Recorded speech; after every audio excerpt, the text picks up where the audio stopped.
Hello and welcome to the damn show. Live election coverage of the damn show. We're going to be here this evening, and Andy Hall's going to be with me. Nokasuchi's going to join me. John Peterson. Man, I'm busy right now, brother. I'll send you that thing. Right, I'm running the show. I'll send you a thing as soon as I can, and we can get you in here. We're going to have lots of people joining us as we watch possibly the fall of democracy or the last minute saving of democracy. I don't know. We'll see.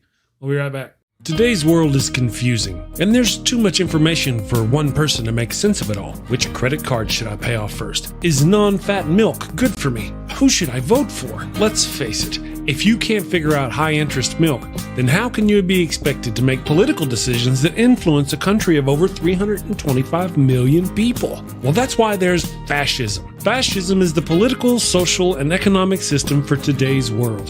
The Merriam-Webster Dictionary defines fascism as a political philosophy, movement, or regime that exalts a nation, and often race, above the individual, and that stands for a centralized autocratic government headed by a dictatorial leader, severe economic and social regimentation, and forcible suppression of the opposition. Choose this ideology and life will be easy. Did you ever look at someone who uses really big words and think, I wish those libtards would just disappear? Well, under fascism, your dreams can come true. Under fascism, you won't have to worry about the pesky little things like brown people or atheists, or who in your country is entitled to basic human rights and who is not. Hint, hint, the answer is nobody. Yes, friends, this truly is the final solution you've been looking for. And if you're concerned if this form of authoritarianism will be up to your high standards, don't worry. American fascism will be the best fascism in the world because it's been endorsed by Jesus. So go out and destroy freedom and democracy by getting fascism today. Paid for by the Fascio Conservative Party, formerly known as the GOP.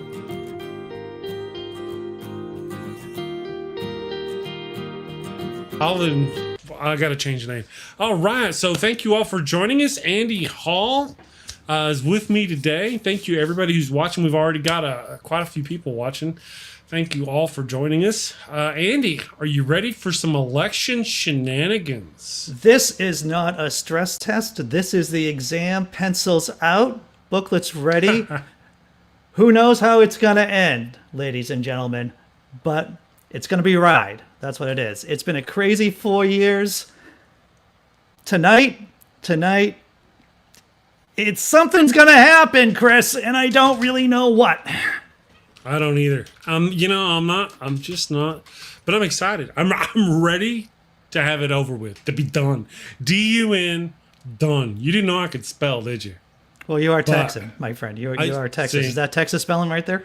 Maybe it is. I don't know. Hey, let's not beat down on Texas. Texas ain't done nothing. All right. Hey, looky there. We have got Daniel Fisk. They might turn blue. If Texas turns blue today, you owe them a hug.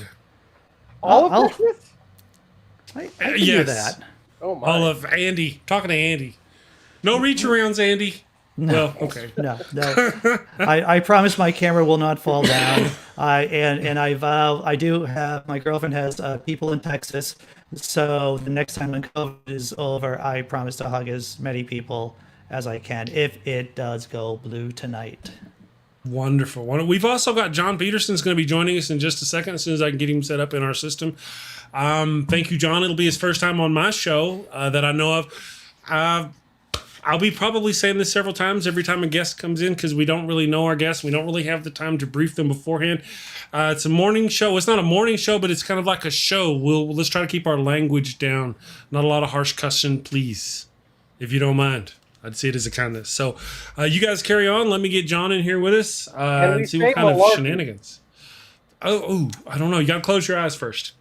What are we closing our eyes for? The hard cussing? Yes. Or the hard rushing? Yes. I don't know. There's some kind of Russian cussing joke in there somewhere. Yes. How you doing, Daniel?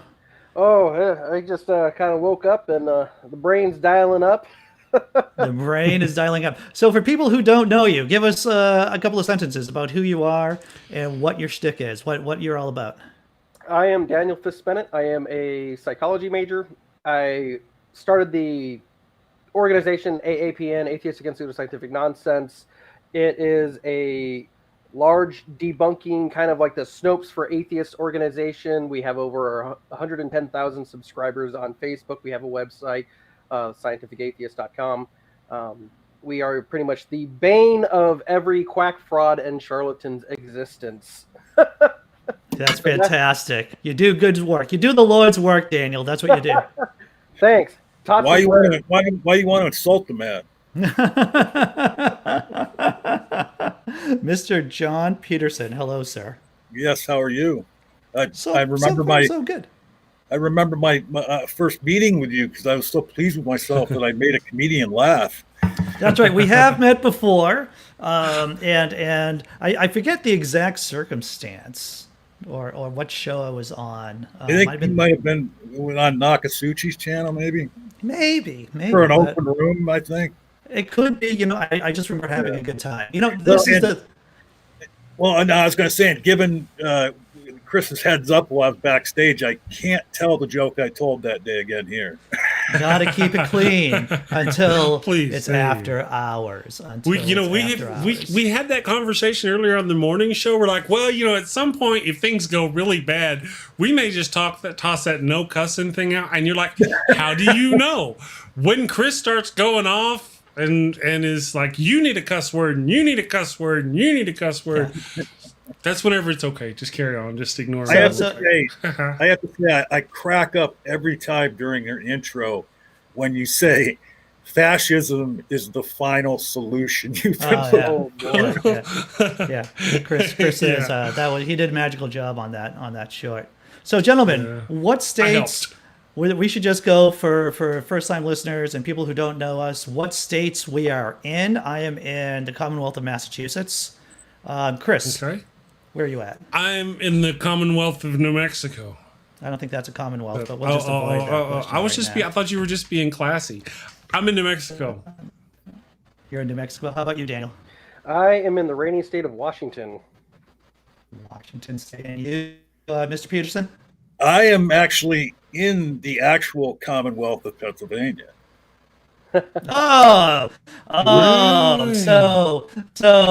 So what part of Pennsylvania are you in? The smart part. The part that I don't want the whole world to know where I live. That part. You know, I was talking to a guy. I'm in northwestern Pennsylvania. Let's put it that way. Okay. You know, I had never heard of the term Kentucky before a few months ago. And from what I understand about Kentucky would be. Oh, I was going to say. I guess Kentucky would be like in the Appalachians, you know, in Pennsylvania. Right. It would be Kentucky. Are you having audio problem? Yeah, it seems like we have an audio problem. Yeah, it seems like Andy, you're having a bit of a connection issue, and Chris, I'm seeing as like using sign language over here, but I'm not seeing anything. Hearing anything coming from it. I'm sorry. You know, I had the damp lung earlier, and I was trying to be polite and not hack into the microphone. Andy was roboting. We weren't trying to talk over you, Andy. It's just that you were kind of there for a moment roboting. It's kind of cool. Went out of fashion in the 80s. It did. So I'm going to try to do a few things and try to get my connection good. You're max headrooming. There you go. I don't want that. I do not want max headrooming. That is unfortunate. You know, I kind of forgot to say hello to everyone. I want to say hi to all of our viewers on the various YouTube channels. We're streaming live on the Daily Atheist Morning Show channel, the Laughing in Disbelief blog, and YouTube channel, and the Nokasuchi's channel.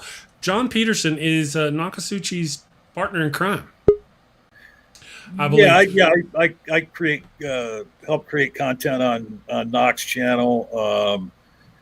I think he would agree with your assessment. But the star of the show over there is Nokasuchi. Gotcha.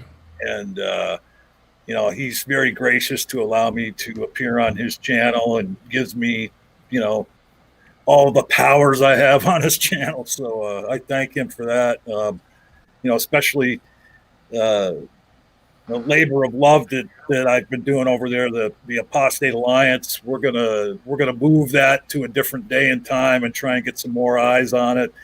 We believe now that maybe Sunday morning's not the best spot for that. Maybe not, huh? Yeah, there's a lot going on Sundays. Yeah, Sundays gets busy. You know, it's the Lord's Day.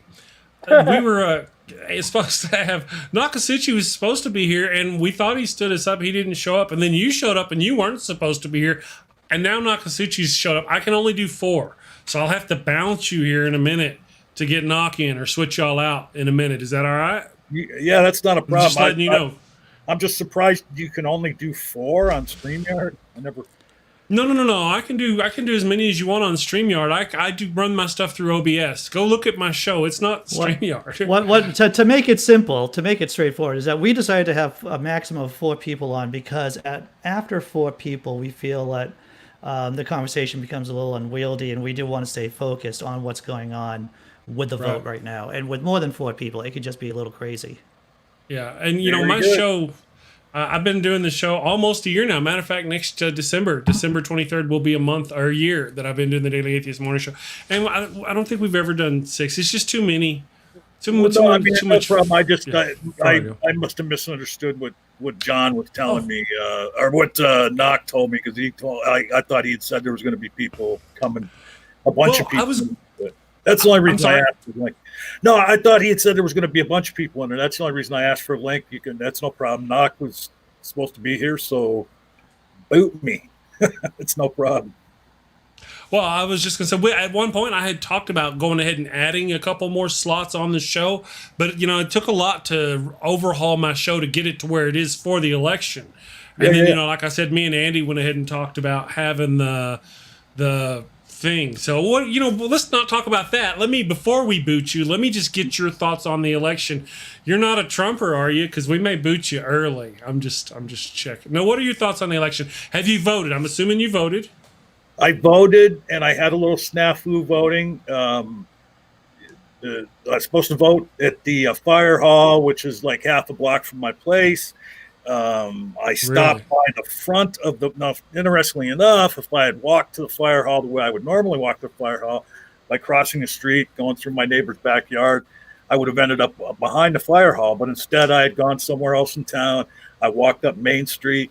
I went and I tried all the doors, what I thought were all the doors, the side door, the front door. There was no signs up or anything. And I look across the street to the Borough building, and there's people going in and out of there. So I yelled over, and somebody, there's voting going on here. So I went in there. I stood in line for like half hour, 45 minutes. And then when I finally got up to the desk where they check you off in the book, they couldn't find my name. And then she asked me, do you live on that side of Main Street or this side of Main Street? I'm like, I live on that side of Main. Well, you're supposed to be at the fire hall. I said, I was over there. There's nobody there. She says, well, you got to go all the way around back. And so I go around back, and here's a line, 200 feet long, one sign on the back of the building next to the door where you're going to the vote. And I was like, well, why isn't there a sign up front? Like pointing back here. But so then I ended up going home, and then I came back a little later in the morning and was able to get right in and voted. But yeah, I did vote. Good.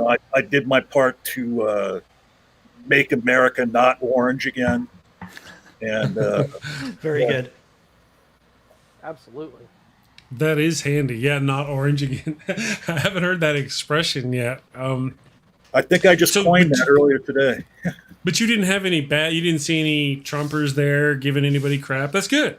No, I mean, and it's kind of surprising that everything was orderly. There wasn't anybody. There was one person that I saw that was like getting exit polls and stuff and wasn't bothering anybody. But no, there was no, which I'm sure it's quite different in other parts of the country because, there was nothing untoward going on at all.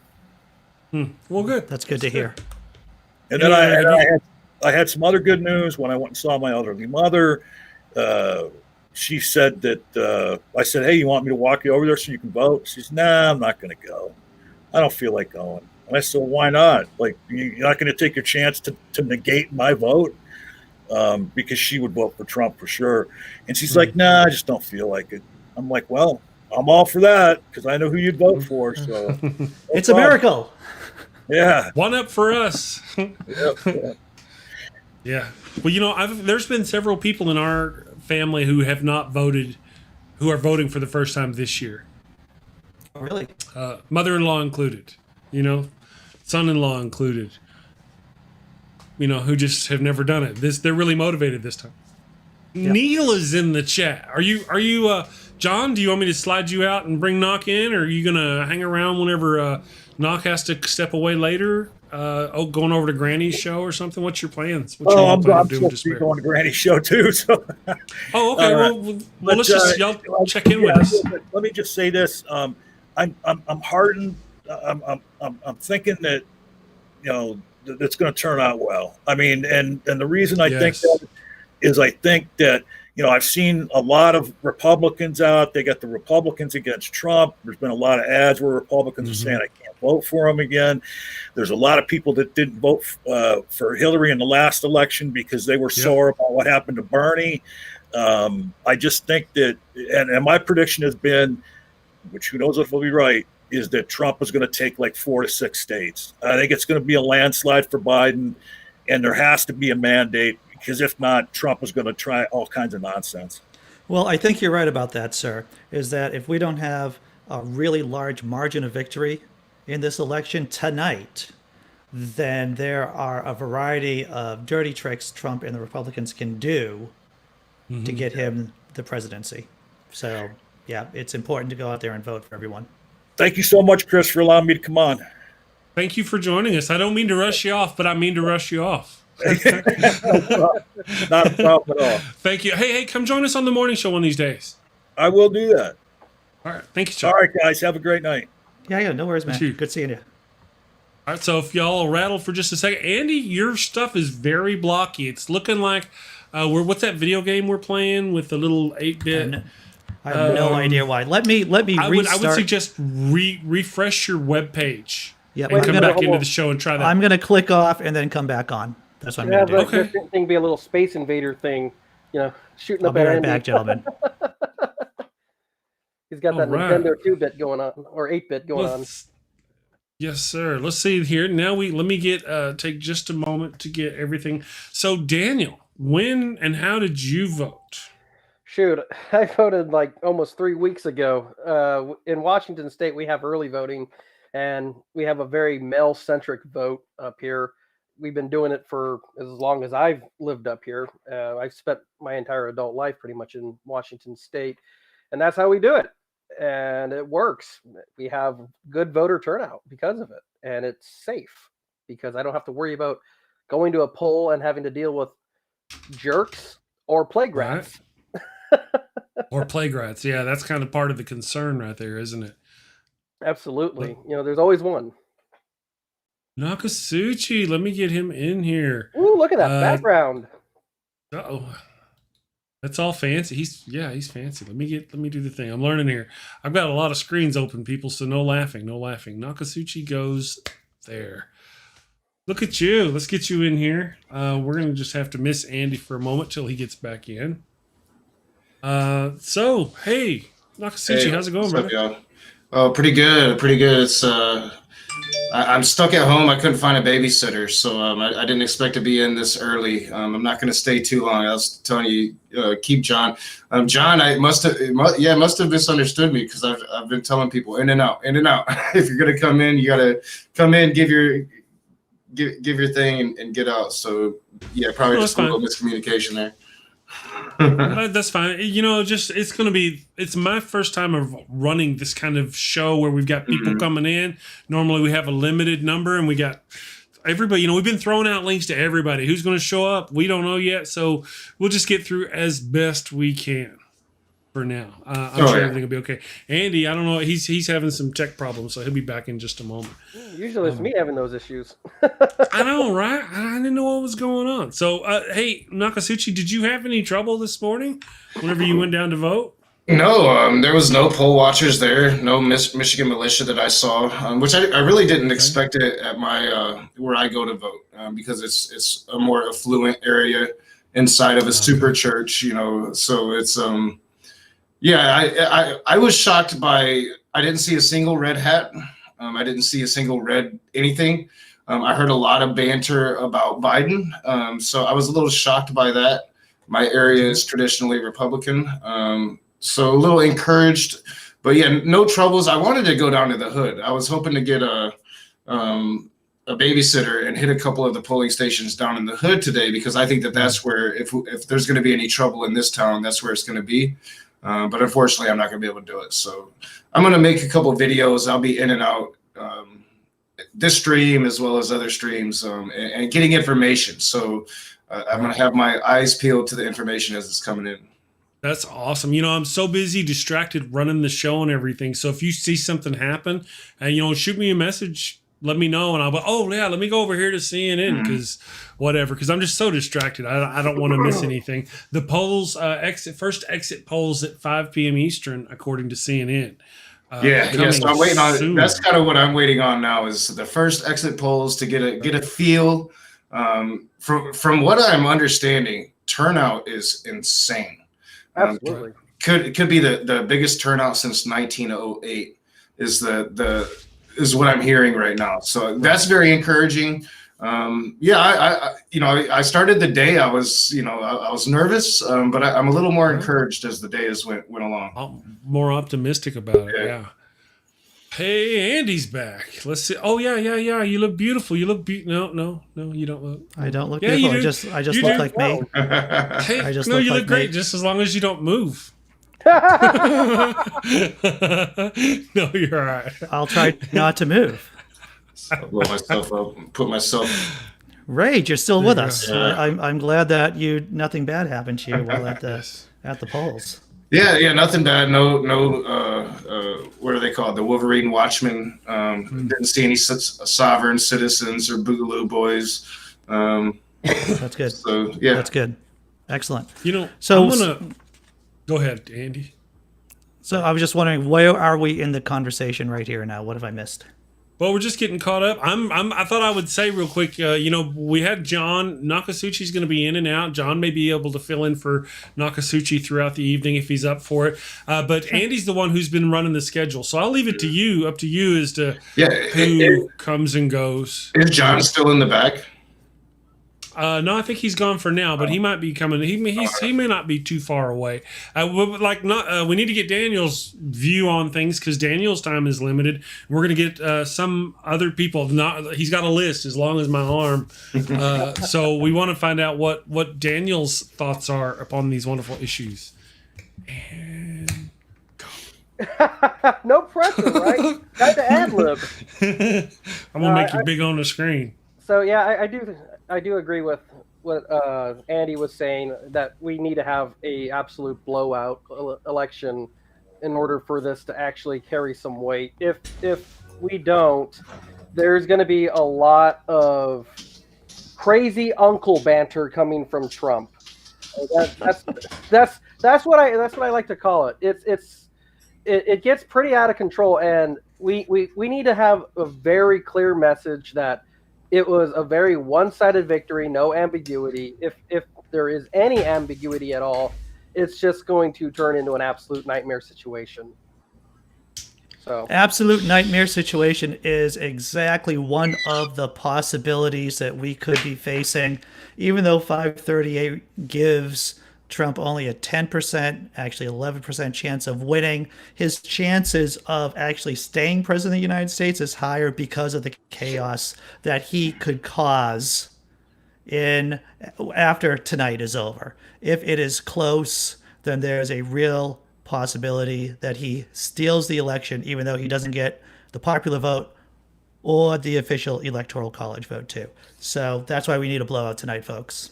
Yeah, it's one of the things that was making me a little nervous is his constant talking about, as soon as this night is over, he's going to be breaking out all these sleazy lawyers of his to try to eliminate those legal counts that are still up in the air.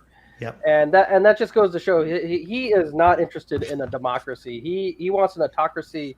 He wants to be the Putin of the United States. That's why it's that narcissism that he has, and he just cannot accept a loss, no matter, even if it's through the democratic process. He doesn't care. Yeah, you're absolutely right with the fact that he wants to be the Putin of the United States because Putin has made Russia a fiefdom of his will, and Donald J. Trump would like America to be, or the United States of America, to be a fiefdom of his own and his family and his clan.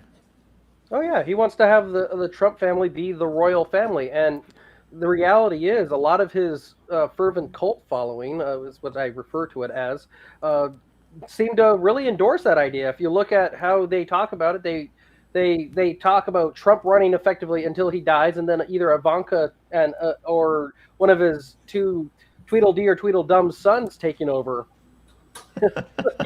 Tweedledee. There's something about the royal family of Trump, and there's an inbreeding joke in there somewhere. I don't know. Somewhere there's an inbreeding joke. But we're above those kind of things here on this show. Maybe a little. Maybe a little. Hey, we've got Jonathan Pierce has joined us here in the back. Got mad respect for Jonathan. I believe he is our next guest. Am I right? He's our fourth. According to you. I can jump off and come back in later, Chris. Fantastic. Because you're gonna go away anyway. Okay, I will swap y'all out then real quick, and we will get him. We'll buy Daniel Fisk Bennett a few more minutes here. Got this whole Brady Bunch thing going on. I know, right? Yeah. I'm juggling. No laughing. All right. So I appreciate you guys. Thank you for your patience. I'll go ahead and get Jonathan in here in just a second. Okay, fantastic. Should get like a whole bunch of our screens just put together, Thank and you, all of us looking at each other. Jonathan M.S. Piercer, it is great to see you. It's even better to see you, and quite excited, strangely excited as a Brit to be a part of this smorgasbord of electoral entertainment. You can always tell how bad things are by how happy people are seeing me. If they're really happy to see me, it's like, oh, my fictitious God, it's that bad, isn't it? You know what? I feel pretty good about today. I think the cosmos is shining down on the Biden camp, and I think that really the polls are looking good in a way that is beyond the margin of error. So I'm feeling quietly confident. I think it would take a minor miracle or mishap miracle for something to go drastically wrong, but it could do. Jonathan, I didn't even give you a proper introduction, sir, and now I'm going to say, Jonathan M.S. Pierce, fantastic guy, smart guy, does a blog over on Patheos Non-Religious, a tippling philosopher. Written, how many books have you written, Jonathan? 407. That is an impressive number, and I am somewhat skeptical of that, sir. I have to tell you about it. Question everything, particularly yourself, and more often than not me. Yeah. How thick are all these 407 books? Or are we talking like they're about 3 pages. They're really small. No, yeah, I have a habit of writing quite a lot. I'm not saying it's all brilliant, but it is all brilliant. And so still going on that front. Jonathan actually wrote, besides some scholarly works, he wrote a book on the zombie apocalypse. Yeah, it's happening. It's happening. we call the zombies Trump supporters. I've seen about 41% of them queuing up in places. True enough. How do Brits in general look at the dumpster fire that is the United States of America right here and now? So I think there's an interesting thing there. I don't think a lot of British people understand the electoral system. I took it upon myself a couple of days ago for my Facebook friends to put up a US electoral system simplified status, and I put up a long spiel just to help people out, because I don't think there's a great understanding of the kind of trifecta, how it all works, even down to the fact that a presidential election is very different, because we don't have that here. We vote for a party, and a party who wins here, the leader of that party becomes prime minister. Okay, so over in America, it's a presidential election, so you're voting for a person, but they don't quite. I think a lot of people don't quite understand that if the president gets in, they're kind of just a figurehead, a toothless figurehead, unless you have the Congress, which is the two parts of the Congress, with in the same party as the president. So I think there's a lot of confusion with people in Britain, but ostensibly most people look at Trump as a bit of a joke, and I think not everyone but certainly over 50%. Interesting. So do you have any questions for us Americans about the system that we could help you with? No, I'm pretty sweet on the system. It's just, what I find I find loads of stuff fascinating at the moment. I think it's very interesting that the difference between the national voting, the national polls and the statewide polls, and the national polls are ostensibly kind of irrelevant, by point of fact that somewhere like California has such a massive population that they're going to skew the national polls, and Californians are effectively irrelevant, with all due respect, to the outcome of this election, because they are in the bag. The electoral college votes are in the bag for the Democrats, and so that's done and dusted. However, all those millions of people are feeding into the national poll that then you look at it and go, well, 10% for Biden's going to romp this. But actually, it depends on where those votes come in, as well, So really, it comes down to these fine margins in particular states that are going to decide it. And that 10% actually can really put people off properly understanding the nature of the battle scene. And so in Britain, I think when people look at the headline, "Oh, Biden's leading by 10%," they think, well, he's got that in the bag. But actually, he hasn't got that in the bag. However, if you really look at the state polls and the margin of error, he really should have it in the bag. And I think the only thing that can really, apart from challenging in court, which will happen, I think the only problem that could happen on election day, i.e. today, is that the Republicans could be more invigorated or enthused than Democrats and come out in record numbers. However, have Democrats in anti-Trump mode been equally as enthused and invigorated? And so it's really interesting. The surprise of today, it appears it could only be if Republicans come out in record numbers. What's interesting, and we talked about this earlier this morning, is that there are more Democrats in this country than there are Republicans. And the real mystery is, how do independents vote? Because I think 33% or so, or 35% of the electorate are independents here. And so do these independents go Republican, or do they go Democrat? So this is the first year that independents have overtaken Republicans as a voting bloc. Okay, so independents are a larger bloc than Republicans.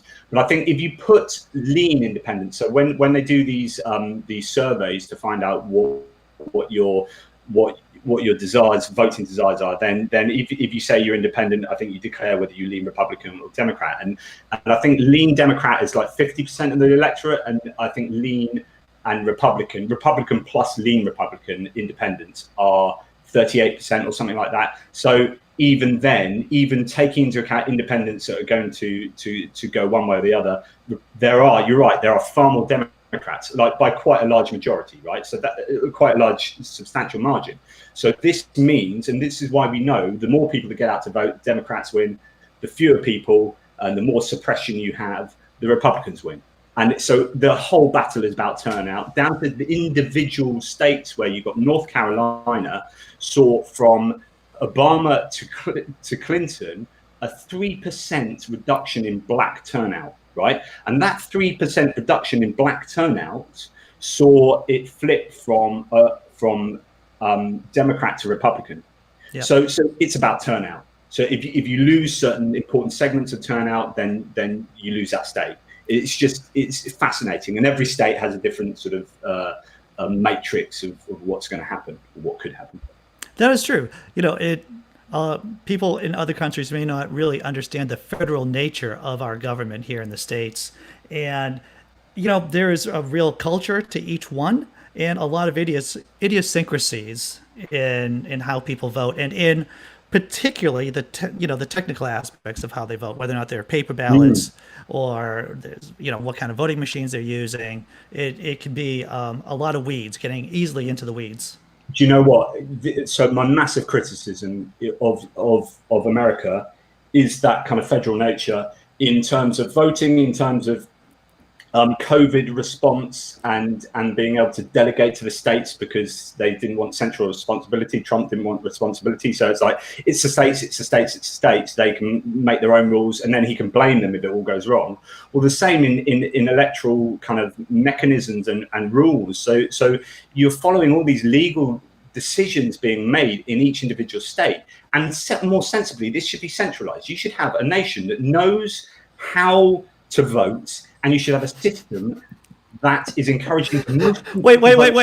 You can't come here on this channel and say that we should know how to vote. That's crazy talk. You and Bouncy Mandy. We ain't got to put up with that crap around here. That sounds like that educated talk, if you ask me. God, it's been lovely knowing you guys. Anyway, you know. But in all honesty, if you don't have consistency, it's just a nightmare. And if you have a lack of clarity in voting mechanisms and what to do, then you are going to lose voters. If you're going to lose voters, you don't have a fully functioning democratic system. And the whole nature of democracy should be not suppressing votes, but you should be encouraging. They should be bending the rules to get as many people voting as possible within reason, right? So I think, you know, and this gets back to the Republicans want fewer voters because they'll get a greater chance of winning, and Democrats want more voters. But for goodness sake, democracy, you should be encouraging voting as much as possible. Drive-through voting. See, this is interesting. So things that will have changed due to COVID that makes voting easier will stay. I can't. Well, at least they should stay. So drive-through voting, right? Yeah, if that's going to make people get out and vote, keep it. Yeah, that was a concern of mine when I saw that in Texas. Those Republicans there were trying to throw out, what was it, some 130,000 votes. Yeah. I mean, that's not democracy. That's cheating. Yeah, they do that. They've been doing it all over the country. That's been their thing this whole election. Worse than normal. They've been getting bad about it. A voter suppression over the last decades. But I tell you, this election, that they're not hiding it. There's no shame. They don't want people to vote. It's one of the reasons why I would always kind of laugh when Trump would make that remark of saying Republicans are the silent majority. And it's like, well, if they are, then why are you trying to suppress the vote? It's because you know you're full of crap. Right. That's right. Well, yeah, it's just, as we said earlier, that's just empirically wrong. They're not the same. In fact, I had this argument on Facebook the other day with someone saying, you know, the majority of the electorate are Republican. It's like, well, you don't know what you're talking about because that's empirically false. And so therefore, I mean, I fully understand why the Republicans do what they do. It's all about power, right? And if you are really cynical and you're not, you don't really care about morality and doing things openly and fairly, then I understand why you're making those decisions, right? I get that. So it's why we were expecting suppression, intimidation, litigation. So those three things in that order: suppression, intimidation, litigation, and that's their modus operandi. Mm-hmm. That is the only way they can win a national election at this point. Which is sad, isn't it? Of course, yeah. It is. But I think what's interesting in this whole 10% Biden sort of Democrat advantage, you have this whole range of things that could happen. So we could, if the polls are accurate, we are looking at a landslide Biden victory. So a landslide blue wave. However, with that same landscape, we could also have the tightest race you can imagine. Right. Yeah. So it's just amazing, the range of possibilities. I think Biden will win, but how he wins is going to be really fascinating. And I think it comes down to tipping point states. The great thing for Biden, the great thing for Democrat-leaning people like myself, and I assume you guys, is that the path for Biden, there are many paths to victory. Yes. Right. So you can sit back and watch this, and you can go, "Oh, he didn't get Florida. Oh well, on to Georgia. Oh, he didn't get Georgia. Oh, well, onto Ohio or whatever, right? You've got these multiple parts. Whereas if you're a Republican and you're like, come on, you've got to get Florida. Oh, thank God you got Florida. Right, you've got to get Ohio. Oh, God, we got that. You know, Trump has to win every single state one last time. And if he loses one of them, he has to then go into Democrat territory to regain that balance. And he has not expanded his electorate. He has consolidated his base. He's played to his base. But if he loses 1 in 100 votes in the Midwest, he has lost the election. He has lost the legitimate election. It doesn't Yeah. mean that he loses the presidency. That's true. That's true. Because Well, we have a that's- question real quick from the chat about Andy. I'm sorry, man. There's a delay, brother. I'm sorry. I don't mean to speak over you more than normal. Right. We have a question though that plays into what you were saying, Jonathan. If we do have that blue wave, and if Trump loses tonight, and things go very poorly for the Trump people, DeVos asks, which cities will Trump supporters hit when their cult leader loses, or how bad do you think that'll get? You think there'll be some frustrations tonight on the streets? Well, when it comes to extremism, this is something that is typically we see on people on the far right. I mean, we see it all over the world. Jonathan could attest to that. Far right views tend to lead to violent extremism. And there is that concern in the United States that there is going to be possible right-wing terrorist activity. I would say look to those areas where militias, private militias, are prevalent, and those would be the areas that would be of high concern, especially in areas like Oregon, in some places in the South, in Michigan. Andy has a list. Yeah. I do have a list.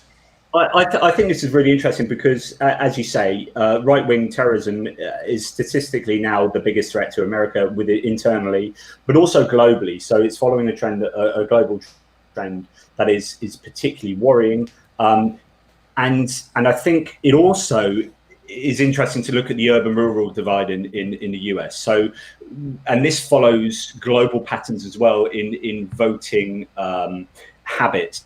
Is that the right wing generally is favoured in more rural areas, and perhaps it used to be more suburban areas as well, but actually that's retreating from there. So and the left wing more urbanised, greater population, more experience of other people. You whack a load of people together, actually you do get harmonisation generally, and openness to new experiences, which feeds into this kind of left wing psyche. So when you're talking about right-wing extremism, I would expect that in states that probably have very Republican rural areas, and actually some of those Midwest states that are historically the Rust Belt, that are historically blue states, have these very Republican rural areas outside of the city limits. Where you get these really strong Republican majorities in these smaller population spots, but those rural spots that do breed kind of militia activity.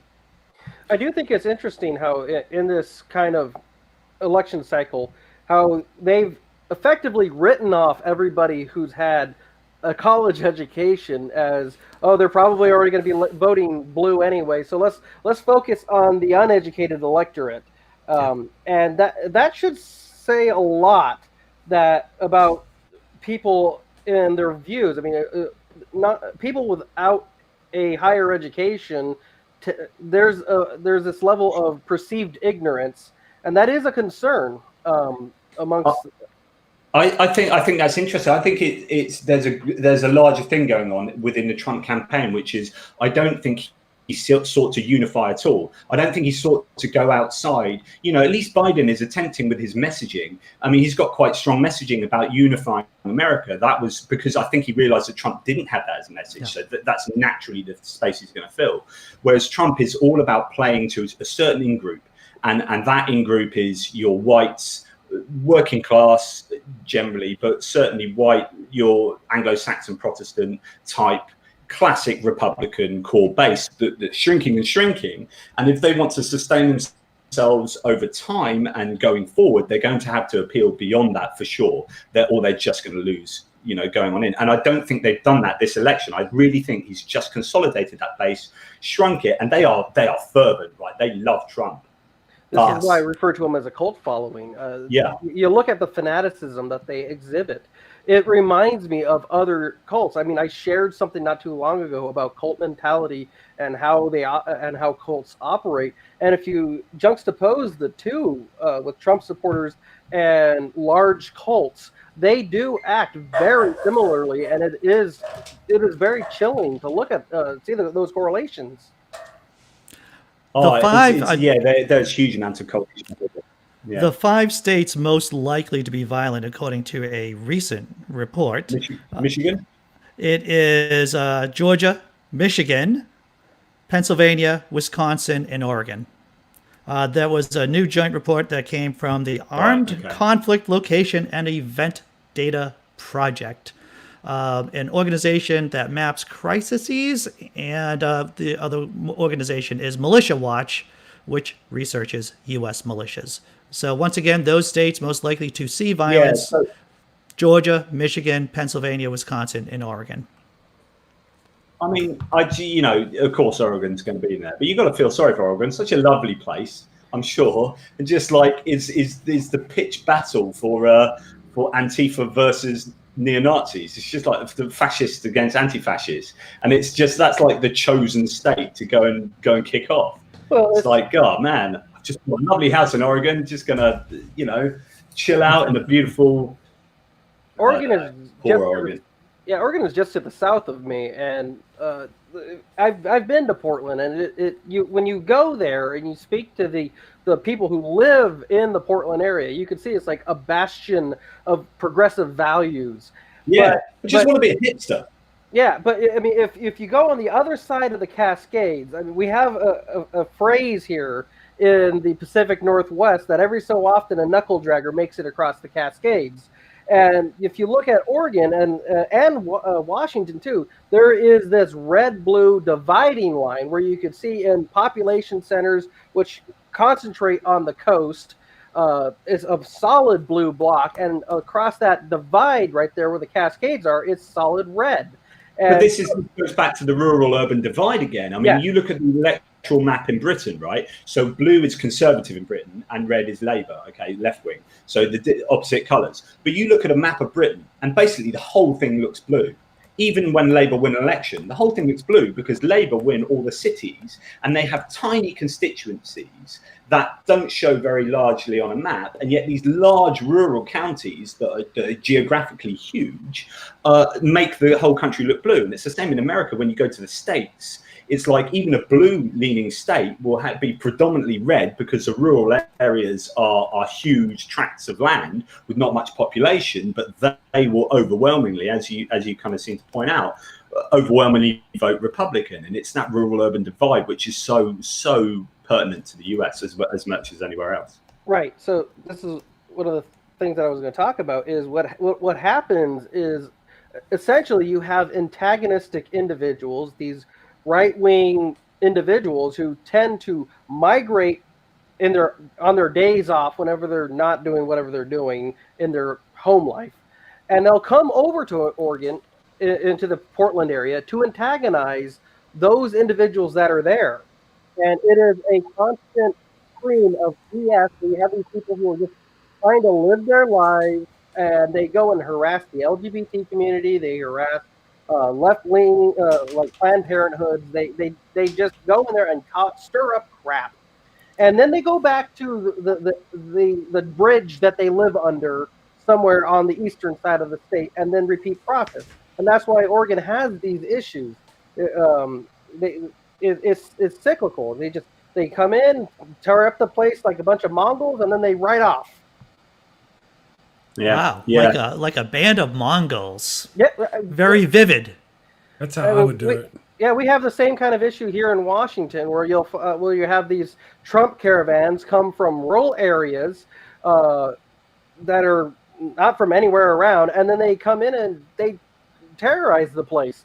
That happened on Bainbridge Island up here. There was this caravan of Trump vehicles that came from who knows where, and they came onto Bainbridge Island, which is known for being a very progressive center area. Progressive area, and also where the governor mansion is. And they came on that island and just messed with the locals left and right, yelling slurs and epithets at people as they go by, because there's a very large LGBT community there that's been relatively safe for the longest time. And they go and they're stirred up hell, and then they left. So what everybody in those sort of situations, rather like the convoy that was harassing, and I found that really insidious and intimidating, but the convoy that was harassing the Biden van, with armed militia inside and hurling insults and all that kind of stuff, I wonder is Don't what let the attention to detail lead you to believe that a Honda is a delicate machine. We got sponsors? You'd be wrong. Underneath every surface that carries a Honda badge, Are we being funded or supported by Honda? capacity to amaze. What From the happened? core of everything we have ever Yeah, built, it all sounds the like- way to the top of where you want to go. Rise to the This should challenge. not be- there Rugged should not be performance, the monetized. Honda Pilot, Passport, and I don't know Ridgeline. what definitely not me. Yeah, My we got. glucose readings to my receiver every 5 minutes. Sounds like Are y'all the hearing TV Pull it out of my something? pocket. Oh, I'm we hearing got- something. Yeah, I we have got to prick TV my playing finger. or something. Yeah, we've got some adverts coming on here. Oh, Did it that's stop? It's Yeah, now yeah. stops there, yes. That's cool. Okay, was thank strange. you. Okay, that was my So fault. what- Technical glitch. So what I was going to say is what I wonder is when those sort of those forms of intimidation happen, what do your middle of the road voters who are just tipping Trump or just tipping Republican, how does it affect them? I wonder, is this something that people are so horrified by that they could actually change their vote, or is this just accepted behavior for Republicans? You don't generally see that kind of intimidation on the Democratic side, although Republicans will talk about Black Lives Matter movements and Antifa and all that. But do you know what I mean? I wonder how those kind of convoy stories affect swing voters or people who are just inside the Republican camp. Well, these I don't think within the Republican camp they are immovable, most of them. As Trump said, he could shoot someone in cold blood, Fifth Avenue, yeah. and his people will still support him. In terms of the independent voters, who knows?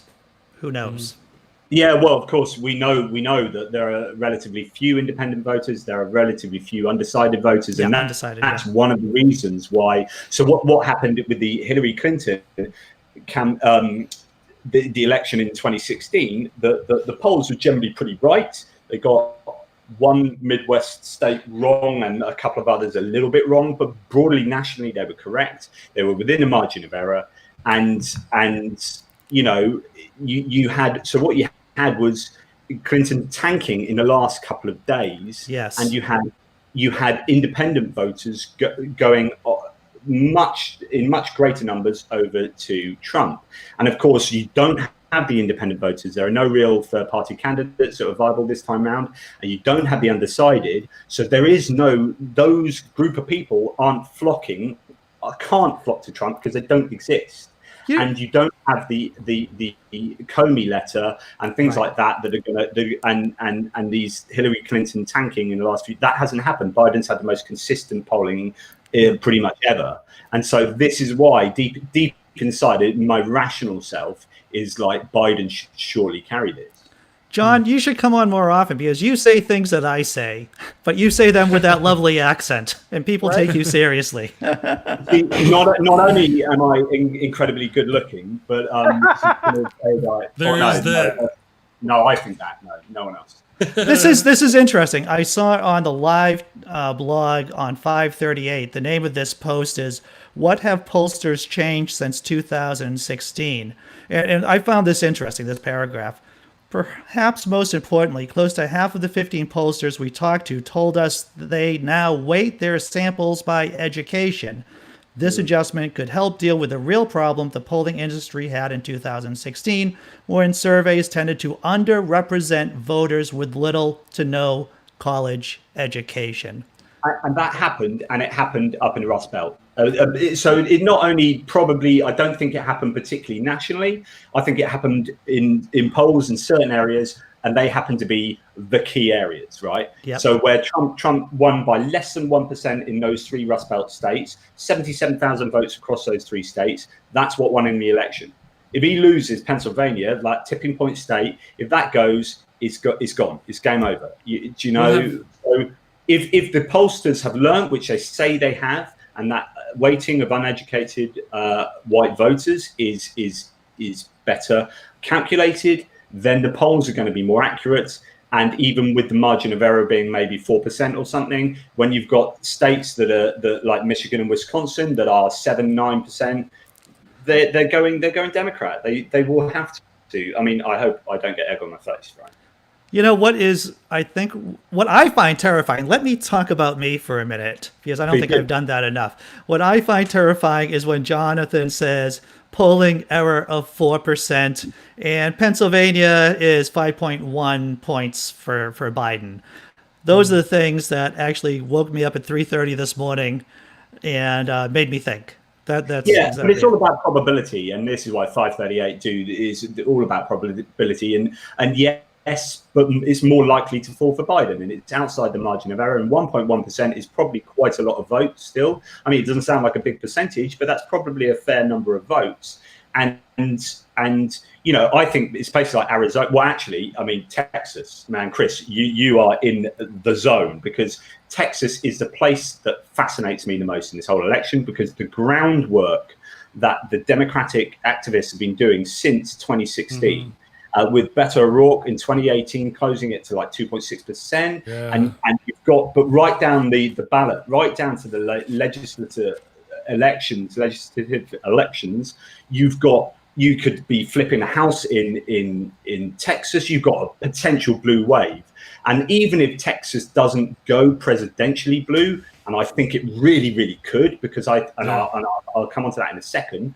You've got a lot of other things that are going on in Texas that are just as important.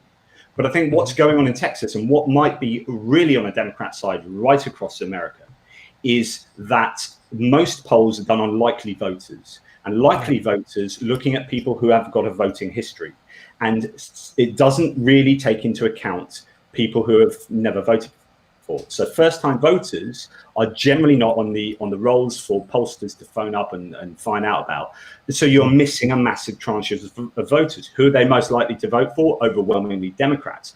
Somewhere like Texas, where the demographics are shifting younger and more liberal, and you've got massive growing areas, Harris County and all these places, you have a chance that they are missing like 1.7 million Democratic votes or something like that. So if that is the case, and you're looking at a tied vote, or maybe 1% here or 1% there, with those extra votes, you could have a blue win, really realistically.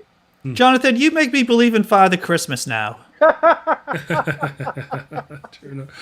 Hey Andy, who you got coming up next? It's almost 5. It's almost 3 o'clock. Caitlin Bailey should be clicking. No, Caitlin's not on until Godless Engineer, I believe, is coming in at 5 p.m. Sir. 6 o'clock, 5. Oh yeah, all right. So we should see him popping in here in a minute then. Yeah. Okay, as we go on, we'll just carry on until we do, and then we'll excuse Mr. Jonathan and Daniel as we get there. Right, as we get through the thing. Thank you. Right, because we can do what we decided. The choice we made was that we can handle 4 people at one time, having a good conversation. 12 hours. And I can say whatever I wanted for 12 hours. Jesus, you bastard. I mean, I can't swear. Sorry. By the way, I want to point out, isn't it 1 minute away from having some of the first polling data? That's what I'm watching over here. I'm watching on the screen. Wait, they're on a commercial. Commercial. Oh man, Chris, I'm really interested in what your views on Texas are, mate. Well, you know, I'm near Texas. I'm from Texas. I'm really hoping Texas will go blue. I'm hoping. I mean, I'd like to see it. Like you said, they've been inching that way. 2016, 2018. This could be our year. Oh yeah, I'm hoping. Do you have any anecdotal evidence of like family members or things shifting? None that are good down there. I've been to Mexico. Like the lowest form of evidence, and you can't even bring that to the table. It's all bad news, Jonathan. It's all bad news. He can talk about anecdotal evidence, brother, but it's not good. I can tell you about the people I don't. I can tell you about the people I don't talk to. You know, that list is a lot longer. Yeah, I just don't know. Have they changed their views as the Trump train has gone more and more off the rails? I don't know. So this is why cognitive dissonance and other psychological mechanisms are so prevalent. Is that it's like chasing good money with bad or bad money with good, isn't it? It's chasing bad money, where you're just like, man, I've invested in this, I've got to keep going, yeah. And so you rationalize all these mental things, and by the end of, you can imagine 20 years down the line, you're rationalizing genocide or something, and you're just like, whoa, mate, you've got to cut your losses at some point, and that's tough, because you have to admit you were wrong. And that's a really difficult thing for people to do, and they don't like doing that, so they stick on that train. That's a heavy lift for people to admit that they're wrong. My the girlfriend in my chat says all my liberal Texas friends have moved away from Texas. I think they're fixing to give us the early polls. Do you guys want to listen in? I want to listen to it. Polls? Yeah, let's hear it. Yeah. All right, let me get some magic working here. I remember that noise we were hearing earlier. Right now, this is a truly historic contest to win the White House and lead this nation. Jesus, is that this you? is CNN's coverage of election night in America. Oh, well, you guys keep working on your thing, and I'll get us up there as we go.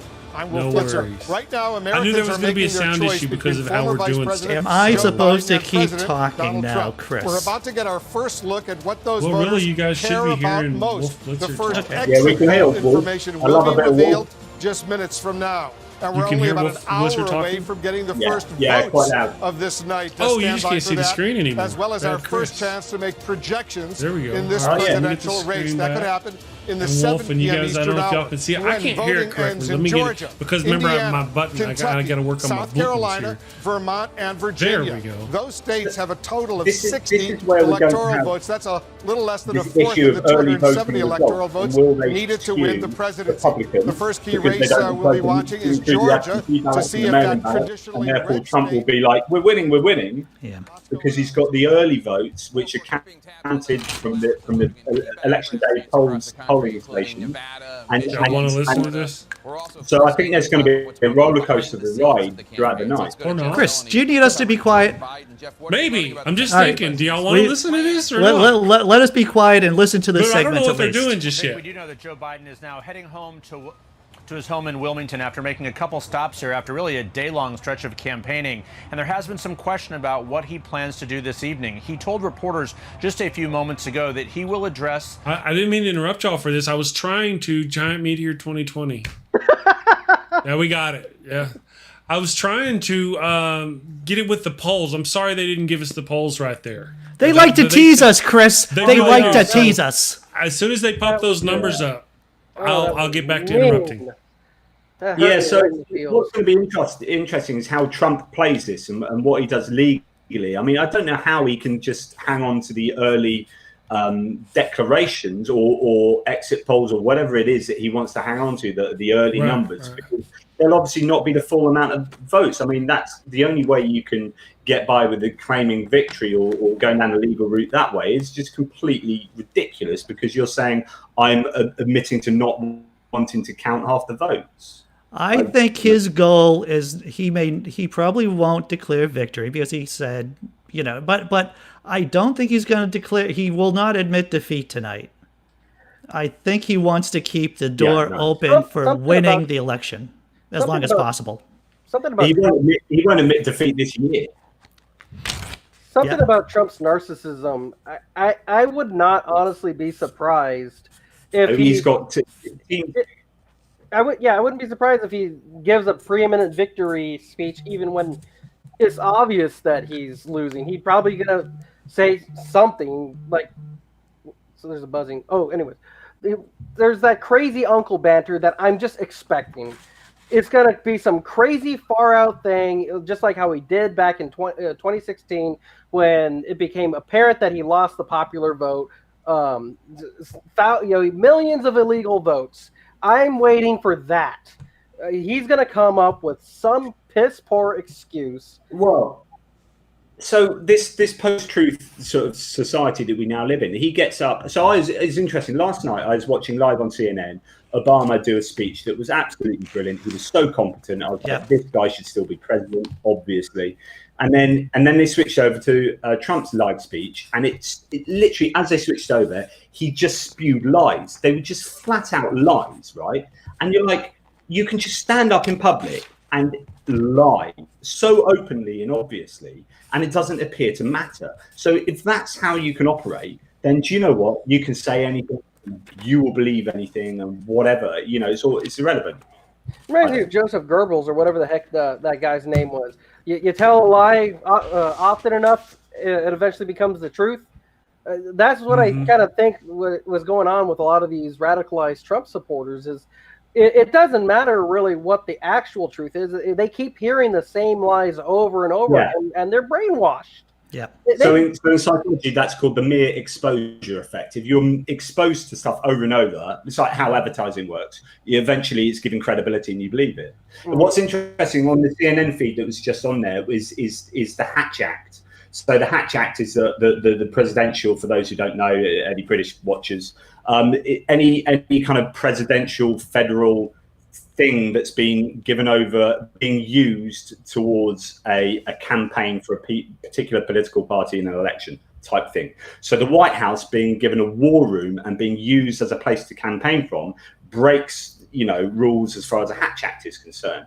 But Trump's already done this countless times throughout the campaign. And it's yet again just flagrant. I mean, it's not the most serious of problems, but it's just flagrant abuse of power and disregard for precedents and disregard for rules and disregard for honesty. And it's just the sort of stuff that man, there's nothing sacred in this democratic landscape for Trump and the Republican Party. His enemy is democracy, and his enemy are the democratic institutions of this country, ultimately. That's why he lies. That's why he doesn't like the truth. He needs to, he feels to gain power and to keep power, he needs to undermine as many democratic institutions as he can. Reminds me of Goebbels, or whatever the heck that guy's name again. Goebbels, yeah, sure. There we go. Gerbil.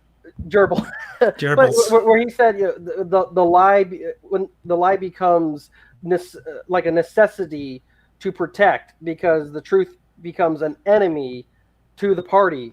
I don't know the exact quote, but I do remember that it was all about if you are lying to the people, you need to protect that lie. Therefore, the truth is against you. So this, what we're seeing is them constantly fire hosing lies to all these people and undermining the truth, because the reality is the truth is damning and is obviously the enemy to his campaign. I love the imagery of fire hosing lies. That's fantastic. Well done. Well, I mean, I guess in 2020 you'd be like pepper or the tear gas. I mean, that's. I just want to bring up a few dates that are relevant. On December 8th, any disputes about the vote within states are supposed to be solved by the individual states. So if there is an issue in Pennsylvania, it needs to be done or resolved by December 8th. December 14th, that's when the electoral votes are actually cast. January 6th, when Congress says, hey, those votes are pretty cool, guys. We're going to accept them. Nope, the language. Congress accepts the votes. And of course, January 20th is Inauguration Day. This is what we call the extra innings. If things are not resolved tonight, we are now into double death overtime where those dates become significant. Yeah. And so you forgot one date, which is December the 25th, when Jesus wasn't born. And on that point, because that is important for this election, it's good to know that 71% of religiously unaffiliated voters are backing Biden. If you break that down a little more, that's 88% atheists and 79% agnostics back Biden. So it's a massive, as you could imagine, as we know from our experience within the atheist community, this is, there is definitely a liberal bias. And I'm interested in that connection between skepticism, atheism, and the left. I think, is that necessarily... should that be the case? Does one necessarily follow, or predominantly follow from the other? It seems like it does to me. But it does because of the incentives in blue states. The incentives for everyday citizens in blue states are not to be mean and nasty to each other, because we feel safe and secure, and that means feeling safe and secure means there's less religiosity in general. When you go into red states have less social safety nets. They have more and they have more incentives than to be religious because people don't feel as safe. And that means red state people have this way of being just more assertive, because blue state people, we're comfortable, we're relaxed. Absolutely. And we're kicked back by and large. Well, I think there's an awful lot going on. Yeah, I think trying to tear down bastions of privilege as well. I think when you see religions as privileged, or certainly Christianity as privileged, and kind of break that down, I think there's a connection between atheists trying to break down oppressive ideologies and structures of thoughts and privilege, and the left doing that as well. I think there's an interesting connection there too. Sorry, Daniel. Oh yeah. Well, what I was going to also bring up is to dovetail off Andy. You see, obviously, we know this, that people with liberal values tend to be in city centers, while those with conservative values tend to be in the rural areas. And those individuals with those liberal values have to learn to live with people in close proximity, meaning you have to learn to get along with people and not be an a-hole. So when it comes down to, you go into the other parts of the area, they have, these big lots of land with big old signs that says, trespassers will be shot, survivors will be shot again. Right. Things like that. So in political psychology, openness to new experiences is something that defines liberals, right? And conservatives don't feature high on the metric of openness to new experiences. So therefore, if you are, as you say, if you're forced to live with lots of people, you are experiencing new things all the time, and you are normalizing differences. It's like so the other week we were watching a Netflix film, my partner and I, called The Old Guard, right? I don't know if you've seen it. It's a pretty cool film. And about halfway through the film, I turned to my partner and said, I bet you haven't even realized yet that the two protagonists, main action heroes in this film, are women, and one of them's a black woman. I bet you haven't really thought about that. And she's like, no, I hadn't actually. In other words, it has now been normalized, where it was, you've got to force that kind of tokenism initially. Eventually, after 20 years, it's not tokenism, it's just how it is. And eventually you don't have to force it at all. It just becomes a natural choice for people to make when making films. And so as a representation builds up, it plays greater with larger audiences. That normalization is hugely important in a kind of liberal outlook, which happens in those urban areas, because you are just thrown together and you're normalizing all these differences all the time. That's part of what I've talked about in the past. For those people who tune in regularly to the Daily Atheist, who remember some of my conversations I've had with Chris, talking about the Overton window. When you're trying to normalize something, you bring something so radical on either the left or the right, either gay marriage on one thing or banning all abortion on the other side. What they do is they incrementally, bring the conversation way over here. That way, anything before that seems less bad, or less, or would be easily more palatable. There we go. Right. So we're talking about putting kids in cages, for an example, and once you go over that line of putting kids in cages, what becomes what becomes crazy then? What becomes off limits?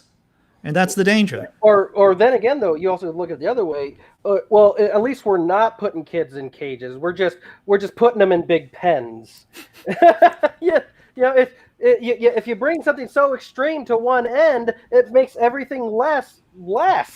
So people are like, well, they're not putting the kids in cages. They're just holding them in hotel rooms, and we just can't access them, and we don't know what's happening to them. So this, in psychology, this is called, I think this is an interesting parallel here to something called the anchoring bias. So if I was to come up to you and say, hey, I've got a house for you to sell to you, it's normally like 600,000 whatever spondoolies, but I can give it to you for 400,000 spondoolies. You'll be like, awesome, I've saved 200,000. The fact is, I just picked a completely nonsense number up here just so I could sell it to you at what I wanted to originally, and that's that kind of, which was 400,000. So you feel you got a bargain, but that's always what I wanted to sell it to you for, which is, hey, kids in cages, but hey, you don't mind us still, locking up immigrants in pretty horrific detention centres. Okay, we won't put kids in cages, but we're still going to do that. You're like, well, that's brilliant, thanks, yeah, like deal. Just want to talk about early voting for a second. There's once again on the live blog on 538. For the first time in U.S. history, a voter is more likely to have voted before Election Day than the day itself.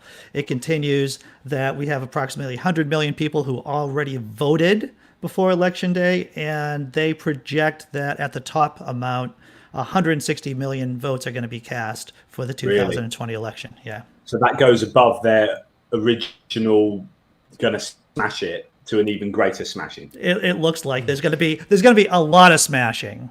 Yeah.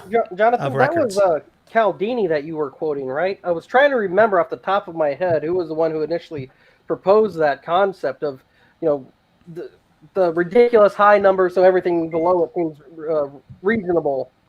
I know it's a Daniel Kahneman thing, but might be someone he worked with as well, and I think or whatever connected to that. But yeah, I think it's psychology is everything, isn't it? Why Absolutely. We do things, but I in that respect, I think political psychology is particularly interesting because, not least because you can't reason someone out of a position they didn't reason themselves into, and quite often people take on political positions not from a rational evaluation of policies, especially this election. Yeah. There have been no policies. I mean, what the hell is Trump actually proposing? He's going to like Fox News softballed him twice to say, right, what are you going to run on? What's your second term? And he's like, blah, blah, blah, blah, blah, blah, blah, complete bile and nonsense. Didn't give an answer at all. The guy has no. What is he campaigning on? He's just campaigning on slagging off other people. A lot of times we'll refer to him as your crazy racist uncle.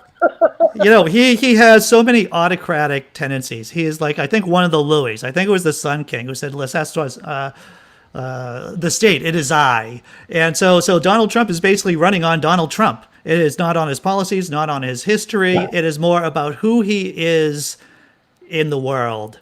So this is interesting. When we talk about elections over here or in Europe and stuff, and we say it's a presidential. So sometimes I think in the last election, when it was Jeremy Corbyn, who was a left-wing Labour guy, up against whoever it was it Theresa May at the time? But it is like this is a presidential style election, which is to say we're not really voting on policy. We're looking at these two figureheads and saying who do we prefer more, because that's what you generally do in America, which is Trump or Biden, who is a human being who is least despicable, and I'm going to vote for them, rather than actually what do you stand for on a policy basis, and what are you going to bring to the table as far as leading this country and the changes you're going to institute. And I think that's a shame, because that takes away from actually what the whole point of the process is. Right. It's important to know what the policy statements of the party that the candidate represents. It's also really important to understand who the person is in terms of the candidate for the president of the United States, because character, and character, when I mean character, it's about decision-making ability in the pocket. Like JFK during the Cuban Missile Crisis saying to the military, no, we're not going to attack Cuba. We're just not going to do it. And you can see the mirror image of that with Donald J. Trump, just basically showing no character, no ability to really navigate the COVID-19 crisis, and just giving up all responsibility of it. Look how close we got to war with North Korea before he cozied up to Kim. He was talking about fire and fury like the likes have never been seen, which is essentially he threatened nuclear war, which is absolutely terrifying. And you got to think about China's perspective. It would be like China threatening nuclear war with Mexico. We don't want that on our doorstep. So how do you think China reacted to that? So here's the thing about Trump is that he's an empty vessel politically. I mean, he's a political nothing. He doesn't have an ideology. So before he was voted in 2016, he had 5 different public views on abortion, right? And so as an empty vessel, he's just filled up with whatever the people around him want to fill him up with, and he says whatever he thinks the most important people to him want to hear. So he says whatever he likes, or he is beholden to people who are very nice to him. He's that classic narcissist who loves adulation. So if he goes and meets Kim Jong-un, who's just blown up his brother with an anti-tank gun, then says, hey man, Trump, you're an awesome dude, I love you, man, and sends him a love letter. Trump's like, hey, this is cool, I love this guy, he's brilliant. And you're like, no, he's not. He's a murderous dictator. What the hell are you doing, you absolute imbecile? But for him, because he doesn't have that moral idealism, whether it's conservative or liberal, I mean, do you know what? I'm actually not attacking him for being a conservative. I'm attacking him for not being a conservative. And I'm attacking him for not being a liberal. I'm attacking him for not having any stance on anything and just being open to be manipulated by the worst people around him. Well, I think that what Trump cares about is Trump and the accumulation of power. He does not care about what policy gets him to that power. And evangelicals are happy with that. They are happy with that because they think they can control him in the long term or long enough to get what they want. And, you know, there is a good argument for that strategy because they've gotten all these Supreme Court justices. So they've made a deal with the devil and they've gotten their justices out of it. So, Andy, I've talked to you about this before, which is I think a large proportion of America are single or very few multiple issue voters, which is to say, I feel so strongly about abortion. I'm so anti-abortion that I am going to vote for whatever party is anti-abortion. And you know what? They can come and repossess my house. They can put up my taxes. I can lose my job. But if they are anti-abortion, they have my vote. And if they are gun Second Amendment advocates, then they've got my vote. So you end up having this weird situation where working class Republican voters end up voting for the party who is most damaging to their interests in the long term, outside of these very small areas of abortion and gun control and religion. When it comes to tax and the economy and unions and helping your workers' rights and your wages and your equality of opportunities, you are biting off your nose to spite your face. And this is a massive problem. I would say that the single issue voter, I haven't seen any peer-reviewed journals on this, but I'm going to guess that they have a lower education than many people do. And they are probably evangelical because, you know, the fundamentalist Christian worldview is very black and white. And okay. Well, I'm going to support you somewhat there, which is to say that there is, it depends how you define intelligence. But if you're going to link intelligence in some way to education, or forget intelligence, talk about education. I did say education. I didn't think I said intelligence. You actually did, but okay. So what I can say is some people say intelligence. What is the link between intelligence and religiosity? And it turns out that in other words, like, are religious people stupid type thing on average, and that's a very dangerous thing to say. But what you can say is that the least on average over large numbers, the more religious you are, the less educated you are. So the more fundamentally religious you are, so your evangelical fundamentalists are on average less educated than your liberal atheist. But there are many religious people who are very educated who don't fall into the evangelical fundamentalist paradigm. Were you going to say something, Chris? Okay. Yeah, sorry. Sure.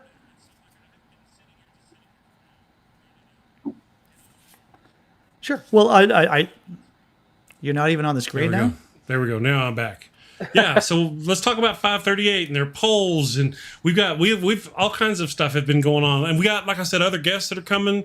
So we need to cycle. No offense to the folks, but get other people in and get other people out. Well, who do we have waiting? Do we have anyone waiting? Not yet.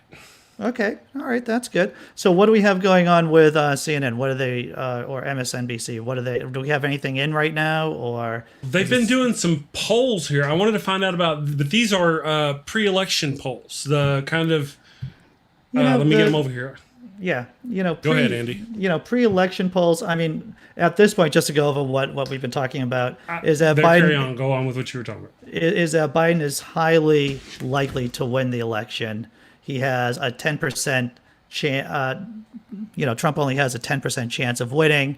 There's a 1% a chance of a tie between Biden and Trump. And in case that there's a tie, that means the House of Representatives decide it. And if the House of Representatives decides it, then it is clearly going to Trump. There is no doubt about that. So that's what's going on right now, or what has been going on in terms of the 538. So you've got What's that? You've got a 97% chance or thereabout you've got a 97% chance or thereabouts of the Democrats holding the House of Representatives. Yeah. You've got sort of 75% chance of the Democrats flipping the Senate. No, it's more than that. Sorry, it's more than that. And then you've got about a 75% chance of a trifecta, Democrat trifecta. So having the president, the House of Representatives, and the Senate. And I think that there's, again, it comes down to probabilities. I think what's going to be interesting is seeing a slight change of topic is Latino voters. So Latinos who are not a monolithic, there are lots of different groups of Latino, and you can talk about Cuban voters in Florida, but 69% of the it'll be interesting. Voters nationally back 6%, back Trump, and 57% of Latinos in Florida back Biden. So that's still a majority of Latinos in Florida. The stupidity of the Republican Party, and I'll tell you about the stupidity of the Republican Party, is how they have drilled so much into white people and have not expanded the GOP more outreach into the Latino communities, because a lot of Latinos are culturally conservative, and they could really get some traction and cut the Democrats' legs from under them if they really put their minds to it. But they have been so focused on white evangelicals, they are not going to expand the party unless they absolutely need to. Well, when you have a reliable base platform, they're not going to try to remove that block. I mean, it's one of the reasons why Trump refuses to disavow white supremacists. He knows that they are reliably voting for him. So why would he disavow them? Exactly. Yeah, and you're right. I mean, there is that connection between sort of Latino and Black communities and religiosity. Again, to go back to religiosity, but if you're talking about the GOP's sort of core support from religious voters, then you're right. They could do an awful lot to gain quite a bit of Latino and Black voters through going through that religious sort of angle. But they don't seem to be able to capture that effectively in each election cycle. I'm just looking at at a blog post on the live blog on 538, and they're talking about not just the issue about voters wearing masks to vote, but there's actually issues with election officials who refuse to wear masks at the polls. Yeah, dude. Let me read this. More complicated than what to do with voters who refuse to wear masks is the issue of what to do with election officials who refuse. Now, which state am I going to talk about? Make a guess about what we already mentioned this state before, but this is a particular. It is Texas. It is Texas. Okay. In Texas right now, an election judge and her poll workers in Dallas are refusing to wear masks, despite a GOP chair asking them to do so. According to Lauren, I'm going to butcher her last name, McGaughey, of the Dallas Morning News, there's no way to remove this judge unless both Democratic and GOP chairs agree. And while the GOP chair has said he wants mask wearing to happen, removal doesn't seem to be on the table. Wow. Isn't the COVID absolutely exploding in that area right now too? I just think COVID's exploding everywhere, to tell you the truth. We're in this third wave. It's fall. It's just going to be a crazy COVID winter. the governor of Massachusetts basically told everyone in the state to put on a mask if they're going outside, regardless of how close you are. And you have this person in Texas, an election judge and her poll workers refusing to wear a mask while doing their job. It's absurd. You know, I would be interested to know. I was going to say this fits into the narrative that the coronavirus is actually what is going to lose, or who knows, but potentially lose Trump the election. So when you look at the Midwest states. Uh-oh. I think you got choppy. And got you got choppy there, Jonathan. Yeah, we lost you there for a while. So yeah, sorry. So looking at the Midwest and looking at how coronavirus has affected the big outbreaks up there, then this is reflecting on Trump's management of the pandemic. And if he loses the votes in those key states, then it's because he missed coronavirus. I think the Tories are trying to block your signal, Jonathan. Oh, right. I would be curious to know though what the if they were able to poll these people who are anti-mask, what their other views on science were. You know, climate change, what they understand about basic sciences like biology, math, etc. Just to see what they are. If there's a correlation between just across the field. I mean, are these anti-mask people the same people who, and I don't want to seem like this is confirmation bias, but it is something that I have seen, that I've been keeping a note of, is people that I see are anti-mask tend to have other very outlandish anti-science views, anti-vaccine, for instance. They were against things like evolution being taught in school. They have that higher instance of very high religiosity. These are things that I'd be interested in to know, that are these same individuals, can they be kind of clustered? And I don't like monolith, taking people and putting them in a monolith, but it does seem to be a commonality with their psyche.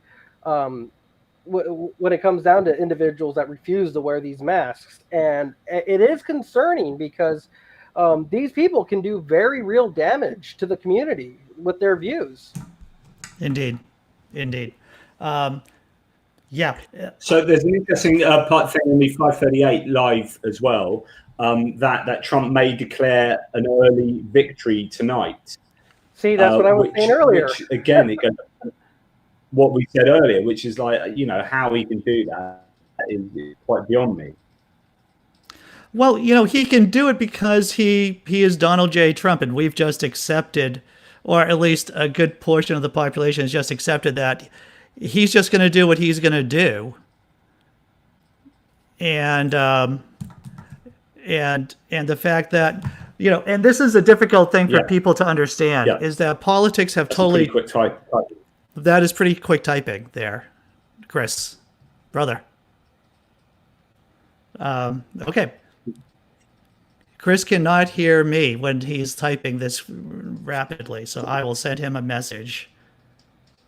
You type loud.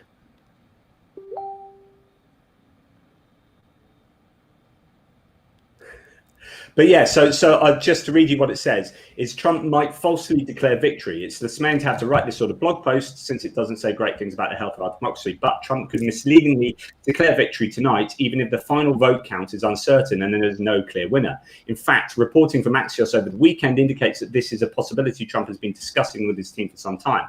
For this to happen, the report said his allies expect he would need to either win or have commanding lead Ohio, Florida, North Carolina, Texas, Arizona, and Georgia. So again, all those swing states would need to be looking to go his way in the early voting for him to declare some kind of early victory quite falsely. Right. You know, if I was Trump, to tell you the truth, and I hate trying to put my mind into his mind, is that I would, like I said before, at the very least, I would not concede defeat, and at the most, I would just be, I won. And that would set me up for extra inning play, basically, and try to manipulate the process. Because once again, I just want to reiterate this, and I'm going to say it like a million other times tonight, I'm sure. Trump doesn't need to win the popular vote. He doesn't even have to win the Electoral College to be president of the United States 6 months from now. And and if he was going to I'm sorry to interrupt. I can't hear you. I'm trying to get the other computer on for so the wife can watch this on another computer. Clearly, we're not going to be able to actually watch the election in here. So I'm getting it set up to where the wife can watch it in the other room.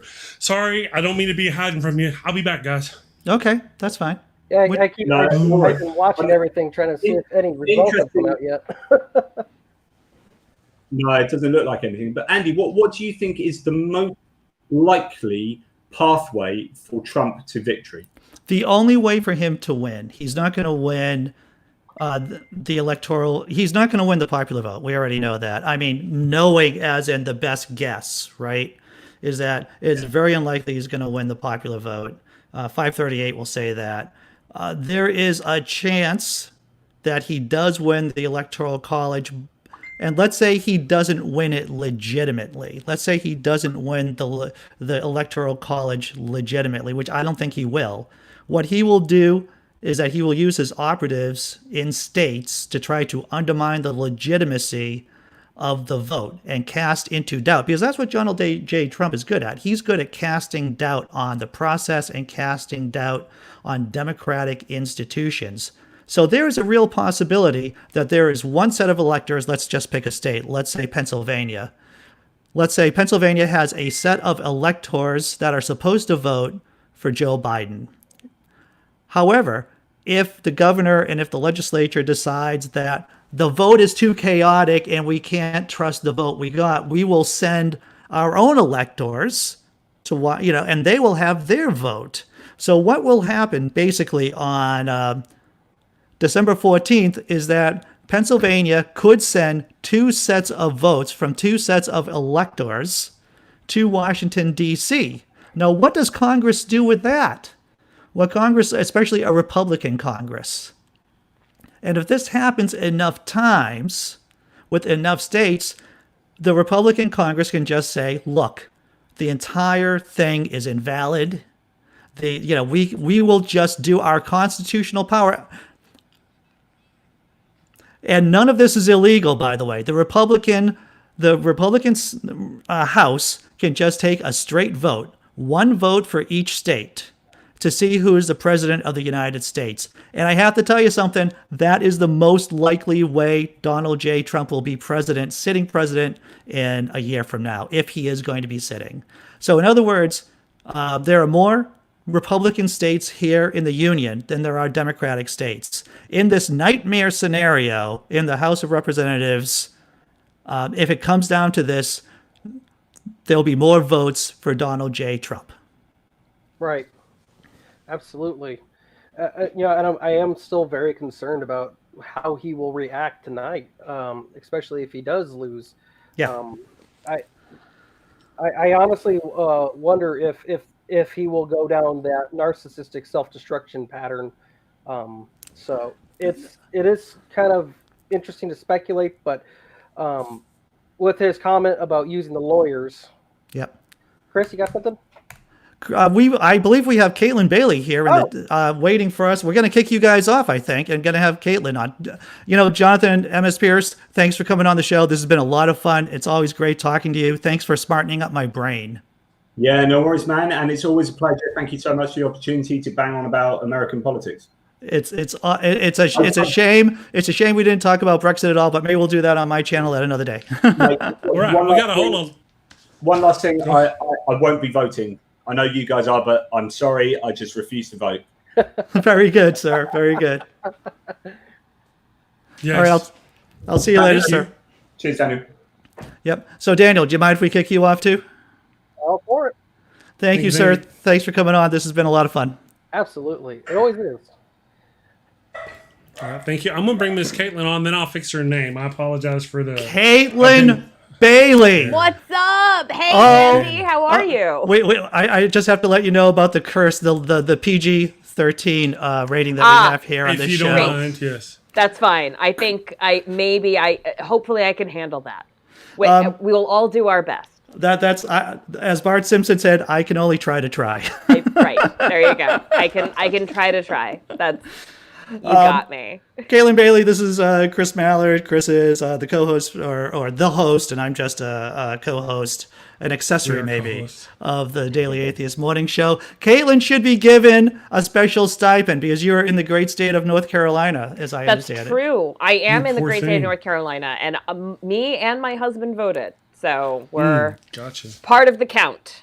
That's good. Do the math. And you could have been in New York City, but you came down to North Carolina, and I would like to think you did it just for those 2 votes. Let's pretend that that's what happened. Let's not pretend that it's just been one cascading catastrophe after another. But yes, my husband and I are in North Carolina. We took advantage of that fact. We're voting. We're doing our civic duty and making both of our mothers uncomfortable. Oh, so, no. Yeah, that's good. No, it's fine. We're just...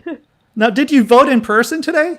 No, we voted early, and thank goodness, because the place that we were staying at had a construction emergency. So my husband and I are refugees at my friend's house right now. We're back in girlfriend of mine and her husband. So cohabitating, it's nice. I imagine it is. So, Caitlin, for people who don't know who you are, I didn't give you any introduction. We just jumped right into it. Tell the audience who you are and what makes you amazing. Oh man, what an existential question. My name is Caitlin Bailey. I'm the host of the Oldest Profession podcast, which is both a podcast and also an organization that tells better sex worker stories. And we have the position that old pros have always been part of the story. So I am a storyteller and a sex worker and an advocate. And here to think about things differently the way that most provocateurs do. Well, you're a comedian too, so that makes you a professional. A professional provocateur, exactly. Saying things in short, jabby, oversimplified sentences. So about this short, jabby sentences, what do you have to say about the election so far? What's your vibe? What's your read? I've just been eating candy and potato chips in like suburban Raleigh, North Carolina. Like my best friend is out in the living room watching Downton Abbey. My husband and I both worked full days today, like in our respective bedroom offices, like the rest of this like dystopian nightmare. So, I feel very detached from reality. I'm also on like some Ativan. So like, I don't know, I feel just weirdly and unnaturally copacetic. Wow. I am so... I am just. I wish I had some Ativan, to tell you the truth.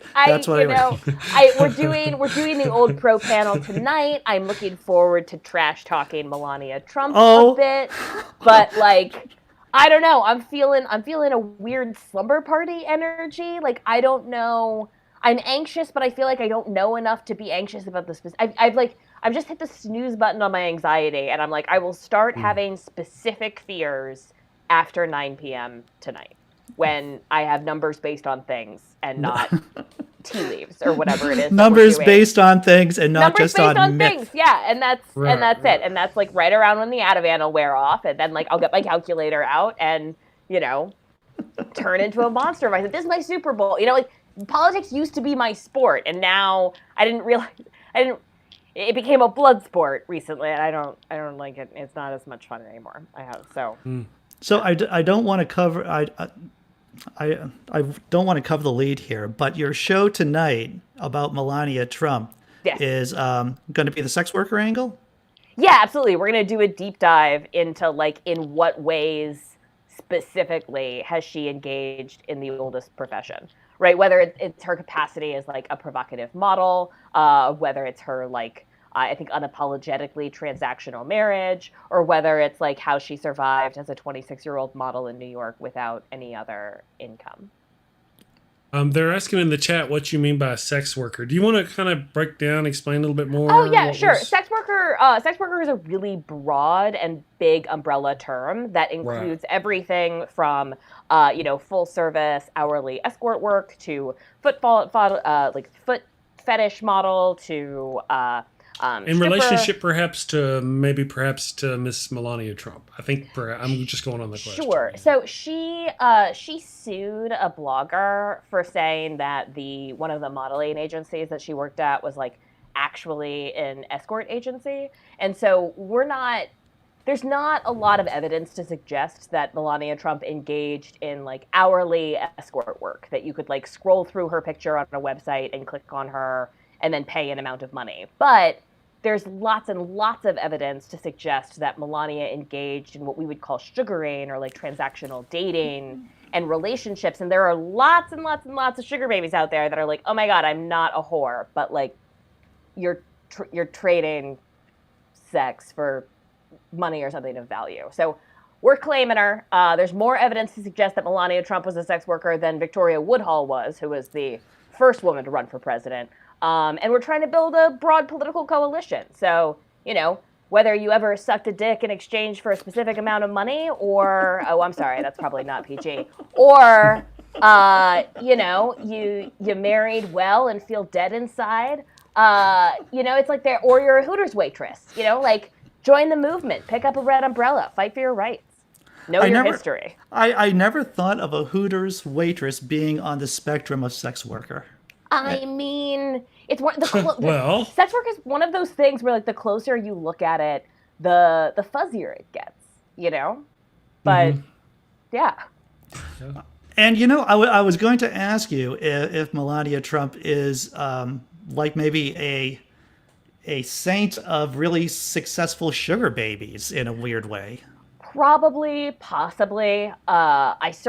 She certainly belongs within a tradition of courtesans, I think. The way that her sort of like high profile consumption, there are a couple of wives that have also stepped into this role, sort of like, I think famously, Marie Antoinette would be like sort of another public figure with sort of like decadent courtesan level consumption, and where that is a form of winning, right? Or you're being paid and experiences or money, etc. Like Melania Trump like will spend $45,000 on a bathrobe like as a dare. Like I feel like that's the drug that she's doing, and it's a kind of power, that like level of purchasing power, but it's not the kind of power that other old pros that we've focused on the show have gone after, right? Like Victoria Woodhull, who fought for suffrage, or even Stormy Daniels. We did an episode on Stormy Daniels, who is out there declaring her right to sort of stand in truth and not be bullied into silence haphazardly. If you're going to make somebody sign an NDA, got to make sure that it says what you think it does. So for those of us who aren't completely up to date on the Stormy Daniels, Donald J. Trump situation, Stormy Daniels is an American hero. Stormy Daniels, right? Just as a provocateur, right? I know I'm talking to other provocateurs. Stormy Daniels forced the White House to take the official position, I did not have sex with that woman, and she loved it. That's amazing. That's an amazing thing to have done for the American people. And what clarity it brought to the political discourse. I mean, we didn't get better than that. Like, you're being gaslit on a massive scale, and Stormy Daniel tried to tell you first. It's old pros now. That's a good one. Well, Indeed. Yeah. This whole thing has been a move up one step towards anxiety, towards more anxiety, towards more anxiety, towards more anxiety. Here we are today. I came in this morning. We did the morning show. I'm like, I'm not anxiety. I clearly have been having some anxiety. Ask Andy. I'm an anxiety-ridden Chris today, on top of being extremely distracted. And now here we are, the cusp of the election. We've got just over 10 minutes before the first polls close. Oh my God, it's like Christmas morning. I know, it's on the screen. But nightmares. I just want to let you know I had a very traumatic series of Christmases. Yeah, I was like, wow. Christmas is a dark holiday for me too, but not authoritarian dictatorship dark. Yeah, that's just... If it makes you feel any better, from what I understand about North Carolina, 538 is predicting North Carolina to go for Biden. Good. I hope that's true. Good. I know, I know so many people who have been working so hard on the ground here to make that happen, and I think it's amazing. It's amazing to see. Right. So, yeah. So, have you heard any interesting stories from friends or relatives about voting or dealing with Trump supporters? I mean, no. I mean, we voted early. It was, we walked into a quaint fire department in Warrenton, North Carolina, and like dropped off our early ballot and spoke to, some lovely old ladies all wearing masks. I hold on to this fantasy that like we still live in a world that's run by like pocket pen sort of bureaucrats and like can-do middle-aged ladies that are just like organizing our little micro communities, and I felt very much a part of that. But we are pretty deep in the woods here, and no one's been watching the news yet. So like the news that we're watching now is like my first exposure to it today, except for Twitter. Jack Maturko has shown up. Oh, Jack Maturka. He's Caitlin knows Snuck Jack. Yeah. Oh my fictitious God! It's like the Naked Diner series of Jack Maturko. Are we calling you a Satanist these days, Jack? Publicly, yes, of course, Satanist extraordinaire. Caitlin Bailey was first on our show. I don't even know. Before the apocalypse, apparently. Before the apocalypse, Before the before apocalypse. time. Yeah. And I agree. North Carolina is going to be interesting. That's one of the places I'm watching. It's kind of like my bellwether. I would be remiss as someone who went to college in Wilkes-Barre, Pennsylvania. I would be remiss to not point out how important everything north of the 476 in northeastern Pennsylvania is going to be tonight. Yeah. I think if you watch those places, watch those counties, Lackawanna, Luzerne, Monroe, Pike. That's going to be the bellwethers for Pennsylvania, if you ask me. Yeah, I lost a heartbreaking campaign in the Wilkes-Barre area. I was organizing Scranton in 2010. Yeah, for former. I had evacuated by then, but that's part of why this is interesting. Part of the reason that that part of Pennsylvania is so interesting this year is because of the pandemic. Mm-hmm. You have a lot of brain drain that left that area from 2000 to 2015. Kids would go to college and then move to New York or New Jersey or Philadelphia or somewhere civilized, and now they're all moving home because they lost their jobs. And you also have a lot of people in that area who had vacation homes and weekend homes and stuff in the Poconos who left Manhattan and moved into their vacation residences full time because they could telecommute. So it'll be interesting to see what happens in that chunk of Pennsylvania. So, dude, if I can call you dude, since we've known each other for so long, you're in Arizona. What does Arizona look like? Yeah, how's that looking? Boy, the last poll I saw, it was a dead heat. My feeling is that Maricopa County is going to turn out hard, and Pima is going to turn out hard. It's a question of how well Trump can rally those other more rural counties that exist up and around Colorado and northern New Mexico and Four Corners. Are you guys seeing or expect to see any, more blatant voter intimidation than the voter suppression tactics we've already seen at play? In Arizona?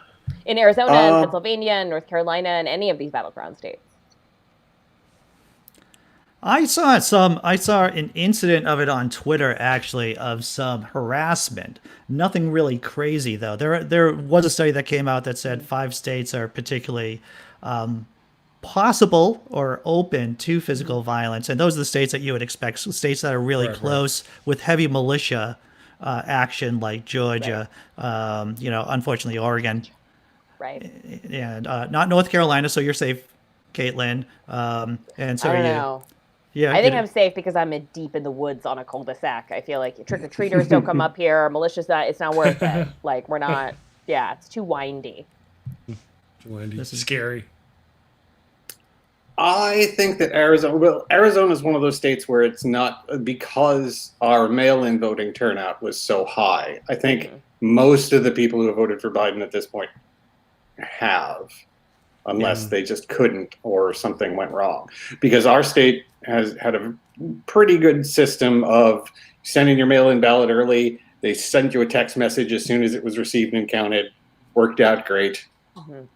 Yep. So the high voter turnout early on with the mail-in, and I'm not sure about Arizona. Is Arizona one of the states where the counting couldn't start until election day? I don't remember. I know Pennsylvania is that way. I know Pennsylvania is a bane to my life right now, because a lot of counting, their mail-in ballots don't start until tomorrow, or at least in some serious counties, some important counties, and so they have a stockpile of ballots already, and they cannot count them until tomorrow morning. Right, and that's why I'm watching North Carolina and Georgia, and I think Texas so closely, because if any of those three flip, I think Trump's done. Right? Well, I'm hoping. Yeah, maybe. Well, it's like the first time I'm Georgia's a toss-up not state. Panicking is how I'm putting it. Does anyone foresee a possibility of Biden handily winning both the popular vote and the electoral college vote, and then Trump pulling some, like, I don't know, commander-in-chief shenanigans to Absolutely. okay. Cool. Yep. Andy's been talking about that. I've been talking about. Jack Macherko might be surprised at this, because we were talking about this in 2016 on election night, about the apocalypse happening and the nightmare scenario, which actually did occur.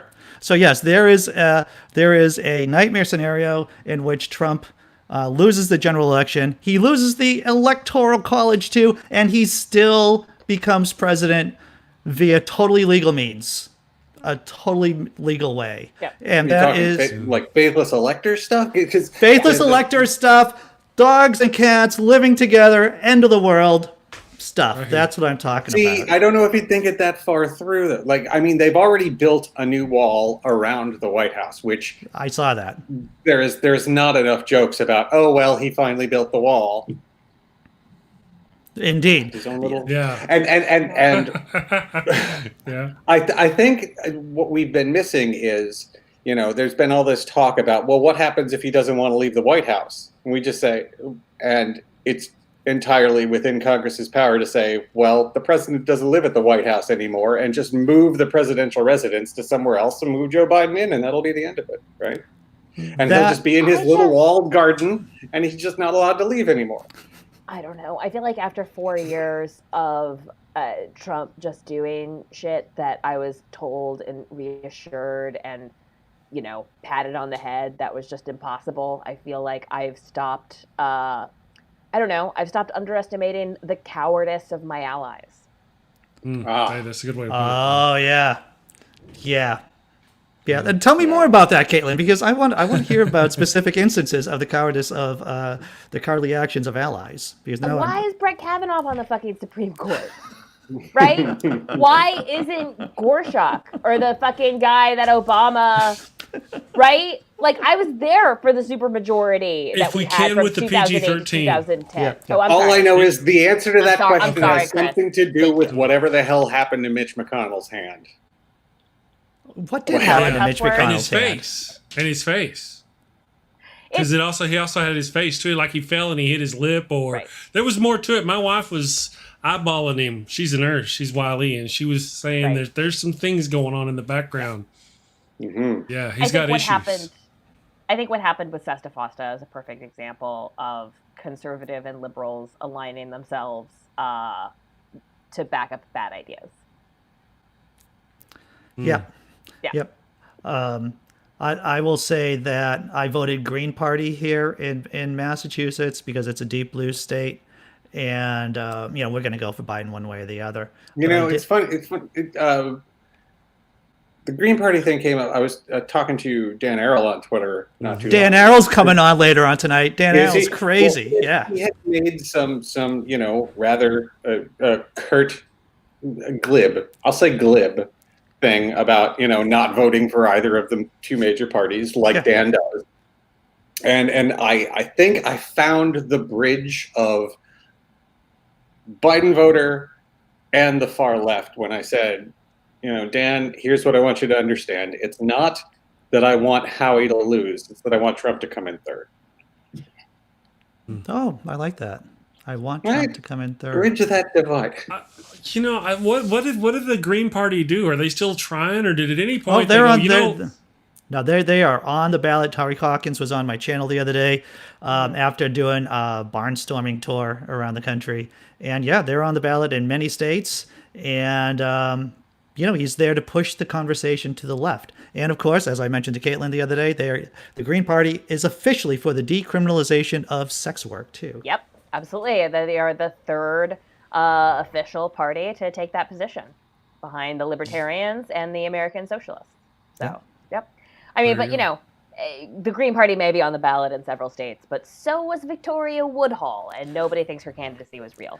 Most people don't know who she is. She's the first woman to run for president. Okay, it's fine. I'm sorry. It's fine. It's fine. It's fine. It's fine. 1872. Can you believe it? All right. Okay. If Andy wasn't alive, then it doesn't count. Andy's very old. Well, I'm the oldest one out of the four of us. I know this is becoming more and more normal. I'm the oldest one here. I do think that is the thing I said to Dan about wanting Trump to come in third. I do think that it would be really great in terms of finally starting to shove the Overton window back to the left. If in a state like Maine that has ranked choice voting in a presidential election for the first time, that actually became a reality. I'm not hopeful it would happen, but I think it'd be awesome if it did. There are things that can happen. I mean, ranked choice voting was on the ballot this year in Massachusetts, and I voted for it. So I think it's going to pass, and I think it's on the ballot in at least one other state. So it's going to be a way of increasing democracy in our neo-democratic or neo-oligarchical system. I guess it all depends how you want to flip that coin. Yeah, I'm still surprised that it's illegal to begin with. Yeah, the sex work. I mean, I don't look up enough. It's not something I partake in. No offense. I'm not against it. I just never have had a need to do the thing. I'm not against it. I just, why is that still illegal? I mean, like a coal miner gives his body away as much as a sex worker, or more so, really, if you would ask me. Right. When you think of like black lung and all those things. Sure. I don't know. It's just one of those things. Maybe my mind ain't right as far as how society works, but I'm surprised it's still be that way. Yeah, go ahead. Yeah, no, I would take the position that you're not wrong, but society's been wrong about this for a long time. Right. So yeah, I mean, I was raised by a soldier, so like I see what the state can do to people in exchange for wages, and it's not. I would say that the reason why sex work isn't legal, it starts with a patriarch and ends with an E.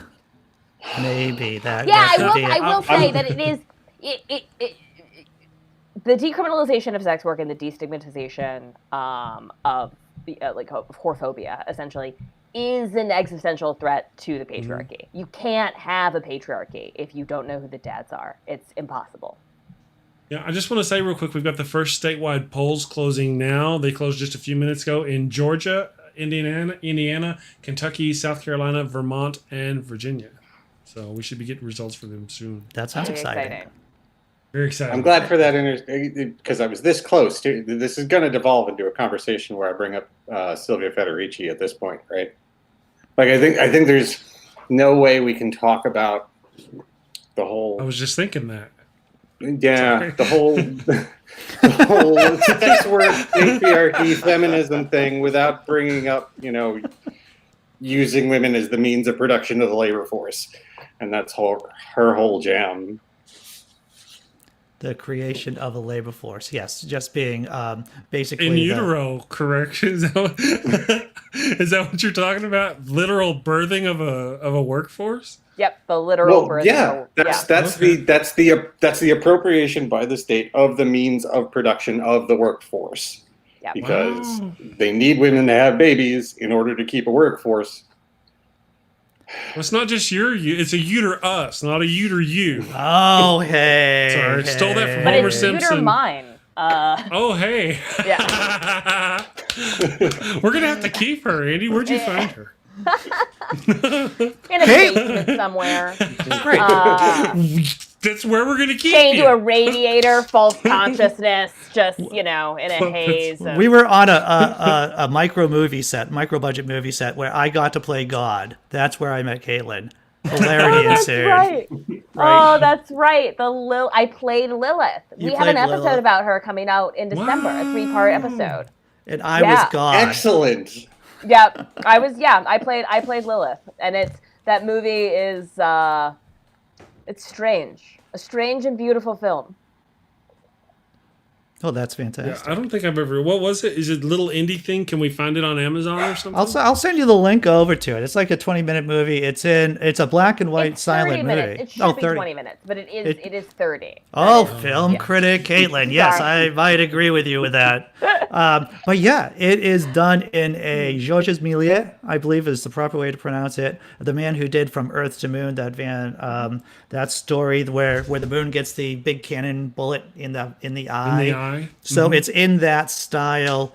The guys who did it put a ton of work into it, a ton of CGI, and they did a really nice job. Though it could have gone a little short, but hey, it's beautiful. Yeah, it's got 10 extra minutes of very laboriously done, beautiful footage. Hey, Chris? Gotcha. Yes, sir. Is there a way you can move the closed captioning to the bottom of the screen on the CNN feed you've got? Because maybe I'm really trying to read the stats. Let me try to put that up for everybody to read on this screen here. You're reading this. Oh, they moved them now. Yeah, it's up top and it was covering so I saw a poll, but I couldn't see what it was really about. Like I couldn't see the title. What I was seeing earlier was I'll leave that up for now. We've got everybody on the screen and we'll leave up what they're saying. We can even hear them a little bit. I guess I possibly could turn it up where you guys could hear it whenever we're ready, whenever they start releasing polls. But yeah, I'll leave it up there and I'll try to, if you see something, let me know. Yeah. Okay. It's less white. I'll try to do the thing. This country is less white, but it's not So the you can Republican hear them. Party. And A little this bit, is yeah. why Everything working okay? I'm broadly, just testing. Yeah, everything's before working fine. Trump came Everybody on good? the All right, scene, good. So you whenever we saw get those the polls Republican dropping, Party nationally I'll be a jerk. I'll be like, wait, there's polls. Wait. coming in. We Nice got to put Andy. the sound on. Yeah. Okay. For a minute there, I was going, is she white-splaining that America is becoming less white? Because that's what it sounds like. Wouldn't surprise me. Yeah. Yeah, there's just going to be a lot going on starting here in just very shortly. Hopefully we'll get us some results. This has been, again, very stressful for everybody, really, and I'm ready for it to be over with. I described it on the show, on the Daily Atheist Morning Show this week, as like being on a bus, and every day you got to go to work or got to be on that bus, and somebody walks by you, this big brute, and every day he tries to flinch and tries to hit you, and every day you just like, and like, I'm ready for that, to not have to get on that bus or for that guy to go away or whatever. Every day it's been like that since Trump has been in office. Caitlin, can you FedEx Chris some Ativan? Because I think that's... It's like you're talking. I'm like, yes, I'm with. I know that I should feel stressed out. I feel guilty for sort of sitting here being like, I'm just breathing into my yoni, just feeling fine, trying to stay present. Right. Yeah, pretty much. I don't know. I'm on drugs. So like I don't. That's my. Oh, that's actually one of the other interesting things about Arizona that hasn't come up this cycle in the same way that it did in previous years. That recreational marijuana is on the ballot here, which hasn't actually been a part of the mainstream media conversation of what's going on the Arizona ballot. Like, But I think that's. Yeah, go ahead. I do feel like the turnout motivation on that is more pro than anti. I feel like there's more pro pot enthusiasm than there is anti weed enthusiasm. Like none of my conservative Trump supporting uncles can even bring themselves to pretend to care about smoking pot anymore. Right, but I can also see. I mean, I don't know how to say this without feeling like I'm being demeaning, but there's a lot of single issue voter people who want recreational marijuana who are otherwise completely disinterested in politics. Understood. That's true, but I do feel like if you pushed and shoved them at the polls, they'd be probably pro weed and also anti-Trump. I don't know, even Also, if not I would pro guess. Biden. Well, right, exactly. So that could be something that brings out more of a vote for the Democrats than I feel like has been part of the national conversation. Psychedelic mushrooms are also on the ballot in D.C., which is very exciting. I had no I've heard about idea. some of those. I had no idea. And Recreational. decriminalizing adult consensual sex work could have been on the ballot, but we didn't quite make it happen. Was it a lack of signatures? No, it was not a lack of signatures. It was infighting within the community to prevent a signature drive. I have no idea.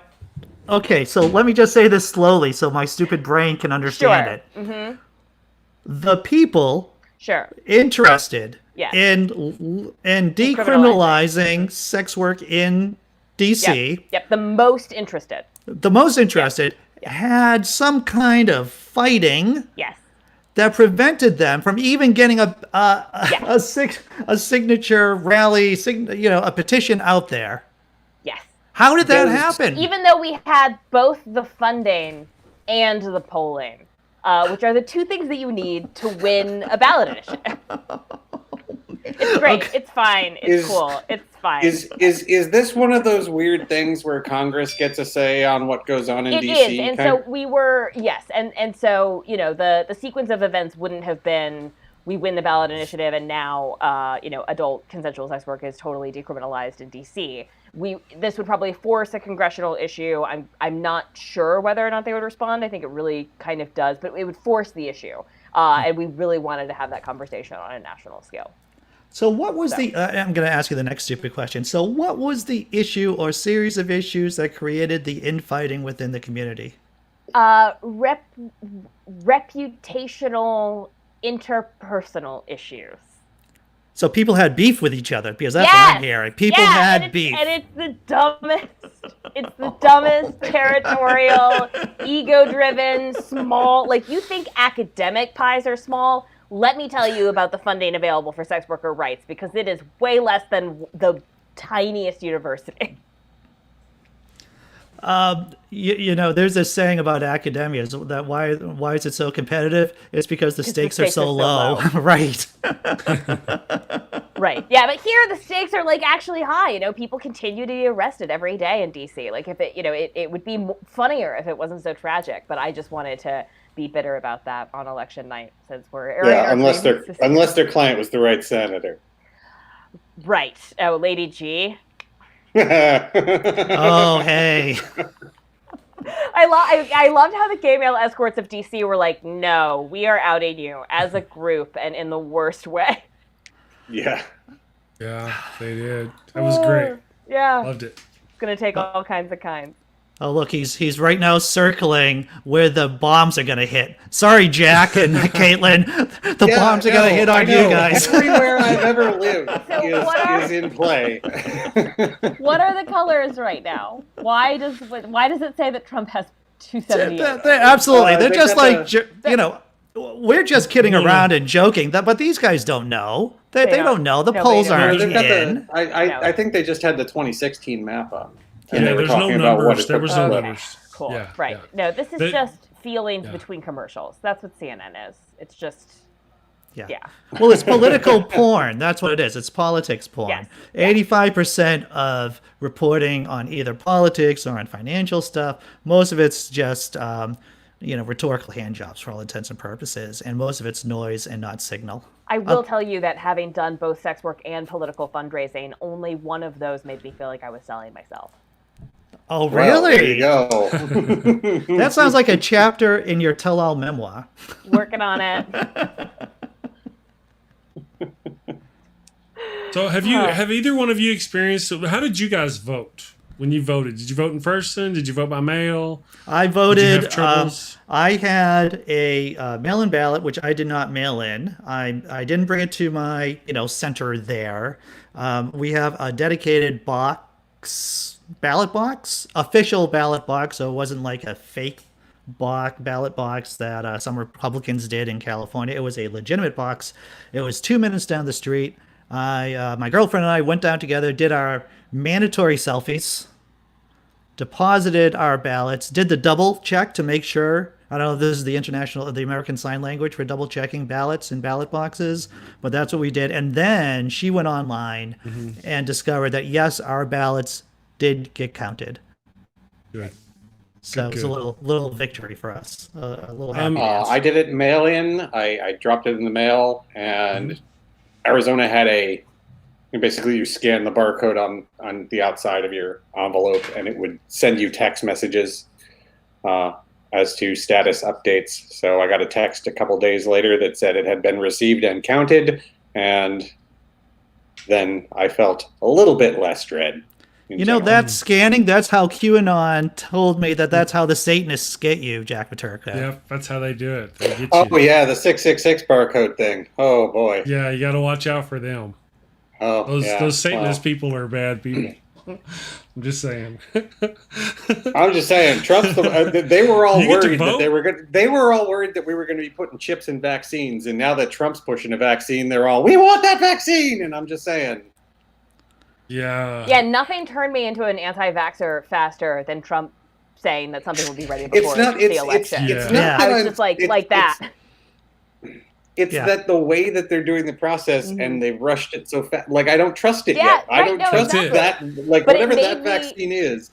That feeling state made me very empathetic to all of the anti-vaxxers I know, where I'm like, oh, I'm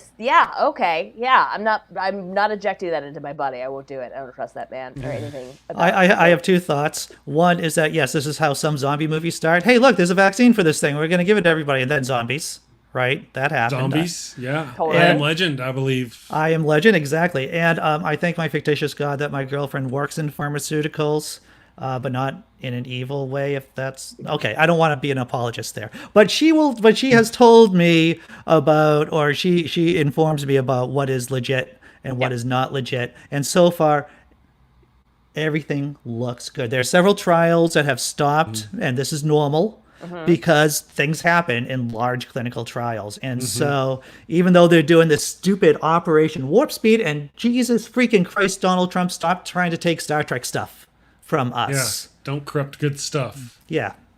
Yes. Oh, look, hey, we have polls? No, it's not a poll. Scrambles. Oh, polls. Do we have polls yet? Indiana says... I'm sorry. Let me get that on the screen. See, those numbers are... The chat. Let me get that chat out of the way. Well, Indiana's... like a snail's pace. Well... Indiana's going red anyway. We already know that. Out. Let's just look at what we're looking at. It's always fun to get the first vote. Greene County gets that distinction in the United States of America this year. Oh, this is one county in Indiana. 29.7, I don't care about yet. half of the vote in. Yep. According to that, again, this is one county, so this is not instructive. But one of the things we're going to do throughout They're the night, just desperate for shit to fill. Took the words right out of my mouth, man. If you round it up, We're 4 desperate years for ago. numbers. Sometimes we look at the math too. Okay, all right. Back Yeah, to congratulations. Is Gary He won Johnson? He has clearly won one of the most red counties in Indiana. Good for him. Yeah. Great. Yep. I don't Doesn't tell even us think Gary anything. Johnson is the Libertarian candidate this year. No, they had flipped from the 2016 numbers to the 2020 numbers. Oh, I understand. Thank you for making me smarter, Jack Maturkle. This is how we worked. This is That's how, how and they this is what work. Chris does now too. They help me with my brain. I try. Sometimes, yeah. Sometimes I break.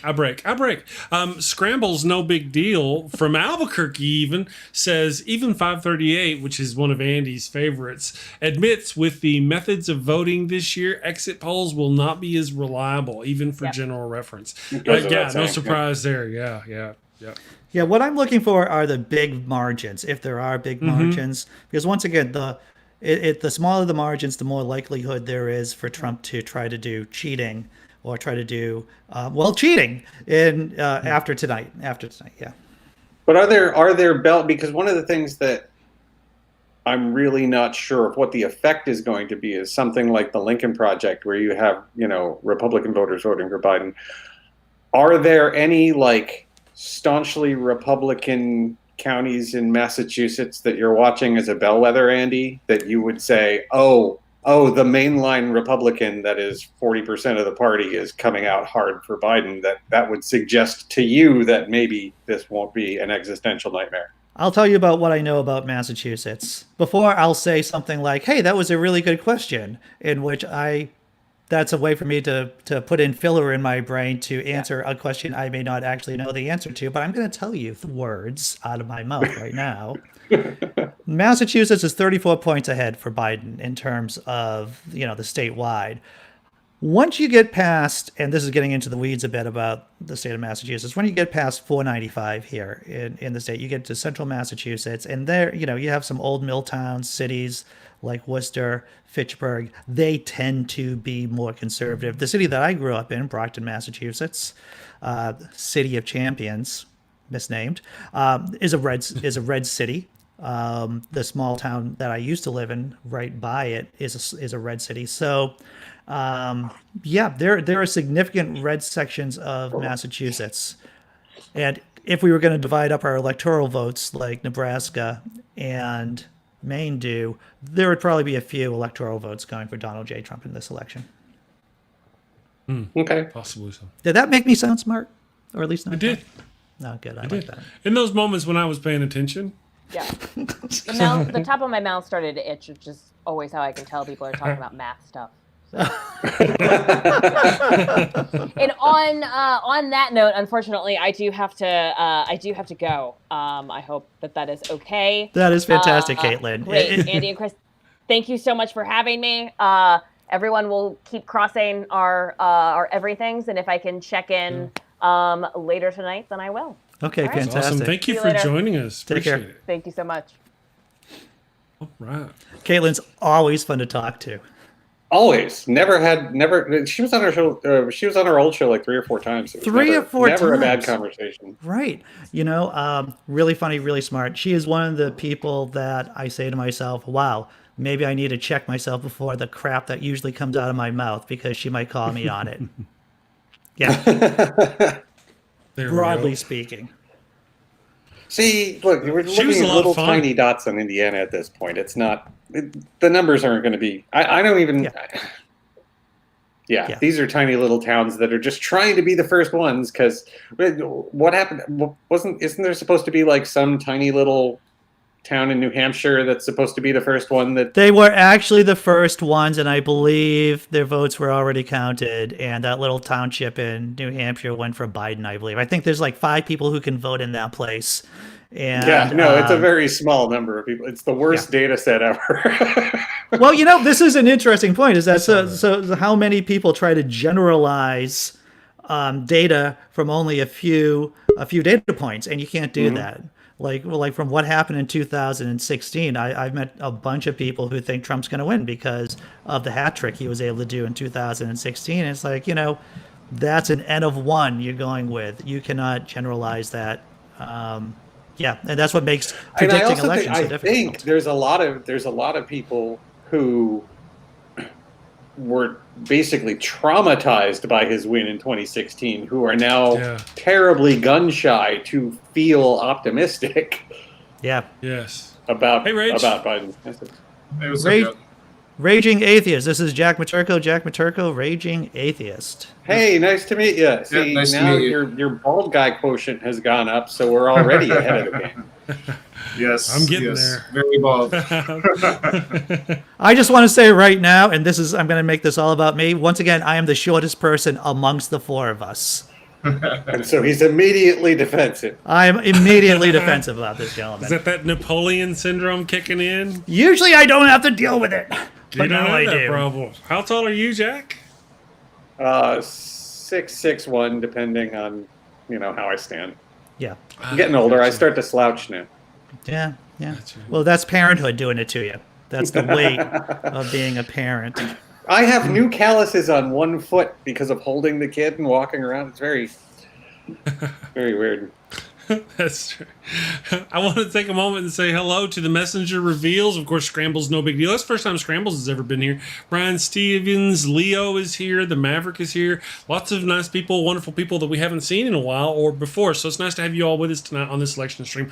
We're talking about it, the Nokasuchi, and then John was here earlier, and I was like, John, you need to get the hell out. And John's like, well, all right. And he left. And hopefully he'll come back later, or he'll be a guest on the show later. It's been one of those nights.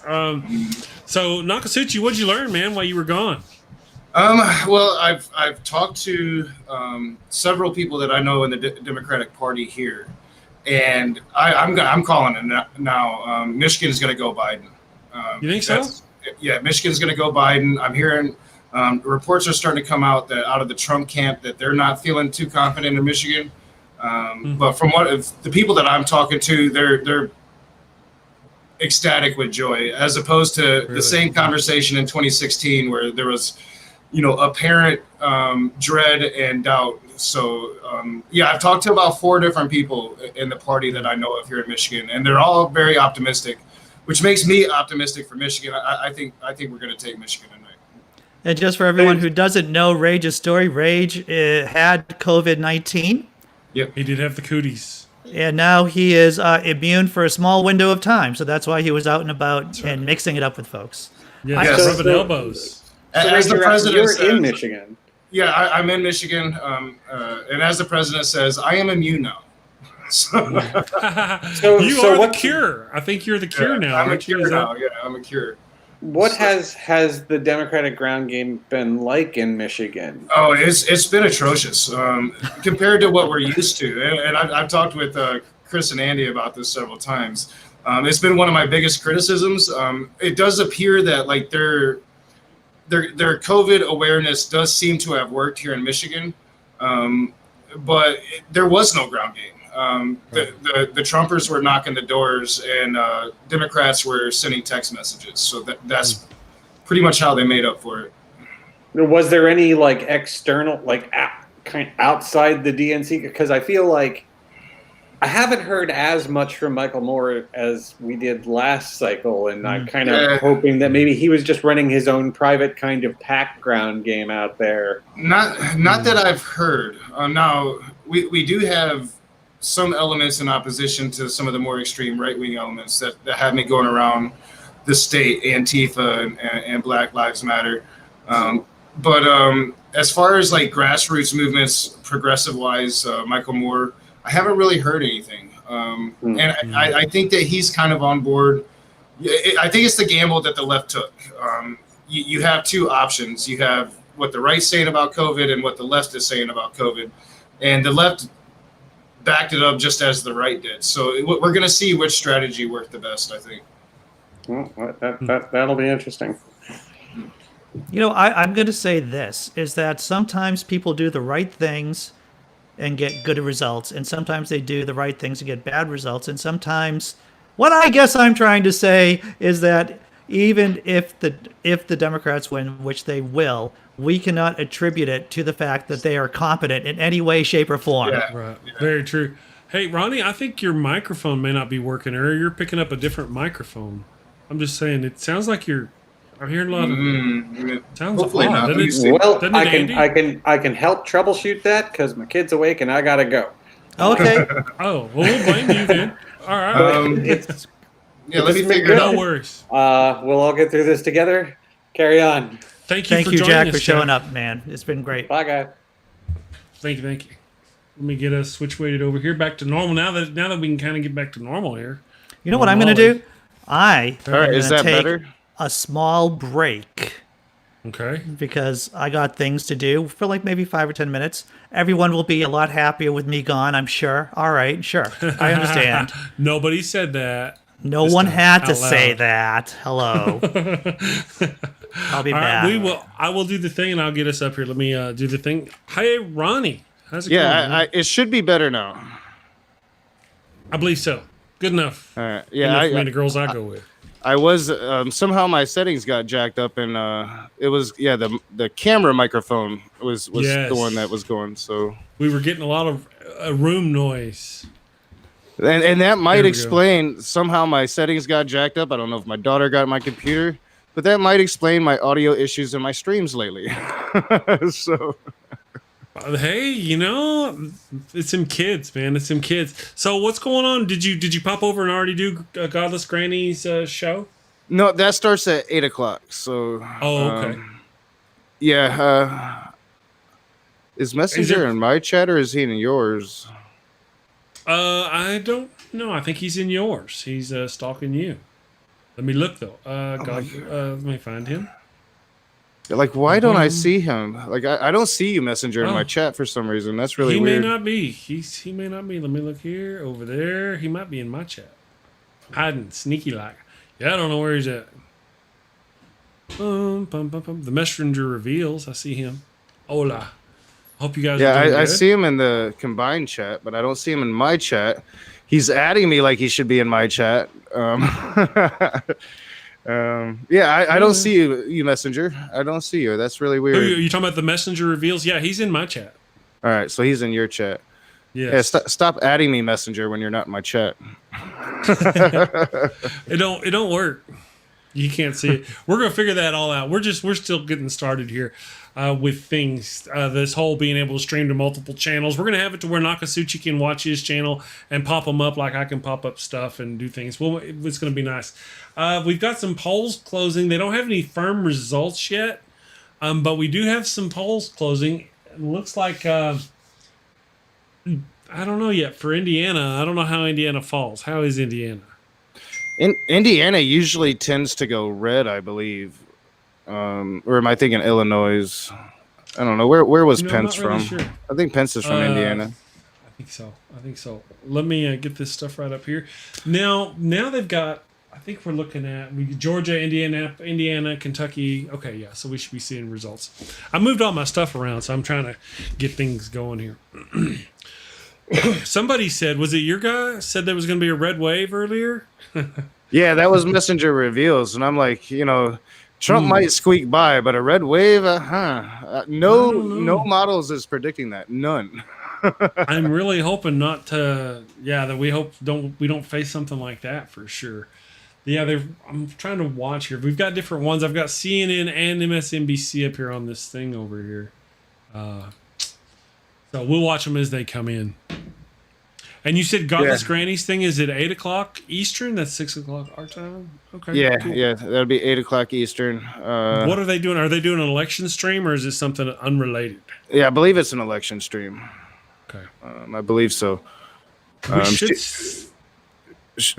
She usually will send me an invite on Tuesday nights, and now that I'm back to work, I usually don't do it, but I'm trying to switch up my nights. And so I got the election night off, and she asked me, so I always turn her down. So I'm like, nope, I'm going to say yes this time, and hop in for a little bit. I told her I probably wouldn't be there the whole time because we're doing our thing here, Right. So, and we've got other guests coming too. So we're gonna be plenty busy. I'm gonna pop us over to this other section and put us up on the screen. We can actually, I'm gonna make us listen here. We can listen to some of what's going on. Almost all day. This slow, steady pace, but that's because you hear that okay? 4.6 million early votes were cast in the state of North Carolina.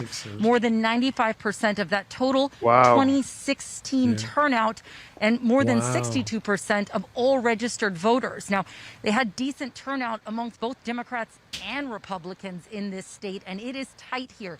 Polling has shown that former Vice President Joe Biden is just a little bit ahead in that polling, but really it has been neck and neck. And they're also here in this state focused on a very close Senate race, Jake, something that everybody here is waiting to get at, again, 8:15, those numbers. All right, Diane Gallagher. Wow, North Carolina. extending Let's it go to Wisconsin. On Yeah, to I Wisconsin, heard that, where favorite son Bill Weir is in the state capitol, Madison. Bill, the National Guard is now playing a role in the election in the Badger State. Really? I hadn't heard that. Yes, Jake. Otherwise pretty smooth as butter here in the Dairyland, but the one hitch is Outagamie County. It's near Green Bay. It's Appleton, Wisconsin. Big Republican stronghold. Due to a printing error, they thought they had about 13,500 ballots that would have to be painstakingly hand transferred onto a clean ballot. Otherwise, it would throw off the counting machines. The problem is not as bad as they thought. They actually went to the Wisconsin Supreme Court for guidance, and they decided, handle it yourselves. Hire more people. They brought in 20 National Guardsmen who are helping transfer things. But it doesn't sound like as many of the ballots were affected as they originally feared.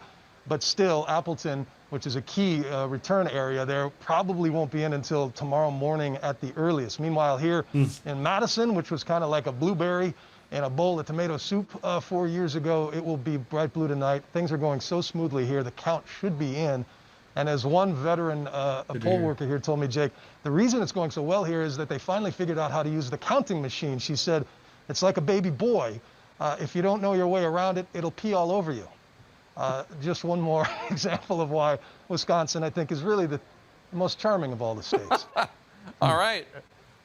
Well, we got some things to look forward to tonight. I'm just eager for those first results. Now, I've heard that what may happen, we may get a wave of a Trump may get a kind of a wave in the beginning, and then it'll kind of go back the other way for Biden. Well, yeah, I'm hearing that it could be the southern states that we actually get results for first. Georgia, Texas, Florida could be a day or so. I mean, Florida's always late anyway. So, I mean, every election, Florida's like the last one that comes in for some odd reason. I think that it could be a Trump early night, and that's where we could get that really early Trump declaring victory before it swings back. So it'll be interesting to see how it plays out. I will say I'm even more optimistic than I have been, and I'm really surprised because I've been really nervous all week leading up. Yesterday I was extremely nervous. It seemed like the town was nervous. Everybody was just really, really quiet. Seeing Trump's press conference earlier, and for the first time, I heard Trump mention the word "lose" and how that's a possibility. So I'm like, I don't know. I feel really good, and I hope I'm not setting myself up for another 2016. Liberal tears on some stream or another, whether it be this one or. But I feel good. Tears. I feel good. Yeah, that's kind of one of the things. It's just I've mentioned it several times watching Rachel Maddow's face that night during the election, and man, it went from good to bad. I don't want to be that. I want to be all yoo-hoo. I even have a special button prepared just in case, or for when Joe Biden wins, I'm gonna press that button. It'll do special things on the stream. I'm mucho excited about it. I hope it's tonight. I really do. Me too. Well, a lot of times they'll even do they'll even do concession speeches on the night of, if it's that far one way or the other. So hopefully we'll see some of that. Yeah. I mean, we're not going to see Trump concede. No, there's no way that's going to happen. But the numbers will be so much that people will go, well, he should just succeed. We know he won't, but he should. That's kind of the thing. James Hogue has a question. Has anyone encountered any militias today? I haven't. And I haven't really heard many stories. I was planning on watching the local news earlier, but I didn't get a chance to. But I did hear a story about it earlier. Maybe it was ABC News or something, to where that was a strategy Trump was counting on, but it really isn't a winning strategy, and it's not really interesting. Like, so even if they do show up to these polling stations, you're going to sit there and yell at people that are going to outnumber you and yell, it doesn't make much sense. So yeah, I'm not hearing many stories. It doesn't seem like that really is a thing. Now we're in crunch time right now. Like here in Michigan, we got like an hour and a half left. I think now would be the time, now that it's dark outside, we might start hearing some stories, True enough. I saw some numbers there a minute ago. They were good. In Kentucky for the president, 96,800 against 75. I mean, he's winning. He's winning Kentucky. I see that as a good thing. It may swing. Obviously, it'll probably swing. It'll change as the night goes through. But that's good for Amy McGrath, for so many people who down balloted, and bad for Mitch McConnell. That's what. Yeah. You want to listen to him real quick while they? Yeah. Oh, there's sure. Andy. Hello. We were going to listen, Andy.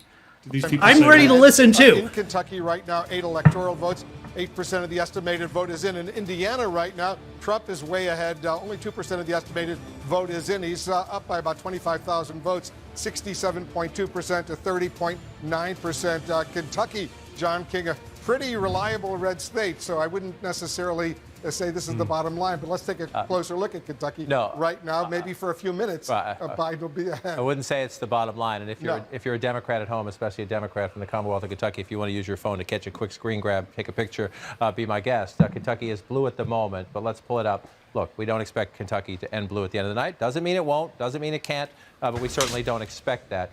This is 77% of what you're seeing on your screen right now is early vote. And what do we know? What do we mean by early vote? We know it was disproportionately Democratic. Yeah, I don't hear it anymore. Democratic voters I don't hear it anymore either. So let's fill this up with some clever patter rage, because we're both professionals. And this is the miracle of live shows, people. 55. So shit happens. 44. It does, man. Remember, So, 2016. so Frankfurt, it's no Presidents have won the surprise that state by nearly Frankfurt's 30 blue in points. So this is Kentucky. not It's one in expected to Louisville stay because they're where it both, is. you We're know, just looking at urban early votes, and areas. this is one of the courses And we're gonna have so to go you would through think all that night. urban In areas states go that are blue, competitive, typically. in states that are not so competitive, as we don't Overall. expect Kentucky will be at the Well, end. yeah, We have to and walk through transparently it with does people seem to be about why they're early, That's in the Cincinnati suburbs. In but northern that's Kentucky, a there's that's one a blue significant county already lead up there. even for again, early. this is Trump's got a lot of 77% makeup early room. votes. If And, this you know, me and holds, John if Peterson were Kentucky pointing something holds out blue, earlier this would be a huge because I think deal. If it I'm holds fairly blue by certain I've that heard all margin, day that they said it's close a to 100 ginormous deal. million I wouldn't expect that to happen. But why is votes that already. important? Because this is votes, the county you know, like that early President voting, Trump won, you know, mail-in 60 voting. to 34. If you do the There was like rounding there. Why are we 120, looking at it a again? little We over expect 120 Kentucky million people to that be voted red. in the last Covington, if you've ever election. flown into the Cincinnati- Like we could be seeing an overwhelming turnout that the country hasn't seen in a very long time, and if that happens, then Kentucky is up for grabs, and Mitch McConnell is in really big trouble. No, you raise a good point. We could have up to 160 million people. I mean, that's just an approximation. 160 million people voting. So yeah, anything can happen. That's how crazy this is. Yeah. But again, very early. I don't want to get too overly optimistic. This is the most I've seen you smile, Rage. I know. This is the It's most been I've all seen you day. smile. It's been all day. I Yeah. can't seem to get it off my face. So hopefully, Messenger later in the night, you won't be the one smiling at me. You ass. You ass. Yeah, well, again, you know, watching these numbers in the beginning can be very misleading. Yeah. For one. And then Trump said whenever it looks like he's won or there's a winner, he's going to declare himself a winner. So, I mean, if he even just barely gets ahead, he's likely to try to declare himself a winner. Once Yeah. again, You know, I if I was Trump, I would, at the very least, I would not declare defeat tonight, because just declaring defeat means that you're limiting your options in the extra innings, and that's his best chance of winning. Yeah. Yeah. Brian Stevens says, he's talking to @Messenger reveals, he says the Kentucky map shows Biden taking 2 more districts than he did in 2016 so far. I'm sure it'll change as we go throughout the night. And I guess I haven't seen any reports of violence at the polls. Have you Neither guys have I. seen anything like that? I haven't seen anything. We were worried. Thought tonight was going to be crazy. It's not over. They could very well still be on standby for when he loses. So Yes. Standby. We That's mentioned right. that. Remember we were Could talking be about that. standby. One night we had a vote, didn't we? It was like one of our polls was at what time in the day or something. Is he going to call for him to stand up? I don't know. I think I threatened to poll that one. But, you know, you never know with that guy. What time in the night, whenever he realizes, you know, he's going to get ousted, is he going to call for his peeps to step up and do their thing? Right. I don't even think Trump has tweeted a whole lot.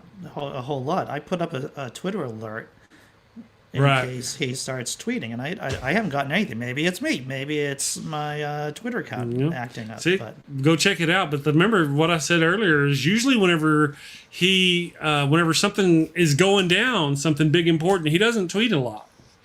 He goes dark on his tweets. Well, he is okay. So here's something from 27 minutes ago, all in caps, in classic Trump style. Okay. We are looking. I'm not even going to yell because I'm not going to do this. We are looking really good all over the country. Thank you. All in caps, because that's his style. And that's it, huh? Yeah, that's that. That was 27 minutes ago.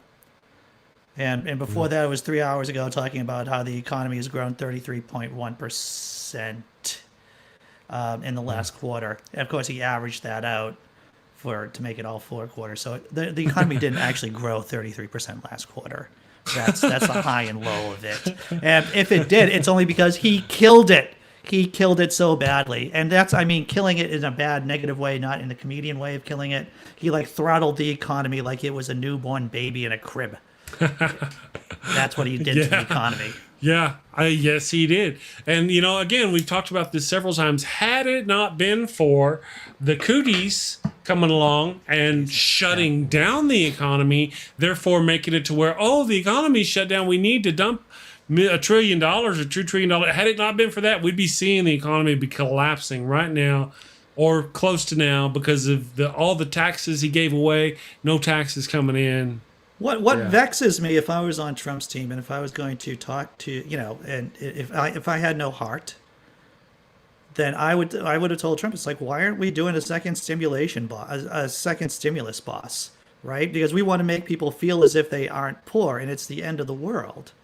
Even if we are going to screw them after the election, you would want people to feel pretty confident about you until November 3rd. Right. But they didn't even do that. I don't understand. I don't know. I don't understand why they just didn't push and just for something to get through to make people feel better about voting Republican. But they didn't even do that. It's the ring of stupidity. I haven't talked about the ring of stupidity for a while, but it is Donald J. Trump and the self-imposed ring of stupidity he has put around his own, head, neck area. Mm-hmm. Well, yeah, I'm looking at his Twitter feed right now, and he pinned this. I don't understand it. It says vote, vote, vote, and it's clips of him dancing, but it's like, I'm like, why do you think that helps? I'm laughing. I'm sitting here laughing. This is hilarious that he would actually put that up. I like his moves though. Yeah, he does the points. He does the hammer blows. It's the same thing. It's like a really awkward white dude trying to dance for 10 seconds. Like, granddad, your doctor told you can't be doing that. Stop it. Or one of those zombies from a zombie movie where they're all twitch walking. Twitch walking, right? Yes. Oh man, it's horrible. He pinned it to the top of his. Bless his heart. Bless his heart. Bless his heart. Bless his heart. Thoughts and prayers. Thoughts and prayers. Yeah. Well, so far there's still not a lot. I'm eagerly waiting for some decent results to come through. Well, it's only 6:46. It just seems late because for some crazy reason we decided to start doing this at 4 p.m. Yeah, I know, right? And so there was going to be. I'll tell you. Had these right-wing nutbags been all news and drama and guns and whatnot, me and you'd have been all over. Would have been high in the sky. These guys had the edge of it, but nope, nothing happened. But I have to tell you, the guests that we had on, we had Jonathan M.S. Pierce, we had Daniel Fitzbennett, Caitlin Bailey, and Jack Materko. I had a lot of fun. I've had a lot of fun so far. Yeah, and we got a great group of people coming on. Jack and Rage, Rage. And of course Rage, yes. Jack, Jack was a lot of fun this time. Whenever he was on the morning show, he was not awake. I don't think he was awake, brother. No, he wasn't awake. Jackson, as the stereotype of Satanist extraordinaire that he is, I think he's more of a night person than a morning person. As one might imagine. You were going to say Rage? Oh, I don't know. I was going to say something, but I'm just. Must have been a lie. The weed is good. The weed is good. Yeah. The only thing I miss about, not doing weed is my short-term memory. Yeah. My long-term memory and my middle-term memory. And your memory. All those other memories. Yes. So, all right. Things are going good now. I think pizza will be arriving soon. I already got some Chinese food. I just stuffed into my mouth hole a little while ago. You? So yeah. Got some vegetarian. I'm not here to shame anyone about eating murder meat because I never talked about being vegetarian. But my girlfriend and I are vegetarian. We got some lovely vegetarian Chinese food. Vegetarian Chinese food sounds delicious.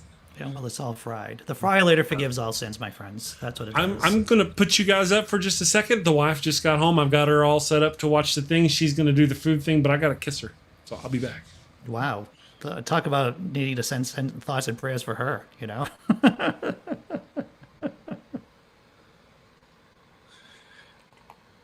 Oh yeah, yes. Good night, Andy. Good night. So far, so good, my friend. So far, so good. It's we'll see how it all plays out, right? Yeah. Because Pennsylvania and Florida. How many times has my heart been broken by Florida? Yeah. Way too much. Way too much. Well, I hope Florida doesn't fall for the crap ads that I've been seeing the last 3 days in particular, where Donald Trump is like, Democrats are coming for your Medicaid and your Social Security, and I'm going to save it. And I'm like you guys have to know, he's trying to take away Social Security right now, right? He's trying to take away Medicaid right now.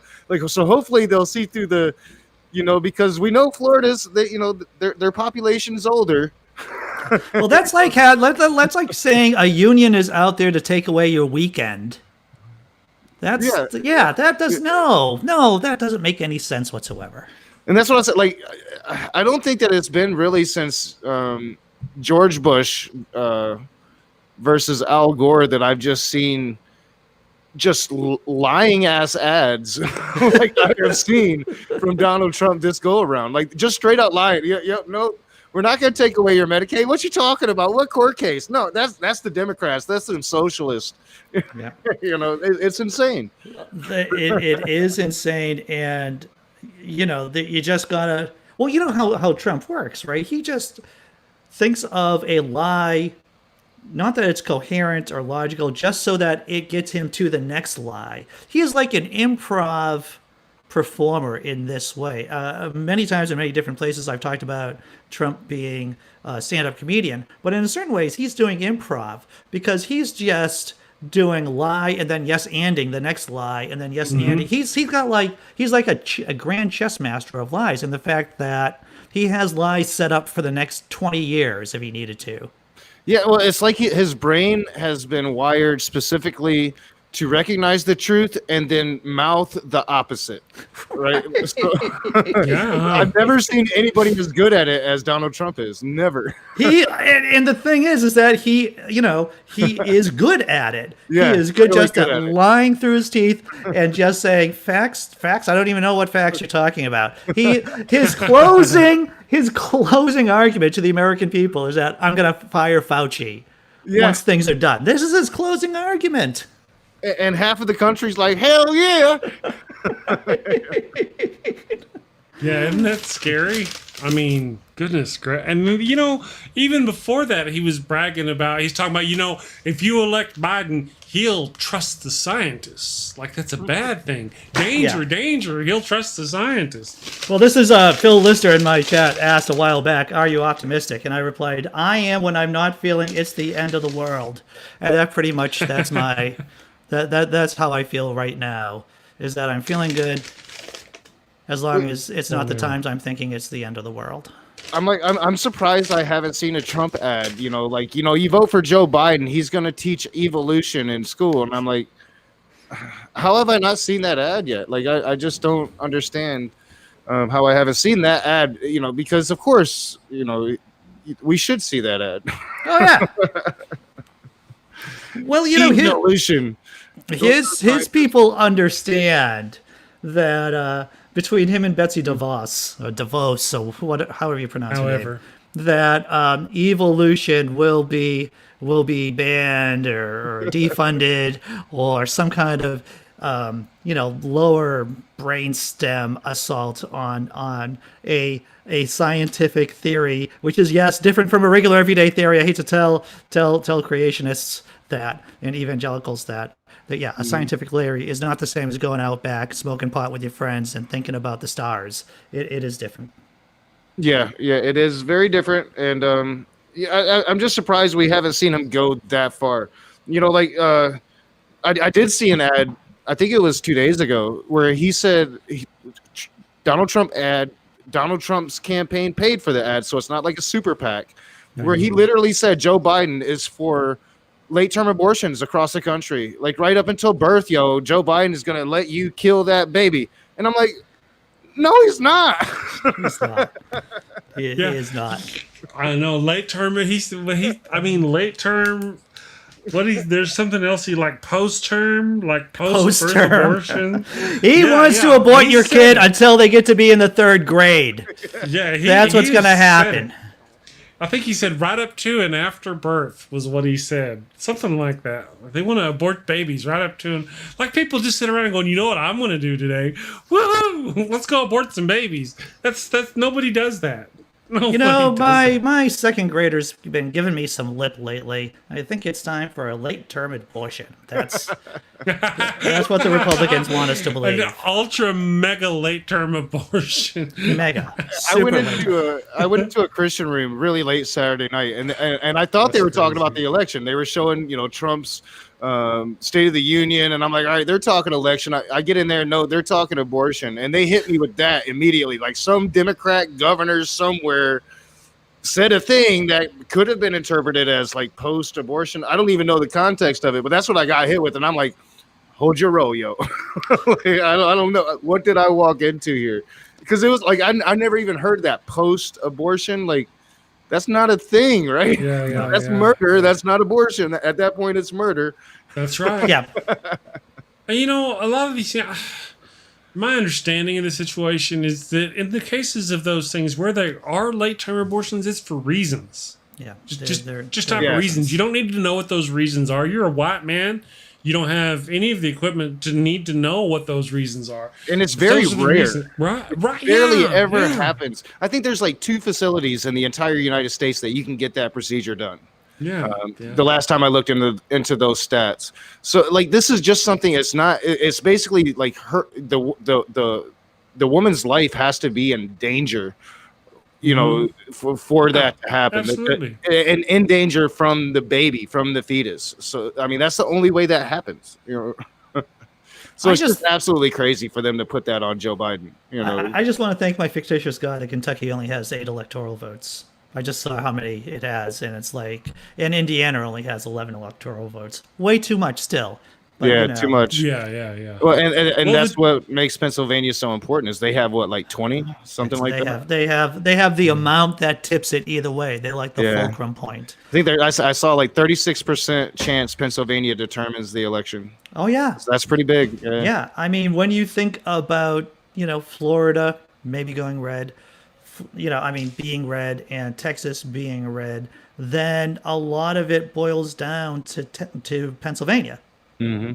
And the fact that and I'm going to say it again, and I'm sorry for people who've been listening since those 2 people who've been listening or watching since 4:00 this afternoon, but Pennsylvania, in many of its swing counties, don't start counting their ballots, their mail-in ballots, until tomorrow. And so are we going to really know what happens in Pennsylvania tonight? Sure, if it's a blowout one way or the other. Yeah. But there's a good chance we're not going to know until not tonight. I think that if the Pennsylvania in-person count is close, I think it goes Biden easily, because I would have to imagine that the vast majority of early voting was done on our side. You know, so. No, you're right. Yeah, hey, do you guys smell that? Is that Seamus? Is that Seamus? Seamus? Seamus is here. Oh, Seamus, you got to bring this guy in. I'm gonna pop him in here just a second. Sorry, Seamus. I'm not sorry. Hey, Seamus. Free thought prophet. The free thought. Listen, we got to get him up here. Where is he? There he is. John Hamill, his partner, John Hamill in crime, was not able to make it because he had a dental emergency. He told me this on Twitter, and I didn't even make a joke about an Irishman having problem with his teeth. That's what kind of gentleman I am. I do not stoop to that kind of humor. Seamus, how you doing, brother? Good. How you guys doing? Seamus. You guys are way too optimistic, though, I gotta say. Good. Bring me back down. Bring it back down, Seamus. Tell me how it is. I don't know. I just see the same thing. I've seen this game before, right? I mean, I just feel like it's the same playbook that the Democrats ran. I think the only curveball is COVID, whether or not that changes enough hearts and minds. But I don't know, man.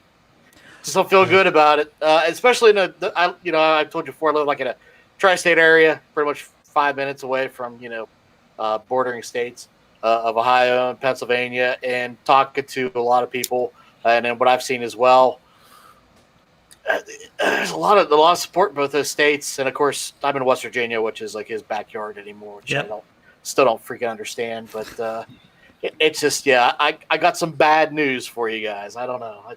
It don't look good, so that's at least in this area. And that's I get people as far as Pennsylvania goes, just outside of Philly, which usually we MF each other pretty well. But they're pretty much telling me the same thing as a lot of Trump support. So I don't know. I know that's not a good polling data or anything to go by, but are you taking in Trump delusion syndrome into account? So. Well, that depends on which side you look at, though, too. You know what I mean? Well, I do You think know, like so- the different dynamic this time as opposed to 2016 is in 2016 you did have what they call the shy Trump voter, and that is what they're counting on in this election. I don't think they have it anymore. I think we've had 4 years to be entrenched one side or the other. So I think Trump supporters, if they support Trump, they say they support Trump at this point. So I don't think you're going to have that shy Trump supporter this go around. So I think that's where my optimism at least is coming in, the way the polls looked the last week. I'm going to tell you my anecdotal story, which means nothing. I was listening to I was watching CNN maybe like 11 o'clock in the morning, and a reporter was asking a very nice elderly white woman who she voted for, and the woman said, "I'm not going to tell you." And I'm just saying to myself, well, probably a Trump supporter, to tell you the truth. Now, that doesn't mean there's a whole bunch of people out there who are afraid to say that they support Trump. But like I said, it's a crappy data point, and you should ignore me on this point. Probably so. Well, historically, though, isn't it? It's usually if you're trying to go out and vote against somebody as opposed to for somebody, you're going to lose. It's usually the vote for that wins. And I'm sorry, what has the Democrats done? What has Biden and Harris done except for alienate their own base for the most part? I will have to tell you, the point that you mentioned was about COVID-19. I know we've talked about this before, but I think I would be winning money tonight because I put money on Trump a year ago, and I would be winning money and I don't like Trump, of course. Sure. But if it wasn't for COVID-19, Trump would be walking into. Oh, you want to put this on, Chris? Because they just called the winner for the Indiana. Okay, yeah, let me do this. A key battleground state with 16 electoral votes. Too early to call there. In Virginia, too early to call there. 13 electoral votes at stake in Virginia. Also, too early to call right now in South Carolina. Did we 9 lose electoral Nokasuchi? votes in South Oh, Carolina. no, I'm here. Too I'm early here. to call in Kentucky. 8 electoral I'm doing something I votes can't there. do on camera. Too early to call in Vermont. Quite all right. 3 electoral votes right there. All right, let's take a look at where the electoral college map That's all bullshit stands numbers, right now. except for Indiana. Donald Trump has 11. Well, this just came in breaking. West Virginia goes to Trump. So Yeah, right. They tell you Indiana, which, and all these other numbers are non-numbers because it's all too early to tell them. Vermont. I cannot even imagine what kind of world we would be living in if Vermont went for Trump. Right? Yeah, it is. It is a statistic impossibility. Yeah, if Vermont, Massachusetts go, then it's just we just need to start moving. Right? Yeah, exactly. The godless engineer is with us right now. He has joined us. I'm going to step away from it. I'm going to slide him into my position here on the stream, and I'll let Andy take over for just a few minutes and do the thing. So I'll be back in a bit, guys. Cool. It does look like Trump has not only caught up in Kentucky, but has a pretty significant lead there now. Who would have thought that? Yeah, Who but would have in thought? Indiana, not a surprise at all. One of the most fundamental states in the country. So, Godless engineer, sir, how are you doing? Pretty good. How are y'all doing? So far, so good. For people who don't know who you are, Godless engineer, could you give us a slice of wonder about your YouTube channel and your work? Yeah. So I'm the Godless Engineer. I do a lot of atheist content over on my channel. And I post pretty much every day. Today was a Bible study podcast. So I had a lot of fun doing that. And tomorrow we're going to be handling Braxton Hunter and his recent Hunter's Dilemma that Capturing Christianity designed, I guess, or came up with. So yeah, we have a lot of fun over there. You just find me here on YouTube as Godless Engineer. Fantastic. With us, Godless Engineer, is Seamus from the Free Thought Prophet podcast, and of course, Raging Atheist with his own fantastic YouTube channel. And I'm just a dude who talks a lot. Yeah, I have a YouTube channel, sure. And we've actually met. I mean, we've talked to each other and you've been on my channel before. But what's your read on the election, sir? Well, I think tonight what'll happen is Trump will look as if he's come out ahead, but we really won't know until all the absentee ballots have been counted, and that's a substantial number. That's 100 million ballots.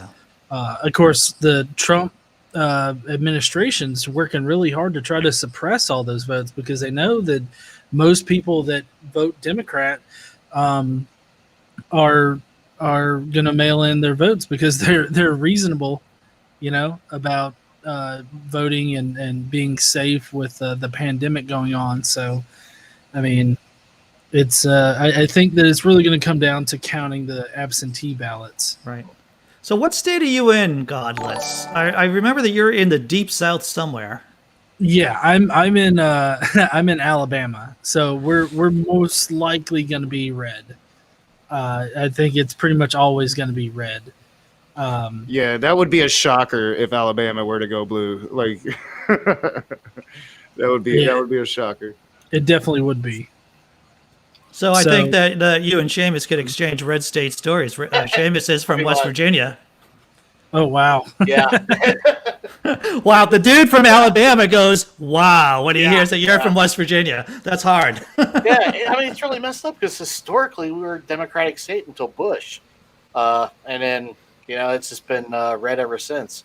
So, I don't know, man. It's really just not a good situation. But what are you going to do? Could be a lot worse, I'm sure. Right. Well, we had a guest on earlier who was on Ativan, and that seemed to be working out for her pretty well. Seriously? I missed that. Yeah, you did miss that, Caitlin Bailey.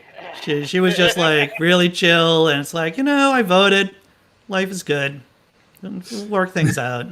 But that's the miracle of Ativan right there. I'm drinking in honor of you, my friend. Whenever I went to the store today to grab some beer, I thought, I haven't had Boston Lager in a while. Oh, my girlfriend got me a couple of Zams. Yeah. I'm jealous. It's been a while.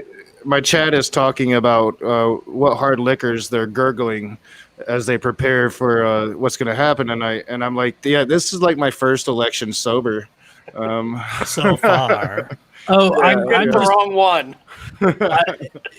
So I'm definitely gonna be getting pretty sloshed tonight. I got some moonshine in preparation. I'm gonna be drinking either that or I've got some peach Evan Williams whiskey and some Jack Daniel's apple.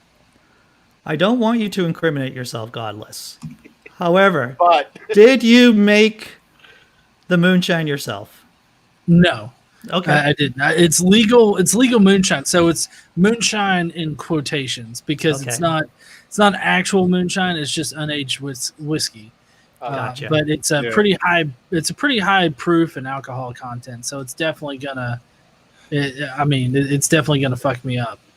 It's like the moonshine we have up here in Michigan. They'll even put it in a mason jar to pretend.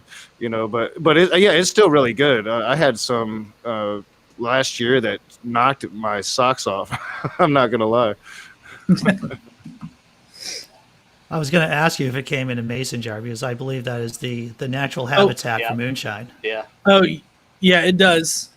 Most, I would say probably most moonshine they do it in either a mason type jar or like a like one of those. I don't know. It's not really a jug, but it definitely looks like a unique kind of jar.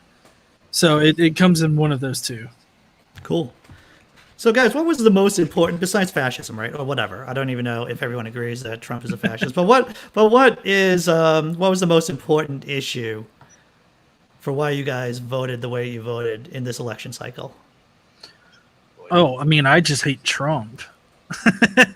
Every single thing that he does, and he tries to push in our society, I think is very detrimental to a progressive society. So that's the reason why I voted. I voted for Clinton last time, and I'm voting Biden this time, which, to be fair, in the primaries I voted Bernie both times. So that was my preferred candidate, but Biden will do in a pinch.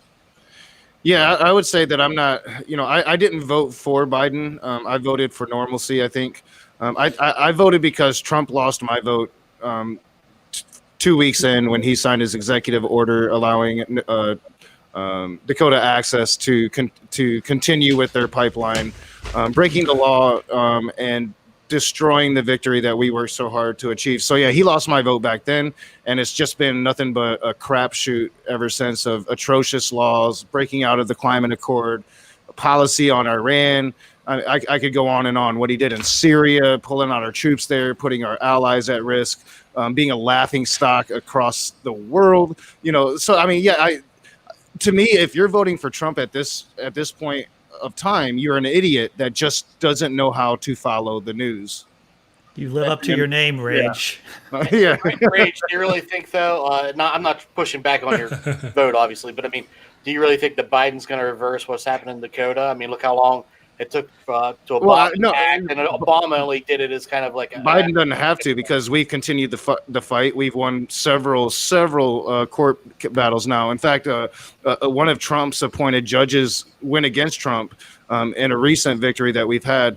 I do think that Biden's an oligarch. So what we're going to get is back to that reversion back to normalcy. So, progressives, I'm a Bernie guy myself. So progressives, we can then stop looking at the fascist on the right and start looking at how to clean up our own house finally.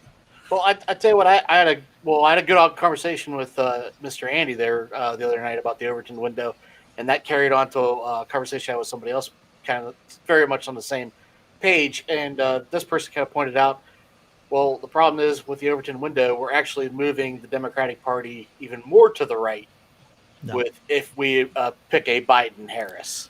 Well, the thing is that you have to compare it to, and I'm gonna, you guys can hit me and you can sucker punch me the next time that you see me in person. Is that it's the lesser of two evils, obviously. With Biden, at least instead of arguing against fascist stuff from the right, we actually get to start arguing about lefty stuff. And so, I'm in a blue state. Like I've said before, I voted for Howie Hawkins, Green Party candidate, but that was primarily because, Biden's up 34 points in Massachusetts. So I felt it was important to push the conversation a bit over here to the left. Regardless, do you have conservative family members who are going for Trump? Have you had any friction with them? Well, I don't really talk to a lot of my family, especially the Trump supporting ones. But I mean, a good portion of my family is, very conservative. So if I had regular contact with them, I probably would. How about you, Seamus? Have you gotten into any confrontations? A little bit. Tried to debunk some of the stories, like we talked about this the other night with the whole. A lot of things that come from the right is fear, right? Because that's what motivates a lot of people that have a more conservative mindset. Fear will motivate them more than anything else. Once they feel safe, then they're more open to progressive ideas. But as long as you keep them scared, then you're kind of able to push that propaganda and rhetoric on them. And one that's been reverberated back to me was, this was Sunday, that they found a box of uncounted when they were condoms? When they started doing the counts, right? They found a box of uncounted ballots that were all from people out of state. Well, the problem with that is Pennsylvania isn't counting ballots yet. Yes. But of course, that the people hearing that news don't know that. So they're just, again, freaking out. Oh no, here we go again. What's all the Democratic tropes? All the dead people were voting. All the illegal immigrants are voting. People were being bused from out of state. All that kind of stuff gets revved up to 11. So it's just, it's unfortunate. Again, but if you're on the left side, you also get propaganda from that side too, I guess. But it's just. It's interesting. I'm going to jump in real quick because Chris is backstage, and I'm going to be in Godless Granny stream in like 45 minutes. So I'm gonna go ahead and hop out. I'm going to let Chris come back in. I wanted to say real quick when it comes to the Overton window, I don't think that I think Biden definitely pushes it further to the right for now. I think we can pressure Biden to move even farther left than he's willing to go at this point. But like when you're talking about Trump and far right extremism, fascism, as I believe that he has shown himself to be, then that pushes it way farther to the right than Biden ever could. And that's pretty much all I really wanted to get in there. But I'm a political dork, and I will argue any point. And so, but Chris, I'm going to jump out, and you can. I'll probably be back in about an hour and a half or so. Okay. Cool. See you in a Good bit. seeing you. All right. All right. See you later, G. See you, man. Get everybody situated here. You guys. I feel about your situated. room? There we Oh, go. hey, Chris is gone. How about that? I am here. They couldn't see me. Well, here I am. I know you are. I am to save the day. There. All right. I think mostly we lost Seamus. No, We lost- Seamus is here. We lost Seamus. No, I mean on the screen for everybody else. Oh, okay. I'll get it. Sure. You got it. We'll Nobody will go on. complain. I got it under control. I ain't scared. John Hamill is in my chat. Mr. Hamill, John Hamill, I have the Strand, New York City bookstore Strand hat on. It is probably my favorite hat that I have, and so this is the Strand right here, prominently displayed. New York City, down on Broadway, and I think it's 13th Street. Awesome. There we go. Sorry, I think I got everybody back in place. All our names. Oh, my names are not right, but I'm almost there. And I think they've already called a couple, at least one state, Indiana. Wasn't it one state for? Yeah. They Trump? they called Indiana, which is obviously for Trump. I mean, there's no surprises there. Okay, good. That's no surprise. Good. I didn't know that. Yeah, both Indiana and Kentucky, I believe, are supposed to go to Trump. What states? No, I'm okay. sorry. Yeah, they haven't called Kentucky yet, but it's projected that he would win that state. And what's the other state? I'm sorry. Which states? Well, Indiana and Kentucky. Oh, Indiana and Kentucky. All right. You see, the fear has gotten into my head so much, Godless. I thought you said Pennsylvania for a minute. Oh, no. And then I'm going, Pennsylvania. Why is everyone so calm for? I think this is like, I'm not saying it would be time to panic, but it might be time to get your bug out bag and head out. Yeah. Me too. I'm going to Neil's. Look out, Neil. Here I come. Neil, the 604 Atheist in Canada. Yes, heading up to Canada. Where are you, Godless Engineer? John? I'm in Alabama. Oh, yeah. Sorry, I stepped away while you're doing your thing, so I didn't get to hear how things were going. You see any violence down there, or any poll intimidations, or anything like that? Oh, well, I mean, I voted absentee so that I didn't possibly get COVID or anything going to the polls today. Didn't want the cooties, understood. Yeah. So, I mean, I've already voted. I haven't heard about any. That doesn't mean that none's happened, but I mean, we're a pretty red state to begin with, so. Yeah, I would imagine that you and Mississippi, or not you per se, but Alabama and Mississippi are in a dead heat for the most reddest of the red states. Probably. I mean, I'm not exactly sure. I just know that we're usually always red. Right now, we've got a Democrat senator, but I think that we're probably going to lose him, just because. To a football coach, but no way to a football coach. No surprise. Yeah, I mean, we live in that. Go ahead, John. Well, I was just gonna say we're pretty big, a dipshit state. So I can see that on a T-shirt, Alabama, kind of a dipshit state. Dipshit state. Hey, Ian, thank you for the $5 of $5 Australian dollars of support. We appreciate that for the much channel. appreciated, sir. Much appreciated. Nice little keep it up stream. Andy's been doing this. He had like a 10-minute break, but otherwise, Andy's been on the stream for hours now. How you holding up, buddy? A lot of panic, a lot of anxiety, a lifetime of trauma. Yeah, it's working out for me pretty well here on election night, to tell you the truth, Chris. Well, we should be coming to a head very soon. The next hour or 2 or 3, we will be learning things. We've been waiting 4 years to be either really happy about it or really, really, really disappointed about it. Yeah, I'm not looking forward to the disappointment. So what do you guys would want? What do you guys want to see out of a Biden administration? Yes. All right, that's a question. What would you want to Things see? that we won't see, unfortunately. Healthcare. change in the environmental policies. I mean, I think we might see that, but not to the necessity we need. And the same thing with healthcare. I think they'll do minor revisions, but I don't think we'll get any sort of policy on either of those that we really need, to be honest. I'm very, very I'm not optimistic. Can you tell? I don't know. So either way, I feel like we're going to lose tonight. It's just the margin of how much. Obviously, be nice to have less Proud Boy rallies support of somebody in power. Yeah. That would be kind of cool. I'm down with that. But I think we should. The other thing is, I'm definitely concerned post-election, no matter what.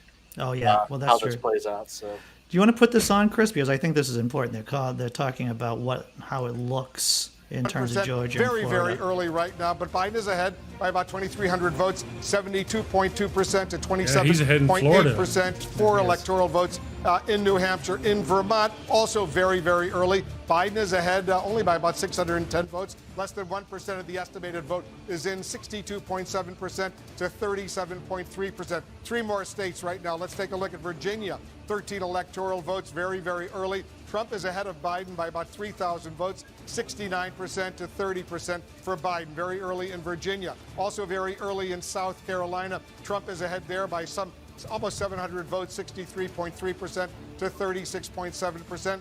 And Trump is also ahead in Kentucky, but 15% of the estimated vote in Kentucky is now in. Trump is ahead by about 35,000 votes, 54.1% to 44.3% from Biden. Let's go over to John King over at the Magic Wall. Let's take a look at the big picture first, and then I want to focus in on Florida. Florida.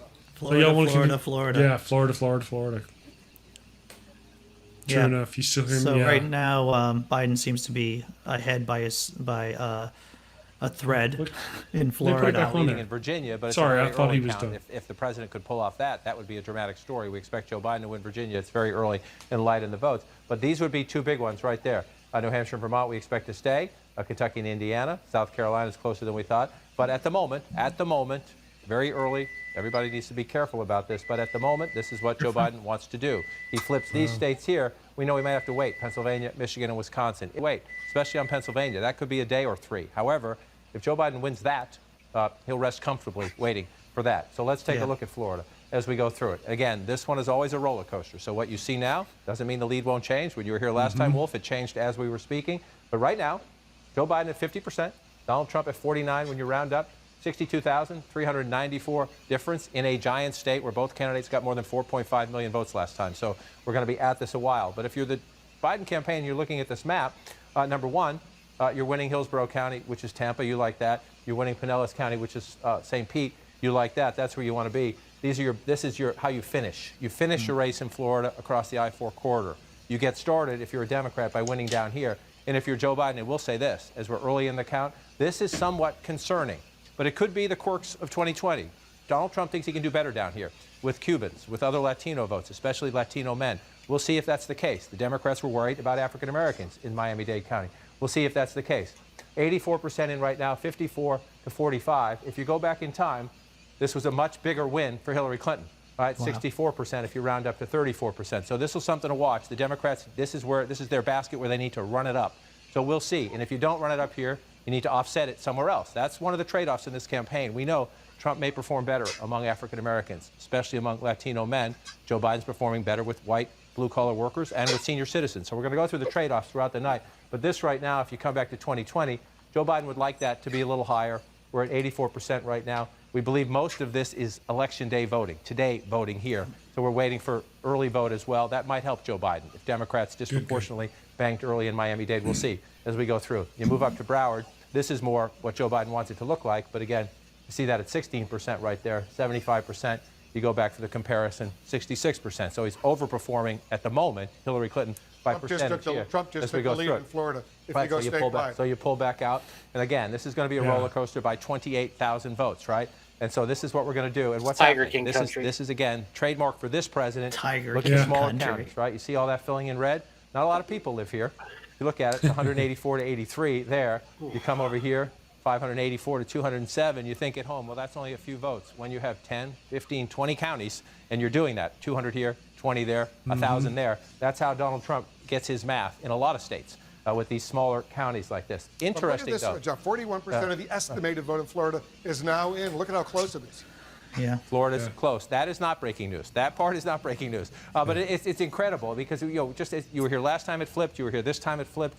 We expect Florida to flip. So you're looking at key things. Number one, for the president, that Collier County is coming in for Trump. That's a good thing for the president. That's what he needs. The southwest part of the state tends to be more conservative, 77%. But look how low we are here. So we got a long way to go here. We're just a couple hundred votes, 300 votes, and some change there. So see if that holds up for the president right here. But you pull up right here. But I just want to come up here. This would be a huge deal. This would be a huge deal. Duval County is Jacksonville, up here in the top part of the state. President tends to win once you get out of the urban areas. But this is, again, one of the fast-changing areas all across America. But in the Sun Belt states like Florida, you have the city and the suburbs around it, 75%. You see Joe Biden at 54%, the president at 45% if you round up. This was a Trump win, just barely. But Donald Trump narrowly carried the suburbs 4 years ago. He's expected to lose the suburbs this time. By how much could determine who wins the presidency tonight. So if you watch Duval County right here, it's the 7th largest county in Florida. That edge for Joe Biden, we always think about down here is critical for the Democrats, up here critical for the Republicans. Let's not forget, John, in the it's up to 67,000. The central time zone, they're not going to close until the top of the hour. Right. The eastern time zone in Florida, So we've got some things going on. A little bit of ways to go there. Yeah. But I'm optimistic. Florida's looking better than I expected, to be honest. I was talking to Dale McGowan, who wrote Atheist for Dummies. Couldn't come on the channel tonight. He's been on my channel a couple of times, and he lives in Georgia. He was saying earlier today, I was chatting with him, and he had high hopes for Georgia being blue this year. He said that the rumors of voter suppression is overdone or overplayed in the news, and that Georgia is gonna, at least this was his feeling. He lives in Georgia. That was his read, is that Georgia's gonna be blue by the end of the election, which would be fantastic. So, Godless, what would you want to see out of a Biden administration? Obviously, fixing some of the ACA stuff. Yeah. And really working on the healthcare kind of situation. Getting back into the Paris Climate Accord, I think would be really good. Focusing on getting some more investment in the green energy sector, I think would be good too. Whenever we elect a new president, I really don't have too. I try not to have too grandiose of expectations for them. I try to have reasonable expectations of what they can accomplish in 4 years, and I think that Biden doing what he wants to do with the healthcare industry, being get like a public option or whatnot out there as like a next step, I think is a pretty good plan. Right. And then focusing on trying to open up the green energy sector, I think a little bit, trying to get some more money in there, I think is attainable. I just think that having attainable goals, other than that, I really don't know what to expect out of a Biden administration except competent leadership. And I think that's the biggest thing. That's a radical idea, sir. I know that it's kind of radical to want a competent leader, but I think that if anything, we'll have that. And I think that we'll have a lot better leadership when it comes to like the pandemic, because that's definitely going to run on into 2021 and beyond. So I think that all around it'll be good. Well, right. Godless, you're definitely more optimistic than I am, man. I hope you're right. But my question back to you, though, do you think that we'll be able, the Democrats, do you think they'll be able to swing the Senate enough so that if something like that comes along, they'll be able to pass it? Because, that's been one of the blocks, the road hills that we've had to go through now, right? So, yeah, I really don't know. I hope that we get enough Democrats in the Senate to make a difference and to where we can actually make the government function. I think that, we need to get rid of Mitch McConnell. Although I do believe basic health is going to probably get him before anything. You mean he's them turning into some sort of mutant or whatever's going on with him? You mean? Yeah, I have no idea what's going on with him. But I think that, if we can get a government that functions, the problem isn't that, the Democrats hold the House and the Republicans hold the Senate. The issue is primarily with people like Mitch McConnell, who are acting as basically a puppet for Donald Trump and are basically just doing what Donald Trump wants to do. And what Donald Trump wants to do is block anything that the Democrats put through and only take up things that, Republicans want. And work in things that only Republicans want. And I think that it's that right there that's preventing our government from working for us, And I think that as soon as we can work past this whole, the Republicans control everything and we're only going to do things that the Republicans want to do. I think that once we work past that, I think that we'll have a really good government that compromises, and no one party is going to get everything that they want. I think that the government works best when there are compromises to things. And so that's the kind of government that I want to see, is a government that compromises with both sides and everybody gets a little bit of what they want. I think that's when it works the most beneficial to us. Definitely wanted to speak to that, about the idea about people compromising with each other. And one of the reasons why our politicians don't compromise with each other, a reason, is because of districting, right? You have these gerrymandered districts, and what that does is it creates these safe zones for reps. And their most concern is not competing against the other party, but competing within radicals of their own party. And so to make this relevant is that there is a amendment on the ballot in Virginia for bipartisan redistricting, which, that's exciting because right now, current politicians in power control districting in states. And if we can take the power from sitting politicians to do districting, I think that would be huge, and do it in a bipartisan way. Or at least as in a bipartisan way as much as humanly possible. Yeah. Good point. What about anybody excited to see, speaking of the other leader, we were talking about Mitch, what about Nancy, Miss Pelosi? Is that race, is there a chance that she could be dethroned? I don't see that happening. You don't see it happening either? No, me neither. I thought he had some, I can't remember, I can't pronounce his last name. Every time I do it, I butcher it. But he seemed to have a lot of steam coming out of the gate, and it just kind of fizzled.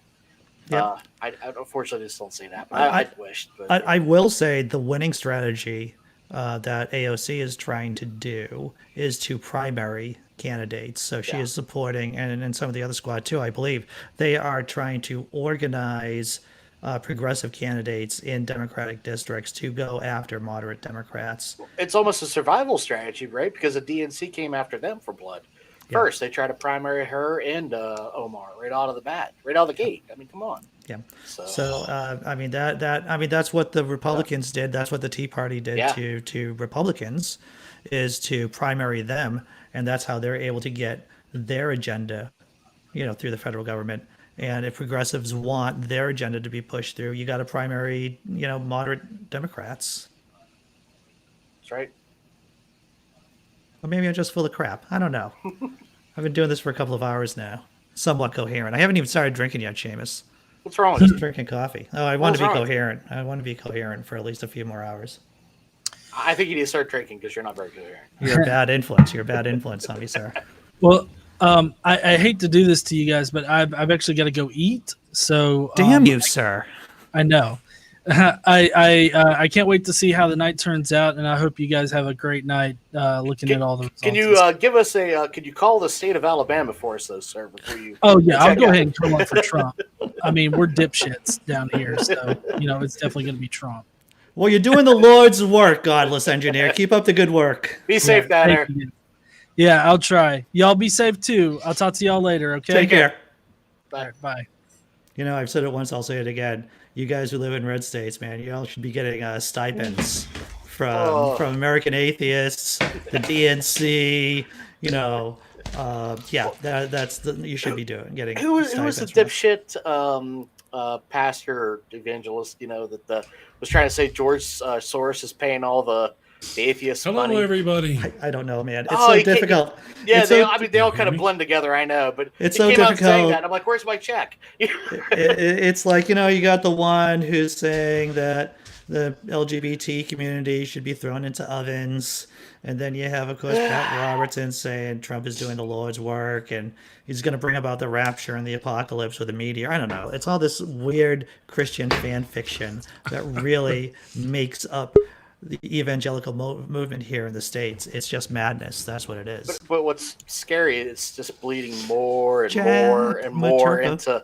into Yeah, the Republican back. Party. Hi. How you doing, brother? So far, not too weirded out. I was just watching Chris Kornacki talk about Florida. So Florida, you're gonna get yourself an aneurysm thinking about Florida. So, Jeff, how late was it? We were doing this in 2016. Were we up to like, I don't know, it was well past midnight, I think, and we were talking about Florida. I think that was the bone of contention. We were definitely up very late, but you know, I lost track of time after I started crying. So Is Joe Exotic influencing those numbers at all? That's the question we need to know, really.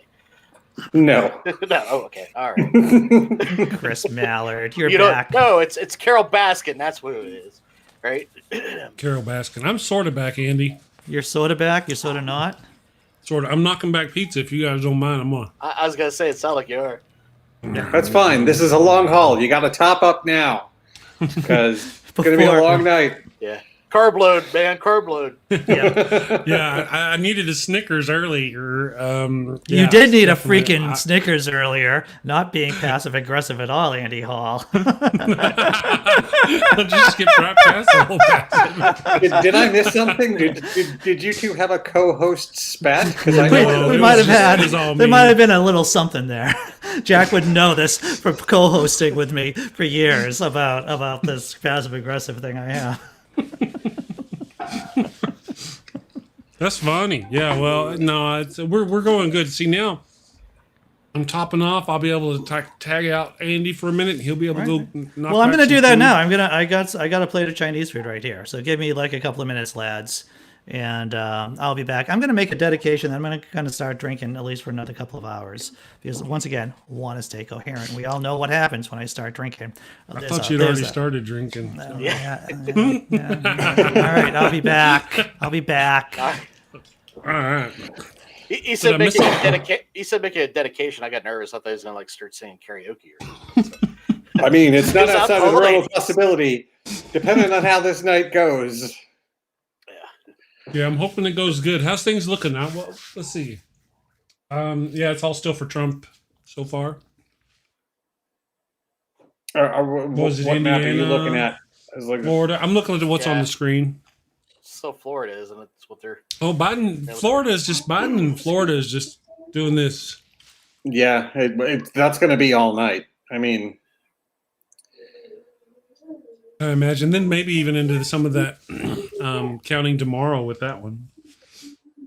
Hopefully not. Oh, definitely. I assume Pennsylvania is going to be the same way. That's kind of why I'm watching. You know what goes on in North Carolina and Georgia seems to be my bellwethers for what's going to go on in the rest of in the states that aren't on the East Coast and aren't subject to EST reporting times and are still open and still voting, like Arizona. Right. Several parts of Texas. We won't know about Pennsylvania until sometime tomorrow because they're not counting. They're not even trying to count all the absentee ballots until tomorrow. Well, so a lot of, like I said earlier, and I don't think you were here for this. Like I've not scientific at all, but I have tons of folks close to me in PA and the majority of people were telling me that it looks bad. It looks real bad there. I don't know. What do you are you picking up anything on a way that might go? It looks bad by way of exit polls, is what you're saying, because the exit polls are going to be problematic. Like the exit polls are not going to be an accurate report of what the vote is. That's just the way it is, because they're not even starting most of the absentee ballots until tomorrow. Right. So it's going to look like it's all Trump voters in Pennsylvania today. Like it's just the way it's going to look. But you know, when you looked at what early voting looked like in Philadelphia, when you look at what the early voting, I assume, for like Northeast Pennsylvania, that's where you're going to see those numbers. And I think Biden is really strong in West Pennsylvania doing his, unions built the middle class thing. I think that plays well in Pittsburgh. Yeah, outside of Pittsburgh, though, he's having a lot of problems, and that's well, just north of Pittsburgh, it's still a dry county, and east. So the further you get into Philly, and that, believe it or not, seems to be problematic this time around. At least that's what I've been told. I don't know if that's true. Again, I think I have a feeling you probably know a lot more than I do. You're talking about like the central southern Pennsylvania, a lot of the counties that had pretty much historically gone blue, that there's been a lot more Trump rallies and so forth in those areas that people. Well, Trump has had rallies there in an attempt, but I'm not even just that, but we got other people now doing rallies on his behalf. There's been a lot more groundwork and that kind of like Georgia already. Well, okay, so this is. I was talking about this earlier when I was on before I came back. Where I think it's going to be really interesting to watch the red counties in Northeast Pennsylvania to see how much the demographics there has changed because of people who graduated college and left there for places like Philadelphia and New York, who have subsequently moved back because of the coronavirus and their ability to telecommute. I also think you're going to see a lot of people with weekend and summer homes in the Poconos who have moved into those to get the fuck out of Manhattan. And so I think that the demographic change there is potentially really good. That's an excellent point. That actually might even translate into other places outside of Pennsylvania, obviously, because there's been mass exodus out of a lot of these places because of COVID, right? So that's a good point. Yeah, and that's a lot of blue vote moving into traditionally red areas. And I think that's going to be something to watch. And I think Northeast Pennsylvania is a really good example of that because it's an hour and a half bus ride to Manhattan. Like there's a lot of people who live there, who like the Democrats who lived there already were people who would take a Greyhound from Mount Pocono to Manhattan to go to work every day. Right. And those people are just staying home and their friends are moving in that area. And, I think it's going to be a thing to watch. Yeah. And the basement kids that are now stuck there, right? So they want out of mom and dad's house. So they got to vote the COVID guy out. Exactly. That too, right? Yeah. I have to get out of here. Yeah. I need to be able to afford my own place. We have to do something about rent. Don't doubt this. That's an important demographic. Come on. All of us lived on Rome at some point. You're talking about the creative workforce of New York. Yeah. Which is not an insubstantial number of people. So I don't know. I how much does that really affect the vote in Northeast Pennsylvania? I don't know, but my gut instinct says there's a lot of people who moved home from New York who are now voting Democrat in some of those counties. It's also fun whenever you get in conversations with people that are in that bubble, because we're all in our own different bubbles to some extent, right? But the ones that are really into the Fox News and that I was when I was a Christian and all that fun stuff. But anyways, the same conversation we're having about why people are leaving those areas has been spun. That's because they're Democratic areas and they've been failing. The places are failing and they're leaving. That's going to be a reason why Trump's going to win. I was like, that's not the reason. That's crazy. No, that's not the reason is the entire theater district is shut down and they all have to move back in with mom and dad. And that's just the way it is. Yeah, it's like, no. Oh, but I mean, again, it's fear mongering. That's what the right does to get votes. But I don't know. Again, I'm in an area where it's a lot of. Well, it's interesting because there was at least one story that came out in the last month or two where I think it was in Wayne County, Pennsylvania, where someone who had moved into their summer home from New York tried to register to vote in PA, and the county clerk said no, and that became a small little lawsuit for about 3 seconds. So I think, this people moving from, particularly when they're crossing state lines from a blue state into a toss-up state, which is actually a thing out here too. I'm curious to see what happens to the Arizona vote because of people from California fleeing wildfires. Like, I think that's definitely a very real possibility that might come into play. Yeah, I noticed scary times. James, James in the chat said that he would vote. I'm sorry, I'm very distracted here. I just was asking what country he was in. He hasn't responded yet. James, if you can hear me, what country? I was following your conversation in the chat. Let us know what country you're in so I could know what you were talking about. So you guys both have voted already. Are you lifetime voters? Yes. Always Democrat, both of you, or? No, I vote very weird. Let's see. Last time I did vote Clinton, but I voted for Larry Lessig in the primaries. Before that, I was a Johnson voter, believe it or not. So I take my time and just decide who my person is. Yeah, that's interesting. I've always been a registered Democrat because West Virginia, like I said, historically has been a Democratic state until recently. But a lot of the local races and stuff, I try to be registered at for the primaries and such too. But I've never voted. Well, of course, I was a Christian for too many years, so I always voted Republican till. The past two, and because it was a red state, this past time this time in the last I voted for the Green Party candidate because here we are. Because you figured, what the heck? Yeah, there's nothing changing in this. Well, I this is the first presidential election I'm voting in where I'm actually a registered Democrat. Well, no, last one, because the way Arizona works, we have an open primary. Except for president. We have an open primary, and then we have a presidential preference election that only the parties are allowed to vote in. So since I wanted to vote in the primary cycles the last two elections, I went ahead and registered as a Democrat because otherwise I couldn't vote in those. Gotcha. Well, for me, Obama was the first time I voted. I'm nearly 50. This is the first time you voted at all? Yeah, for Obama. Obama was, yeah. So I just felt like I wanted to be, if there was going to be a black president, I wanted to be the part of that. If he was, of course, I didn't vote for him just because he was black.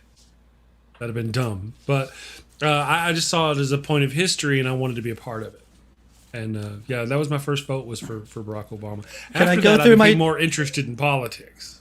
Can I go through my dates again? I haven't done this for a while. Jack, this is my new Prophet of Doom shtick. So on December the 8th here, you can see December the 8th. That is when all the votes in all the states are supposed to be resolved. That is when the Board of Elections that is the due date for the Board of Elections in every state to have them certified. Correct? December 14th is when the electoral votes are actually cast. That is when the Electoral College votes. Yes. Yes. January 6th.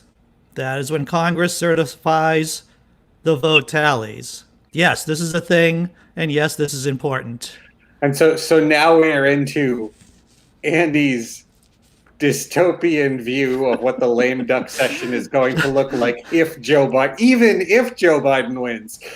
The lame duck session is a very long couple months. Yes, I agree. And of course, this is Inauguration Day, gentlemen. These are the extra innings of game. Anyone who's listening, and Trump can pretty much subvert the vote in many stages of these dates.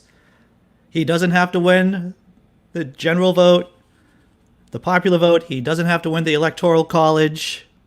He can win without winning either one of those contests. And it's still legal, and it's still in the Constitution of the United States of America. Sunshine and happy days. Can Biden do the same thing? He can't because, and I'll tell you why, is because he doesn't have enough Democratic states in the House of Representatives. There are more Republican states, and it's a straight vote. Oh no! You're talking about an electoral college tie, which is Nope, I'm not. What I'm talking about. Okay, so this is a similar scenario if there's a tie. However, there is a possibility of the vote being Republican governors, Republican legislatures saying, "Hey, we cannot trust the popular vote because of irregularities, and so we're going to send our own board of electors in." So this is a faithless elector thing. So yeah, so basically, the Congress could get two groups of electors or two votes from the same state, and this could happen if the Republicans really want to do it, or if they have the drive to do it, and if the race is close enough, they can do this in a variety of different states, and so you would have this chaos erupting in the House of Representatives, and because the House of Representatives in that situation would go to a straight vote, Republicans win at that point because there are more Republican states than there are Democratic states. And the way that situation works is each state gets one vote, not one delegation. Each state delegation gets one vote, right? Yeah, and that's I agree. If it's too close, I think the margin on what's close there is probably a little narrower than people who are terrified of that scenario think it is. You know, I have to tell you, this scenario, this nightmare scenario, is easier if the election is close. The closer it is, the more of a reality it becomes. I agree. But it is, and also it is a cautionary tale that even if Biden wins the election, then we should do something about this chaotic state of affairs that exists in our election system. It is something that will, if it doesn't bite us in the butt now, it will eventually do so. That seems like that seems like something not necessarily worth worrying about, because if Biden wins by a substantial enough amount that is not an actual problem in this election, then the Senate is also going to flip blue, and Biden will have at least 2 years where they can railroad through whatever the fuck they want, as long as they've actually got the balls to do it for once, which would be great. It could happen. I will say this, is that I am a pessimist in the sense that how much the Democrats can do within that 2 year. How much are they willing to do, too? Or how much they are willing to do. And how left will those policies be? Because let's be honest, they've shifted so far, that's nice, so far to the right over the past couple decades here. It's not looking. I mean, okay, but what are we talking? Like, it depends. Yeah, it kind of depends on how the map plays out, right? Like, if Jamie Harrison manages to unseat Lindsey Graham, wonderful. Yeah. That becomes a clear mandate to me that the Dems should just go for it. Yeah. Right? Should. But historically, not do saying they will. Do they ever? Should.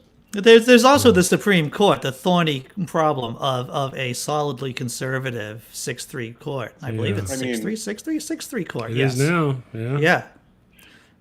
So whatever real kind of reform that goes on, and let's face it, to keep the republic functioning, there needs to be real reform on a federal level. That's going to run right into that conservative court. Speaking of the Electoral College, and I know you gentlemen will have the answer better than me. I looked into it. I think it was the end of 2016, because there was still some argument about possible changes. You know, a little panic hit whenever Trump did win. Isn't there only like a dozen or less at one point, maybe not even now, that if, say, obviously I'm in a red state, right? It's got to go for Trump. It's over and done with. And a lot of these states, it doesn't matter, you know, the actual electorate, so to speak, gets to pick that. But if the popular vote picks that, it doesn't matter, right? So there's no switching of the votes via popular vote, one way or the other, if you follow what I'm getting at. Are you asking if states have the ability to overturn the popular vote within their state? Isn't there only a handful that still hasn't voted on that, or that was still outside of those liars at one point back in 2016? I thought. I'm not sure. Okay. Well, I guess you're talking about like by what mechanism the Electoral College delegates get appointed, right?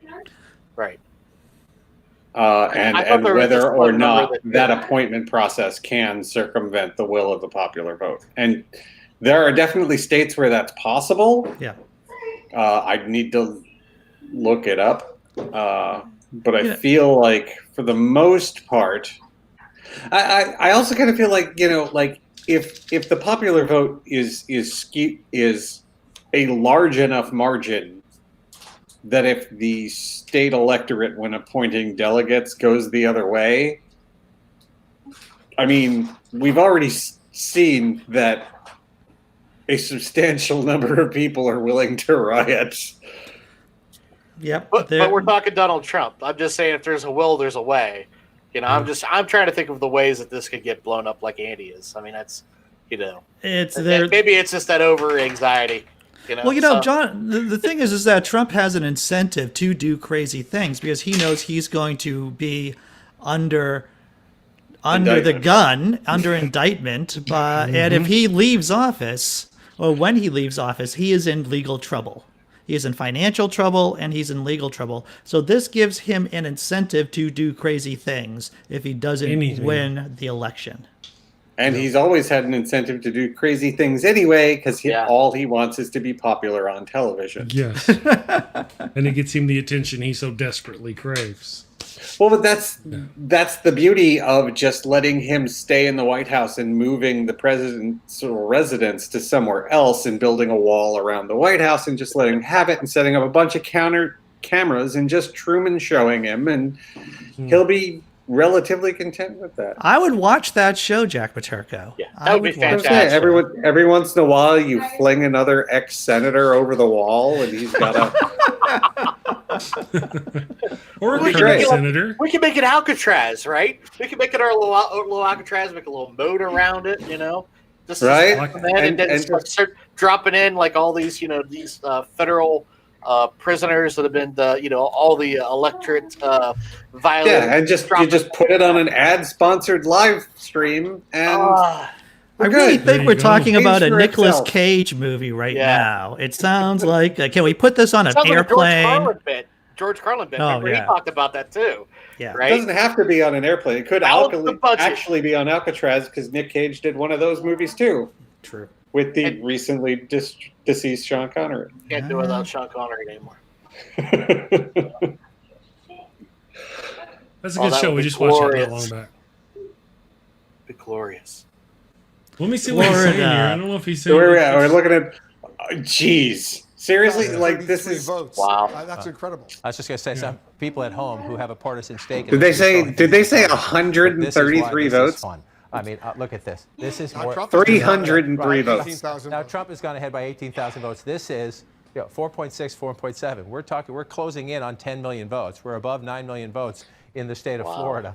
And we have a 49.6 to a 49.4. This is why Florida recounts. Those have never done us wrong. Of all the states in the United States, one of the, if not the, ultimate battleground state. And so again, let's go through it and take a look. We started earlier in Miami. Wait. This to me so far. But if you zoom out of that map, whatever was in Georgia was blue, which is interesting. The election is different. So you're not performing, if you're Joe Biden, you're not performing as well here as Hillary Clinton did, as well as Barack Obama did when he carried the state. That's not necessarily fatal. It's not good. then you got to make it up somewhere else. If you're not getting it here, you got to get it somewhere else. 54 to 46, if you round them up. Again, you go back in time. This is the largest county in the state. There are more people here voting than anywhere in the state. Hillary Clinton thought she did the job here 4 years ago. 64%, 624,000 votes. Joe Biden right now, 560,000 votes, only 54%. So that's a problem. That's a warning sign in the Biden campaign. So what is Not in Florida Toronto, doing with but you their come up here, early can you make ballot? it up? This is number 2. Are they not counting those? Are they already counted? This Are is they? number, yeah, this is the second. Let me largest look county. this up. You're at 66 with 562,000 votes. Chris You go back said to about they the- start so counting you're them running ahead tomorrow. of Hillary Clinton if you're Joe Biden. You mentioned the in the Yeah. count, turnout See? this time. a Turnout recount. this time. If So we that do a doesn't recount, necessarily remember the Supreme mean Court. it's enough, but you're running. You know, Oh yeah. Just So remember what they did Florida, under Bush. Florida allows counties to process absentee. I'm reading this right from 538. Letting counties process absentee ballots weeks in advance, and not accepting. So what are these? So these numbers we're seeing are reflecting the absentee ballot. I don't know if they are or not. Well, some of them possibly, right? They're saying that some of the larger counties may still be tabulating mail ballots on Wednesday or later, but 538 predicts that we should know what goes on in Florida, quote unquote, pretty fast. They actually use very fast, so that could mean sometime tonight or early morning, as against to like 5 days from now. Like it's just going to be a data drop. Okay, I'm going to drop off the feed for a bit because my daughter is climbing up on my lap. All right, brother. Good seeing you. And I'll see you when I see you. Well, if I nice get a talking to you, chance to man. pop back on, I will. Yeah, you too, man. Hail Satan. All hail. I'll fix the thing while you guys visitate. Let me see. We'll visitate. We could do all kinds of things.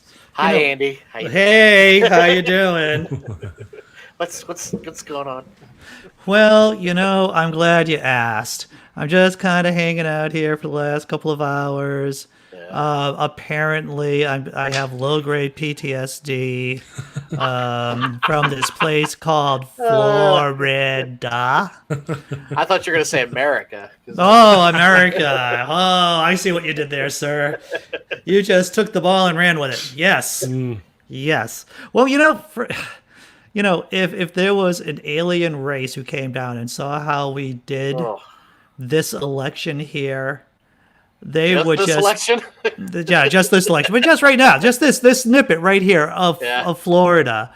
It would be that if they were the Vogons, they wouldn't even care about doing an intergalactic speedway through our planet. They would just blow it up just on basic principle right here. Well, even people probably outside of America, so the state that you count on the most are the ones filled with old people who spend too much time in the sun. Good idea. There has to be an easier way. There has to be an easier way than being pretty much captive to Florida, of all states, of Florida. Florida, right? True. Oh, should we listen to this? We should listen to this. These are Let's projected listen to winners this. here. Massachusetts will win its 11 electoral votes. CNN projects Joe Biden will win the state of Maryland and win its 10 electoral votes. Another win for Biden in Maryland. Joe Biden will win his home state of Delaware with 3 electoral votes, a win in Delaware for Biden. And Joe Biden will win the District of Columbia, which has 3 electoral votes as well. Trump, we have a projection for Trump right now as well. Oklahoma, CNN projects that Donald Trump will win the state of Oklahoma with 7 electoral votes. That goes to Trump. Right now, we cannot make projections in these states. Take a look. Alabama, Connecticut, Florida, Illinois, Maine, Mississippi, Missouri, and New Hampshire. Also, New Jersey, Pennsylvania, Rhode Island, and Tennessee. We cannot make projections in those states. Let's take a look at the Electoral College count as it stands right now. Biden has 30 electoral college votes. Trump has 18. Remember, 270 needed to win the presidency. Let's get a key race alert right now. Biden is leading in these states right now. In Ohio, that's a key battleground. 28% of the estimated vote is in. Biden is ahead by almost 370,000 votes, 59.7% to 39.1%, 18 electoral votes. Biden is also ahead in Georgia right now. 10% of the estimated vote is in. Biden is up. It's very close by about 5,300 votes, 50% to 49. 8% in Georgia, a tight battle underway. Wow. In New Hampshire right now, only 5% of the vote is in. Biden is ahead there by about 6,700 votes, 57.3% to 41.9% for electoral votes. You would think. In New Hampshire. Trump is ahead in these two states. Let's take a look right now. Right now, Trump is ahead in Florida, 82% of the estimated vote in Florida is in, but he's ahead by about 11,000 votes. Look at how close it is in Florida right now, 49.6% to 49.4%. A tight battle in Florida underway right now. Trump is ahead in Virginia right now. 18% of the estimated vote is in. Trump has a 151,000 vote lead over Biden, 58% to 40.1%. Let's go back to John King at the Magic Wall. We're looking at these states right now, but let's take a look at the big picture first, John. Give us a sense of what we're seeing. Texas is blue. Look at that. Florida is blue. Look at that. South Carolina is blue. Look at that. Georgia is blue. Ohio is blue. West Virginia is blue. Again, if you're a Democrat at home, pick up your phone, take a picture. Hey, so West Virginia this is a blue? map you love, right? I don't think It's not so. gonna stay that way. Moment. We'll see how many That's not do gonna happen. Texas, the If it Democrats does, think it's in play. I'll be suddenly West proud of Virginia, my I would state, be but- shocked. South Carolina, I would be shocked. It's like 2% Georgia, of the Florida. votes. I think that's literally what he's saying. Take a photograph of this now. Yeah, it's not going to keep up. Ohio, Texas. This is a very different election. We are looking at competitive races in states that So have been red explain for a Texas, long what's time going ago. on now. Well, I don't think Yeah, we're going to have a lot of vote there, and we don't. See, so that's why we have 700,000, 1.1 million votes. Joe Biden's ahead because of this, though. Again, I'm going to say this repeatedly throughout the night. This is part of the changing Texas. Dallas and the suburbs around it flipped a House seat there 2 years ago. 81% there. Joe Biden leading in Dallas County, 66% of the vote. I want to just point out a lot of this vote in Texas is early voting, which we anticipated would early be vote. It's early vote. Yeah, a lot of the blue you're seeing is because we're early. I mean, this is again a lot of early votes here. So again, you don't expect that to hold up. This is very competitive. This is very competitive. We know Democrats voted disproportionately early. They wanted to vote by mail. Coronavirus safety concerns. They were encouraged by Democrats early on. So we're looking at a map right now. We talked about this earlier. We're going to be talking about this all night long. Some states are reporting in a different way this year because of all the mail-in voting, because of absentee and early, and then you have in-person election day voting. Different states are reporting it in different ways, and some states, within those states, they're reporting it in different ways. Some states are giving you the early vote first.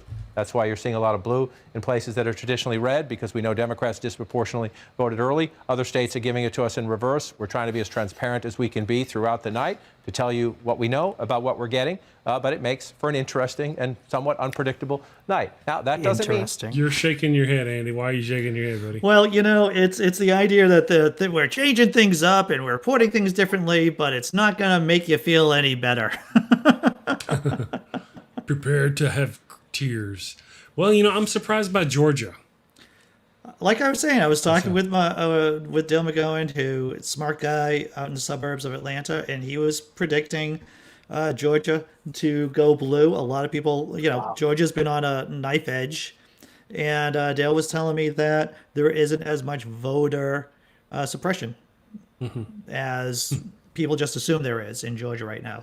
So, he called it for blue because I put out my map on my Facebook page earlier, and I had Georgia going red, to tell you the truth, and it's still May, to tell you the truth.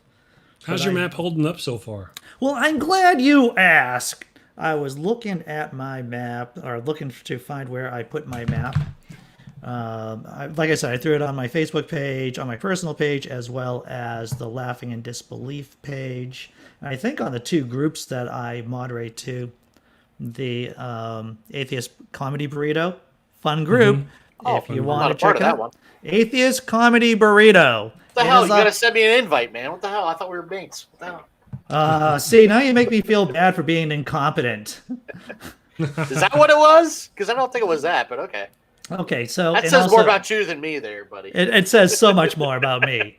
So what do I have? I have Florida going for Biden. I have North Carolina going for Biden.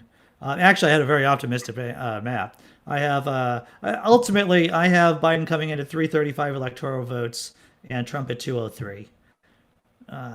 Maine going completely for Biden. And also I want to speak to the idea about New Hampshire. New Hampshire is arguably one of the more conservative New England states. Its state motto is live free or die. I don't even think they have a helmet law there for motorcyclists. So it is a conservative state. So but trial by combat is not a good good idea there. Is that what you're saying? Okay. So New Hampshire's probably going to go blue, but once again, it's early. It's super early.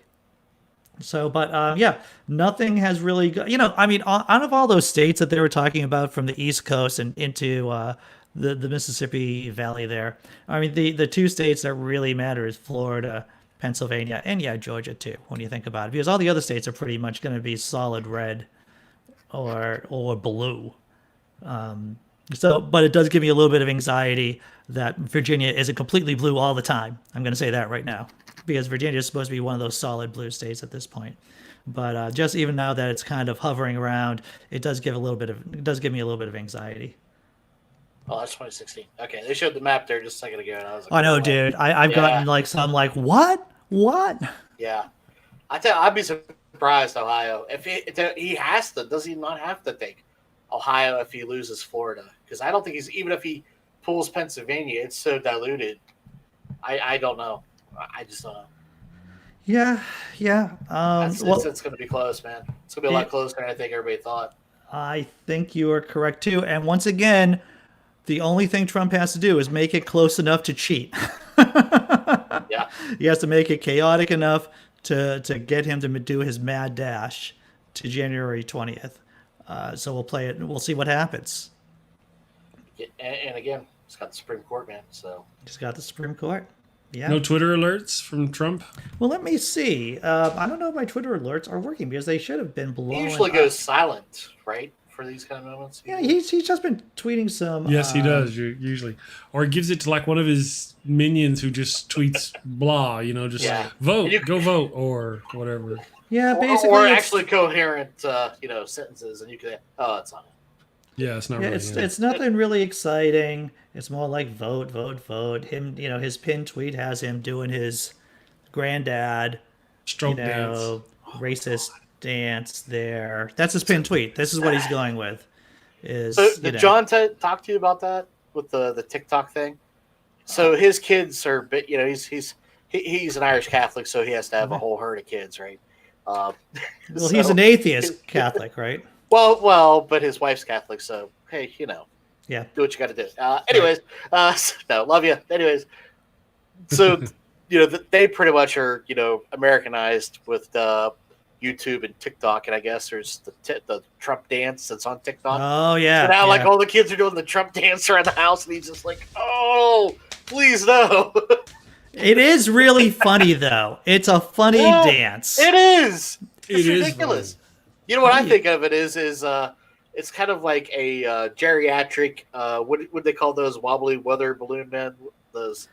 You mean the inflatable balloon men? Yeah, the inflatable balloon man, right? Yeah, right. I would just think like if that was actually like a person and they just got old. They couldn't do like the big moves, but they still want to like keep it in the house. You know what I mean? Right. That's what I think. It's. Who was your buddy there just a minute ago, Chris? This is Bailey. Oh, hi Bailey. Yes. She's one of my technicians. Makes the show work. Scriptwriter. How old? I think she's about 3 now. Oh. Yeah. She's honoring. We got 4 of them. That way if society collapses, we'll have food. Life is better with dogs. Or maybe they'll have food, Chris. Maybe That's a good point. That's a good point. Well, what we were gonna do is gonna get one of those long freezers, and like as soon as the electricity went out, we're just gonna pitch them all in the freezer. I don't think any house seems like if you're gonna have a good horror house, if you're gonna have a house that's gonna be on a horror movie, you gotta have a good meat freezer, a good meat locker, deep freeze. God, here comes Florida. Yeah, there goes some Florida.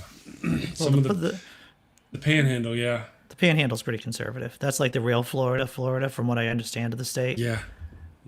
That's the man from Florida kind of area, yeah. Okay, hold on one second. I'm gonna do the thing here. You gonna do the thing? All right. Boop. Thing. I don't know what he's talking about. This is letting the wife sneak by. She don't like. Okay. All right. There we go. Okay, it's all safe now, mostly. Dodged another bullet. Yeah. Who do we got? What do we got going on? He's still talking about Florida. He's going on about himself in Florida. Dude, it's gonna be just a bunch of tears about Florida. That's all. Yeah. That it's gonna go back and right. It's gonna go left. It's gonna go right. It's gonna go left. It's gonna disappoint. How many weathermen did they try out for this gig? Because you know how to be a weatherman that's doing this, right? Standing in front of there, pointing at it like that.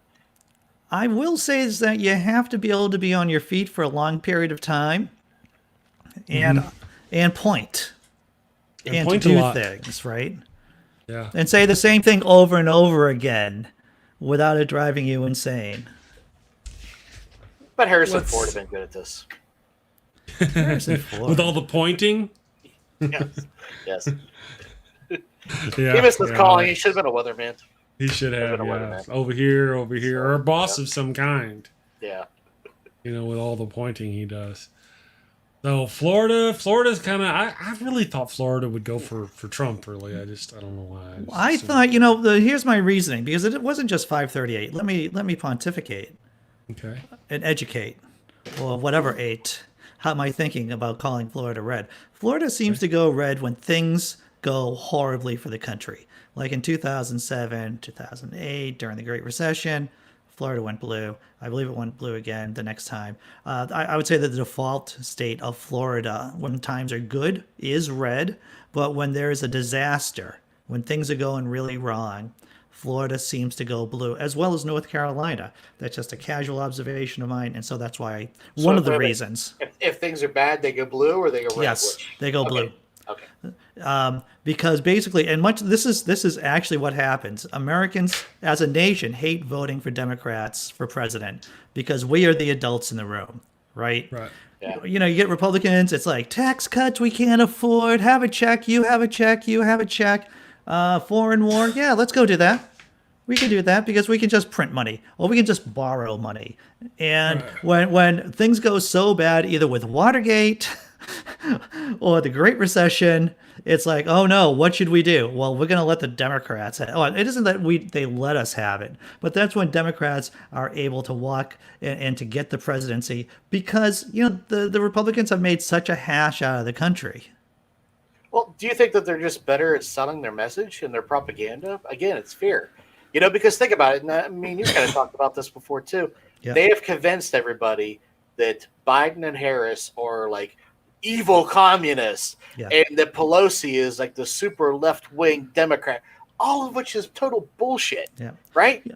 I would totally say that what they should be doing in the off season, in between, the presidential election and midterms, is just really do a focused public information campaign, public service announcements that Democrats are fiscally responsible.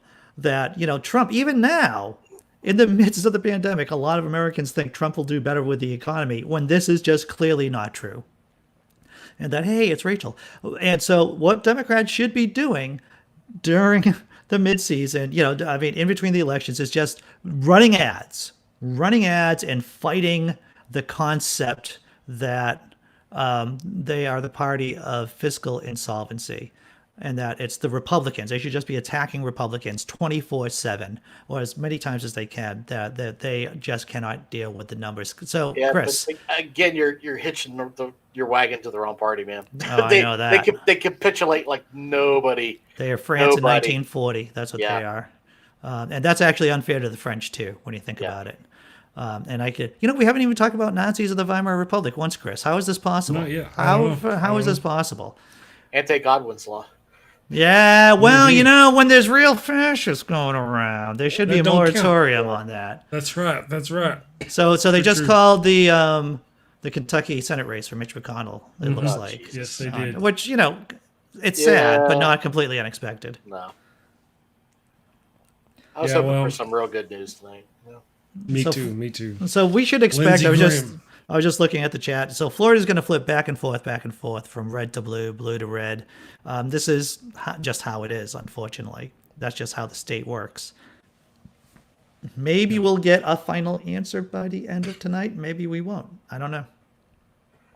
You also mentioned they're kind of off time as far as the Democrats. I mean, they've had 4 years, and they didn't really properly autopsy their loss to Donald Trump before. So again, I'm just not optimistic, man. Well, it's really looking good in Texas here. It's really looking good.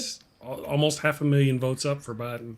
Well, you know, That would Seamus, blow this my is mind, man. That'd this blow is my this mind. is what I've been saying, is that if the Democrats win, I would say it's because it's despite of what the DNC has done over the years.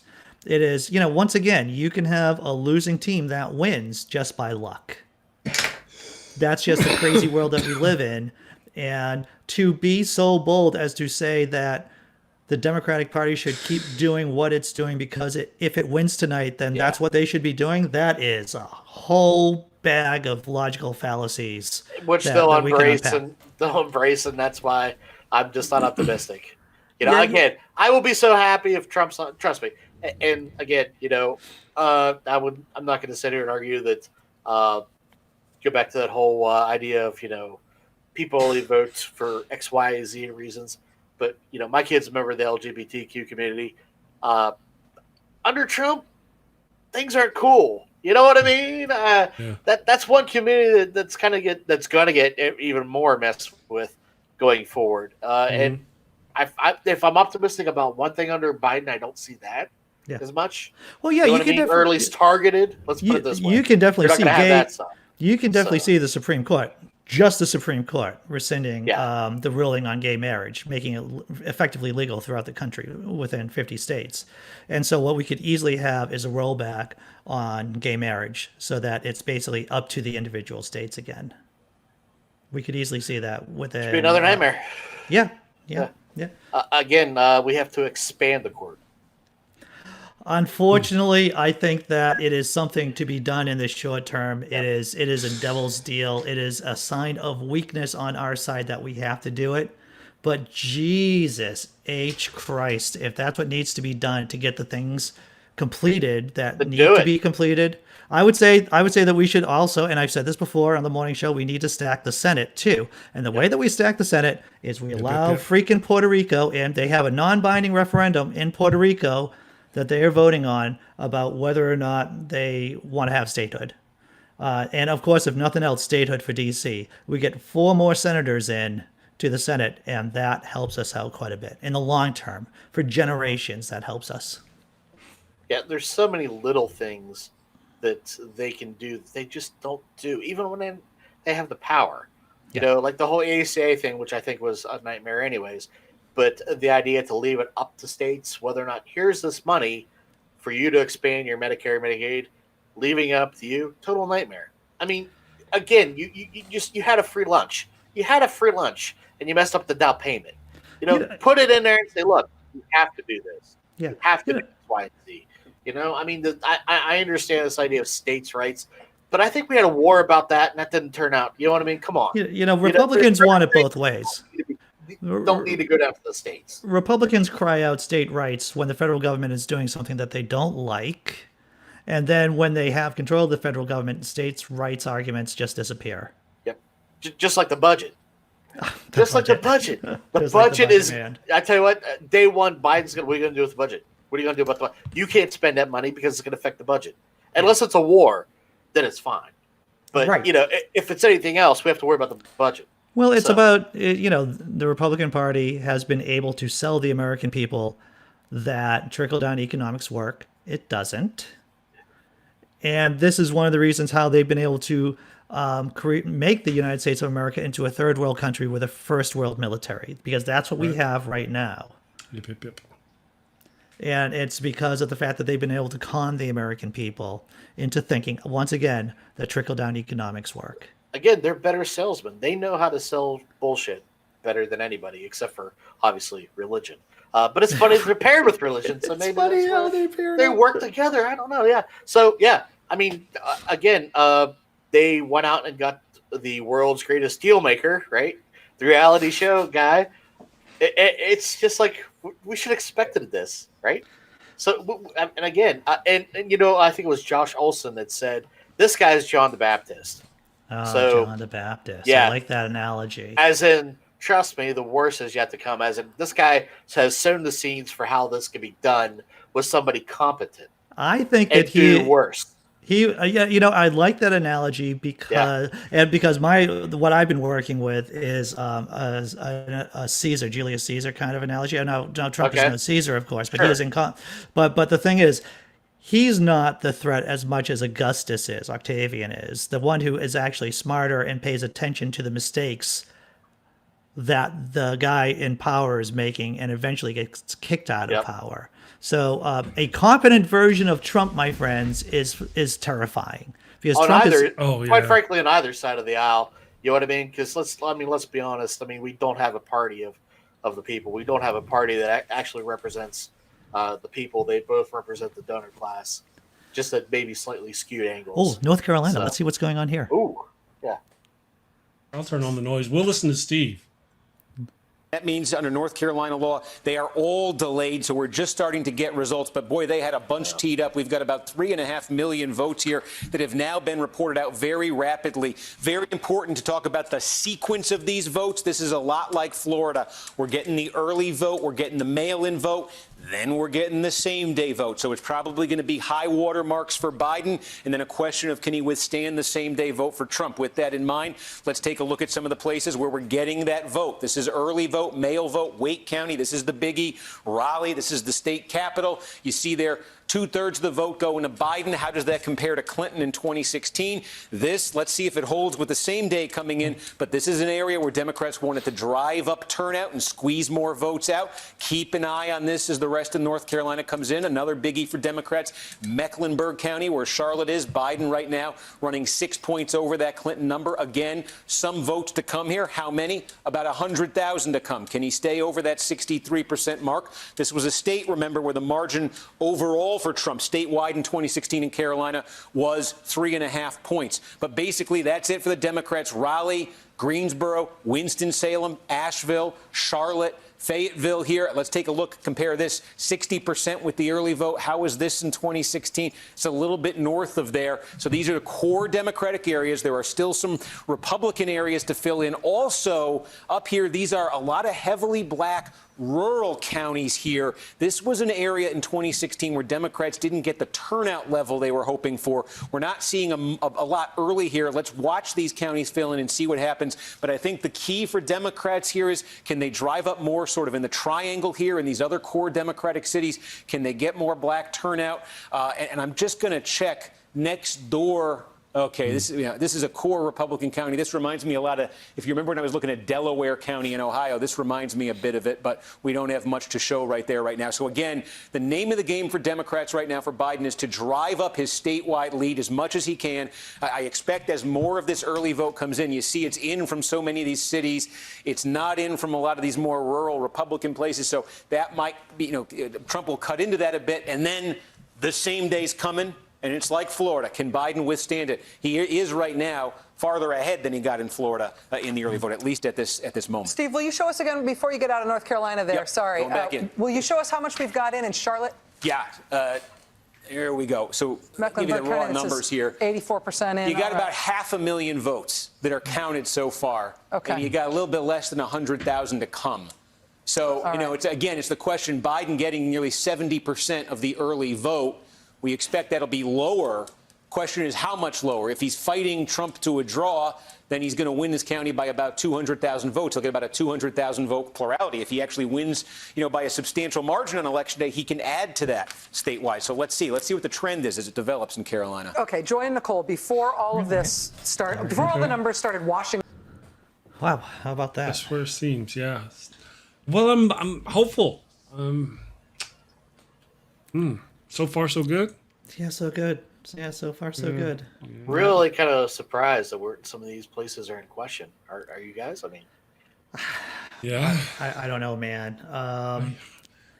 How would it would make me feel better if Florida was just obviously blue. Of course, I'm just going to say words out of my mouth again that are just silly and stupid. So yeah, it would make me feel better, if people just voted the right way in Florida, and that Florida somehow magically became competent at doing things.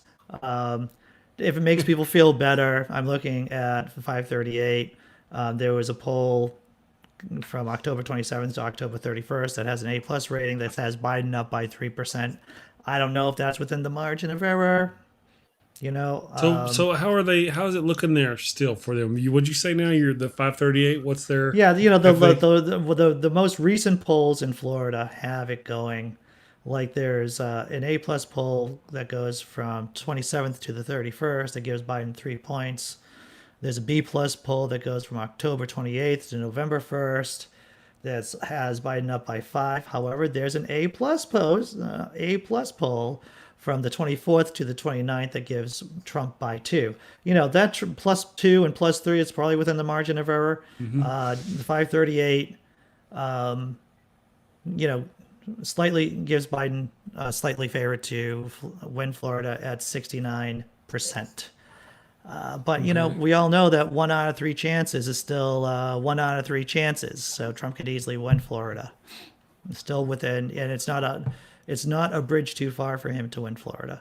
538 still projecting a Biden win. Do they have a percentage? Oh yeah, well the thing is they stopped. You know, at this morning they stopped giving projections, and so it's a funny story. Let me tell you, because I was listening to the 538 podcast, and due to a technical glitch, at one point during the overnight they gave Trump a 99% chance of winning the entire election. Of course, that was a fluke. That was a technical error, but there was a bunch of screenshots being shot throughout the internet, basically saying Trump has a 99% chance of winning it all. You know, who would not? I would not be surprised at this point. You know, heck, I wouldn't be surprised just from the technical corruption that are you know, we've done nothing. Our government has done nothing to protect our electoral system at all. Something that should scare people is that it's, you know, let's take the FSB, which is basically, you know, the Russian, basically it's the USSR's KGB. Man, I just threw out way too many acronyms there. But the Russians aren't just hacking America and our election system. What they are is that they are hacking counties.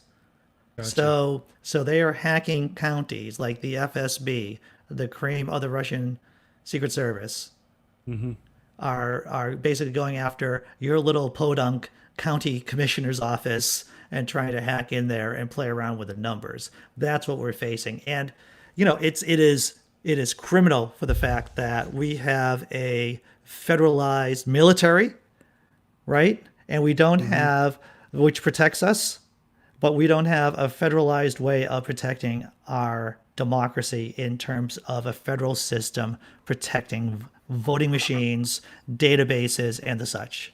It's madness. You know, if there was like a bingo card of what I would say, it would be, it's madness. It would just be all madness on it. It's all it's a drinking madness. game. Everybody drink. Everyone drink. Let me get some time. There we go. Projected win. Oh, okay. Sorry, I was watching something else. So, I don't know. The longer I gotta say, man, I'm surprised. I'm ashamed of our country after what we've seen Trump do over these past 4 years, and to have such a tight race is shameful. I think it's shameful. Do you think would Bernie have done any better? Well, you know, that's a very good question. I will say once again, the idea of keeping Joe Biden hidden away for most of the election and doing, and I'll throw the Fabian strategy out there, the idea about hiding behind the fortified walls and then doing a surge at the last couple of weeks of the election, that was the best thing the Democrats could have done, because you don't want people to get too much of a view of Joe Biden. That's all there is to it. So would Bernie have done better? That's a good question. I think Bernie would have done better because people want to vote for something. Yeah. Bernie would offer things to people. Bernie would give you a vision of America where you could actually vote for something. There's something there to, you know, policy changes. We could get out of the things of the status quo that led up to Trump actually having a chance versus Hillary or anybody at that point. I don't mean to interrupt you. We're looking at Texas here. Let's check out this Texas. It's basically a draw between Trump and Biden. How does that compare to what happened in 2016? Well, in 2016, this was a 9-point win for Donald Trump. By the way, in the 2018 Senate race, when Beto O'Rourke lost by 3 points statewide, he won Tarrant County by 1 point. What's left to come in Tarrant County? We've counted about 700,000 votes. There's about 170,000 left to come. Again, I said in Texas, I think maybe a little bit more of a question of what that same-day trend was going to look like. Let's see if we can establish it. Right now, we need to see more vote come in. We need to see the same-day vote come in.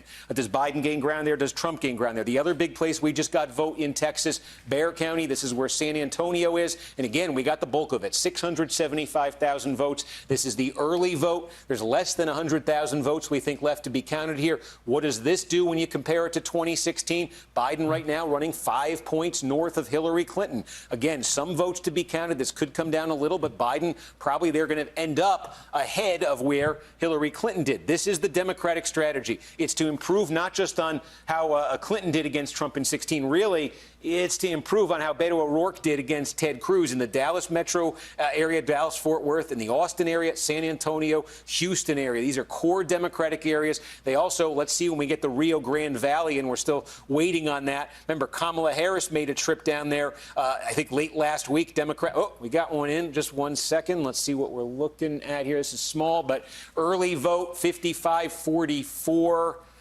Yeah, let's see what the same-day vote did down there when it comes in. That is under for Biden. Small county, but in that Rio Grande Valley we said we wanted to look at. We'll keep looking at these. All right, Steve, thanks. We want to go to correspondent and native Texan Gary. Okay, well, looking good for Texas. Hopefully we'll be able to pull it out. I'm gonna say some more unpopular things because that's what I do.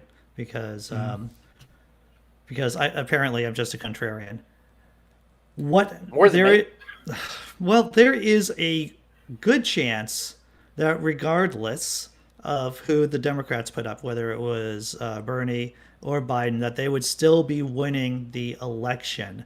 Dr. Alan Lichtman, who I've had on my show twice, well, once on the Naked Diner podcast, he came up with the way of predicting presidential elections. It's called The Keys to the White House, a surefire guide to predicting the next president. And I have the book on Kindle. I interviewed him, like I said, on my old show, Naked Diner podcast, and he's been able to accurately predict presidential elections since 1984. And what he says is that basically there are impersonal forces like that affect how we vote, how the economy is doing, whether the president is in office and running again, whether or not there was a foreign conflict, a foreign win or a foreign loss. So there are these 13 factors, and if 6 of these factors go against the sitting president, then the opposite party comes into power. It's a very interesting system. You can listen. It's on my YouTube channel, Professor Alan Lichtman. It's on my old show, The Naked Diner podcast. You plug your own stuff on your own channel. What the hell? I do. I'm nothing but a bad man. But he's really a fascinating guy. You've probably seen him. He's been on Bill Maher. Yeah. He's been on a bunch of these Something shows. you just said I thought was kind of interesting. I mean, more than the rest of the night because you just go on for no reason. I do. But, I'm horrible. The war aspect, as I often like to say, and I know, people said before me that we went from 2 wars under Bush to 7 under Obama, and now we're talking 8 or 9, which we're not even sure under Trump. Yeah. Isn't that fun? Are you surprised that they haven't tried to say, hey, we're at war right now with X, Y, and Z? And I say X, Y, and Z because there's always a different phonetic or some sort of thing that we're pointing at that's the new enemy. It looks like Tom Tillis was losing. I'm sorry. It looks like Tom Tillis was losing in his state. Yeah. So Tell me about Tom Tillis for a minute. I can't yeah, he's there. Right there he is in North Carolina Senate. Yes, North Carolina. Wow. So that's good for us. That's a good sign too. Being interesting tonight, aren't they? I want to say this too: the idea that the Democrat is ahead in the Senate race bodes well for Biden in that state because we all know at this point people downvote. You vote Democrat for president, it is highly likely you're going to vote Democrat down ticket. If the senator in North Carolina, the Democrat candidate, is doing well, more than likely that is a very good omen for Biden. Yeah, looking good in North Carolina. Real quick, because I keep forgetting and we keep getting distracted. Lady Starfire is in Colorado, and she said her son went down to the polls, and there was some Trumpers down there causing troubles, and doing things, but nothing too, I guess, extraordinary. She would have mentioned it, I'm sure, but they were there with their flags and causing the issues. But we were expecting a lot of strife, perhaps. Of course, the night's young. The strife we thought would happen would be if Trump loses and everybody's calling it for Trump or for Biden. For Biden, then the strife was to begin. Islam. Yeah, it's a lump. Is that the name of that song? Is that what it's called? I can't remember now. My 90s brain just went to somewhere else. Your 90s brain just went somewhere else. That's what happens when you get to be a certain age, sir. Your 90s brain just kind of does its own thing. You said thing. that whole polling thing with people. So, a friend of mine lives up near Erie in Ohio, and I just about only making remarks of it because it just sounds weird. Him and other friends in neighboring counties where he lives up in there said that there was like a lot of like the Trump flag people driving around the polling areas and stuff, which people just kind of like, that's weird. Yeah. But nothing today. So I don't know. I don't know if they just thought, the bunch of rednecks driving around would scare people today. And just bizarre. Just bizarre. Yeah. I mean, I shop in Ohio, and there was a rally where I, just out like 5 minutes from where I live. And just, let's put it this way. There's no doubt where I was at that there was a lot of Trump voters. Even then, they were just like, these people are assholes. I can't believe they're voting for Trump. That's literally like the person in front of me is an old lady, and she's like, hey, these people are assholes. But she votes for Trump. So she had the MAGA hat on and everything. And I'm thinking, well, why aren't you out there? Well, whenever someone says anything really wacky to me, and if I'm not in a jerk mood, I know it happens sometimes, my fallback is, tell me more about that. Or, I don't think I understand what you're saying. I was trying to practice social distancing. Oh, yeah, brother. Okay. Well, I hear what you're saying, and that is a wise choice. This just gives me a good reason to stay away from other people. I never thought being near people was a good idea. Sure, that might be a sign of my generalized anxiety disorder. But, social distancing. But you guys vote ahead of today? What's that? Did you guys both vote ahead of today? I know you. Yeah. I voted like a week and a half ago or so. Yeah. I voted today, which just didn't even think that it was going to be an issue because it's usually not. And I mean, I live in where my little district of the county, so to speak, is probably one of the smallest to vote in, and I was there for 40 minutes, and everybody said that was the shortest time. And I know my father voted after me within probably half an hour after I left, and he was there for 2 hours. I want to say this, Phil Lister. Pretty crazy. Phil Lister in the chat says, been told Minnesota's Department of Public Safety and state police computer systems are partially disabled. Ooh. Odd timing. So that's from Phil Lister in the chat. Yeah. It's those Antifas. That's what that is. That's Antifas. That's what they'll do. Yeah, that's their goal right there. Yeah. Well, there's still a lot that we've got. There's some more results coming in. I'm having a hard time getting through them all here to see what's. But I'm hopeful still for Texas. Sure. Well, we're going to get to some Texas. That would be amazing. It would be a coup, and the most important thing to do would be for the Democrats not to start fellatiating themselves, if that sucking each other's dick. Yes, that's their own, and just as Winston Wolfe once said. Yes, the wolf from Pulp Fiction. And that's the thing. When we talk about groupthink, there are ways for organizations to fight groupthink, because whether you're the DNC or the RNC or the military, there is a tendency for people to just want to get along with each other within the group. And that's what creates groupthink, and that's what creates these kind of fatal errors organizations can make. But there are definite ways of fighting them, and it would be nice if the DNC actually had a small group within it writing white papers telling the rest of the DNC that they're full of crap, because that's one of the way that you can actually fight against groupthink and against intellectual laziness within your organization right there. They do, but it's usually the other way around. They bully the other people and tell them to shut up and get in line. Yeah. Well, Well, that's the problem. You got to have an organizational environment and culture where people who don't agree with you can voice their opinions, and it has to be structural too. It has to be structural. Well, right now I'm on the anarchist side because that's what we have with AOC. She's going in like Rorschach, if you remember. She said, "Remember, you guys think that I'm in here with you guys, but you're in here with me." And that's what we need. Best right now. scene in the Watchmen. I will play that. I will seek that out on YouTube, and it's like, oh yeah, Rorschach. There you go. And be honest, how much did you love her more when she tweeted that? I mean, come on, Good that stuff, was like, man. No, it's totally true. Yeah. It is once again the attitude about going on the offense. Yeah. That's what Democrats need to do. They just need to go on the offense, especially if they gain power. Florida. Well, there you go. Right. Wow. 91% in. If he could pull up the Carolinas, though, if he could pull up the Carolinas and Texas, come on, wow, that would be fuck Florida for once. Well, there's a lot of distance to go in Georgia. Sure. And there's once again the Florida may actually report in tonight, but there's other votes that they are going to have to count in some counties. So there's an aura of we should be agnostic about the Florida vote unless it is dominating, which it doesn't look like it is going to be dominating on either side. But we still have the. Sorry, Chris. No, go ahead, Chris. No, I was going to say I'm powerfully disappointed with how close it is. Powerfully disappointed. Powerfully disappointed. Well, disappointed to a powerful fashion. Okay.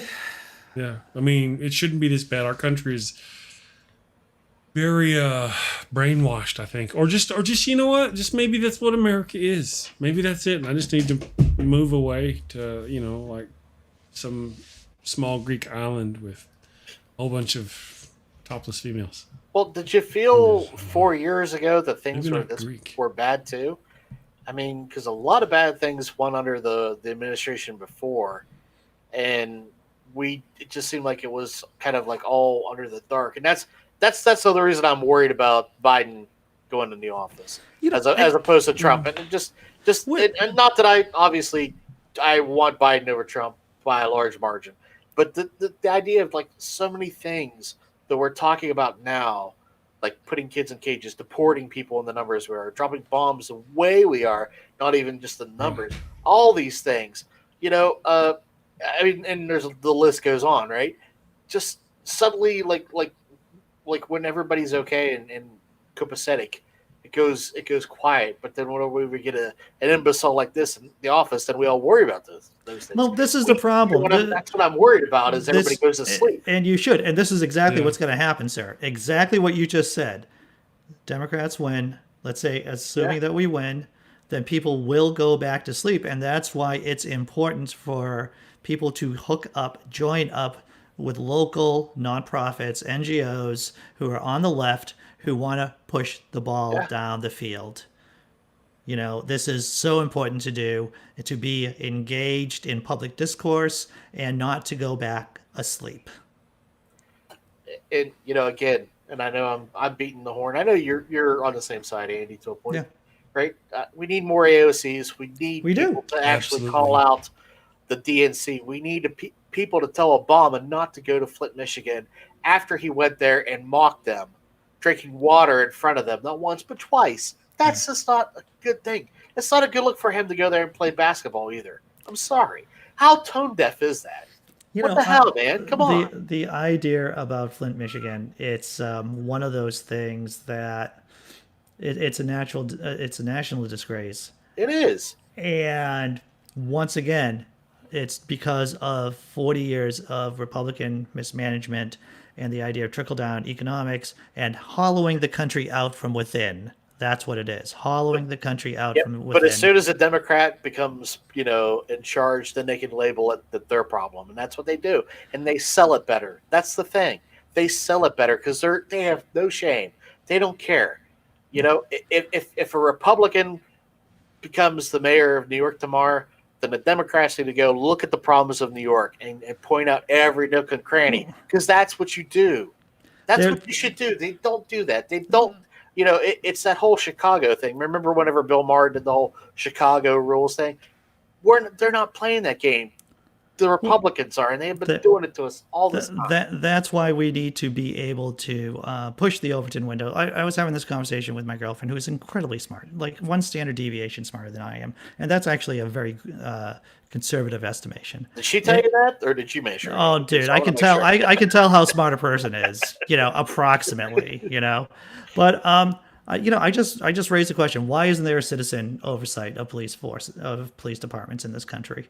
Why aren't there third-party auditors who go through the police department records to make sure that they're acting properly? Right. And she's like, I never thought of that. And the reason why we never thought of that is because our minds have been shaped. There's this propaganda machine out there to try to keep us from thinking about those things. Because as soon as you start thinking to yourself, wow, self-regulation doesn't work. The police departments can't regulate themselves. Wall Streets can't regulate themselves. The Catholic Church cannot regulate itself. No. Maybe the question is citizen oversight of these institutions. That's crazy talk. That should not be a radical idea. And where's Jonathan Pierce? He should be saying these things in a British accent. Yeah. He was a guest earlier. Even like in a marginal amount, that should happen. There used to be in the bigger cities, what is it, community policing, and there'd be a public police board kind of thing, and they would all meet and talk. But then both sides found reasons to get out of that. And usually, I say both sides, but it was more the police, let's be honest. And I say that as an ex-cop, by the way, so. Yeah. What's going on with North Carolina? Is it raining sunshine, Chris? I don't know. Let's get some looking here and see what they got to say. Steve Kornacki. Counted, which is the early vote, the mail vote, and everything that's colored in right now. Biden leading statewide 52-47. Is he expected Again, to what win it North means is Carolina? all these core Democratic areas, whether it's Asheville in the west, Raleigh in the Triangle, Greensboro, Charlotte, Fayetteville, these are all places that have come in with their early vote strongly for the Democrats. There are still some, you look in western North Carolina here, there are still some counties that'll be strong for Trump, smaller, but will be strong for Trump when they come in. But the name of the game here for Biden is, if we get to a point here where this is all filled in primarily early vote, he wants to be ahead then because we expect. That didn't scare me at all. Hey, Steve, forgive me. We are awarding the state of Arkansas as expected to Donald Trump. 6 electoral votes. That's where the vote is coming down as of this hour. And this is what this state does now to the map. You see red filling in the center of the country. Arkansas now completes that 3-state swing. You see the blue coming up in the Northeast. We're back at it. Steve? And that was North Carolina, Brian, and I'm just looking here at Georgia, see if we can give you an update in Georgia. Again, we expected that Donald Trump would jump out into the lead here. He certainly has. This is double digits at this point with what's been counted in Georgia. We're waiting to see. I'll just give you a sense of this. The Atlanta metro area, I think we got absentee vote that's been counted here. Again, we say that'll be very favorable to Biden. This county will be very favorable to Biden. What's to come here, you're looking at about 467,000 votes still to come. And it's this entire area here that will make things, in DeKalb, there's not much that's been reported yet. Gwinnett, again, I think you're looking at early vote here. Biden up by 28. This is one of those counties, Clinton, it's been moving and moving and moving in the Democrats' direction. We're talking about this in metro areas all over the place tonight. Clinton won it by 6 in the early vote, Biden by 28. Let's see how much that snaps back. But for the Democrats, I think you're seeing a dynamic here where they're going to need something massive out of the Atlanta metro area, because if you just go to kind of rural Georgia, let's go to North Georgia here. These are small counties, but these were, just numbers-wise, the percentage of the vote, Trump's best in 2016. They are there for him again in big numbers, and these add up around the state. Rural Georgia, strongly for Trump. They add up, and eventually they can overwhelm for Democrats what they get out of the metro area. So that's why it's going to be so important for Democrats to drive up the numbers there in Atlanta metro, because there's no slippage we're really seeing for Trump so far, at least in those rural areas. Yeah. I want to look both at Georgia and North Carolina in terms of the presidential race as we have been, but let's also look at those two states in terms of the Senate races. Between those two states, unusually, there are 3 Senate races between them. Let's talk about the Georgia Senate first, if we can. This is the regular Georgia Senate race.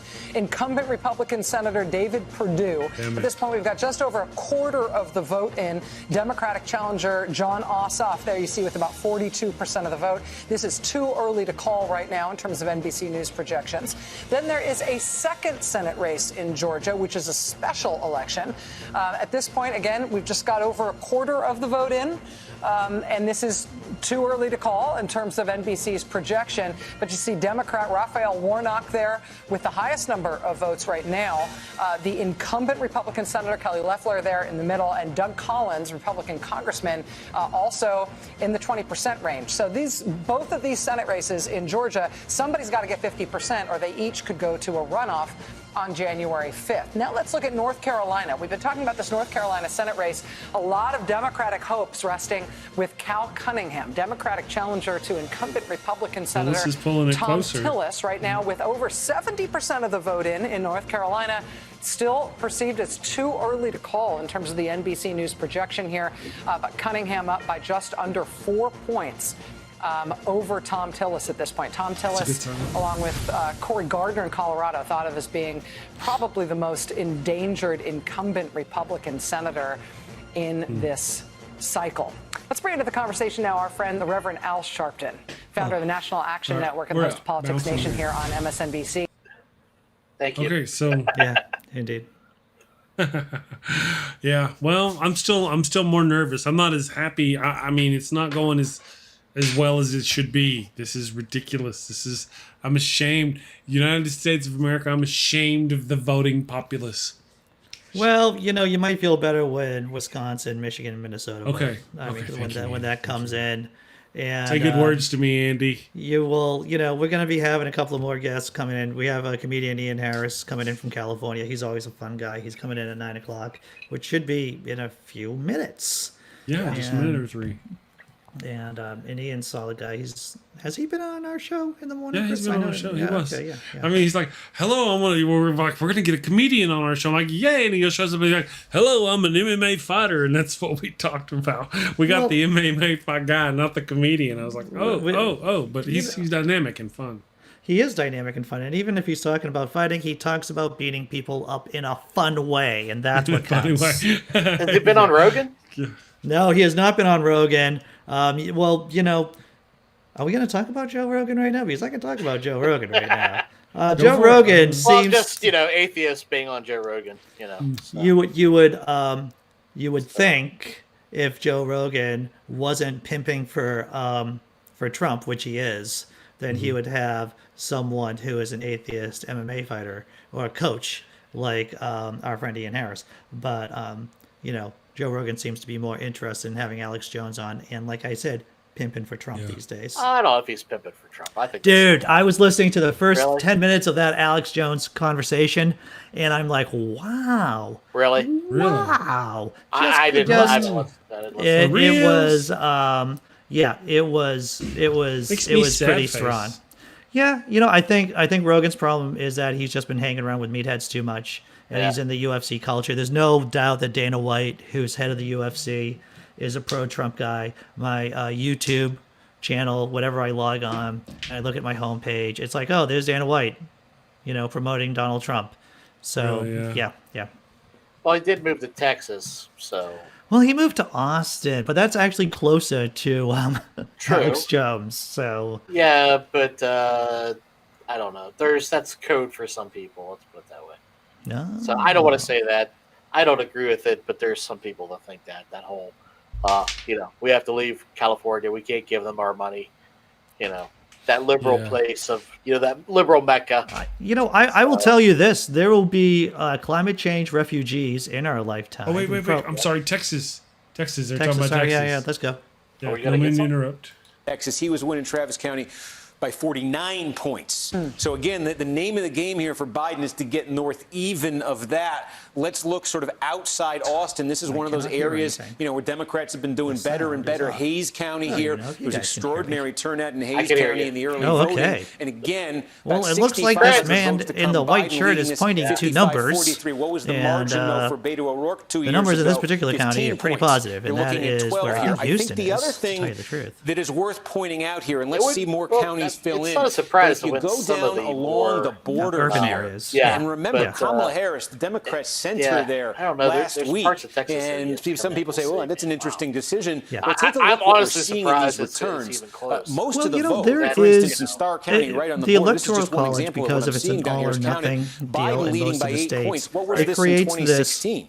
This illusion that's a big change. That purple states are all red or all down here blue. In the border area. I think I showed you Cameron before. Again, now 30,000 votes. Massachusetts, Biden is leading maybe 25% of the population would be voting for Trump here. Versus 33. But because of our, so we're going to look at this, but this is we talked about South Florida. I can now hear it. We talked about Miami before. and clearly Trump making inroads with Hispanic voters there, Cuban American voters there. I'll turn it off if we're done. I'm sorry. I see if something similar is happening here in Texas. There you go. Carry on. Okay. But yeah, you were spouting wisdom. But the thing is, stop MFing Chris. Okay, all right, be nice to him though. Okay. But yeah, a lot of states they only appear to be red or appear to be blue because of the Electoral College. And Texas is one of those places, especially now. Ian Harris has popped in. Do you want to hang out? Ian Harris! Sure. He's got to come in here. This guy. He's a funny guy. He's the skeptic comedian. He has performed in front of atheists, skeptics, humanists. Great guy, Ian Harris. Sir, how are you doing on the apocalypse? I've lived through a few of these apocalypses. I'm doing okay. How are you doing? As a veteran of the apocalypse, what's your read on this current... Oh, by the way, we'll do introductions. Ian Harris, Seamus. Seamus does the Free Thought Prophet podcast. Fan, glad to see you, man. And I hear crackling in my ears. I don't know who's doing it. Jones is winning. Sorry, I saw one there. Carry on, Andy. Carry on. My apologies. So, Ian Harris, how do things look where you are? You're out in California, sir, correct? Yeah. We're good here. I'm watching. I'm flipping back and forth between CNN and MSNBC, and on Fox News. Yeah, right. I got to be honest. Like, I didn't think it was going to go to Biden. But the fact that the polls were 3% off is in Trump's favor is already scaring me. Yep. I mean, they said it was going to be one, it was right in between. It was a toss up. It was 0.9% to Biden, and it's 2.5%. It looks like the Talgafagaher people are right. And if they're right again on the whole thing, we're screwed. Yeah. Well, there you go. See you later, Ian. No negative thoughts here. No, I'm just kidding. But that's Florida. So that's Florida. He's smashing in Ohio, which wasn't even close to what we thought was going to happen. Yeah. If he wins Ohio and North Carolina, it's a wrap. And you're right about that. He's winning both those states right now. I mean, we're only 50% in, 70% in. They could change. And he's winning Texas, but they're saying that the margins aren't big enough in Harris County for it to last. Right. Harris County is my girlfriend who is from Houston. Harris County, Houston's in Harris County, says that it is the largest county in Texas by population. Yeah, the thing is they were saying if they could have gotten like 1.8 million voters, and his percentage would have been like 2% higher than it is, he would have probably won Texas. But I think the final vote turnout was like 1.6 million, and he's performing at like 52% or something like that. Wow. It's that close. But I mean, again, no one was expecting Texas to so. Right. So the fact that it's that close is good. I don't know. How are you guys feeling? I've been doing this since 4 o'clock. I'm sorry, 4 o'clock Eastern time. It's all been a blur pretty much. I've made a variety of jokes. I have numbers and dates here about my apocalyptic forecast about what happens when Trump cheats, if he has to cheat. We're currently at 80 for Biden and 48 for Trump. So are we talking about electoral votes? Currently. I think that's what it just said. Corwin won. Shoot. Carry on. So, how am I feeling? How am I feeling, Seamus? You've been listening to me. Tell me how I'm feeling. Like a child that's just come out of a battered womb for 18 months, with a lot of anxiety and PTSD. Maybe some VD too. I don't know, but yeah, you've got a lot going on with you. So whatever's going on with you, Andy Hall, you got a lot. There's a lot going on, There's a lot. But I'm glad somebody else is pessimistic as Ian is coming into the room. I feel better. I feel like the balance is filling out in the room here. So. I was the optimistic guy. Like I've been watching Andy knows. I've been watching the polls, and am making my entire family insane for 2 months. Every day I'm on 4, 5, 6 hours a day. I watch news all night. Yep. And I read something yesterday that quelled my fears. This guy did every breakdown from the stealing it at the Supreme Court level. I don't know if you guys saw that, to the polling, to what's on, what's off, where they're winning, where they're losing. And everything he said was like the stuff that I had come to on my own. Right. And he's like, and a few people have said this, if Biden loses, or it's within 2 points nationally and he loses the electoral, they're like, we will have to completely rethink everything we know about politics and political science, because they're saying that everything would have been so absolutely far off that it would be unfathomable how far off that would have to be. So that made me feel good, and I was feeling confident coming into this. I think he's going to get the blue wall back. I mean, they're showing Michigan's going to Trump right now, but we're 16% reported. It's not Yeah.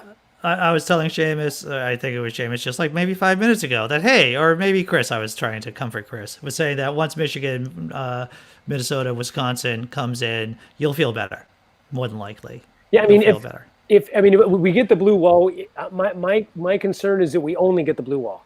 So that's a real concern, sir. That's the biggest concern is that Biden wins 278. Yeah. If he gets 278, to do everything they can to screw us over on Pennsylvania. Oh yeah. We have to win by more than Pennsylvania, because they're not going to, even if the Supreme Court does go crazy, they're not going to change in Pennsylvania. They're not going to change the laws in Texas. They're not going to change the laws in Arizona, in North Carolina. So even if they go in and screw with Pennsylvania, as long as he's over by 20 points, it won't matter. So if we can get to, because that's what Pennsylvania is 20. So he's got to get at least to 291. If we get to 291, I don't think they can screw with it in the Supreme Court. 291. But if it's under 291, we're in trouble. I will say this: I got my first text from a friend of mine, a panic text saying the effing sociopath is winning F-ity F.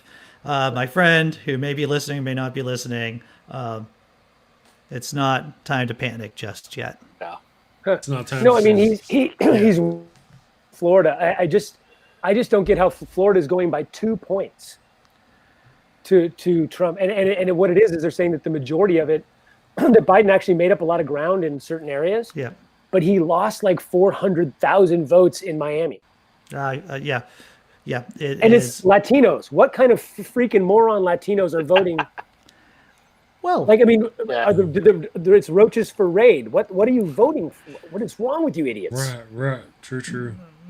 Yeah. Well, I believe there is still a strong Cuban refugee infrastructure in Miami-Dade County. Yeah.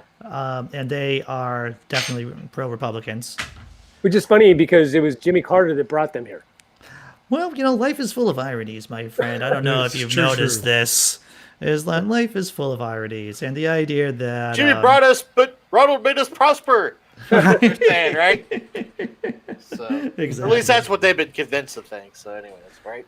It is surprising that Ohio is so much Biden, but that could just be early voting stuff too. Yeah, I really think Ohio is going to go to Trump, and I really think that PA is going to be a big problem for him too. The Carolinas, I'm really surprised. I really.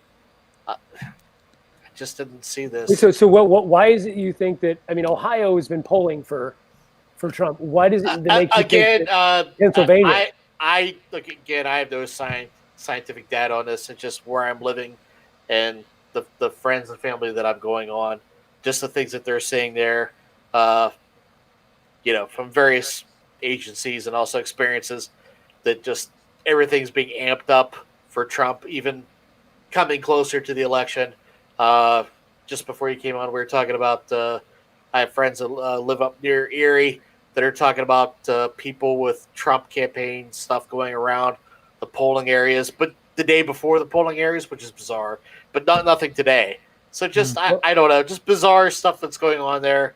You think there's it's a legit thing, or you think that they're going to try to steal it? Like, that's what I'm confused. No, I think it's like legit. Like, people were wanting that. There's more people wanting to turn out. So overall, my thing is, first off, a year ago I said Trump was going to win. And again, I don't want Trump to win. Just to be clear, not that I'm a huge Biden fan by any means, but my brother John in Ireland, we're betting over a bottle of fine Irish whiskey. So one of us is going to have to do pay up in January. But anyways, but I still say Trump's going to win because, again, whenever you vote against somebody historically, it doesn't work out. If you're voting for somebody, it usually goes that way. Well, except for everybody voted against Hillary. Oh, yeah. Well, Did that's they? a good point. Yeah. Most people. That's actually one of the big metrics they say is that everyone was voted, that people were voting against Hillary. And the other thing is that people were thinking that she had it in the bag, so a lot of people stayed home or voted third party. And they're saying that the reverse effect might with Trump, because a lot of Trumpsters think he's got it in the bag. And same day voting, they might go out and be like, "Oh, screw it!" I don't think so, because Trump and what and the churches, of course, we can't forget about the churches, the evangelical churches. They are very good at energizing their base and they are whipping doing them up. that. They are doing that. Yeah. Yep. So I don't see Trump voters staying home. I don't see that happening. But I think there's the thing. If there are big lines, I don't know. Do we know what the lines were like today for same day voting, or what the turnout today was? I'm not sure. I'm in a red state, and I waited longer than usual, but that's, I know state's going to go red no matter what. Well, you're in West Virginia. I know. So I can call it already. Because my thing is, like, if if the turnout wasn't as big today as they thought, then that's going to be huge. If the turnout was huge, that could also have repercussions, because if they're closing at 7:00 and people can't get in to vote because the line is so long and they've got a social and all this sort of stuff, and people get there and aren't allowed to vote, and the turnout's supposed to be heavy for Trump today, then that means there's going to be people turned away at the Trump voters turned away at the polls. I think if it's a heavy Trump area, they're not going to social distance like where I voted today, because they didn't. We had masks, but there was definitely no social distancing going on. So. I still think that I don't know. I don't see I don't see Pennsylvania necessarily going. You don't see Pennsylvania going which going way? to Trump? Sorry, I'm trying to read this. Ooh, that's not good. Yeah. You're That's trying to. right. That should be a Biden. That's Pittsburgh. That should be flipped upside down. Yeah. Yeah. It's still 28% of the vote. Yeah, so. absolutely. But yeah. I sound like I'm going to be an apologist for the Titanic. Well, there's only like 28% of the vote. Only the 28% of the iceberg's actually hit at this point, guys. So I think we're going to be pretty good. Actually, hitting the iceberg was actually victory for the lobsters and that were boiling. Right? Let me just rearrange these deck chairs and let me see what the band's doing. Well, there we go. I mean, are you kidding? Oh, 16% in. Philadelphia. Okay. But then, so here's how we know Michigan's up. When James is winning by 30 points over Peters, the incumbent, that means we don't have enough numbers in. Too early to call. Yeah, okay. I'm just going to have a heart attack. That's the bottom line. Well, you're going to get a heart attack if it isn't by Florida. It's going to be with Pennsylvania. Oh, yeah. It's going to be one of those two states. Actually, I'm looking at... He's talking about Pennsylvania right now. Let's listen to him. Yeah. Of their mail-in vote, I think, by the time we get to midnight, later on in the night, there are other counties too, smaller ones, they will report out some of it. And then over the next couple days, you'll get the rest of it. There are some counties as well in Pennsylvania where you're not going to get, folks in Beaver County, they haven't reported any votes here yet. The folks in Beaver County say they're going to report their same-day vote That's tonight. the 13-year-old That's Andy. expected to favor Trump. He's supposed to do well in the same-day vote here in Pennsylvania. And then tomorrow, they're going to begin processing and reporting And that's their partly mail-in what's vote. And happening that's in something that a where number of Pittsburgh counties is. in Pennsylvania have also said. So there They are going to haven't be even some processed very, the very mail-in jarring. votes yet. Yeah, dude. What? What's that? I'm just saying that when we were looking at Pittsburgh earlier, that's all same day voting. So they haven't even started processing or counting the votes yet. So yeah. Which I don't know why they don't just start today. I don't know why they didn't start processing them earlier. It makes you wonder about that, doesn't it, Ian? It makes you wonder. Why not just start processing them the day they come in? I don't know why that's. This election has been a clinic in voter suppression. Well, it's a clinic on how not to do elections, and it's a clinic on how Democrats could take defeat from the jaws of victory if they do blow this. Because if there was any election that the Democrats would just have to sit down and take it all, this would be it right here. And if they can't do that, it would be an implosion of historic proportions. Yeah. Well, we've got the choice of Biden, which was. And Andy, how many times have you said Biden is not? He's not an election winner. If he wins, it's not because he won. The thing is, I thought he was a good candidate. He was a horrible candidate a year ago before COVID hit. I had money on Trump. I've said it 100 times. I'll say it again. I still have money on Trump because I can't take the money back once you put the money down. And then COVID hit, and it's like, oh, great. So, and his chances went down in the polls dramatically. And it's like, well, I'm going to lose my money, but I get to have a function or maybe a less dysfunctional republic for the next 4 years. And I'm happy with that. Possibly. Pennsylvania is 16% in, and they're, all right. Well, that's not bad, right? And 538 is saying they go, it's a Biden's favored to win, but it's a fine line between a landslide and a nail biter. I saw that too, brother. I saw that too, and it really is true. It's especially the way how Pennsylvania reports its votes. And again, we were talking about scare tactics earlier and just family things over the weekend because Ian, I live in a tri-state area. I'm literally 5 minutes one way. I'm in West Virginia, but 5 minutes I'm in Ohio. The other 5 minutes I'm in PA, right? But we get a lot of news from PA, and I got family that are all freaked out because there's a ballot box that was reported Saturday night into Sunday morning that people were counting, right? And all these people were out of state, so it must be illegal. We must come out and vote. That was just reported over and over.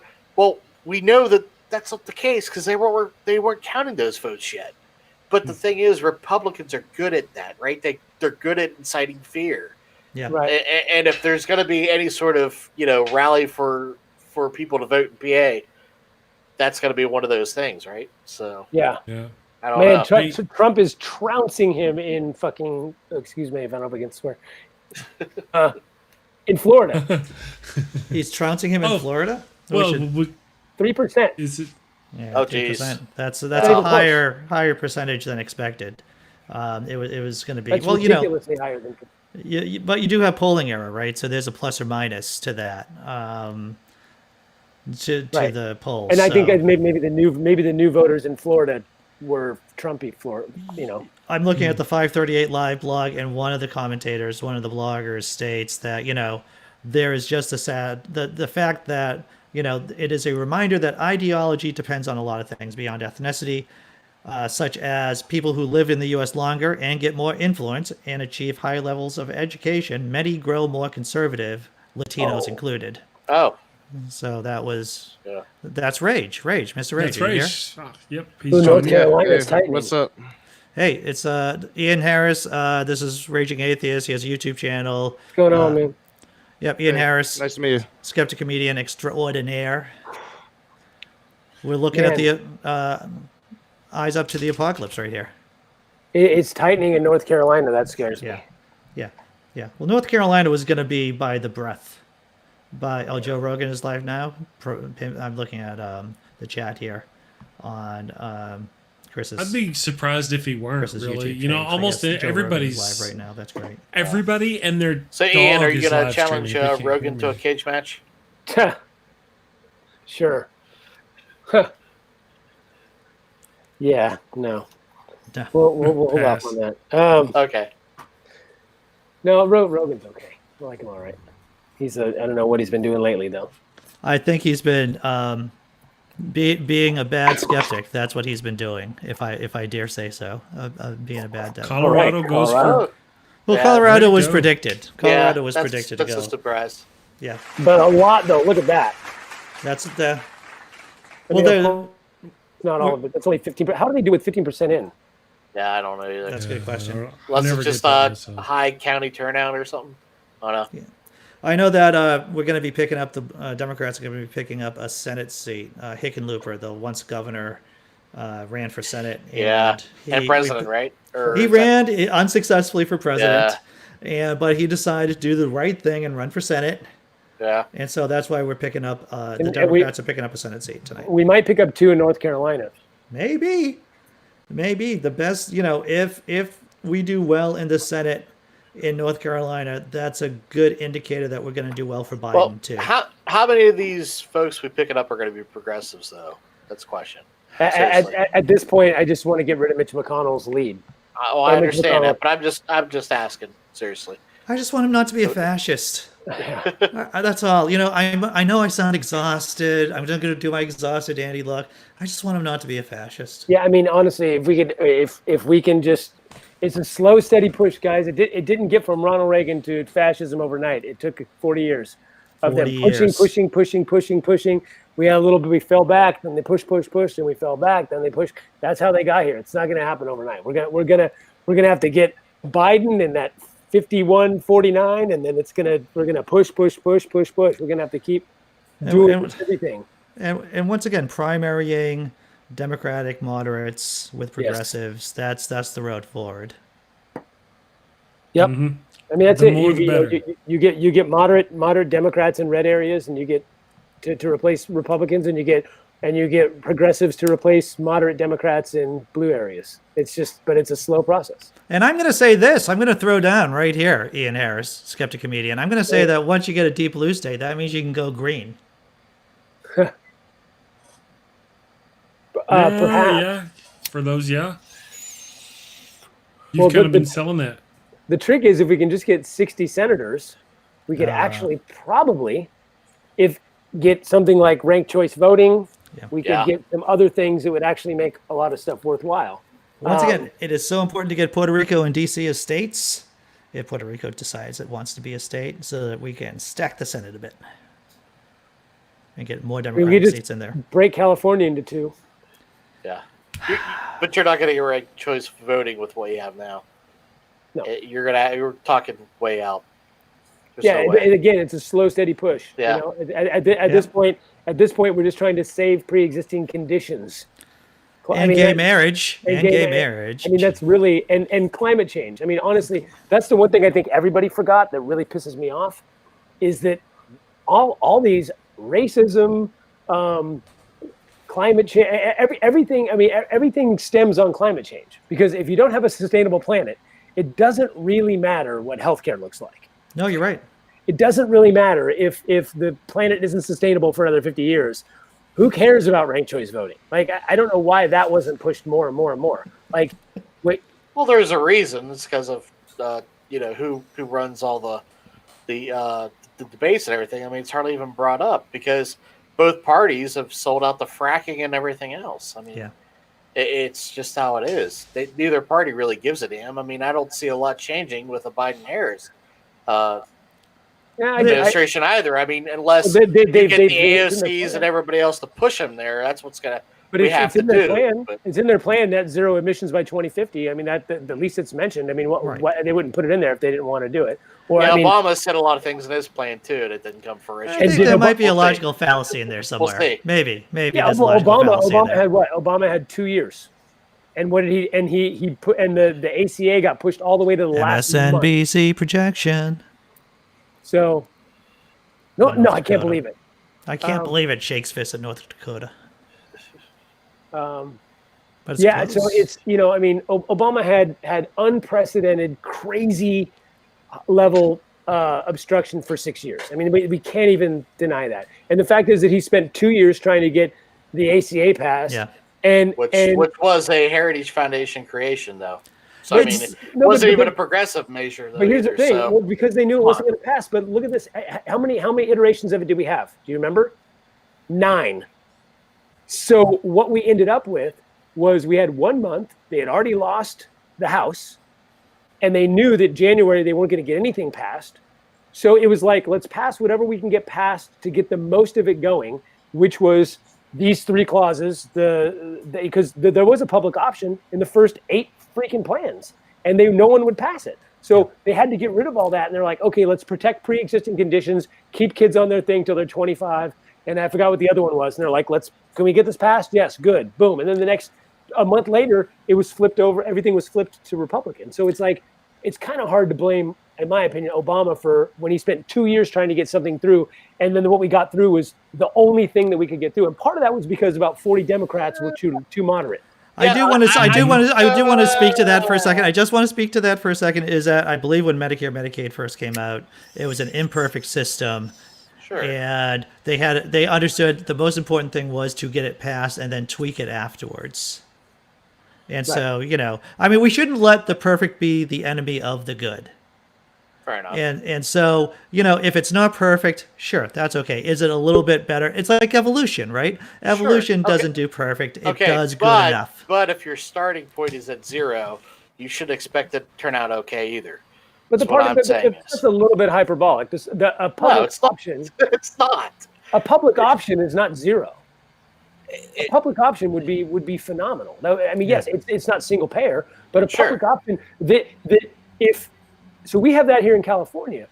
Anyone who doesn't have insurance gets free insurance. Isn't that ultimately what we want? I definitely think a public option is a step up. It's not what we progressive has wanted. It's not what Obama promised, but it is the compromise that the ACA should have been. It should have had that public option all along. If it had it, then Republicans would have had a lot harder time attacking it as they did and dismantling it over the past 8 years.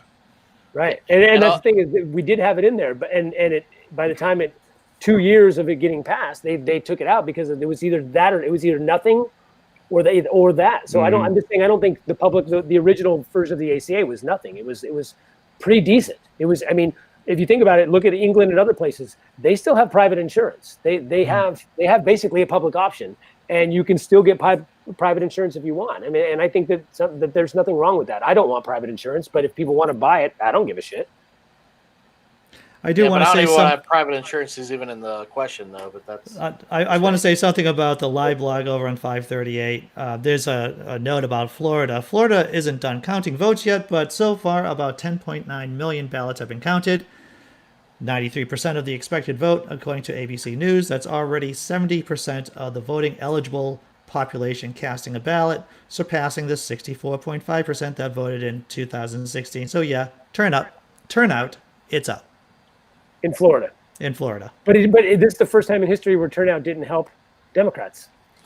It would be ironic if this was the first time in history that turnout. Hey, Andy, there's a Nathan Timmel in private chat trying to get your attention. Oh, Nathan. Yeah, can we get Nathan in?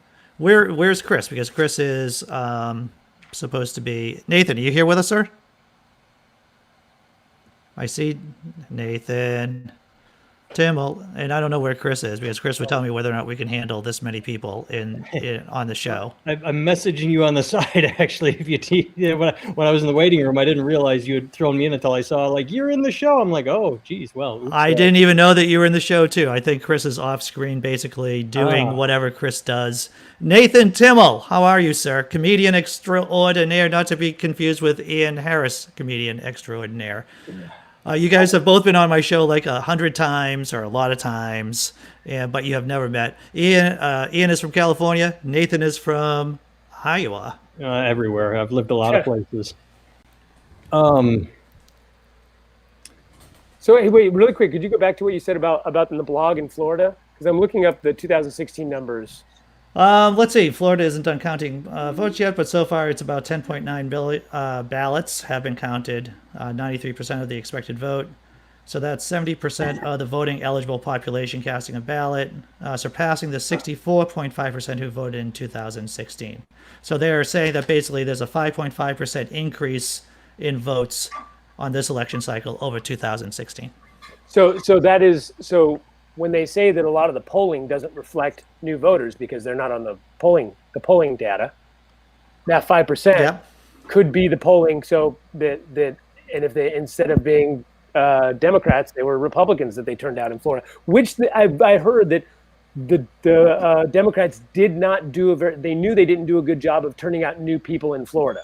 Yeah. They did do a good job turning out new people in other states, but Florida wasn't one of them. So if you look last year or last election, Trump won Florida by 1.2%, but he won with 4,617,000 votes. Hillary had 4,500,000 votes. Gary Johnson had 200,000 votes. So total, they didn't even have a full 10 million votes. Just over 9 million votes in 2016. So they've already surpassed that. By far, and so yeah, that's unfortunately those several 100,000 or a couple million votes. Wow. Something relevant is that I believe a Texas senator just got called. It was running, yeah, you heard it, and then it made a noise. Did it finish? Yeah, but I put something in it because I thought you just put it in. Texas is super close right now.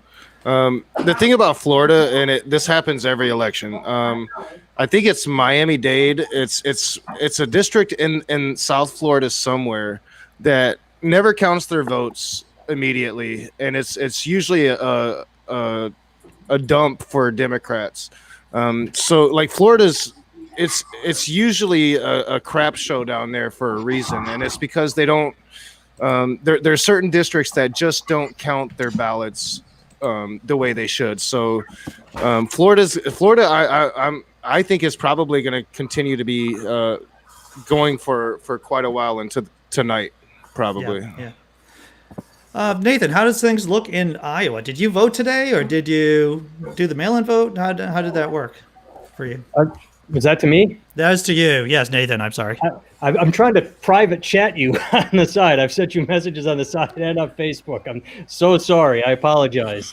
Oh, okay. Yeah. I voted a couple weeks ago, and then I checked on my ballot to make sure it was accepted, and it was. So I was at several polling places today by my house. I rode a bike by one and went to the rec center, and there were no lines anywhere. So I think people here voted way early because there were no lines everywhere.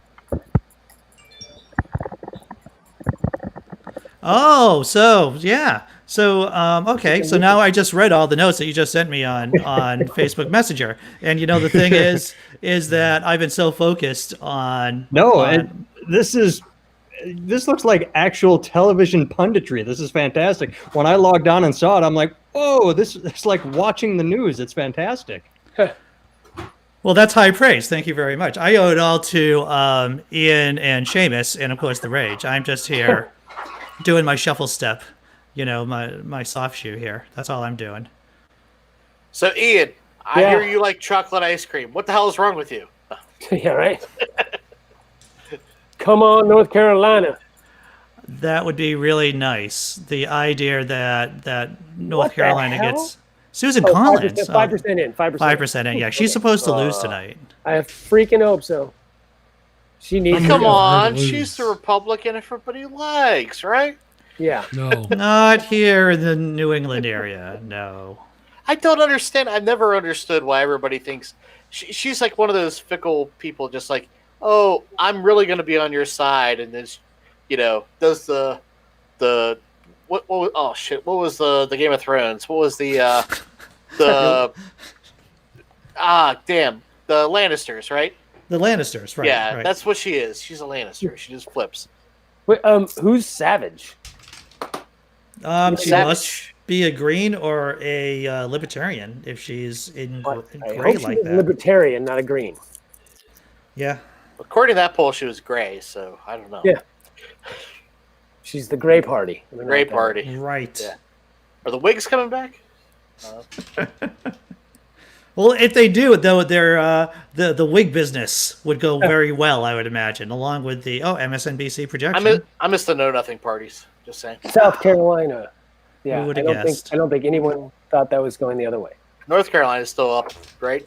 Yeah, 78% in or something like that. But it's Yeah, well, we do have a modern day Know Nothing party with the Donald Trump party. They are like, they hate foreigners, and they are true to their brand, Know Nothing. Let me go ahead here. No I'm watching surprise there. CNN on the other TV. How's it looking over the? Well, you can't hear me. They can't hear. They can't hear me. Yep, Let two me go two here. percentage points. Biden's winning North Carolina right now with 80% of the vote in. So Really? and he's winning 2.5 percentage points in Ohio, but there's only 60% of the vote in. So. Yeah. This, I'm not gonna lie to you guys. This is too much for me. I want this all to be over. I want to just blissfully close my computer, and if it's the worst case scenario, fine. That's what'll happen, and I'll wake up to that. Be it tomorrow or Thursday or Friday or however long the fight takes. But focusing on it, watching it, the past 4 years have been so. The idea that anyone still votes for this guy, that looks at the past 4 years and goes, yeah, that's what I want, it's disheartening and scary. And I don't like the idea of ostriching my head in the ground, but I want to do it tonight. So I think I'm going to bow out. course. I apologize. I didn't mean to waste anyone's time or show up and be a spoil sport. It's frustrating. I want the best to happen, and I want it all to be over. So. Yeah, I mean, I don't blame you. 27, almost 28 million people right now have voted for this man, and it makes you just feel icky down there, Icky down there, like you got to get a shot of something. Nathan is good seeing you, man. Yeah, I can sort of forgive. I can get the 2016 idea of I don't like Hillary, or I'm just going to throw a grenade into things, or he's a businessman, or whatever. Okay, you were dumb then. I get it. But who lived through the last 4? And I know who lived through it. I went to high school with these people. And they're dumb. They're just dumb. And I tell them that to their face. I tell them that when we have conversations, and I present them with facts, and then they go, I don't know, man, Democrats. And that's I'm sorry. They cannot. But it's true. It's true. It is true. I have a friend in Wisconsin. I grew up in Wisconsin, and he's currently trying to get Evers, the governor, they're recalled because he said Evers botched the response, completely ignoring the fact that Evers tried to do everything correctly, and the Republican legislator overruled him, and Republicans are allowing it to run riot, the COVID to run riot in Wisconsin. And so when the Woodward tapes came out, it's the first thing I messaged him, like, okay, you say Evers didn't know what he was doing. The commander-in-chief is on tape saying, look, this is deadly, and did everything wrong. What do you say? And then you get radio silence, and then the next time they chime up, it's, oh, the Democrats. I don't understand it. It is a stupidity that it's almost to be admired. It's almost to be admired, the fact that these people are this stupid. And if any of my friends are watching, you know you're stupid. I know you are a very stupid, evil person. I don't know what's wrong with you. I don't know if your daddy didn't hug you enough, or maybe your daddy hugged you too much with a little finger tickle, but something went wrong in your life. Knock it off. Knock it the fuck off. You can do better than this. Or maybe you can't. Maybe you just are that stupid and you can't do better. I don't know. Maybe. I don't know. I just missed my mouth with my iced tea, so I'm gonna go change my shirt. That's what the Robert Hayes thing is all. Hey, You have a drinking problem. This may be rough for you now, but you should come back, man. Come back on the show later, maybe on a different day. Come back, visit with us on the morning show. I absolutely love. I love Andrew. I love what he does. I love what you guys do. Tonight I had said I'm just going to close and like I said, I thought it would just be sort of bullshitting, and seeing the figures pop up, I'm like, what is wrong with people? So thank you for tolerating my bullshit. I'm going to bow out. Have a good night. You guys have much stronger constitutions than I do. Take care. Thank you. I will see you on the flip side, whatever happens. All right. Take care, Thanks, Nathan. Good seeing you. Sorry I couldn't hang. Yeah, no worries, man. No. No worries. Self-care is important. Self-care is important. And I think he made the best contribution so far, quite frankly. That's the role since I've been here. Anyways. So I tell you what, I want to jump on what he just said about it was Bob Woodward, right? That wrote with the leaks and the tapes and all. Yeah. So again, somebody came to me, because where I'm at, and they're like, yeah, Bob Woodward sat on this for so long. Because remember, Trump tweeted that. I heard that. Yeah. Remember that Trump tweeted it? And they're like, yeah, what do you got to say about Bob Woodward? And I was like, well, yeah, Bob Woodward should be tarred and feathered because, quite frankly, selling a book over people dying is a bad thing. But the wrong guy tweeted it. Yeah. Right? Yeah. Hello? The guy that actually could do something is the one that tweeted it. The thing is, and when Woodward put out his book, I can kind of understand it because he wanted it to make a really big push, a really big impression at a certain sensitive time. And, but at the expense of people's, come on. The thing is, you know what? I'm sorry. That fucker needs to be raked on the coals too. I will tell you this. I will tell you this. In terms of a hyper-partisan country that we live in, scandals don't mean anything.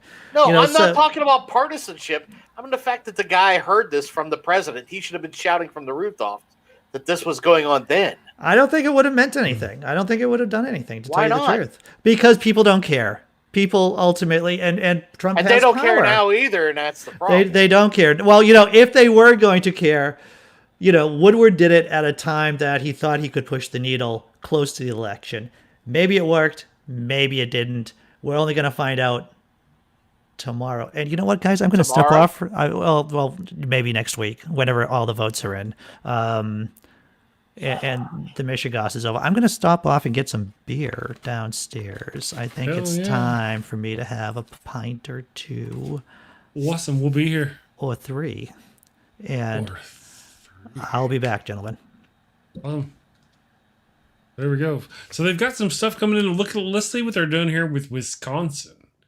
How do you? Probably a little bit smoother. Does anybody here, know and a little how harder Wisconsin to is tell if we're supposed to looking go? at, same day It's or supposed to early go 8 points for somewhere between 8 and 6 points for Biden. Good. Cal Perry and.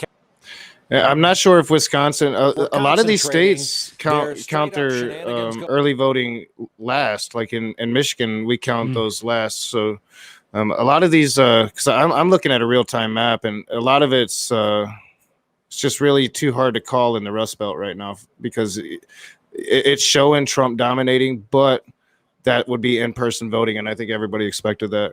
Yeah, that's why he wants to call it tonight. So yeah.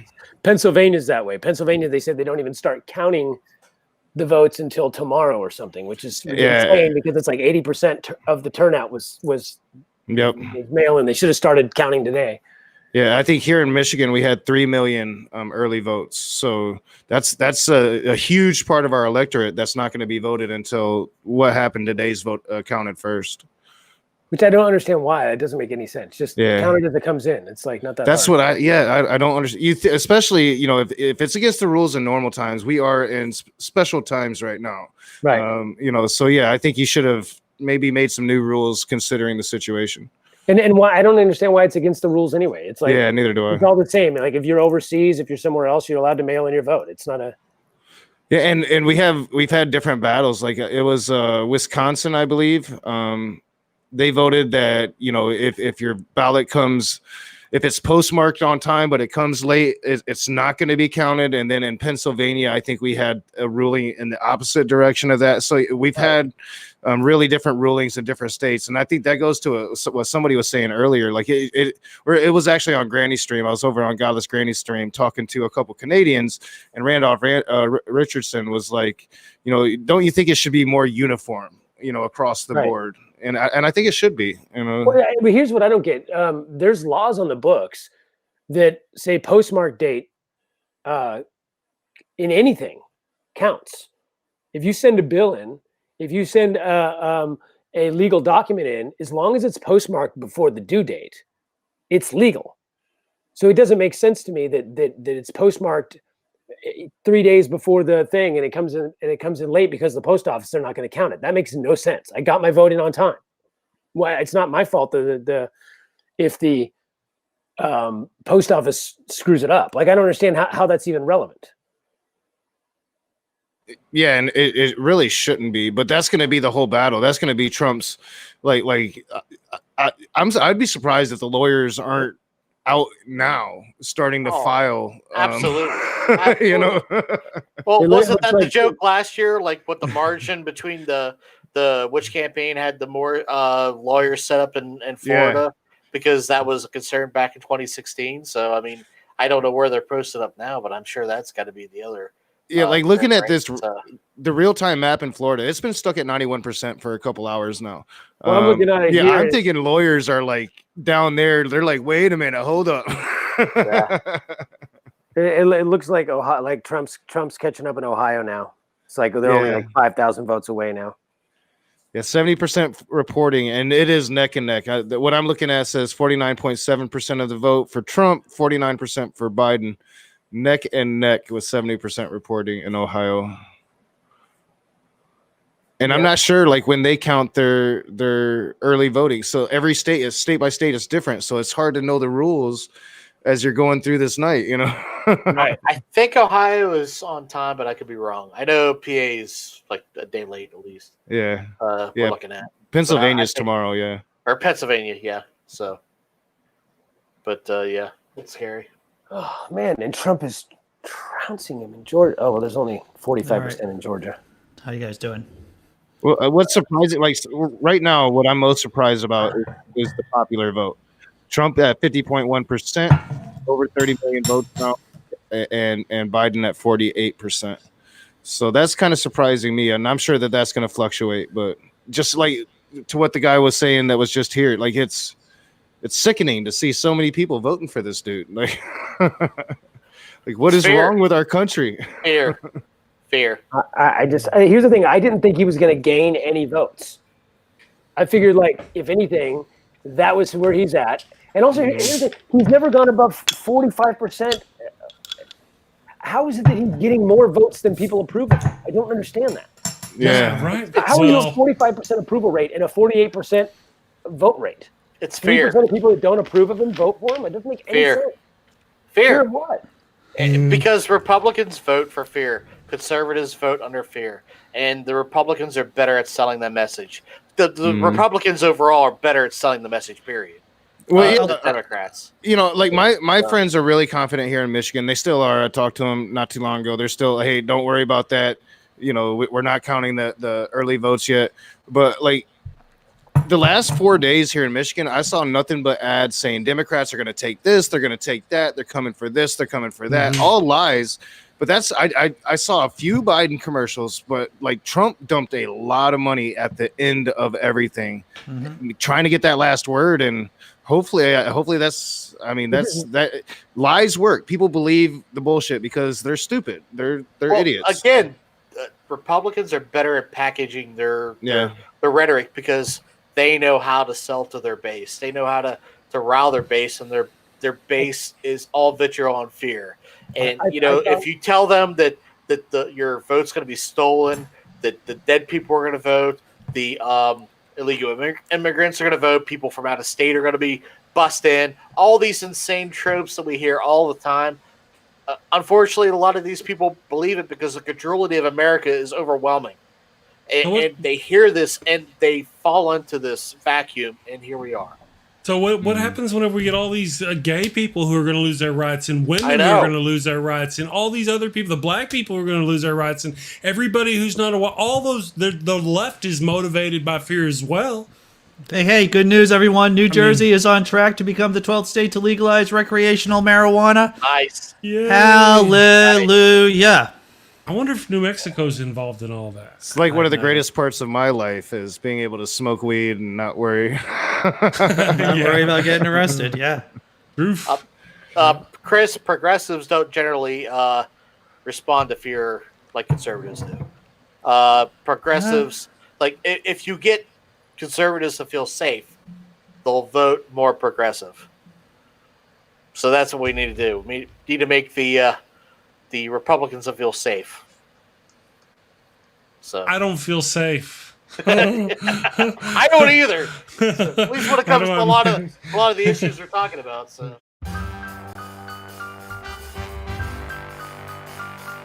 working. I have already been working with my daughter, and she's only 15. That she knows out of the country for college. Yeah.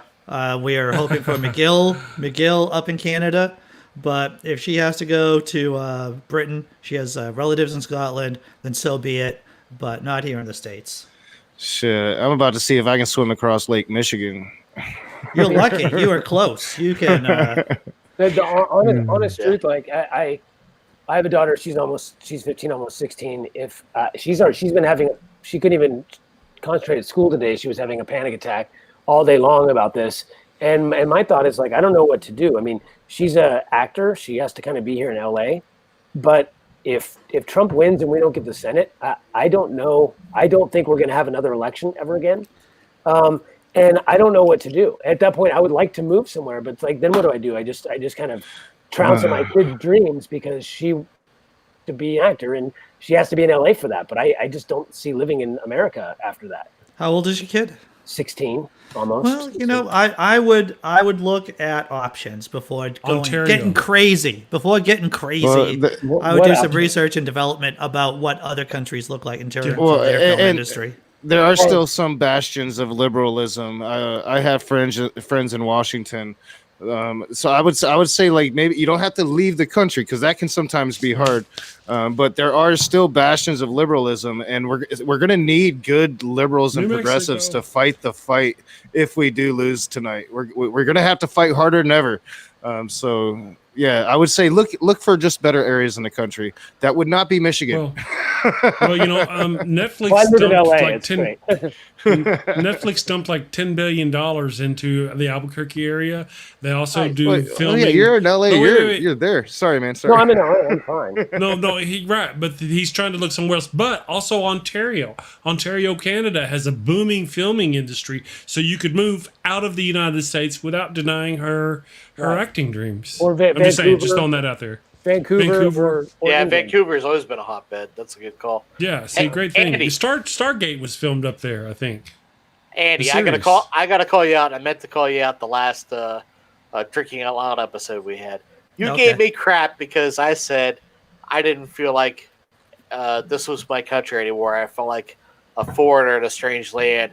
And you gave me this big speech about I want to be here when a fight is, and when a fight is, we have to be here. And now you're telling everybody to leave. What the hell, Andy? I am getting I want my kid to leave. I didn't say anything about it. Yeah. Parsing your words. You want your children to be safe. That's what you want. You want your kids brother, to be safe. I feel the same way, man. I mean, my kid's probably going to go to college here somewhere.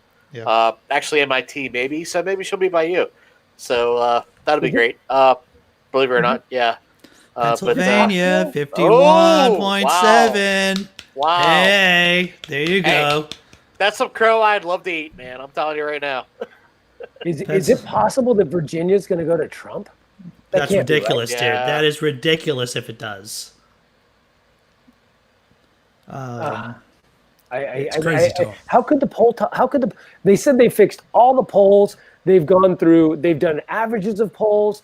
I mean, there's only one poll in the world that has him winning some of these states. I don't understand how they screwed it up this freaking bad. Well, once again, I just want to take a step back, and that 538 did say Biden is favored to win the election. Trump wins.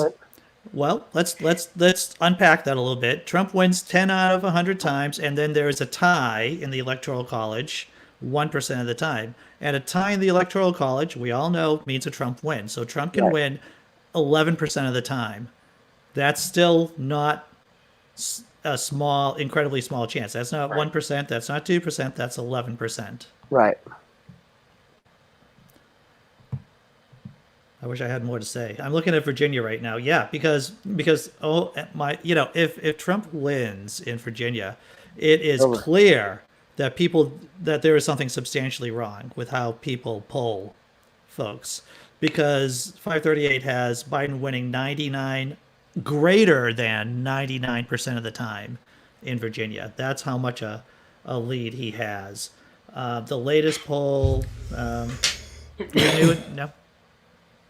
No. A poll recently, it's only a B- score, had Biden up by 11, but there are other polls that aren't bad that have him up by 12%, 11%, 11%, It's got to just be the early vote thing. It has to be the early vote. I wouldn't be losing sleep on Virginia right now, gentlemen. Okay. Yeah, not yet. Not yet. Right. You can lose hope later, right? It's too early for that.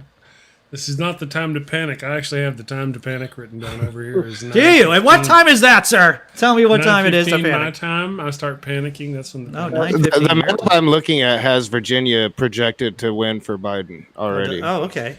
Fantastic. But like this map is super weird. It's the weirdest map I've ever looked at in my life. So I don't know. Are there sea monsters? Are there sea monsters? Only around the border. Only around the border. That's where chaos Texas lives. is now switched over to Trump. Yeah, well, that's predictable. Unfortunately. yeah. I could go back and forth. Yeah. Who knows? Yeah, it looks like Trump is kind of pulling away, but there's still only 67% reporting in Texas. But right now it was Biden pretty much for a while, but right now he's up about 1.5 points. Well, on my maybe map, a point. on my electoral map, I had Texas gone for Trump.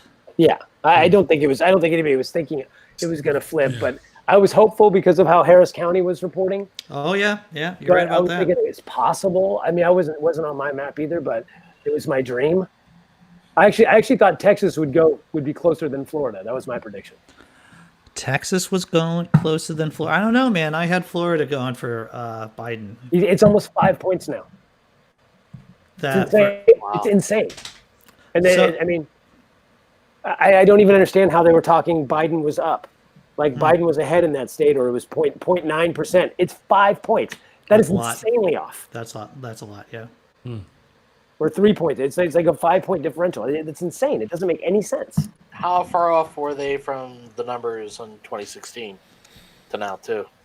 It was closer. Florida was closer. A lot closer. Florida was only 1% difference. Okay.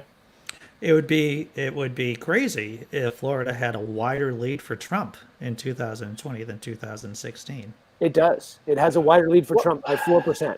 Yeah, that's crazy. All right, so sorry, because we've talked to like 8 different people since I've been here. Who brought up the whole point that because of COVID, people are moving out of industry and out of the cities? It was someone. It might have been Jack Maturko, Satanist. Thank you. That's it. Could that affect the Florida election as well? Because people moving outside of where they're working to work away. It might be in terms of reporting. Yeah, I mean, it might change their numbers. I don't know. Yeah. So. Thank you to Ian Davenport for the $5 of support to the channel. We appreciate it. Does he have any Ativan? I think I want some Ativan. I know, right? I may need coffee before this is on. I've been up since like 3:30 this morning.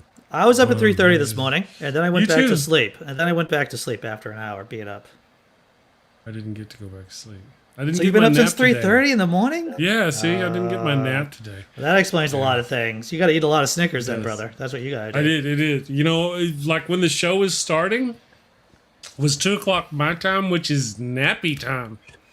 As you could tell, I needed to be burped. You old fuckers, I tell you. This show could just be men of a certain age talk about their naps. Yeah. Let's get back.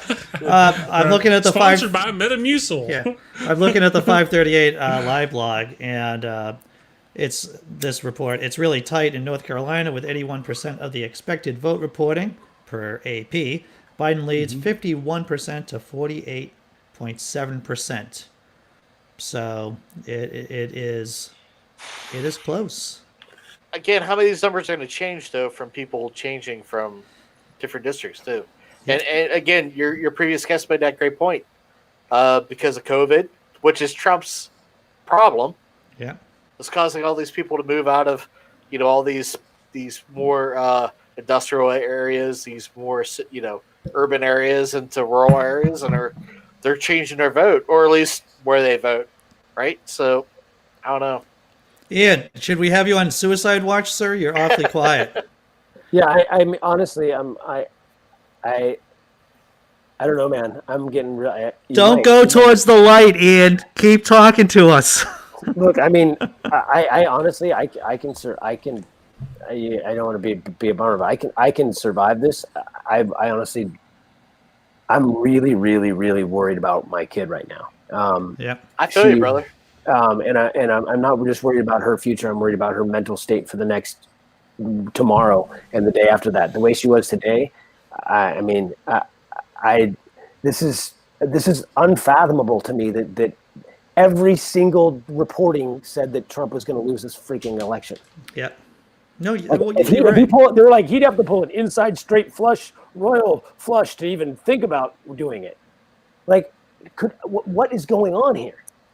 I would say and even though we like to joke around, I think this is the calm and to center and to try to relax as much as humanly possible. And this is the thing about agnosticism and about being a skeptic, is until all the data points come in, or at least more data points come in, you can't really, you can't really make a decision. You can't really discern what's going on. We're still in the fog of war here. And so we have to be agnostic about what's going on and about, just seeing what happens. Because there's a lot of other states, in theory, if he loses Florida and he gets North Carolina and Ohio or Pennsylvania too, then we still win. The Democrats still win. Yeah. I'm with Ian, though. I mean, it's just, why is it so close? I've been complaining for months about the lack of security and protection for our elections. I think I would not be surprised if there were some tampering. It could be. I don't know. I would think that it would be odd if there wasn't some kind of tampering involved. But don't assume that that's what it is. That's the thing. Our country could just be shitty people. Yeah. I mean, honestly, at the end of the day, we always are victim to the credulity of our betters and our others, right? So that's why I'm the pessimist that I am. I don't know. David Worley's in the chat. What's up, David Worley? He's probably dancing. Say hello. Well, David Worley, I believe the Brits just had an election, and so they had an election one night, and now he's up awake watching our dumpster fire of an election going on right now. Do you have Dan Arnold as a Dan guest? Arnold, he should be coming in here. Hey, there you go, Dan Arnold. Right, he's coming in at 10 o'clock. Okay, if y'all will give me a minute. If y'all are going to stay here, if everybody's going to stay, I will go ahead and pull myself down. I can bounce if you guys need room, man. Do we need room? I can bounce too if you guys need. And I think I don't know. It all matters how you feel, Ian. If being here helps, then I would like to try to help, or to at least be here present with you. But if you don't think it will help, then you gotta do what you feel like you need to do, of course. Yeah. I mean, my only thing is I'm not contributing at all because I'm just in awe. Right. It does help me to be here because it's keeping me from shooting myself in the head. I'll bounce out and I can do that. I'm not scared. Okay. Well, give me just a minute. I and can I'll bounce get out Dan if you'd in. rather, Chris. If you want to say I'll bounce out, it's fine. It's up to you, man. Yeah, if you want, that's fine. Seamus has been here for a while. Yeah. You're a soldier. You're a soldier, Seamus. You did your job, sir. Yeah. Thank you for being here. I honestly, Ian, seriously, man, I'm with you. I've got a kid. I feel the same way. I know I sound a lot negative, but that's just me being me.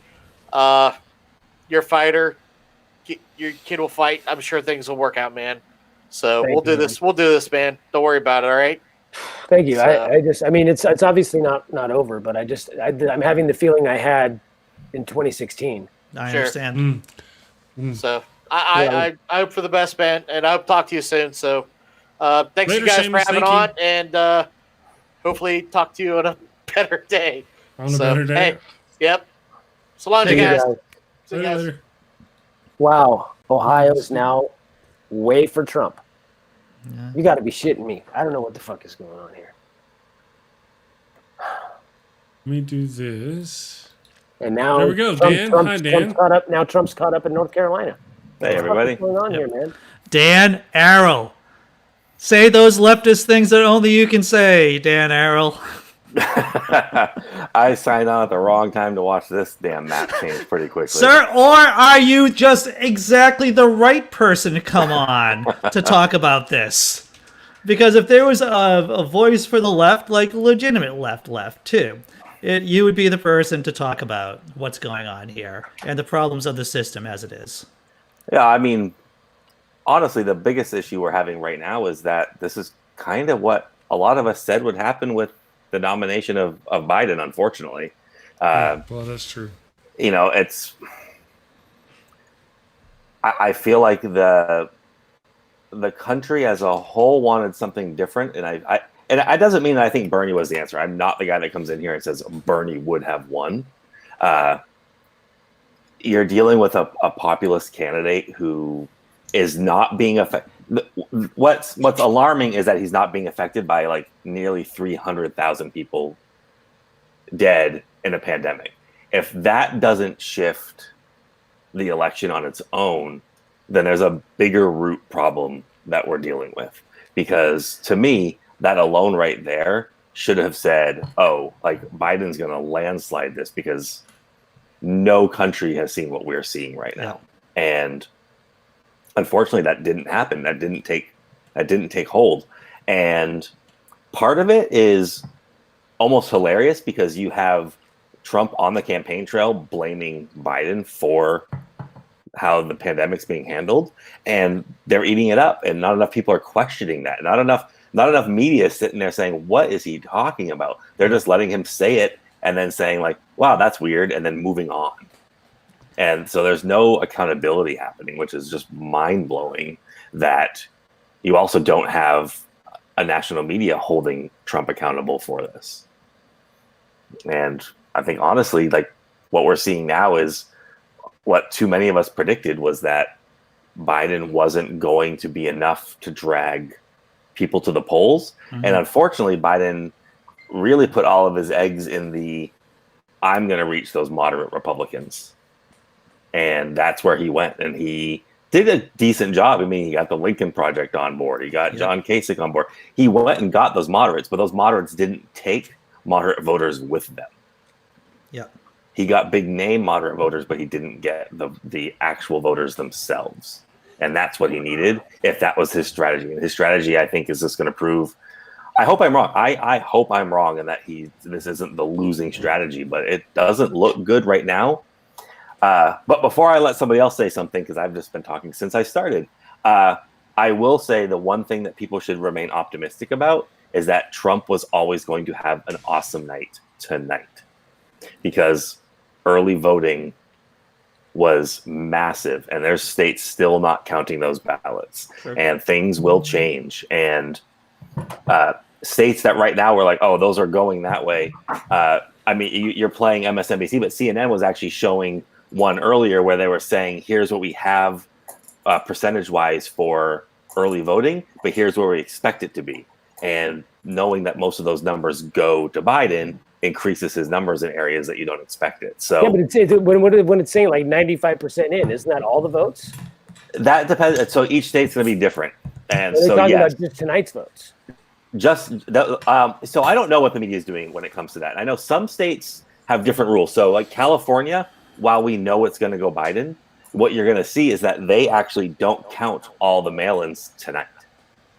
And so when they report, won't have then report it like 60% or something, or will it say 100%? Because we're seeing stuff that's like Florida, 95%. Right. Well, so and he's supposed to be razor thin. He's smashing him in Florida. Yeah. This isn't what the fuck is going on with these fucking polls. This is insane. I have no idea what's going on. This is worse than last time. I do not get this. Yeah, I don't understand polling. I think it's a giant waste of our time, and it gives us all false hope constantly. Well, they don't try to suppress the polling. They don't hack the polling. They don't worry about the polling like they do. Dan Arrow, for people who don't know who you are, North Carolina is now tied. Carolina is now tied. Dan Arrow, do you want to tell people who don't know who you are what a wonderful person you are and the work that you do? Sure. Yeah. So as you've said, my name's Dan Arrow. I am a union or labor activist, I guess is the better word. I always say union, but labor sounds nicer. I work in the labor movement, and I am an author and a blogger at this point. I don't do as much journalism anymore, but I do a lot of my work in privacy, but a good portion. I mean, the majority of my day is spent in politics, working in labor, and writing and commenting on politics. Really. But they were showing Arizona there for a second, and it looked like Biden had a decent little lead there. Go Biden. NPR has Biden at 55 to Trump's 43 in Arizona. Sweet. Yeah. Yeah, but I mean, to set North Carolina, we were ahead by 10 points. Now Trump's winning North Carolina. Same thing with Ohio. Now Trump's winning Ohio by 2 points. I don't know what's going on here. Well, Ohio was always going to be I didn't have Ohio in the Biden category. I think Ohio would have been a tough lift for Biden to win. The Democrats to win. Yeah, I guess it's a matter of how much. It was 8 or 9 points in 2016. Yep. So Dan, how has the union movement, at least the union that you work with or that you're involved with, how have they been engaging in this election? Well, we've been, so through my union, we've been actually doing our phone banking and get out the vote stuff in states like Michigan and Ohio, because we're in California. California is a lock. So we did our normal get out the vote, make sure you're registered, vote. But for our member activists, our activists themselves, we did a lot of our work in Michigan and in Ohio trying to push the polls there, because we knew we could do more good adopting a state than we could just sitting in our own and doing that. So that's where we've been focused. AFSCME, who is our parent union, they have been going real hard for Biden, and they endorsed him a long time ago. So we've worked with them to push out a lot of that. But I mean, it's for us. There's a lot of local stuff happening. So we're as a union, we're very much focused on the local stuff. But like I said, we adopted those 2 states. We phone banked, we text messaged, we did everything we could to try to turn out and make sure we got votes there. But as well, I mean, I think I've told you before, I work in the communications, so I do all their outward stuff. So, I mean, we registered through our campaigns almost 9,000 people to vote in the state that weren't already registered, just our membership. Right. And then we have hit those people up after and made sure they had a plan to vote and how are they going to vote. And, I made a voter guide to help them, or I made it as in I put it on the internet. But other people, our legislative team made it, but to help put out votes to how to vote. And so, we've got Prop 22 here, which is like against, Uber and Lyft, trying to make sure that they don't have to categorize their people as workers and keep paying them, below minimum wage stuff. But, like I said, when it came to the presidential thing, we knew our state was in, and so we started hitting those states that we thought we could maybe make a difference in. That was smart. Now, what's your impression in terms of the DNC and getting their message out and recruiting new voters and, in general, from your interactions with them or from what you've seen? I don't think it was good enough. And I think now we're going to obviously can look at that and say it's not good enough. They really didn't seem to listen, and they did the same. This is the same mistake they made in 2016. I remember when they asked Hillary Clinton if she would adopt some of Bernie's policies after she had won, and she said, no, I won on my policies, not his. I don't have any. But what we found was that she lost voters in that. Yeah. And there's a whole different debate to be made on whether or not you should vote blue no matter who. That's a different discussion. But if you're looking at you have to earn someone's vote, you don't earn it by saying, I don't support what you're after. Or even making an olive branch to be like, look, I don't know yet. I'd like to sit down with them. I won on this platform, but I really want to hear what they have to say. Maybe I'm wrong. And you kind of bring those people in. And Biden really did the same thing. The first debate when he said, I am the Democratic Party. That's not how that's supposed to be set up, but that's how the top-down DNC works right now. And that's why they alienate so many people. And I'll be interested to see what voter turnout was this time around. I know it seems to be up. We don't know quite yet what side it's up for, or if it's up on both evenly. Like, that remains to be seen. But I mean, honestly, I'm shocked that with everything that's happened over the last 4 years, we aren't seeing a bigger shift. You know, I'm going to throw this out there. How much does this have to do with race? A lot. Very good. I mean, name an election that doesn't have to do with race at this point, but we are definitely like in much more of a race war position than we've ever been in my lifetime. I don't want to say ever. I mean, in my lifetime. And we're seeing the biggest mass uprisings that many have. I mean, again, in my lifetime, we're in the midst of the biggest.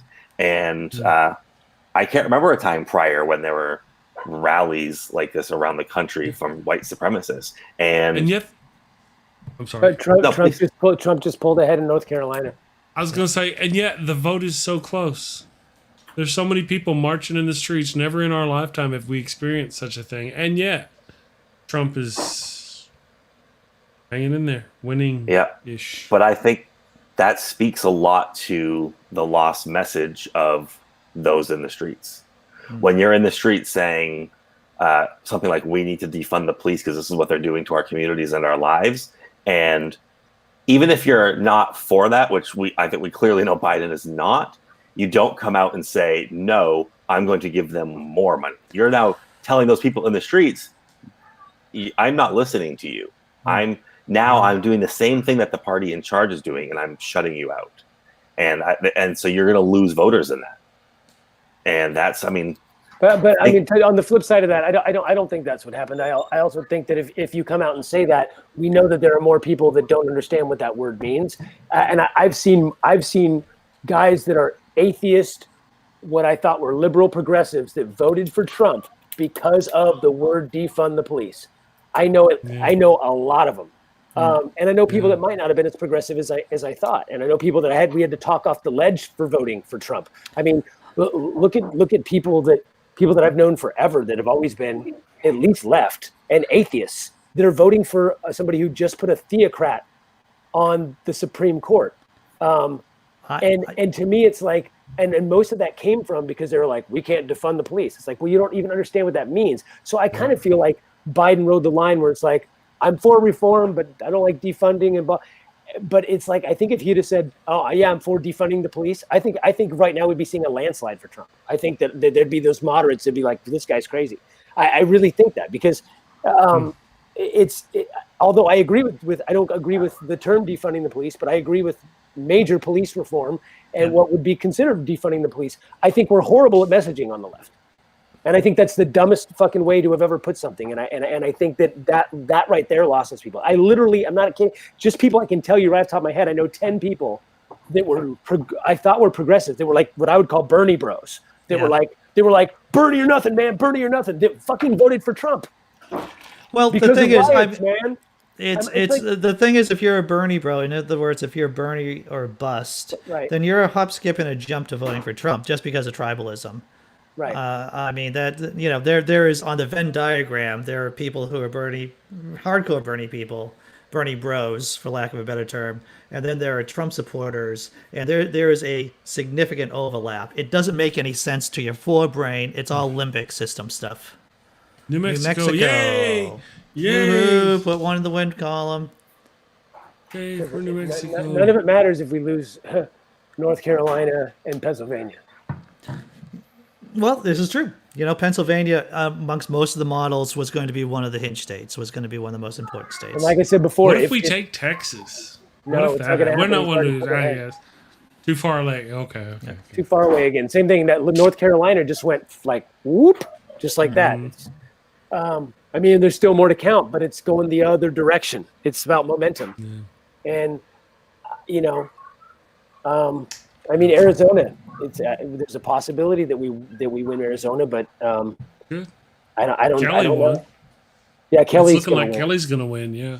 But there's still that. I mean, a minute ago it looked like this for North Carolina, and now that there's 80% in, Trump's winning, and it's like, what the hell happened? Same with Ohio. Trump was losing, and all of a sudden now he's winning, and with 10% more of the vote. So I don't know what's being counted. I don't know what's. So here's something about Now North Carolina. Trump is up now by 4% in what the hell? Let me talk about North Carolina. This is from the 538 Live blog. North Carolina has reported about 84% of the total number of expected votes there tonight. And so far, as we expected, an early lead for Democrats that was due to mail and early votes is narrowing significantly as more Election Day votes are being reported. But late arriving mail ballots, which may be more Democratic, could still shift the race. So no building jumping off of, no jumping in front of trucks or anything like that yet. I'm not.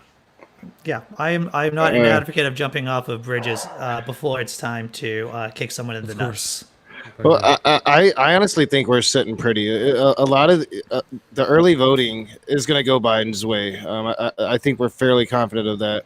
We're not freaking out in Michigan yet. Michigan's been red since they started counting today's votes. We knew today was going to go for Trump because Democrats were voting early.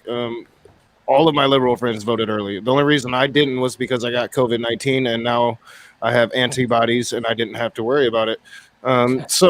Tomorrow's the day that we're going to get a lot more information.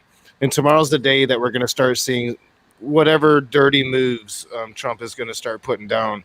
So I would strongly urge, while it's very disheartening to look at the numbers today, tomorrow's numbers are what's going to be vital. So tomorrow's numbers will be even more disheartening. Is that what you're saying? No, I'm thinking tomorrow's numbers are going to be a lot better for us.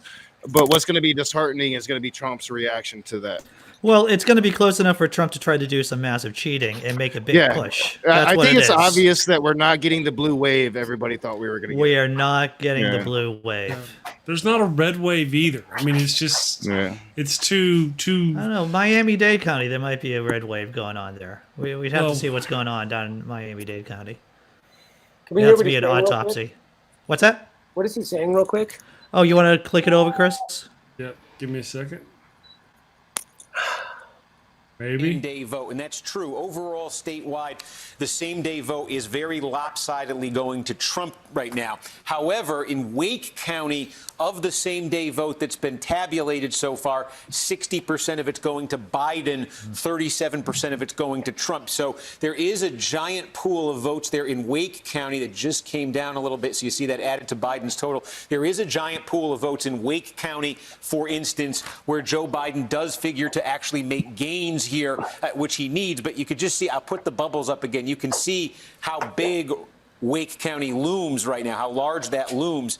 By far, this is your biggest source of outstanding votes in the state. And the other places where you have really substantial outstanding vote, for instance, Greensboro, where again, on the same day vote here, this is Guilford County, but on the same day vote here again, it's better for Biden than the statewide trend has been. You know, also next door where Winston-Salem is, same thing, and Mecklenburg County, where Charlotte is. So there are opportunities here, some big opportunities here, where even with the same day vote coming in, Biden can pick up some votes here. The biggest source still of outstanding votes for Trump, the biggest single source on the map, is going to be the same day vote in Union County. I mean, if Trump is winning the early vote in Union County with 60%, you can expect the same day is going to be much bigger for him than that. But the other wild card in North Carolina is they are going to allow, let me get that back up. I'm pressing all sorts of buttons here. North Carolina is allowing votes that were postmarked by today, to be counted if they come in within 3 days. We don't know how many that could be, but there is a bit of a wild card there with potentially ballots arriving tomorrow, for instance, in North Carolina. So again, when you get this close statewide, Trump at 30,000. When these Democratic areas come in, let's see how much that shaves off. When Union County comes in, let's see how much that adds. And let's see what we can find out about how many ballots might be coming in still to be counted in North Carolina. We got a call from the South. This is Alabama Senate. And remember how Doug Jones shook the political world when he won as a Democrat. Doug Jones has lost tonight. This is a flip to the Republicans. We were expecting that was expected. Is the new senator-elect by a lot. That's crazy. Yeah, a football coach. Football. Was it Pop Warner? Was it a Pop Warner coach? High school, I believe. High school. Well, at least that's okay. If you lose to a high school football coach, As against to Powder Puff or Pop Warner coach. Yeah. So I don't know. I hope I'm rooting for what Nokasuchi says. He comes on and he says stuff. I like it. Ian is worrying me. Well, I watch Ian. It is getting worried, Ian. Well, I'm curious, Dan. I know you have kids. How are you talking to them about the election and about the potential outcomes of the election? Well, my 5-year-old doesn't. She asked me today why I keep watching the news, and I told her, and she goes, "That doesn't make." I tried to explain the election to her, and she said, "That doesn't make sense." And I said, "All right, you understand it better than I thought." My 9-year-old is. He's smart enough. He knows Trump's bad. He understands what racism is. He knows that Trump wants to hurt people and is hurting people. And so he's just sort of watching and seeing what happens and he's checking in with me once in a while. He's in the other room watching hockey videos on YouTube, and he comes out and asks me if for some updates on what's happening, and then goes back to his room. But he has a pretty decent idea of what's at stake. All right. Good. I have a 15-year-old, my daughter, and we think alike, and we have a very similar attitude, as horrible as that sounds. I know, right? Poor girl.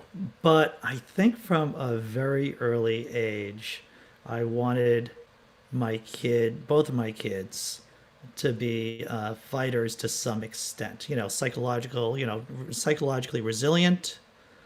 And I haven't really hidden a whole lot of how bad the world is from them. And I hope that if things go sideways here, that they will continue to persevere and be psychologically healthy. That's what I'm hoping for.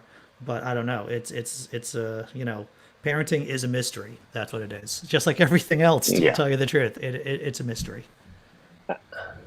What's a mystery to me is polling. How could they be? They were saying that Georgia was a toss-up. It's 18 points for Trump. Yep. That's not even close. That's not even close to a toss-up. I don't understand what the fuck is going on here.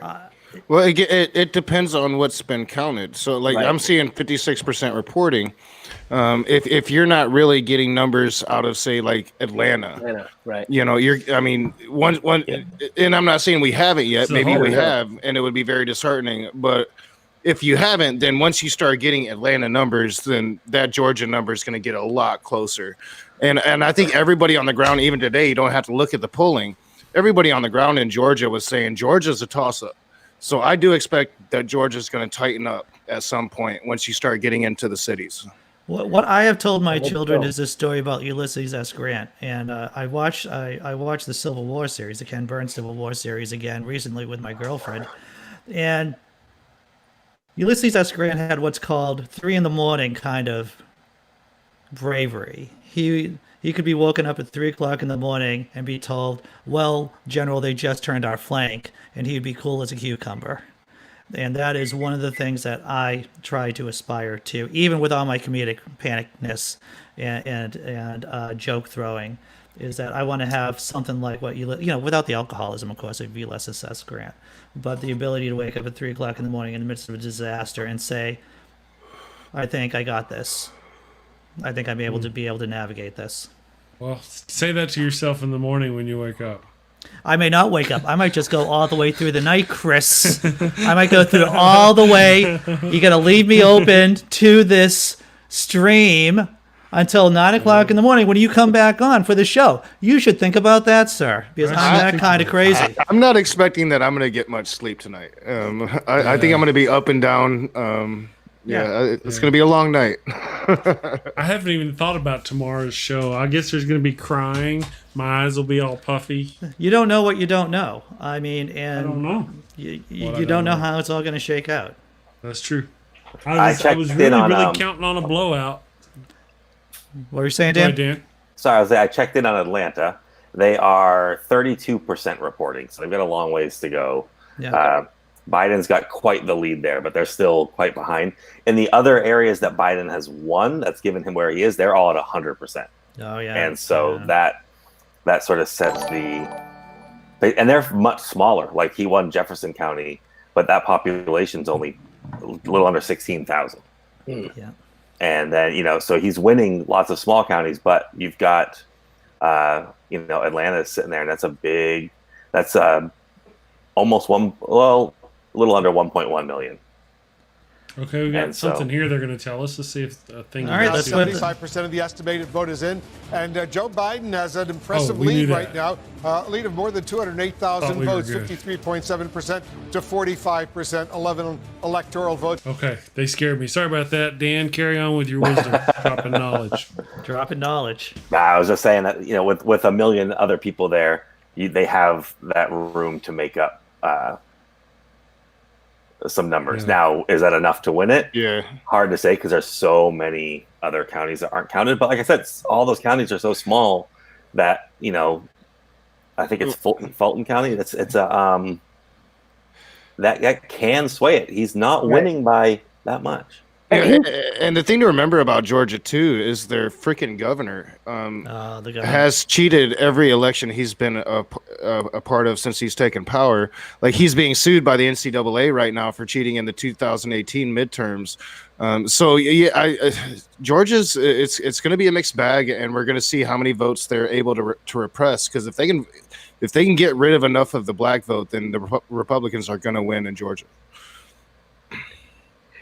Yeah, and that's been their whole thing. They've been anything they can do to suppress the vote, and it looks like it may have worked. I mean, it's I don't know. I'm just so frustrated. I will say that if I was what would it take? If I was going to, and I'm going to bring up the vice presidential pick for the Democrats. I don't want a Monday morning quarterback this, but I know I said it when they picked Senator Harris in California, and I know I've had discussions about this.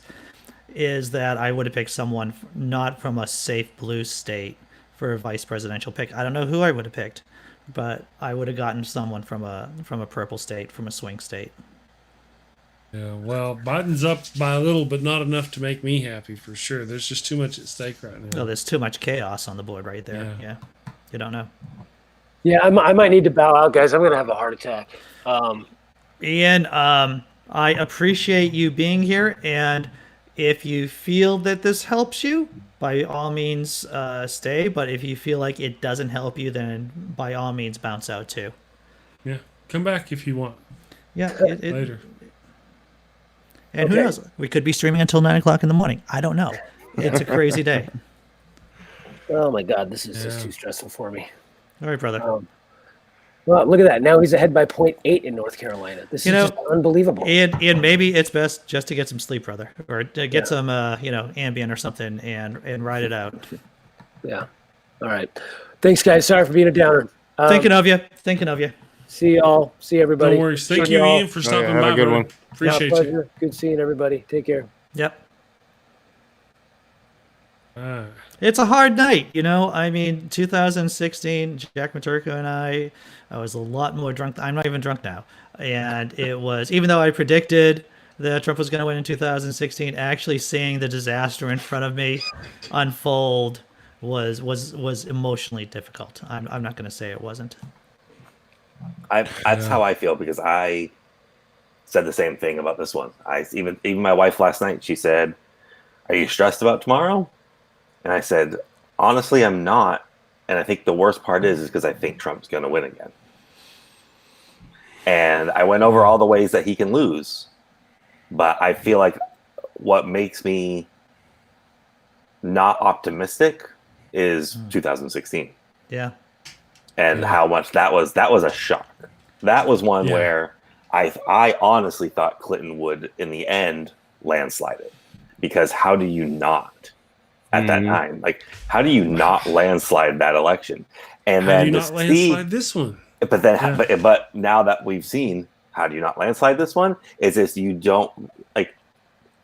One thing I thought too, and Democrats I thought made the mistake early on here, is they never came out with a strong platform. They really ran on "We're not Trump." Yeah, no, you're right. That's not enough of a platform because. There's a lot of people in my situation, and I'll say that in a way where I mean, honestly, Trump being president didn't change my actual life. I got more money back in taxes, I'll tell you that. Right. Like, so his direct impact on me was really nothing, other than the threat of losing my job a couple times because he's very anti-union, and he tried to make some steps to actually get my union defunded and shut down. But on most other things, and so if I wasn't someone who was trying to do had as much, I toot my own horn, have as much empathy as I have. But if I wasn't somebody who was trying to make everyone's life better, and I was worried about myself, which a lot of people are, then I'm not as worried about him. So just saying I'm not him doesn't make me feel like I've got to get up and go.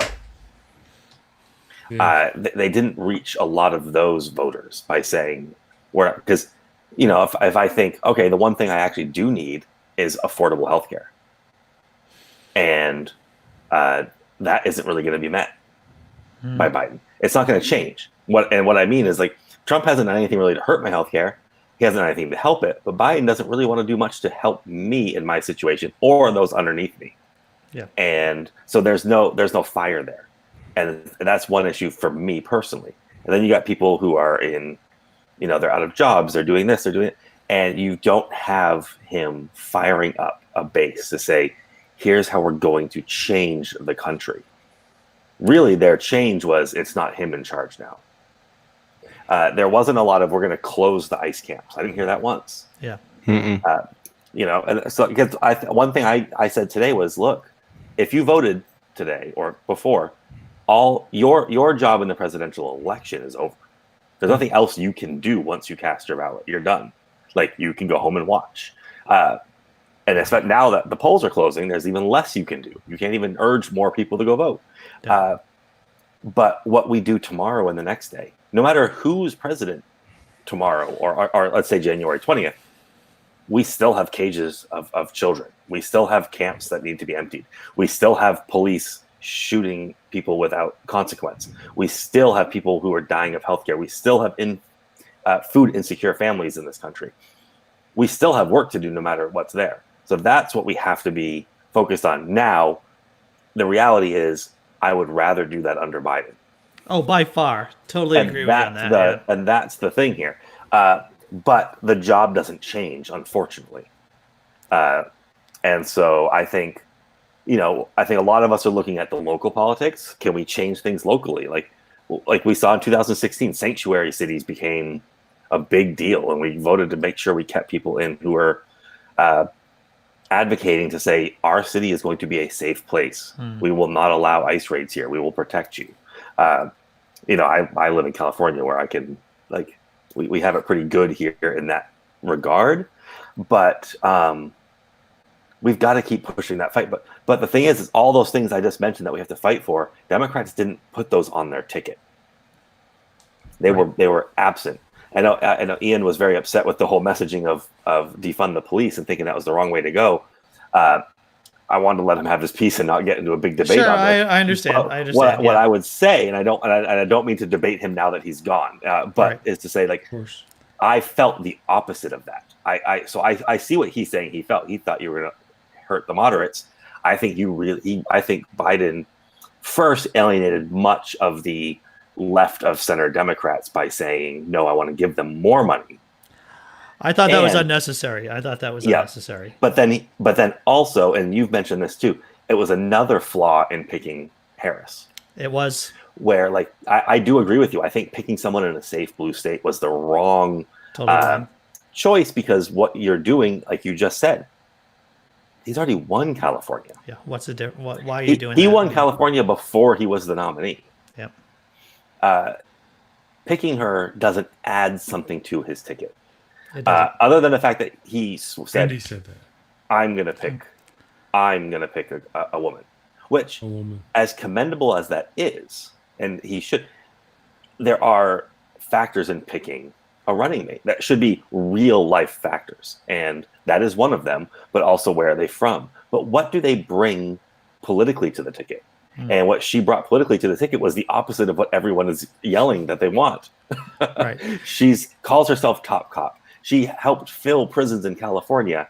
She's taken so many hardline stances like that you alienate an entire voter base, which is harder to get out. The moderates that will vote blue no matter who would have shown up if he said, I think we should look into how we can defund the police or repurpose their money for a better thing, instead of saying, I want to give them more.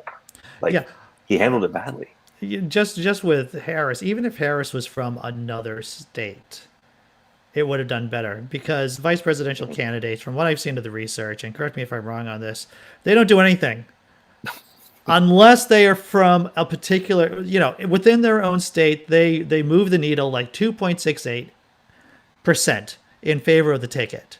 Do that in Ohio, do that in Georgia. I know that Stacey Abrams was just too much person for Joe Biden to handle. Right? I mean, let's be real. Stacey Abrams is just too big a personality to be sharing a stage with Joe Biden. But, when we're looking at Georgia right now, gosh, 2.68%, that wouldn't be bad, right? That would not be a bad shift in the needle. Yep. But you also, the thing we're leaving out of the conversation and is there is a reason he picked Harris. And it isn't that she's a woman. It isn't that she's black. It's that the DNC wants her next. Yeah. And we all know Biden's if he wins, he's a one-term president. And they set up who they want next, because the fact is that the DNC chose Biden long before this started. That is so clear and so obvious. Yeah. And we know they picked Clinton, and we have the emails that show not to get into the Hillary Clinton emails, but there were emails in there between Debbie Walls, I already forgot her name. Weissheimer, or Weisserman, Trey, Wasserman Schultz, thank you. We actually had a show, just the whole topic of the show was whether or not the DNC was on the take from the conservatives putting forth they're a weaker character. Why not? Who's in charge of the DNC and what bills do they have? What money? Why isn't it to say that they couldn't be paid off to put Biden forward instead of a candidate that would actually win? We actually had an entire show on that topic, did we not, Andy? I do recall that, sir. Yes. Wouldn't surprise me a bit. But I say almost jokingly, but it seems so apparent. I was sharing memes early on that said that the Democrats were so against Bernie or what they want to claim as socialism that they were willing to lose the election by making sure Biden won. And they in both cases they would step on the candidate who seemed to have the populist base that could do the most. No surprise here that Missouri went for Donald J. Trump right there. Okay, good. No surprise. Sorry, I'm really saying that I'm hoping that this whole late ballot thing turns around, because Pennsylvania just took off. Pennsylvania. That gap is why it's 10 points now. It's every time I look at the page, it's a darker shade of red. And Wisconsin, Michigan, Ohio, Pennsylvania, Florida, Texas, all red right now. How is this possible? I think those are pretty good indicators that those are states that are counting the daily vote first. Yeah. I'm fairly certain Michigan is probably into counting its early votes now. We know Pennsylvania won't start until tomorrow. So I think we're seeing very consistent leads in those two states anyway. And I think it's because they probably have similar laws when it comes to the early vote. Yeah, and I will say that Pennsylvania and Michigan are both under 40% in. Yeah. Which says a lot. That does answer to a lot of late ballots are going to start being counted. And I'll tell you, so we were talking about the union earlier. I was on a call with Lee Saunders, who's the president of AFSCME International, and he said, he was telling us as labor employees and activists, you've got to remain calm on election day, because election day is going to go to Trump. Yeah. Yep. Yeah, and I've known that, and I was trying to tell John that earlier, because John was being very optimistic. I hope we get the results tonight, and I'm like, dude, we're not gonna get the results tonight. Yeah. Pennsylvania doesn't even start counting their early voting until tomorrow. So I mean, that alone, like Michigan might be counting some tonight, it might be counting through the night, but Pennsylvania don't start until tomorrow. I think it is a crime that there weren't enough people in the media saying that certain thing. Is that election night, you're not going to get the full story. We may not get the full story for who knows how long. Well, why would they? Look at CNN right now.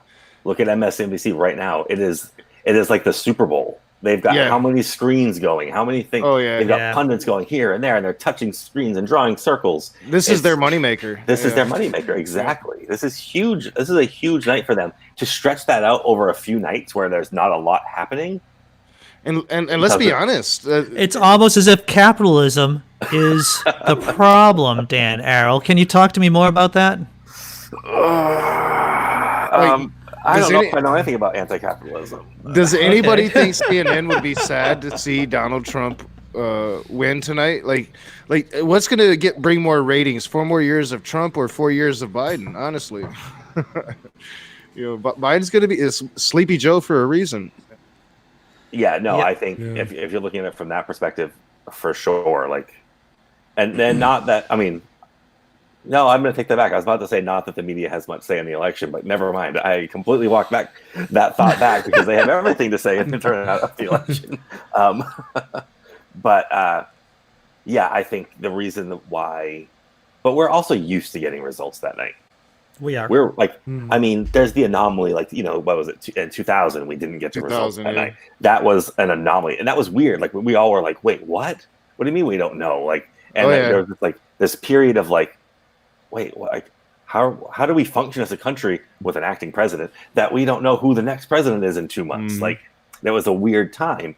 And now we kind of went back into a rhythm where, okay, we kind of know. And I remember when Kerry lost, like, I remember going to bed that night knowing he was going to lose, but we didn't know officially until the morning.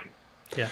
When Barack Obama won 2008, we found out that night rather early into the night. Yeah, rather early into the night. I mean, I remember crying because I was at a Mark Schauer party up in Grand Rapids, and Mark Schauer had lost his congressional race, but Barack Obama won. So we were all crying in joy, not because Mark lost, but because, it came back so early and we weren't, nobody expected it to be that early. No, I very much remember that night of sitting there. I was with my wife and we were watching the news and we were like, this is going to be a long one. Oh man. And then all of a sudden, like, one state got called and they gave it to him. And I'm like, wait, what? Like it was like 8:00 here in California. And we're like, it's over. Like, usually in California, that's when things get started. Around 8:00, things start moving because now the whole West Coast is closed and now everything's kind of coming in.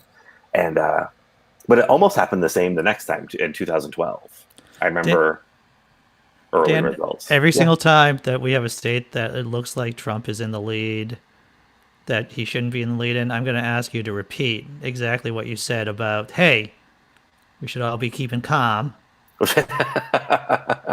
Let's not get crazy, because we knew it wasn't going to be a done deal tonight anyway. To paraphrase whatever you just said. You said it much more intelligently than me, of course. I think I paraphrased somebody else much more intelligent than me. So. Oh, hey, there we go. It all works out. I'm going to hit. You miss 100% of the shots you don't take. Wayne Gretzky, Michael Scott. They're going to talk to us about Michigan here. Let's see what they're going to take here. I'm going to be right back, gentlemen. Large margin. That's why, again, you look at certain things and you realize this is an election like no other.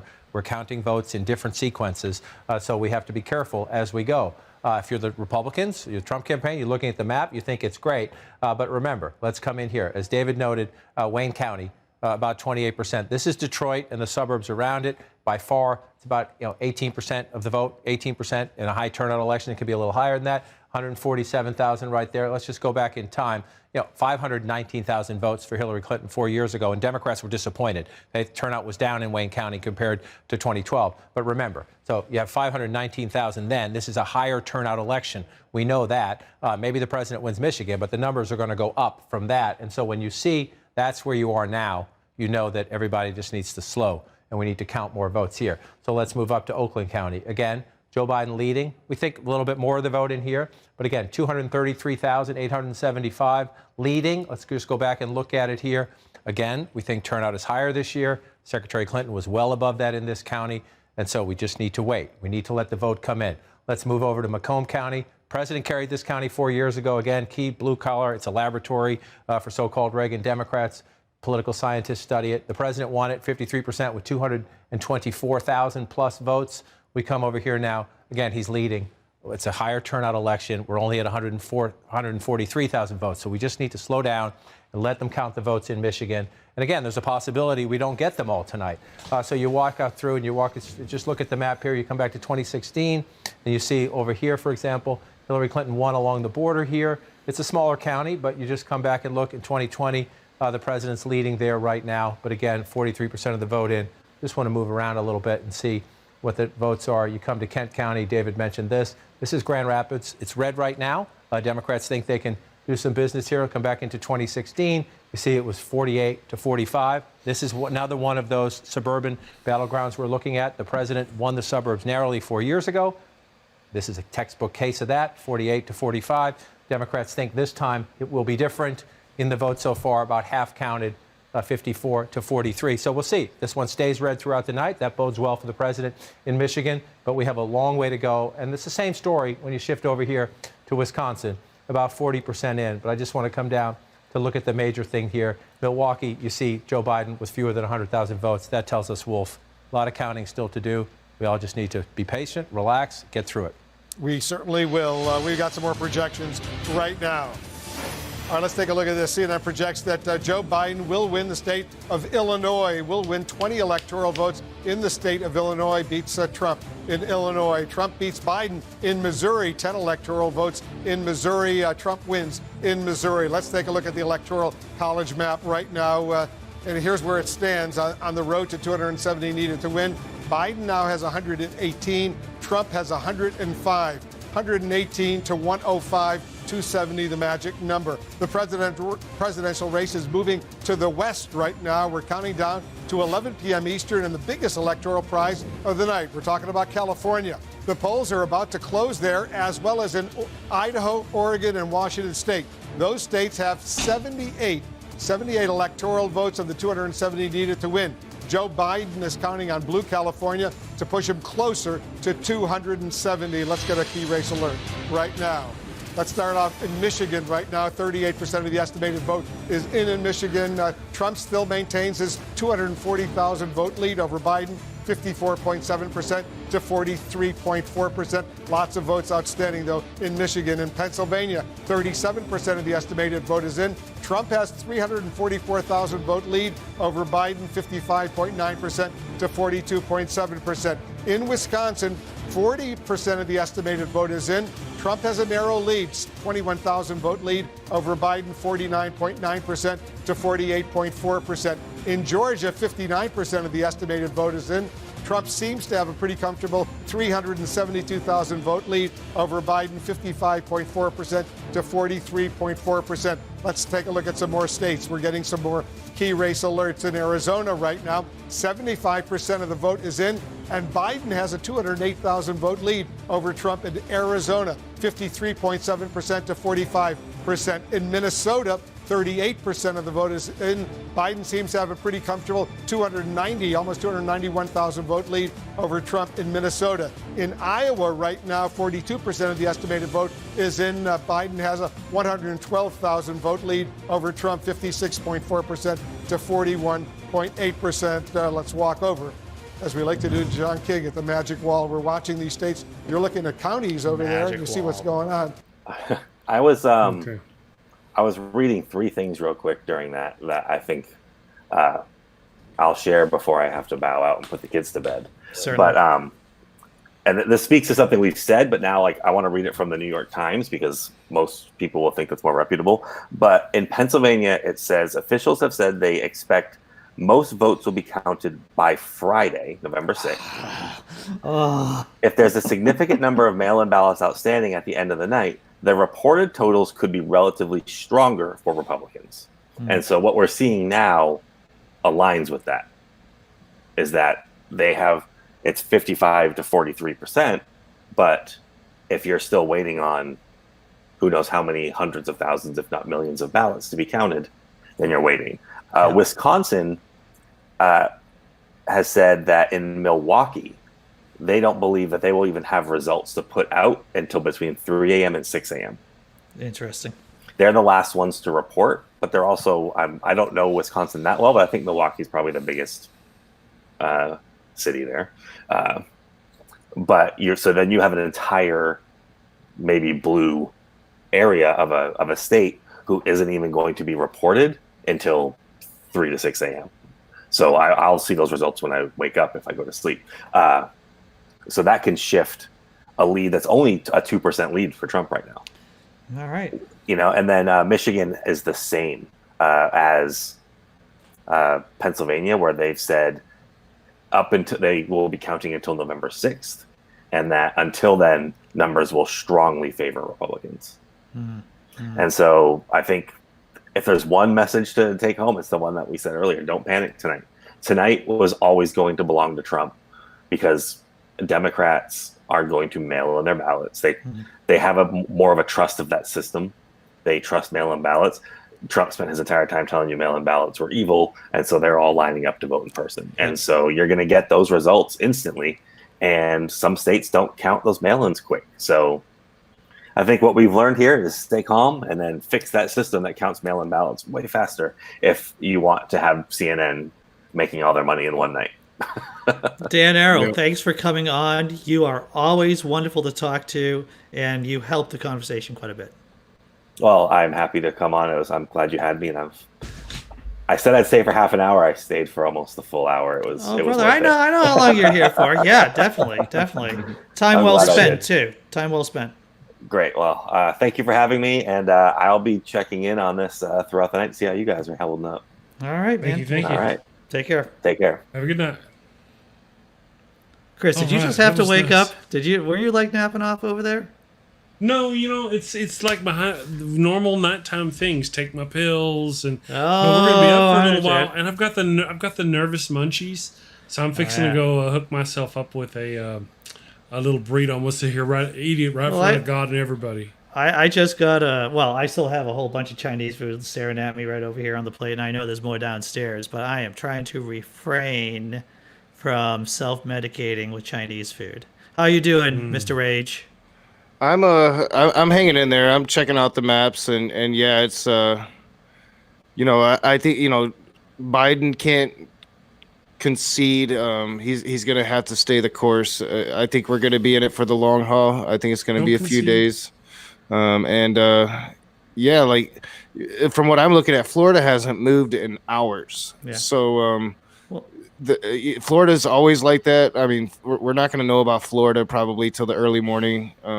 Yeah. So, I would say that to the Biden campaign: do not concede anything.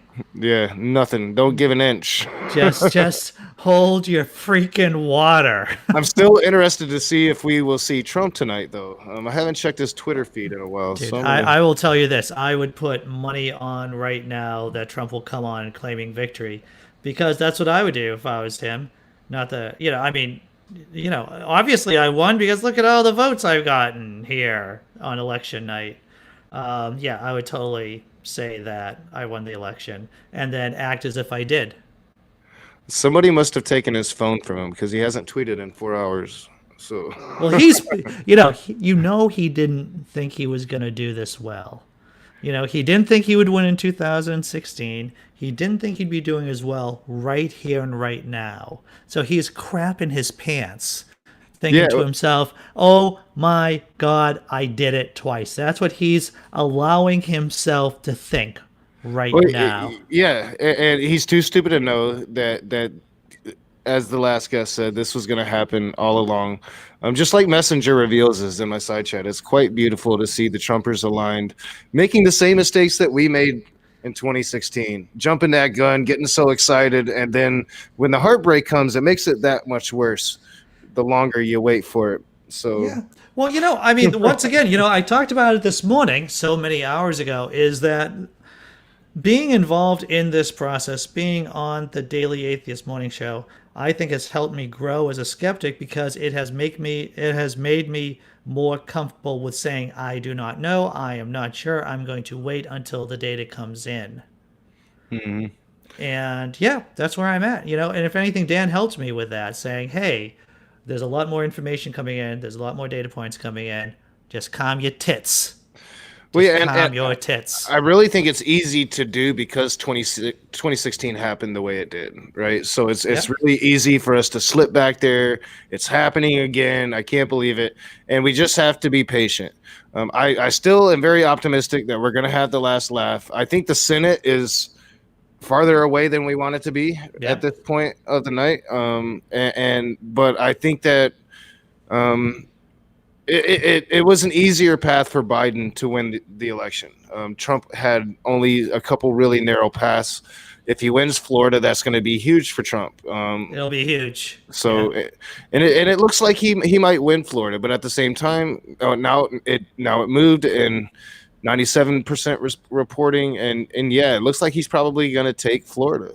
That's so crazy. He does have a path to victory, but Biden's path is still wide open, and it's when California, when those go to Biden, that's going to be a huge jump in electoral votes. I'll say this from Nate Silver doing the live blog on 538. Nate Silver, the big brain over there. The Senate's not looking fantastic for Democrats, and the scenarios where they have some huge majority are likely off the table. So there you go. I don't want to be the bearer of bad news, but there you go. It's still early, but in terms of having a huge majority in the Senate, maybe not. Maybe that is the work that Dan Arrow, our past guest, was talking about. We need to be working regardless of who wins or who loses in the election tomorrow, or in the next day, and the next day after that. Yeah, it looks like Lindsey Graham has won his election, and honestly, a showing that does indicate polling was wrong. Jamie Harrison was really, really close, and Lindsey Graham somehow managed to slaughter him. So, so it is very unnerving, but we can't lose hope, and we have to. And for me, like, Biden wasn't my choice to begin with. To me, it's one kind of fight or another. You're trading a much harder fight if Trump is president than the fight we were going to have with Biden, but it was still going to be a fight. So, for me, it's really a lose either way, because they've screwed Bernie 2 times running. Oh yeah. And if Trump wins again, this will be the second time in a row that they've screwed the most popular candidate in the country for a really terrible candidate that cost them a damn election, notwithstanding any tampering or malfeasance that will be discovered at a later date. Yep. Let's see, Elizabeth Warren. Should be the next one we can let down. The field is completely wide open for the Democrats, I would say. I'd say Nina Turner is probably the name I've heard the most for leading the cause now. But I would say AOC would be right up there. I will say this from the very beginning. 12 votes. That's great. Yep. So we knew that Oregon, Washington, at least it's official now, that the big 3 Western Coast states are solidly in the Democrats' column. Good for us. Yay. And of course, Idaho will eventually go for Trump. I mean, especially the way how the winds are going right now in terms of the vice president, the ex-vice president's chances of riding the blue wave. Yeah. Well, we're getting closer. Of course, wait and see, right? Tomorrow's morning show is going to be about all the things that happened between the time we shut this off. So what time's your heart out, Chris? What time's your heart out? I don't really have one, yeah. You don't really have? Well, how much gas you got in the tank then? I don't know. It's been a long time since I've stood up this late, So all right. I hear what you're saying. Sure. It's only 9 o'clock here. Oh, it's only 9. See, dude, it's like creeping up on. It's past 11, so you're fine for another. You're fine for another 3 hours. Yeah, I could go another 3 hours and still make the show in the morning, barely break a sweat. So. And at least Rage is used to not getting sleep. Under these circumstances. So he's just smiling, man. I could Keep on probably go rolling. for a while. I got till about 1 o'clock probably, right. but yeah, I mean, I'm not going to sleep. This is for me. Like, I'm a political dork, so for all of us, I'm sure. I know messengers get trying to pretend like we're deflated. We're not deflated. Like, we're political dorks. So I mean, I enjoy every minute of it. Even the elections I lose, although I will admit when Kerry lost, that was probably the most devastating election for me. My first one was when Al Gore got cheated. I was a fresh Democrat, just converted, from what I was raised as a child. But I didn't work for that. I worked for Kerry, and we lost that shit. That broke my heart. This one will break my heart like that, Yeah. I just want to see what he's saying here. We're getting close to 270. Let's see. We'll watch and we'll count as we go. That was a Trump state. Joe Biden is leading right now there. If it holds that way, out here, look at this: Colorado, New Mexico, the West Coast will be good to the Democrats in the Southwest if this happens. So that would get you to 209. So then you come this way, you're looking at the map, right? Where are the Clinton states? That was a Clinton state, right? So you think that's going to happen for you. And you keep looking at the map here. Virginia, which is really interesting right now, it is still red. You just assume, and we'll see if it's a change. If it's that kind of a night, it's that kind of a night. But you assume that one's going to come back into the fold, and they're just waiting for Democratic votes to come in. They're having a problem in a county or something. That gets you there. Then you come up to Maine, and you assume if you're the Biden campaign, you're going to win the whole thing. Yeah. We need to see this. Maine does it by congressional district. There's one of them that President Trump carried 4 years ago. The Democrats believe they're going to carry that state. They believed a few other things about tonight, so we'll see what happens as we go through. But let's, for the sake of argument, give it to them. So then you're up to 236, right? Maybe they get one in Nebraska. Let's just leave that off the table right now. Let's just wait and see how you play. So you're at 236, right? There's 246. That's 262. That's 262. So you're looking at this map, and where do I get it? A lot of right? ifs Where do I get it? coming Well, off that's of the this easiest point. one. Lot of And we ifs, still don't brother. have- Lot I of didn't get ifs. Rhode Island on this map, so let me come in here. There we go. Got three. So you get Rhode Island. That would get you 286, but that's with Pennsylvania. That's with Pennsylvania. You bring Pennsylvania back off the map, you're at 266. This is where you get close here, right? This is where you get close here. We're going to keep going out to the west, and we do that. That gets you to 270. So could it be, in a race against Donald Trump, wouldn't it be something if Barack Obama's birth state is the one that puts you over the top? That would be interesting if you go that way there. But so you have Hawaii, you have Nevada and Colorado. We're going to watch. So this is interesting. So you don't need Pennsylvania if you're Joe Biden now, but now you're in this different mood in Biden headquarters. You came into the night thinking you had all this great opportunity. Maybe some of these will come back. But if they don't, you're thinking, okay, we better win that congressional district. We absolutely better win that one. And then we're going to fight it out up in here. And again, if you get Pennsylvania, then stop the conversation. But we might be a couple days on this one. If you don't get Pennsylvania, you're in a scratch and claw mode now, as opposed to early in the night where you thought you might have had a buffet of opportunity. Let's take a closer look at Arizona. You know, and I Pennsylvania. have to tell you, I mean, we come back in here. And let's start in Arizona. We'll go west to east this time. Yeah, we can. This is, I mean, I laugh only out of nervous laughter, and this is how I deal with it, to tell you the truth. I make jokes. I make clever. I try to say witty things, but I'm feeling the anxiety too. Don't get me wrong. I think a lot of people were just expecting this to be a cakewalk, and I want to take the. I want to do a little wider. I want to do. It is cakes, gingerbread house. The gingerbread house. Gingerbread house. You know, these are things that make you think that it's a trap, right? Don't worry, it's going to be a cakewalk. Don't worry. Don't think about the witch in the gingerbread house. It's a gingerbread house. You know, so the thing is, hard work is hard work. And I know it's circular. I know it's stupid words out of my mouth. But the thing is, it's hard.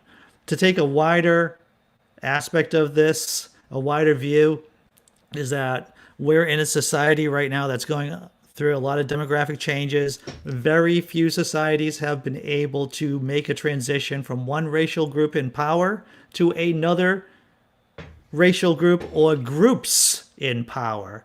So, and have been able to do that successfully. So when we think about the big shift that's going on in terms of demographics in this country, it is a heavy lift for white people to say, well, it's time to share things. It's time to share the toys. And I think part of this, once again, this heavy lift in this election night is reflecting, is a sign of that kind of change that's going through the country right now. I think you're right. You know, Nokasuchi, your chat is very robust and it's got a lot going on over there.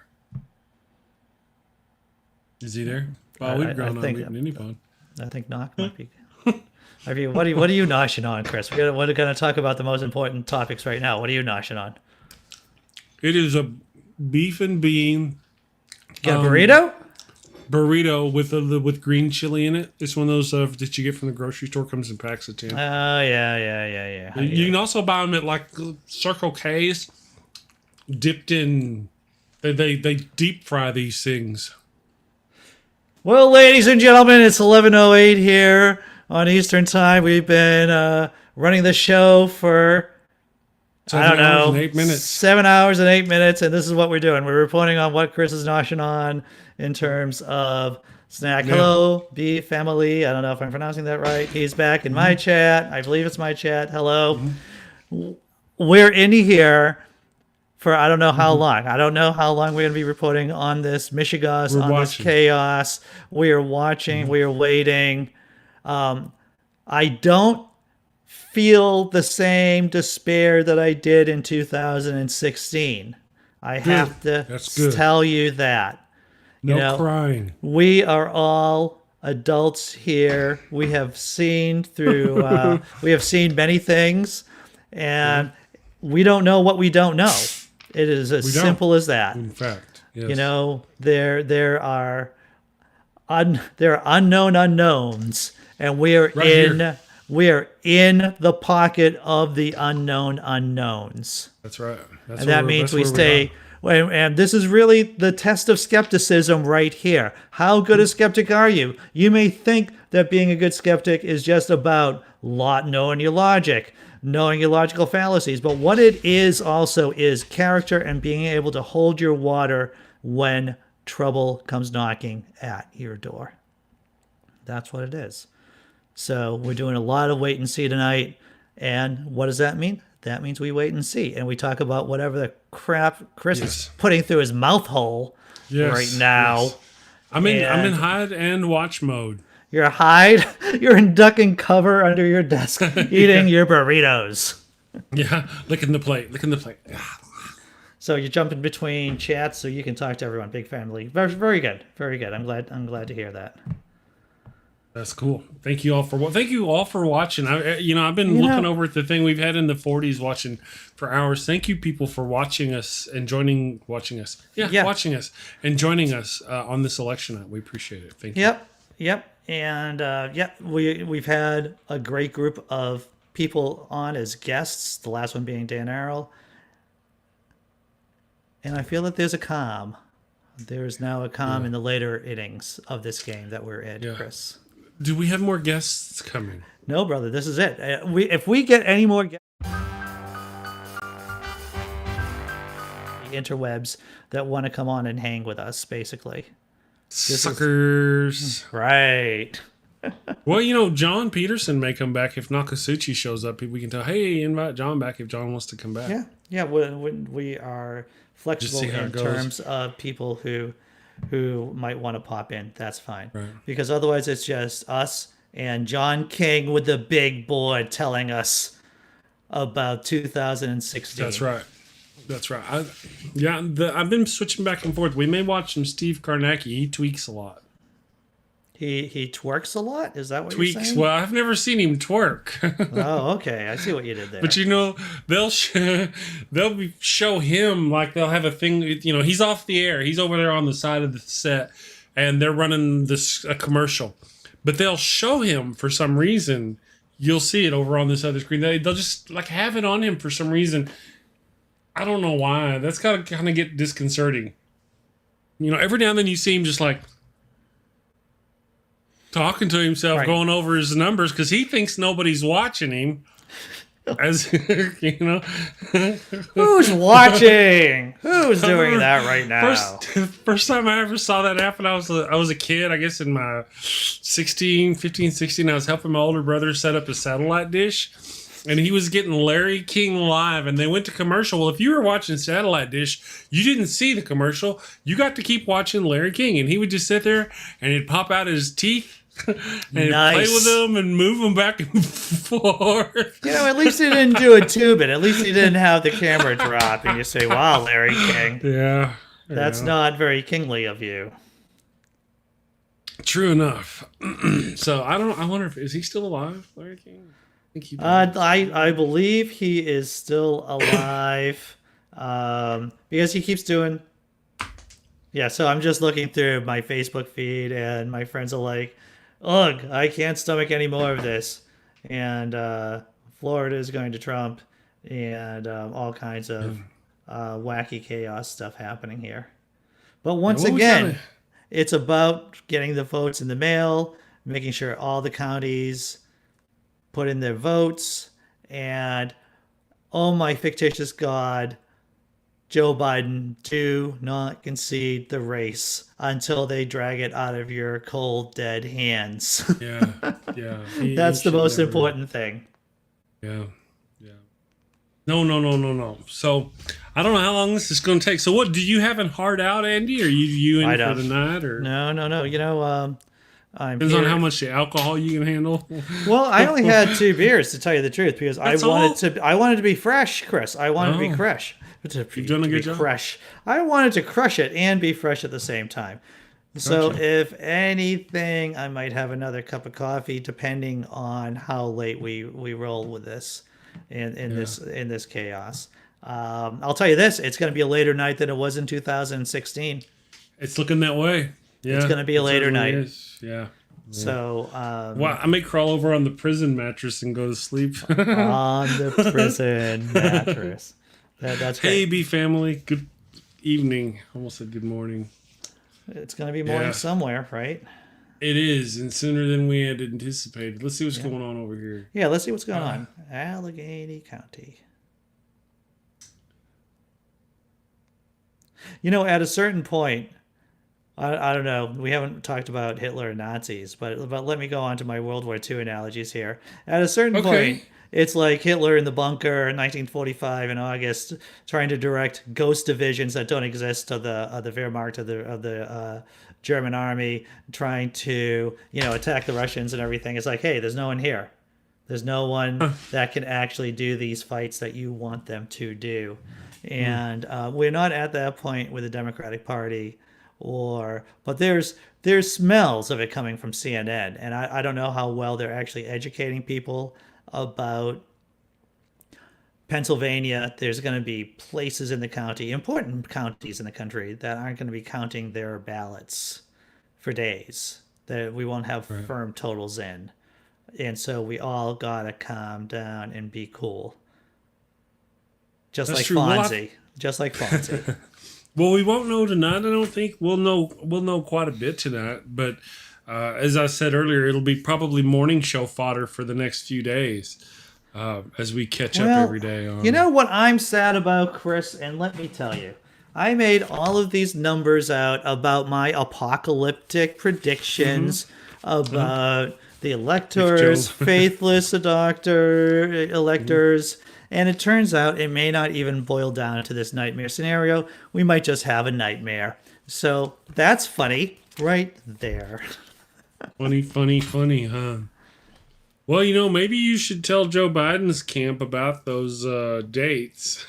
Oh, I am sure that Joe Biden has been, or his camp has been putting, massaging their temples, especially now that it isn't a blowout. Because once again, if it was a blowout, yes. The thing is, if it was a blowout on election night, it would be much more difficult for Trump to cheat, right? So if everything was like, hey, look, man, he's like, Biden's up 10% across the country, and we have nothing to worry about. Let's go and smoke a bowl or whatever. I think I can say those words. Let's go out and smoke a bowl. Then we wouldn't have to worry about extra innings. Now we're worried about regulation play. We're not even worried about extra innings. Yeah. We are talking about what goes on in regular play. And that is something that a lot of people did not expect. I didn't expect it. I didn't expect it. Well, here we are. You know, again, if it is this America? Well, once again, in terms of having our guests on, I would say that my greatest deficiency is not having a person of color on our show, because I go back to what happened in 2016 when Hillary Clinton lost the election and Dave Chappelle hosted Saturday Night Live. And Dave Chappelle ran this great skit about he was hanging out with a bunch of white people on election night. Now, this is after, of course, Trump won the election. And all the white people are going, I can't believe our country's like this. Could it be that we live in a racist country?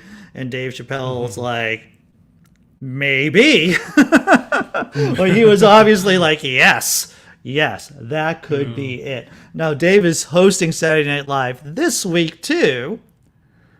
And so it'll be interesting to see how things work out between now and next Saturday and what Dave's response is to the entire whatever shakes out, basically.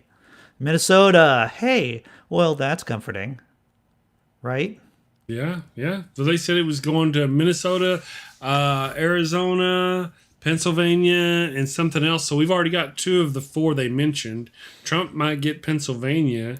That's That'll a disaster. leave us Wisconsin. That would not be good. I mean, it's still winnable, but once again, you're getting closer to the idea that you are really in the red zone on your own 20-yard line there. Mm-hmm. You know, you're in deep trouble if that's your path to victory, is hoping on Hawaii. That's your last bit of hope there.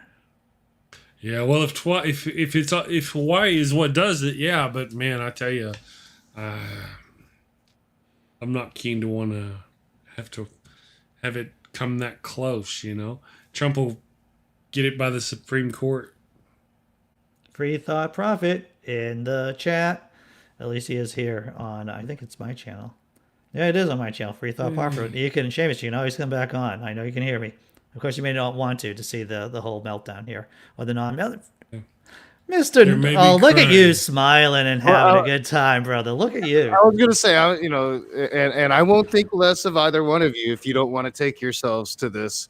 This is a family show, so I'm just saying, if you want, you could spice it up and we could bring in messenger reveals to really give us the Trump the Trumper perspective. I'd prefer not. Now I would not blame you, Nokasuchi, if you would want to bounce and go argue with Christians on that. Totally, dude. I totally get that. And we can just do our bag here. No, Totally. I'm messing with you too. He had said something earlier because I took a few minutes AFK, went and checked on my daughter and used the bathroom. That he had said something earlier, and I was just kind of like, yeah, what do you guys think about that? Yeah, I don't think that's a good idea. Messenger now, tomorrow, I'm going to be having an open room, I'm sure, at our normal time. Yeah. Come on in and give me what you got tomorrow when we have more information, my dude. Yeah, there you go. There you see more about those counted ballots that you were talking about. And I gotta say, I don't know if Messenger would be willing to say this or not. I'm willing to say this. I thought we were going to have a blue wave. We did not have a blue wave yet, at least in what we've seen. He said we were going to have a red wave. We've not had a red wave. It's been like a couple of equal waves so far, too equal for me. If anything, I'm not comfortable with it. Yeah, if anything, it's looking oddly similar to 2016.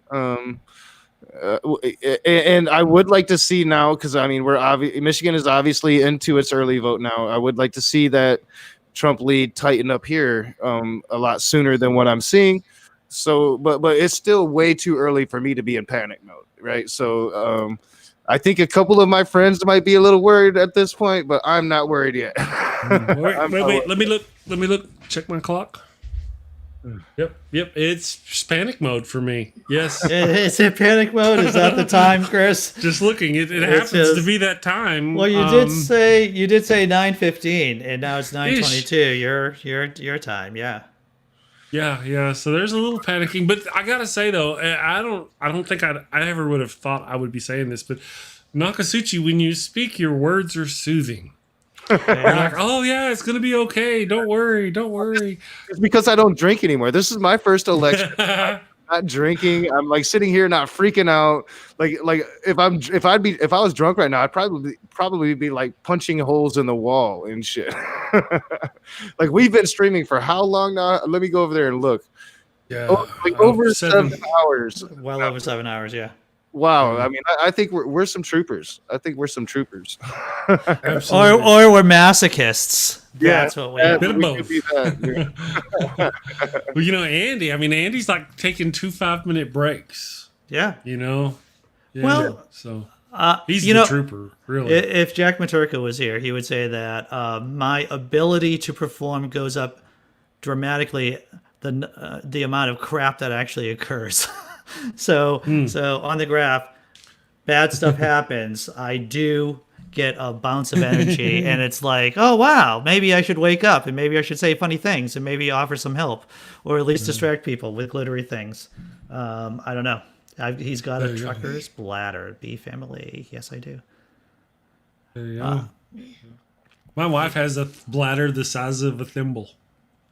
Really tiny. Well, to tell you the truth, Chris, a lot of our guests were basically my guests too. It's like I couldn't really bounce out with a lot of people who I know, and I haven't seen Dan Arrow for years. It hasn't been years, but it's been months since I've seen Dan. And it's always good to see Ian and Jack and everybody else. So this has been a lot of fun for me to. And I know this sounds horrible, right? But this entire streaming experience, it's better than it was in 2016. I'm not going to lie to you. I'm in a much better emotional place right now.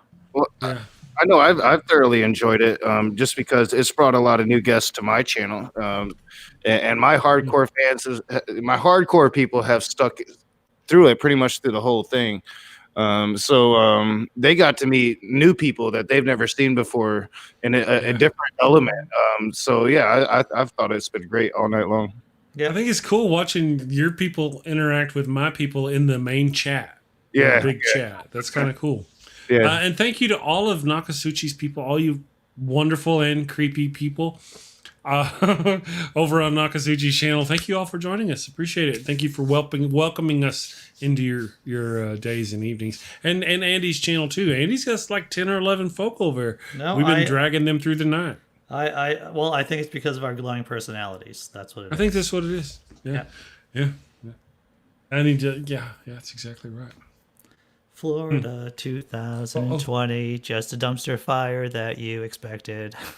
Yeah, no surprise there. 29.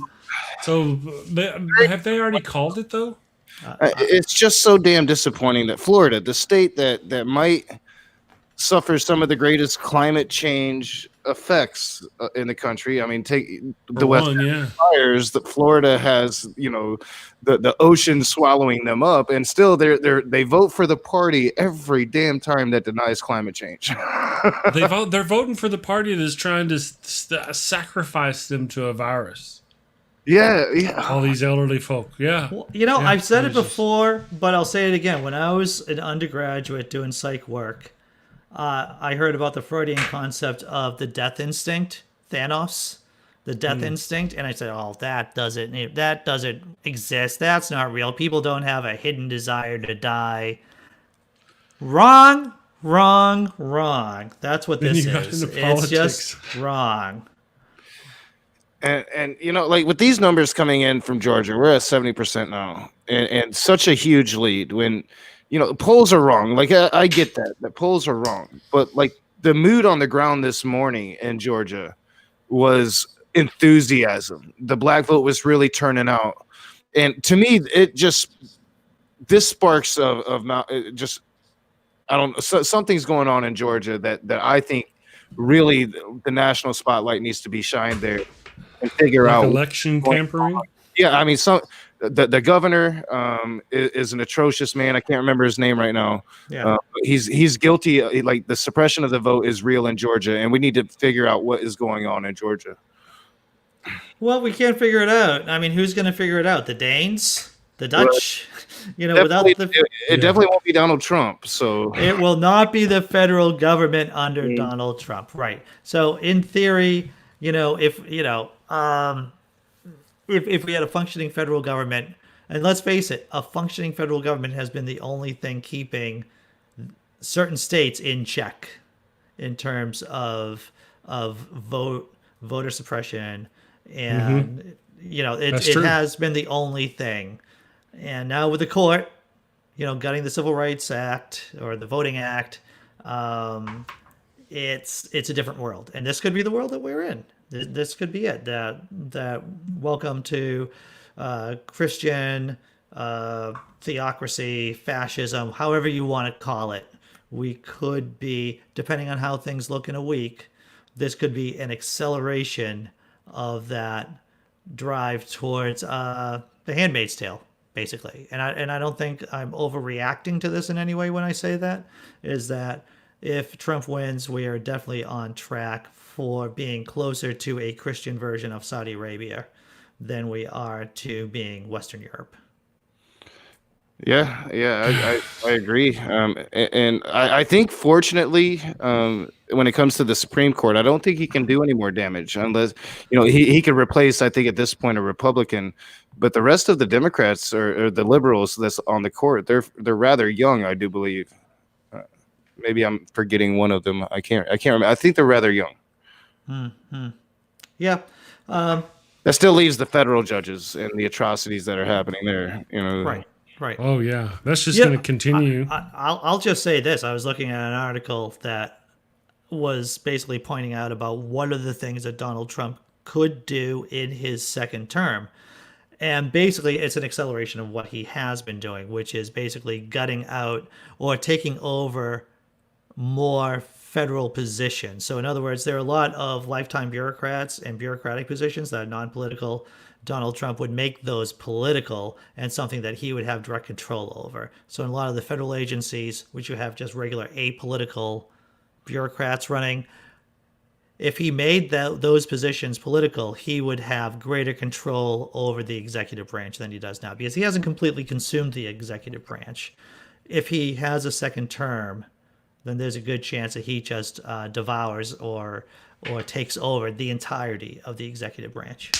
Well, I could say something right now that would give both of you nightmares tonight. So I don't think. No. This is the place of nightmares. All right. So imagine this. What if you know, because the left were just so damn bad at getting out a good narrative or shooting ourselves in the foot. What if we jumped the gun on expanding the court, and now we put that narrative out there, and Trump wins, and they get the Senate? Why would they do it? They already What control if the they court. expand the court and then put two more extreme Republican judges on it before we can do it ourselves? I don't see why they would do that, though. I mean, it would help to solidify. Because they're insane. Because they're insane. Oh, I like that. That's a good one. Yeah. Because they can. They That's swing why. for the fences when we should be swinging for the fences. Yep. I mean, we gave them the idea. Why not? Yeah. Damn. Hopefully, no Republicans just saw that, because I don't want to give you the idea. So I shouldn't have said it. I'm sure they've thought of all the horrible scenarios that we have tonight, and are already thinking about moving chess pieces in play to make those things happen. Like, fuck, man. Like, what's in the cheese in Wisconsin? Like, I got to stop looking at this map. Yeah. Yeah.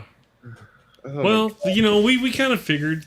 Of course, again, we'll see what happens with the mail-in voting and all this. Yeah. But I mean, if this kind of incompetent conservative president who literally kills over 200,000 of his own people and just drops the ball at every corner, if this president can be reelected against, then there's no point in voting again.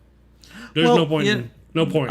None. What I think it's worth saying is that when we have been talking about the country turning into a third world nation and turning into a banana republic, we should now realize that events happen and we don't know when they happened, but we turned into a banana republic and a third world nation a long time ago before this. Well, yeah. And we've so, been becoming it. We've been calling it for well, years. if Trump wins tonight, then we will have to look back over the last, I don't know, 4 years, 8 years, 12 years, 15, 20, I don't know, and then try to figure out, when did it happen? When did this happen? Because we would be really in the camp of banana republic, third world nation, and this isn't confirming it. This is a deepening of it if Trump wins tonight. Yeah. I remember the good old days when I didn't worry about politics at all. I don't like politics. You know, I really don't. When This nightmare train we've been on for the past 4 years made me care. I am interested in human behavior. Once again, I've worked with, I've worked in the human service field for 25 years. I have a degree in psychology, and I think politics for me, as well as history, are just fields that I am intrigued with human behavior and how our species act under certain conditions. So that's why I'm interested in politics, to tell you the truth. And call me old-fashioned, but I still believe in Enlightenment.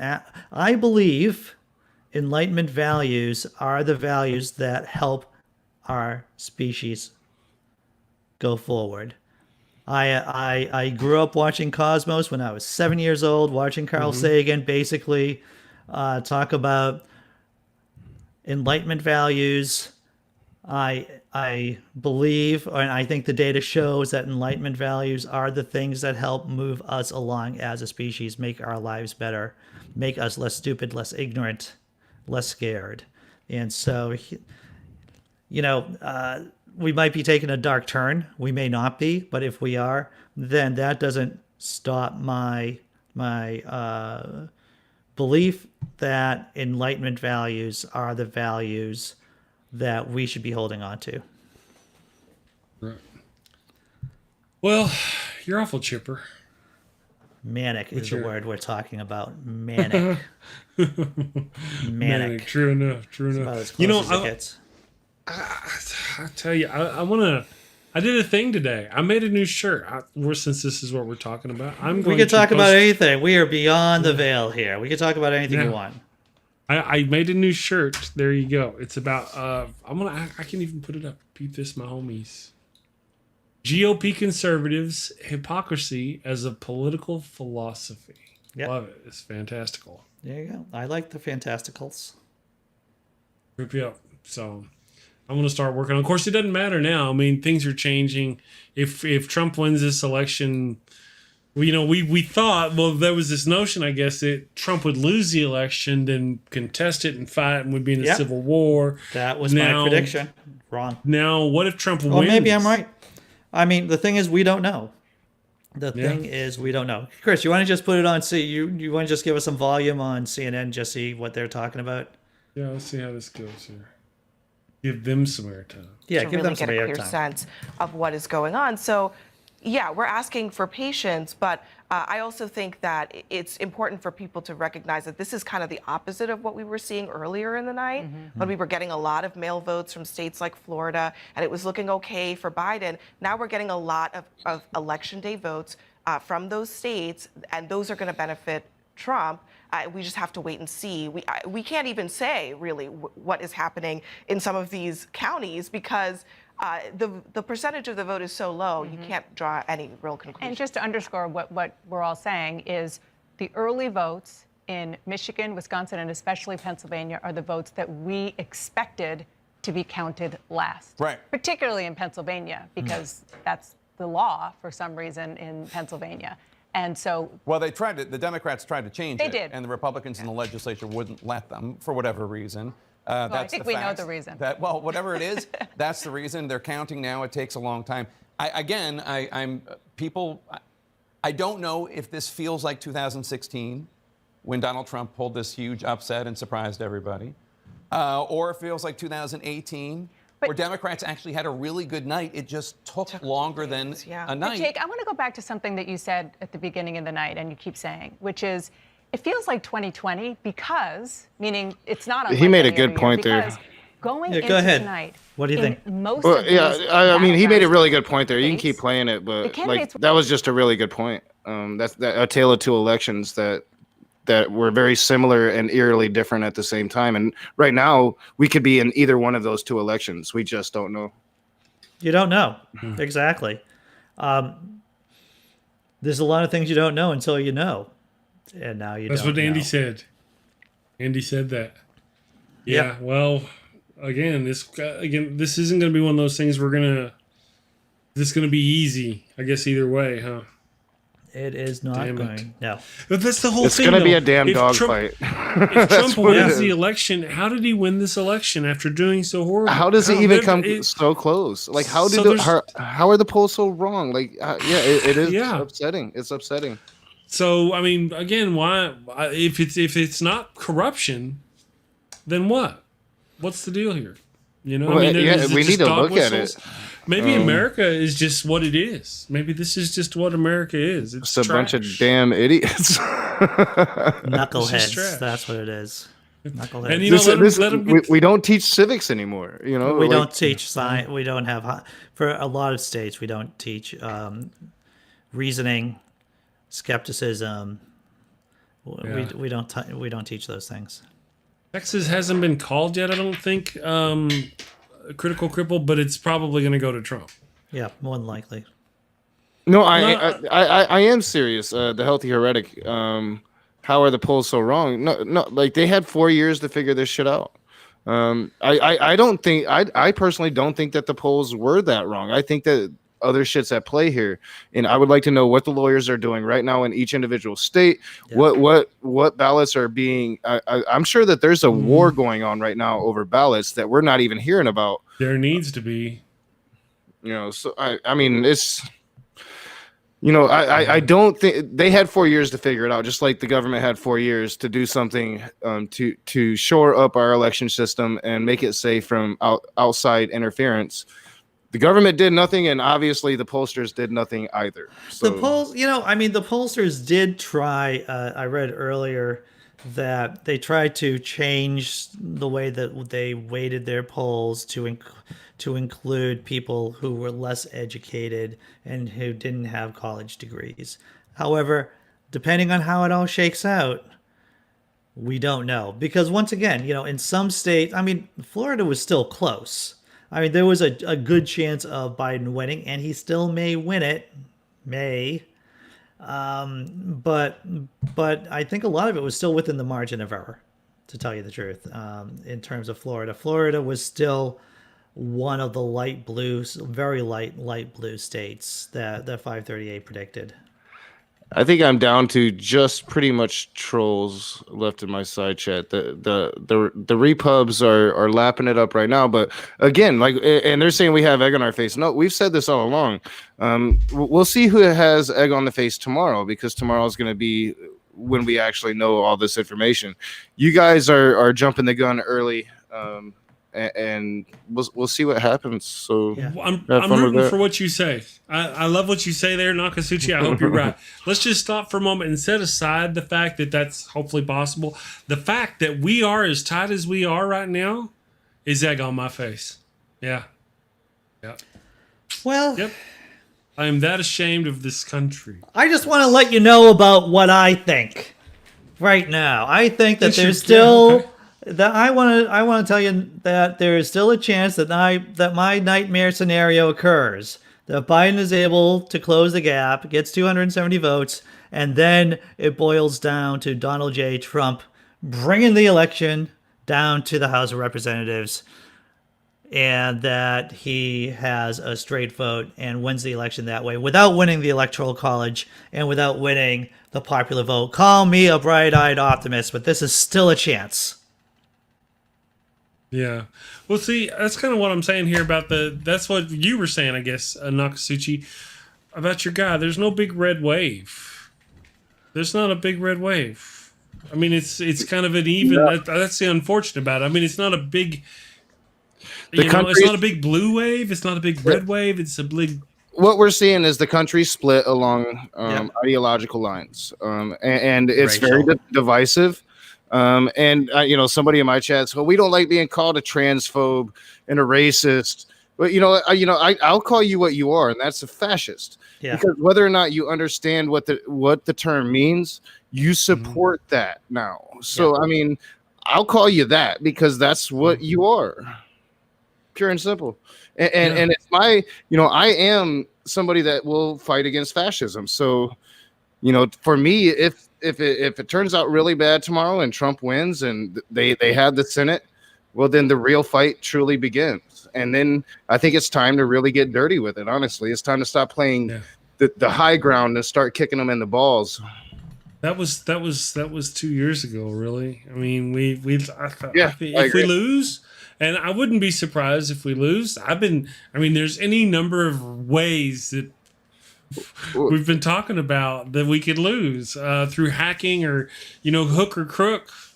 Well, and there's no doubt that if the Democrats lose again to Donald Trump, once again, it's time to blow up the motherfucking party. I'm cursing. Sorry, we got to that point. We got to that point. This is the late night show here now. All rules. If the Democrat, for 2 years for 2 elections in a row, you cheated our guy, the guy that had the energy, the guy that was drawing the crowds like Trump does, and you brought in Sleepy Joe, and you gave us crooked Hillary. It's time for you guys to go. It's time for us to go. It's time for us, the left. It's too late for that, unfortunately. It's time to blow it up. To hell with them. I will tell you this: the good thing about one of the brilliant things about Abraham Lincoln during the Civil War is that he just fired people. If you were a general and did not fight, it might took him some time because he wanted to make sure, but he just fired people. They were just Union general after Union general came up, took charge of the Army of the Potomac. Did not do well, you got fired until you got someone that could do the job. That's what we should have done in 2016.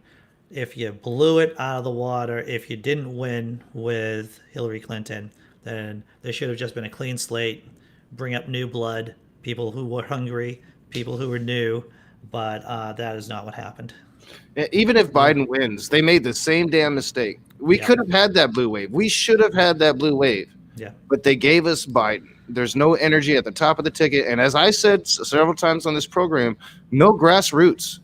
Trump had grassroots and we had none. They were sending out damn text messages. My phone has been blown up for 2 weeks now because the damn Democrats are afraid to go knock on doors. That even if Biden wins, that bit them in the ass tonight. Yeah. I remember you talking about that. We talked about that a couple of times on the morning show. Is about how Democrats didn't really do the knock on the door campaign, which I remember that. And I'm not saying that is a salient variable because I don't know if it is or not. But it would be nice to have just taken that off the table in terms of possible ways how they screwed up. It would be nice. Right. Maine. Well, they were predicting that Maine would be probably going. expected. Yeah, expected to be. No surprise there. Well, a lot of what we're saying is that I think we're all true in that this is any defeat here could be landed solely on the shoulders of the DNC. Now, somebody was talking about hacking. I thought it was my channel. I thought it was some jerk, so I blocked him. And then I realized it was Nokasuchi's channel. Sorry, Nok. But, we actually did have Russian hacking, attempting to hack in the election in 2016. We have investigations that were intentionally quashed by Trump, talking about those very the hacking instances. And now Trump has taken, the FBI has said there's no effort to protect our elections across this country. There's nothing stopping Putin from attacking our nation. So don't start with this hacking crap with me. Yeah, the Trump is working with Putin to hack our elections. There's no doubt about that. You just need to carry your stupid, ignorant ass on. Sorry, Nok, if I'm... Oh no, Sunflower is a troll, and he likes to push buttons. And like I said, they're lapping it up right now, and they're lapping it up when Biden is leading 192 to 114. So I mean, I think that they're the ones that's going to end up with egg on their face here. I really do. And again, the Senate is still up in the air. I mean, it's right now it looks bleak, but we true all night. We have expected that. That's how it was supposed to look. If it didn't look anything, we weren't going to get that like blowout tonight, regardless. It was going to come tomorrow. We're not going to get the blowout, but we can still get that Senate and we can still get that executive office. So these people, they're trying to trigger us, but trust me, I still got that grin on my face. I am good right now. The last thing that I'm going to do is get intimidated by a bunch of kids jerking off in their parents' basement, because that's all trolls are. And so I am not going to get intimidated by a pack of wannabes, basically. Right. Well, again, leading back to the whole thing, let's go on with the whole Trump wins. Let's just do that. Trump wins. Sure. We've been talking about this for months. The possibility of Biden, but that Biden was the weaker character, and then the DNC. I want to know, does it matter? I really want to know who controls the DNC, because our last hope at democracy dies tonight because of them. Well, I mean, I think they're sold out. Well, I mean, all right, tomorrow night. Sorry, Nokasuchi. Dies tomorrow night. The establishment owns the DNC. We had our chance. Keith Ellison, I believe, was robbed in that election when he went up against, I believe his name is Perez. And Perez was an Obama administration establishment stooge. Keith Ellison should have won that election. And they gave him this honorary co-chair that meant absolutely nothing. But they pretend at unity with us, the left, while they can continue to be conservative, moderate, right-wing people, oligarchs, tools of the establishment, not willing to rock the boat, and it's time to get rid of it's Pelosi, Schumer, these establishment Democrats. It's time to blow up the House. All right, we gave you, like I've said this all along. Joe Biden was. We do that. It was your last one with me. I'm not giving you any more votes. You're not going to have my support. And you have failed the American people. You're not the party of the people. You're the party of the light Republican, and nobody wants that. Right. Well, it's difficult to get passionate over skim milk. I drink skim milk, but I'm not passionate about I truly believe that there has been a surge of socialism in this country, and that socialists needs to come together, because there are more of us than the moderates. We need to form our own political party. It has been done. The Republican Party, Lincoln and I mean, they weren't a major party. They became one because they won an election. They took over the Whigs. The Whigs were once a party, and the Republicans basically took them over. It can be done, and that's the route. You have to blow it up from the inside. We try to do it the fair way. Now it's time to do it like it's time to really fight for it, because they don't play fair, and they don't even acknowledge us, and they don't even try to placate us. Like what the guest said earlier about Joe Biden running away from defunding the police. Don't run away from it. Explain it better. Explain it better. The whole deal about calling it the defunding the police is inaccurate to begin with. We need to explain shit better. Because they'll say three words that are a lie, and people will believe them. Well, I would say this. I mean, I said it with Bernie too during the primaries. It's like when people asked him how he was going to pay for it, the automatic response should be, there is always money. There is always money to pay for this. There's money for wars. There's money for tax breaks for the rich. There is always money for these programs. It's as simple as that. We just pulled $6 trillion out of our ass, and then they just pretended like we couldn't pull any more out of there. And most of that money went to rich people, the owning class. I mean, it's time. It's really time. I know. The Trumpers are going to have their they're having their field day tonight, but they're on the side of the oligarchs too. I had this conversation earlier. Like, how can you possibly say that Donald Trump is not the establishment when he was born with that silver spoon in his mouth, when he has always been an oligarch and has never been anything but? And you're going to sit here and say that he represents you, a guy that makes fucking minimum wage? You know? Yeah. Well, the thing is, I'm ranting. no, go ahead. Yeah, that is fine, man, because ranting is acceptable here. Ranting is good. Yeah. Ranting Gets is us good. through. You're not wrong. Yeah. I don't know though. I'm very frustrated with the situation. I think now you're like outside of the whole burn it down thing, but we had riots. I don't see how we could get more riotous in our nation, and yet we lost to this jerk off who Virginia evaded is after. officially for Joe Biden, by the way. Just Yay, Virginia! Yeah, Virginia. Is that good? Expected. Yeah, that's not bad. Expected. Okay. It's not Well, bad. I'm not talking riots. I'm talking like a complete exodus of the Democratic Party. All the leftists. Yeah. It's time to leave. Stop paying your dues. I don't know if you guys pay dues, but I actually pay dues here in Michigan. Yeah. And no longer. It's time for an exodus.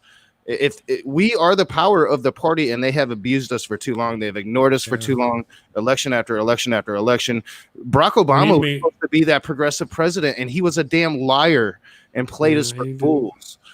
So I mean, I'm sick of the DNC. If they lose tonight, it was their last chance with me anyway. It was, yeah. Well, arguably, there won't be an election in 4 years. This was the last. Yeah, I don't want to be histrionic on this, but you have to ask yourself: was this the last chance for the Democrats to actually stay a legitimate force in the country? Because this could have been the last chance. This could be it. I'm not sure if it's the last chance, but it should have been the easiest damn chance they had. It should have been. Absolutely. and only the Democratic Party of the United States of America could have blown that. Again, they did it in 2016, and if it happens again, we're going to go down in the history books, and it's not going to be Trump was atrocious. It was going to be the opposite. The opposition was feckless and meant nothing. Feckless without a spine. But we have all those mail-in ballots. I am more than happy to poo on the DNC as much as anybody else. I'm ranting, but I'm still smiling and I'm still optimistic. This is fantastic, to tell you the truth. I'm not unhappy with that. Well, see, now they've given Texas and Florida officially to Trump. Well, this is the 2016 map that they're showing right here. Oh, at least on CNN. So hey, relax. Well, they're saying 223 to 204 on Fox. Well, that's Fox. That's Fox. No. Well, yeah. Well, even in Fox though, one of Nokasuchi's trolls was saying, of course, it's a lie, right? Fox is already calling it with Biden or Trump into the way, blah blah blah blah, and then our people had to correct them that they're not really doing that. So anyway. Yeah, the map I'm looking at has Donald Trump is pulling away in Texas. He's at 52%. Joe Biden is at 46.6%, but it has not been called on the map that I'm looking at, and only 78% reporting as of right now. Yeah, I would be surprised if he won Texas though. I mean, that's not no shocker there. I mean, I think that in our blue dreams that we were hoping. Yeah. We just want it to be competitive in Texas and Georgia. If it's competitive, that's a victory for us. Georgia is Joe Biden is starting to catch up a little bit in Georgia with 76% reporting. He's starting to make up some ground there. Donald Trump is edging a little bit ahead in North Carolina, but it's still very, very close with only 94%, still 6% out. Going to depend. I think I heard mention of the Grand Rapids and Winston-Salem votes being out. Those are city areas in North Carolina. I know North Carolina well.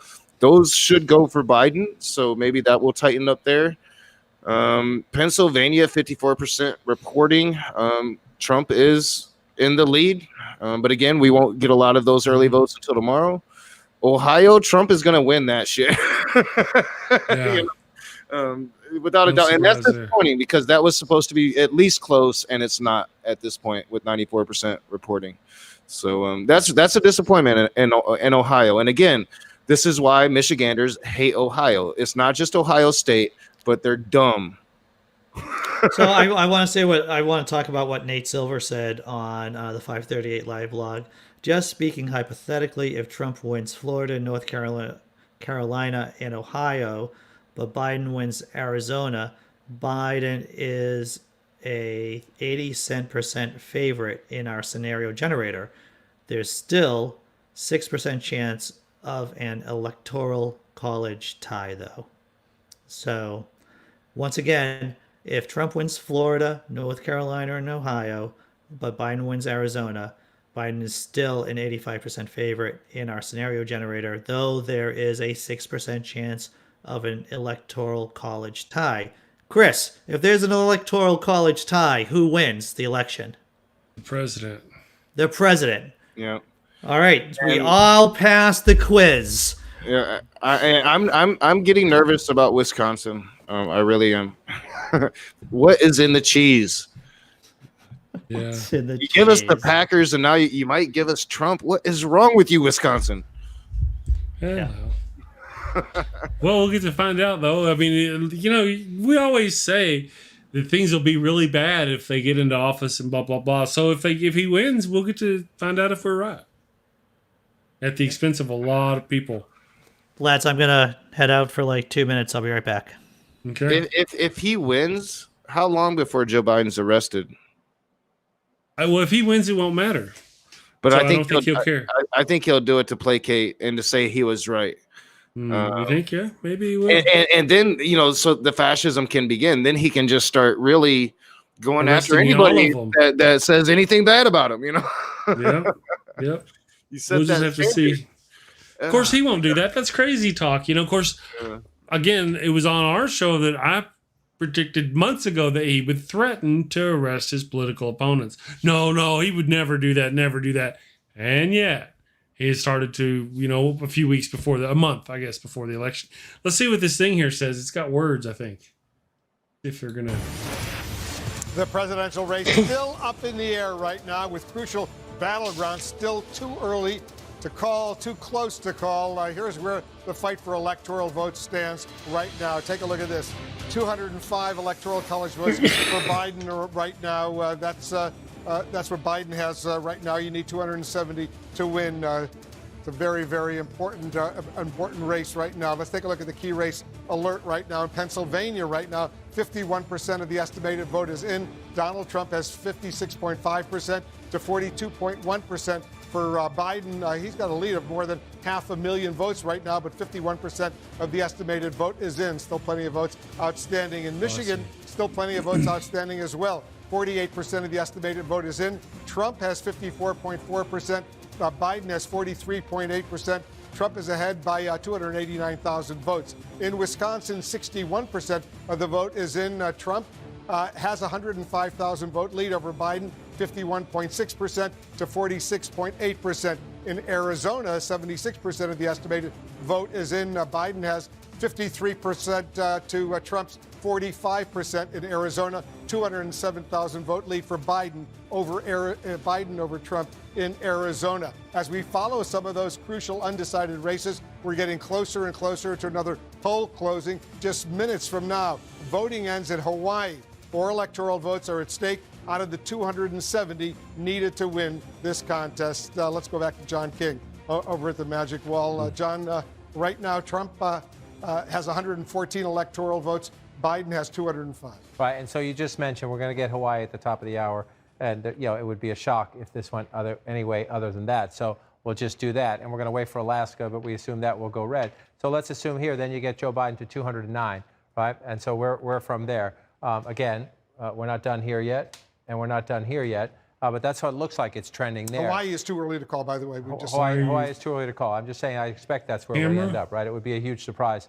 It would be a huge surprise otherwise. And if we have to go back, we go back. But so you do the hypotheticals now in the Biden campaign, and you're banking on that. You're banking on Nevada, and you like your lead in Arizona, and you think you're going to get that. So then you're looking around. And again, Minnesota is a state. We're not there yet, but you think you're going to keep that. I don't think I've ever been past 11 o'clock on a presidential election night and having not called the state of Rhode Island. That's Connecticut.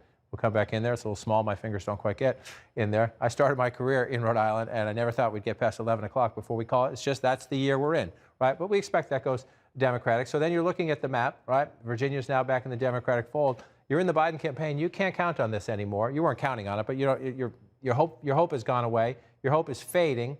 You're not sure about Georgia. There's a lot of votes out in metro Atlanta. So let's play this one out. We'll just wait a little bit and be patient. But again, you're back in this place here, right, where you expect that if you're the Democrats, you think you're going to get most of Maine, but I'm going to take away this congressional district and just put it back in the toss-up.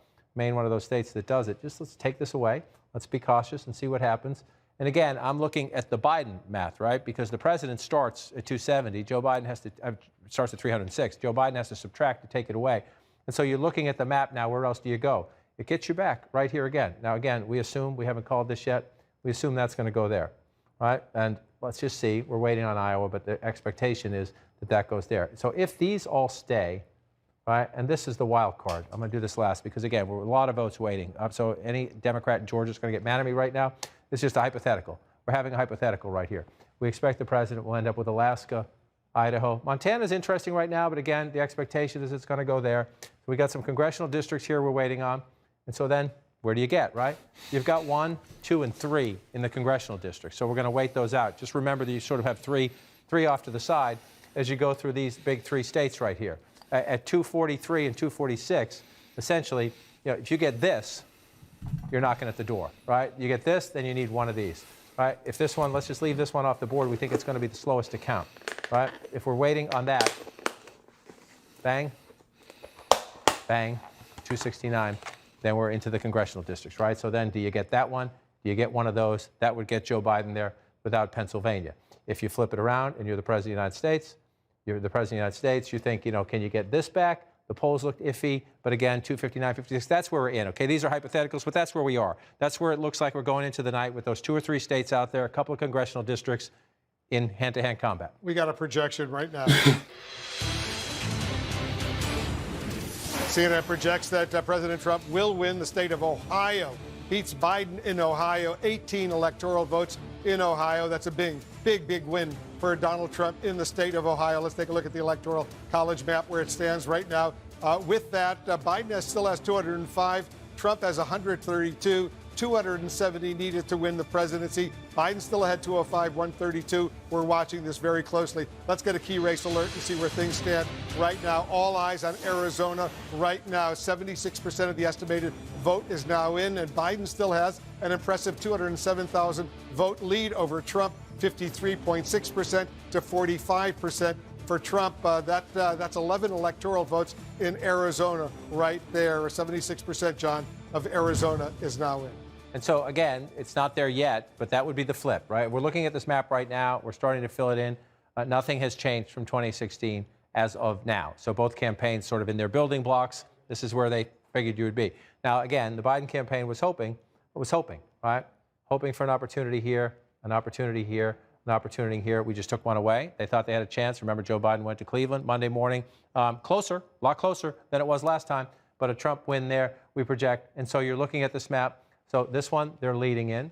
That's a Clinton state they expect to get. So again, in the Biden campaign, you came into the night dreaming of getting this. It doesn't look that way. We still have some votes to count in Texas. But so if you take off the board, let's not count on that anymore. Take that off. We're still waiting. Take that off again. We're back here where we knew we would be. And the question is, what else can change the math, right? So which, do you need the big one? Can you do it with the 26, 16, and 10? 16 Michigan, 10 Wisconsin. This is, you're sitting there now with your sheets, or that's all done digitally now. But some people like old school, even in the campaigns. They're sitting there with their paper, and they're going through this because you got one in the congressional district here, you got one here. The question for Maine, we haven't done Maine yet. I mean, Biden can pick some up in Maine if you turn this off and come here. The question is, do you get them all? I'm on the wrong thing there. There we go. Do you get them all, or do you just get, does the congressional district go back and forth? So that's where the interesting math is now. And normally, in a big race, it doesn't come down to this, right? You're not worried about one congressional district there and one congressional district here, but we have the potential to be in that. For challenge for Biden now is make sure you hold Nevada, clinch Arizona, and flip it, and then you get into then we get into the math as we go later through the night. And the issue is going to be, keep checking in on Pennsylvania, Michigan, and Wisconsin to find out how much more are we going to get tonight, how much more will we get in the middle of the night. I think in all 3 states, we're likely to be having a tomorrow conversation. And the question is, what else do we get? Do we get everything else? And then, so where's the math when we go into the weight on these? And that's the calculation back and forth. And guess what? If you go into tomorrow, just without a doubt, then you're talking about lawyers, contested fights, Some of them perfectly normal, some of them perhaps outside of normal, because we've heard the President of the United States say repeatedly he thinks you should be able to finish counting an election tonight. It's not the way it works. It's just not the way it works. It never works that way. It was not going to work this way from the beginning this year because of the complexities of the pandemic voting.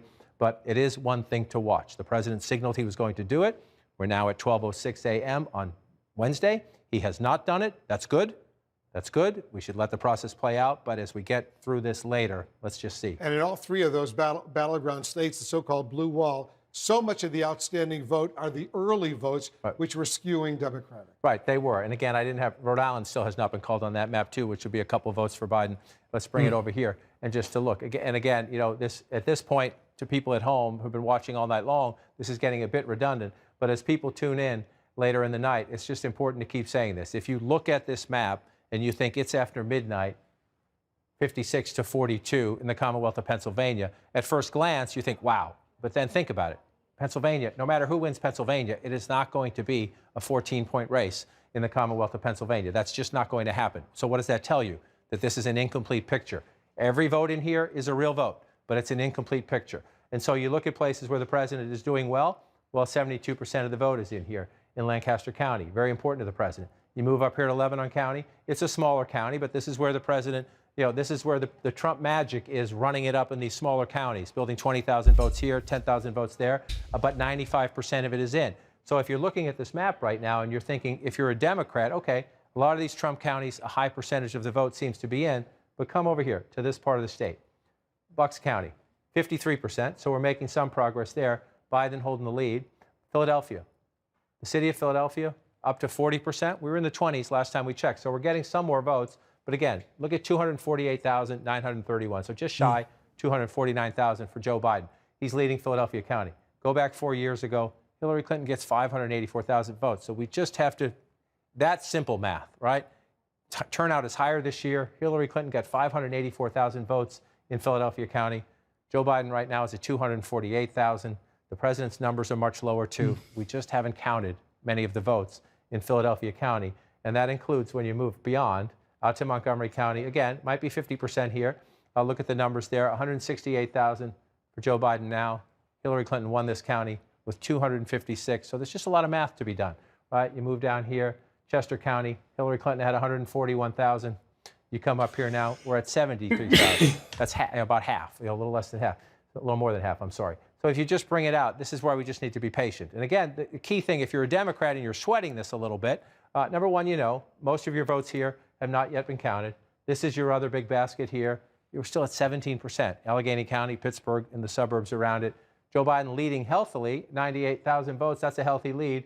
You go back in time. Hillary Clinton got 367,000 votes in Allegheny County. Joe Biden hopes to do better than her 4 years ago. We'll see if that turns out to be true, but we just simply know 260, just shy of 260, just shy of 370. You come here now, we just haven't counted a lot of votes. There's just a ton of votes yet to be counted, which means we're not done.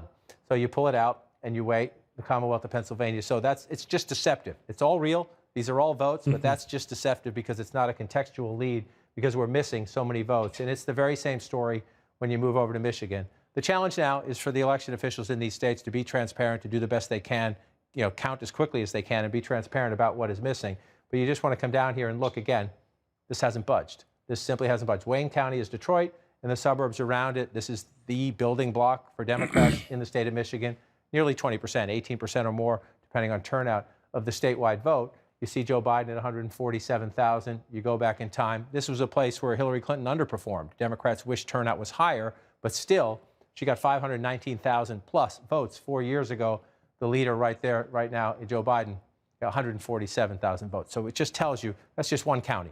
It just tells you we have a boatload of votes to count. And you come out here, let's move out to Kent, move out to the western part of the state. You're up to 60 here, right? 60% of the estimated vote. But 119,000, Donald Trump leading in Kent County. This is Grand Rapids and the suburbs around it. Democrats had hoped to make inroads here. Let's see if it stays red. But 119 at 54%. You come back 4 years ago, 148. So even in a place where they say they're up to 60, you just know it's under the 2016 Grand Rapids, total. a big city, to be a more blue city. But it's not. It's actually ran by Seventh-day Adventists. It's very, very conservative. So when they're saying we're trying to make inroads in Grand Rapids, we have been working hard on Grand Rapids, but it's taken a while. So that it's not surprising that Trump is doing well in that city. Right. It really isn't. So I think what he was saying was that Trump's not doing as well as he did last time in that city. Though. Yeah, so well, it's good for us. Yeah, and we are making inroads. We are battling the fundamentalist Christians that run that city, and it's also a city that's run by the DeVos family. So yeah, I mean, we are making inroads in that city, but that city is a red freaking haven. So it's not surprising. So if we can shore up and get better numbers than Hillary, that's going to bode well for Michigan. And as he was saying, Wayne County for Democrats is where it's at in Michigan. So we're waiting on a lot of Democrat votes to come in still. Yeah, a lot. I think that was the point that he was trying to get across, telling us, don't go looking for bridges. Yeah. Because there's still a lot of votes to come. Messenger's telling me I should be worried. No, not yet. I know Michigan. And if Wayne County's in and Trump is still up 3 or 4 points, we're in trouble. But I am still feeling really good, and some of my friends are nervous, but they're still projecting optimism at this point. We'll see what they're saying in the morning when I wake up. Yeah. You just got to be able to hold your water. Yeah. Ultimately, and once again, we talk about the characteristics of what it makes a good skeptic, and one of it is just character. Being able to say and to live with this kind of nuanced environment, with this ambiguity, and say, well, I don't know, let's play this out. Yeah. Hey, 1964's in the chat. You finally made a show. Nice to have you with us. He leaves comments in the real comments down below after the show because he never gets to catch them. Nice to have you with us. I almost said this morning. Nice to have you with us this morning, but it's not morning. Well, it is for Andy. It is morning. It's me. It's 12:13 a.m. 12:13, and we're going strong. I just put it in the chat. I think this is officially the longest stream I've ever had on the channel. No, this is the longest I've either podcasted or on this channel. Yeah, breaking records. Well, it took this to have it happen. Breaking records. That's what we do here on the Daily Atheist Mornings morning show. Because we could go through this morning, we go to tomorrow morning. We just keep streaming until this gets resolved on Friday or in January. Or whatever. or whatever it does. Or we just our little corpses here, and we'll just leave the stream going. Sort of like that stream I accidentally set going on your channel, Andy, that wouldn't shut off. It would 3 not days shut later, off. it's still going. Yeah, just keeps rolling, man. Craziness. Yep. So well, the good thing is that all the guests we had on, like earlier, might want to come back on later on today. Who knows? Maybe they would. It's like, you're still streaming? Maybe I am. Maybe I am. Maybe we are. We'll be seeing. I don't know. I don't know how far we're going to get tonight. Well, there's gonna be a point that the bang to buck ratio might be. I don't know. Well, we can take it up in the morning. We'll just pick it up in the morning and just go on from here. Right. We'll probably do that anyway. Yep. But I'll be all crying. Nail biter election. Hey, remember Sammy Jenkins just dropping by.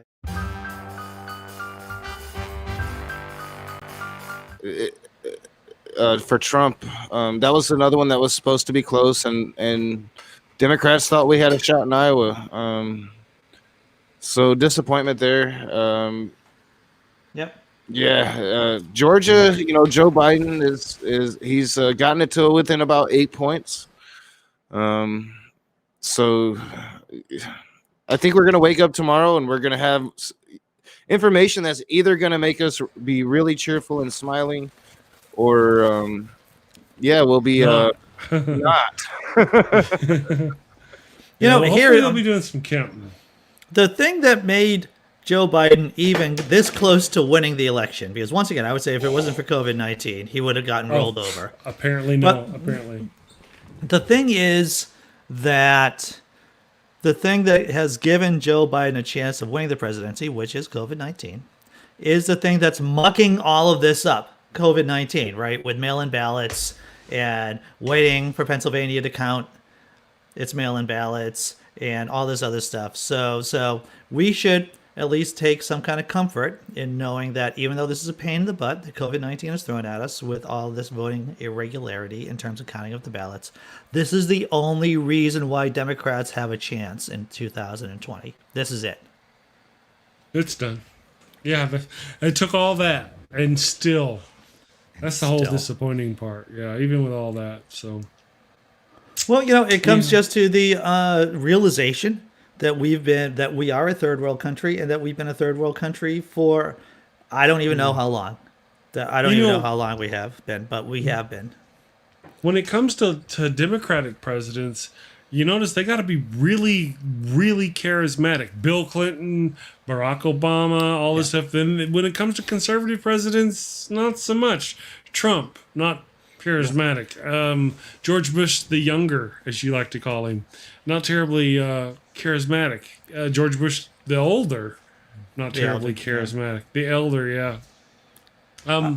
Compared to these other people, if it's a Democrat, he's got to be just, werewolf in London, I guess. Werewolf in London. It's the Democrats are just really bad at organizing everything.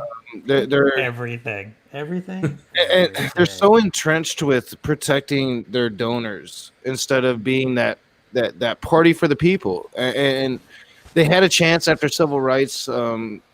They swung to the left, but we've won some wars. We've lost too many. I think we've been just for too long. We've allowed the establishment to get away with it, and we're seeing the effects of that. We're seeing how just the dumbing down of the educational system is really affecting the country, and the Democrats' lack of even caring to get out into these rural areas and try to make some roads into some of these neighborhoods that they don't even care if they don't even try to speak to these people. They just ignore them, and it's smacking them in the face election after election. If I was in charge of the DNC, I would have a third party come in and or a group of people of different organizations, different companies come in and tell me, hey, I'm doing something wrong. I keep shooting myself in the dick. And you know what?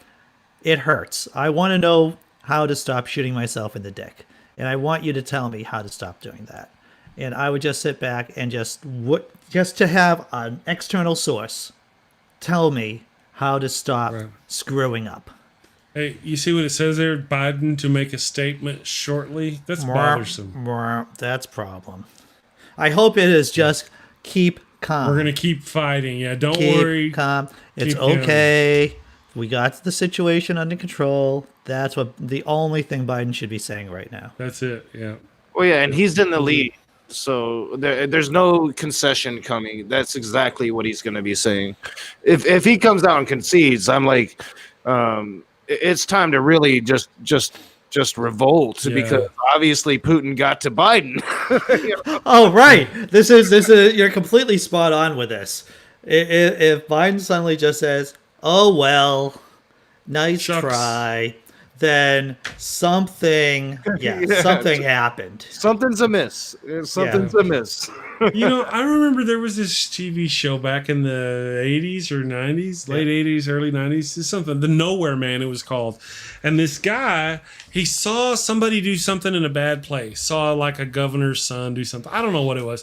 And like everywhere he went, his employers would all of a sudden just turn him out, or his own wife and children. Oh, I don't know who you are. Get away from me. I'm scared of you. And like everywhere he went, the government would get to these people all around him, and they would turn them like that. I thought, well, if you're so good at that, why don't you turn him instead of, and that's kind of how it seems in this case. It's just completely turned. Forgot what I was talking about. Anyway, but it was good shit. I do not remember on the stream. Hour number whatever we're on. Is this? That was a point. I had a point. You had a point. Anyway. That's right. I don't know what that point was, but yeah, it's good stuff. Shut up, Chris. Somebody said No. Keep talking, Chris. You're doing fine. Yeah. You're Well, doing Georgia, fine. we kind of. I will tell you this, that I've had to do a text to one of my friends to be like, hey, it's okay. The night isn't this night isn't the whole story. Relax. We'll see how this plays out over the next couple of days. There are ballots to be counted. Yes. And no bridges. What's going on here? Nail biter. Okay. I hear someone drinking something. I don't know what. I was pouring some fluids. Fluids, I understand. We don't normally drink carbonated sodas, but every now and then we do. Sure. Pretty rare, but we do. We had pizza. You said you had pizza? I had Chinese food. I just have been noshing some Chinese food. We did the Papa Murphy's. Got something different. It was hamburger pizza. I do have to give credit to my girlfriend. When I went downstairs to steal some more Chinese food, she's like, so when is it going to end? It's like, I don't know. I don't know when it's going to end. Right. And That's so true. we walk into these things not knowing, right? That's right. We just walk in not knowing. We think we know, but... We think we know. Yeah. But we don't know. But we you know this old saying this one guy told me is like, we don't know what we don't know until we don't know it. Was that you? I am an old guy, and I am your senior. It's hard to believe. I guess you say, yeah, I guess that's true. Rub it in. Yeah. So Georgia went that way. We kind of knew Georgia. It's no surprise. I don't know why, and maybe I just don't know why. I don't know why CNN is dragging out the whole Florida and Texas thing. I don't think they're close enough to drag them out, are they? Well, there are counties in Georgia that have to be counted, right? Florida. I meant Florida and Texas. In Texas, yeah. Well, I don't think anyone's called. I mean, anyone legitimate has called Texas, have they? I don't know yet. No, but I mean, Donald Trump is continuing to pull away. But with Florida, 96% reporting, Trump's up 3%. But it all comes down to it's one of those states that districts that matter. And Dade County, you could have you could have a few 100,000 votes out there for Biden still. So you just never know with Florida. You just never know. Well, whenever it says 96% reporting, is that all of the mail-in voting has been counted too, or are we just talking about the in-person election voting? I believe it's all. Okay. According to Michigan and Pennsylvania were the two states that really weren't counting votes, the early votes until after the votes today. So tell me if I'm wrong on this. If my analogy is correct. In the past, we only had to worry about Florida screwing up the election. Have we gotten to a point that we now have a metastasization of Florida? So now we have several Floridas running around. It seems that way. Messing things up. Because that's the vibe I'm getting over here. Mm-hmm. This is the vibe I'm getting. Is that we have now a legion of Floridas. Well, I think we've seen the far right seep in everywhere, and they've taken control of the narrative, and I think that they're really pushing it onto their children. You see that with, within the alt right, it's made up of angry young white dudes, right? So it's, we've got to fight these narratives, and we've got to be on the lookout because there's a lot of progress in the youth movement, but there's also a lot of toxicity, and there's underbellies of youth movements that people just aren't aware of. Or I get criticized for calling out MMA Jenkins for leading her fundy evangelical youth movement. But we've got to keep our eyes on these things because they are going after the young people. They understand. Oh, yeah. The only way they're going to survive is to basically brainwash people into a bunch of untruth and propaganda. Yeah, the way the country is going, and I said it before, and I'll say it again, is like we're going to end up like Venezuela in a generation or two, because how right-wing autocrats deal with the economy, deal with countries, is that they just plunder the nation, and when the nation bottoms out, they just shrug their shoulders and said, "Too bad, I have mine." And the sad thing about this is the people of the United States of America are basically voting for that future, for that future for their children and for their grandchildren. I was just kind of looking around the web to see what else is everybody saying. It's kind of looking about the same so far. Yep. Kind of lackluster. At this moment, we wait and see. Pennsylvania ain't going blue, I don't think. You don't think California? You don't think Pennsylvania's going to go blue? It's not looking good, was it? No, you don't know. Like I said, it's about the count. I mean, I don't know. I'll say that. That's the only thing I could say. I don't know. I'm going to be agnostic about Pennsylvania. Maybe I don't know, the ones like Nokasuchi who were talking about the mail-in votes and stuff like that, but I don't know. We'll have to hide and watch. See what happens. It looks like they had one of the congressional districts wrap up a minute ago, or getting closer. So remember Sammy Jenkins. I just want to say that, as Nock was saying, is that Michigan isn't counting a lot of its ballots, its mail-in ballots, until tomorrow or the days that follow. Pennsylvania isn't counting its mail-in ballots until tomorrow. Well, today. I mean, it's now 12:27 my time in the morning. So I don't think Pennsylvania is counting in those mail-in ballots till like 7, starting to count them until 7 or 9 o'clock in the morning. So it is a whole bunch of not knowing right now about how it's going to play out. Either way, it's not a blowout, and that means it's a greater chance of Donald Trump just winning by cheating. I will say this on the Trump campaign. They have not announced that they are winners. They have been restrained. They have shown restraint, which is, I know, that is strange too. I would not have expected this out of the Trump campaign, of not just going up there and declaring that they've won. Right. I have to say I like their Fox's layout on how their stuff looks. You say that as a professional?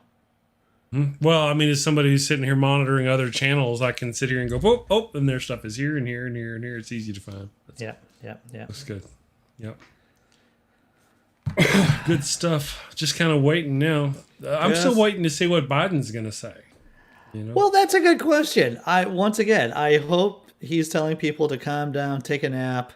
We'll be back in a few hours. I'm going to, get my 5 or 6 hours worth of sleep, and then we'll go back into the breach and fight this thing out and see how it plays out. That's what I would hope Biden would say at this point. Yeah. They're probably going to wind up their stuff for the night. Well, you would think so. Pick it up in the morning.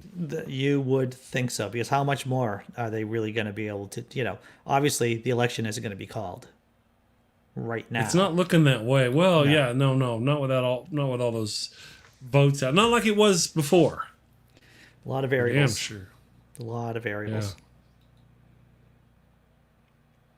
Yeah. Yep, they're all kind of just riding the same. This has been very anticlimactic. I was expecting climax. And it's been with a whimper. I was wanting my blowout. Yeah. With a whimper. Yeah, it's just. Yeah. What do they have to do to lose? It is amazing, and it is, once again, this is the wretched fruit that has been born in decades of anti-science, anti-education, and poor healthcare. This is the fruits of these decades of setting up this petri dish just built for fascism here in this country. Mm-hmm. Dave, it was your typo that made me pop open Fox. I had to go. I was like, "What the hell?" I had to go look, and I was like, "Oh, he just got those numbers backwards." I closed Fox. I felt dirty. Yeah, you feel. Well, I feel dirty for you. Yeah. So that was that. Michigan, not looking good right now, but they still got a lot out in Michigan. But Nock was saying is that they don't actually start counting a lot of their ballots until tomorrow. Well, yeah, and I have to imagine that they have counted some of the early voting ballots, and Biden has made some ground up in Michigan. So, yeah, I'm not sweating Michigan yet. we'll see what it looks like tomorrow. Yeah. You know, I know that if Michigan were to go red, that a lot of people in my family, especially, are going to rub it in, and it might drive me insane. So I'm surrounded by Trumpers everywhere around in this part of Michigan, unfortunately. Yep.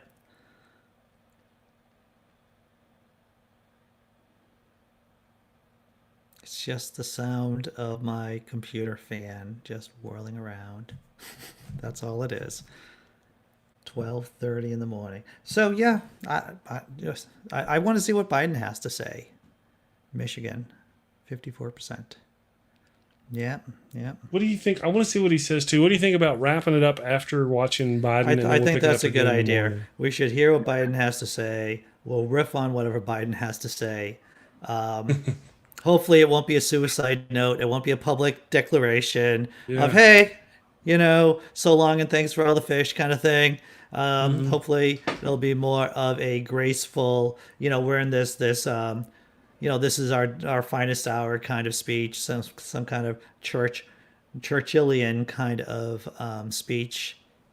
Maybe. Okay. Maybe it will. Good. Maybe it won't be. I'm over here. Me and you, we're watching this stuff. My wife is watching other stuff. MSNBC, she's watching and actually paying attention to them. And she's not nearly as depressed as we are. Really? Yeah, I know. She's so what's her secret then, Chris? What's her secret to not depression? I'm still not really depressed.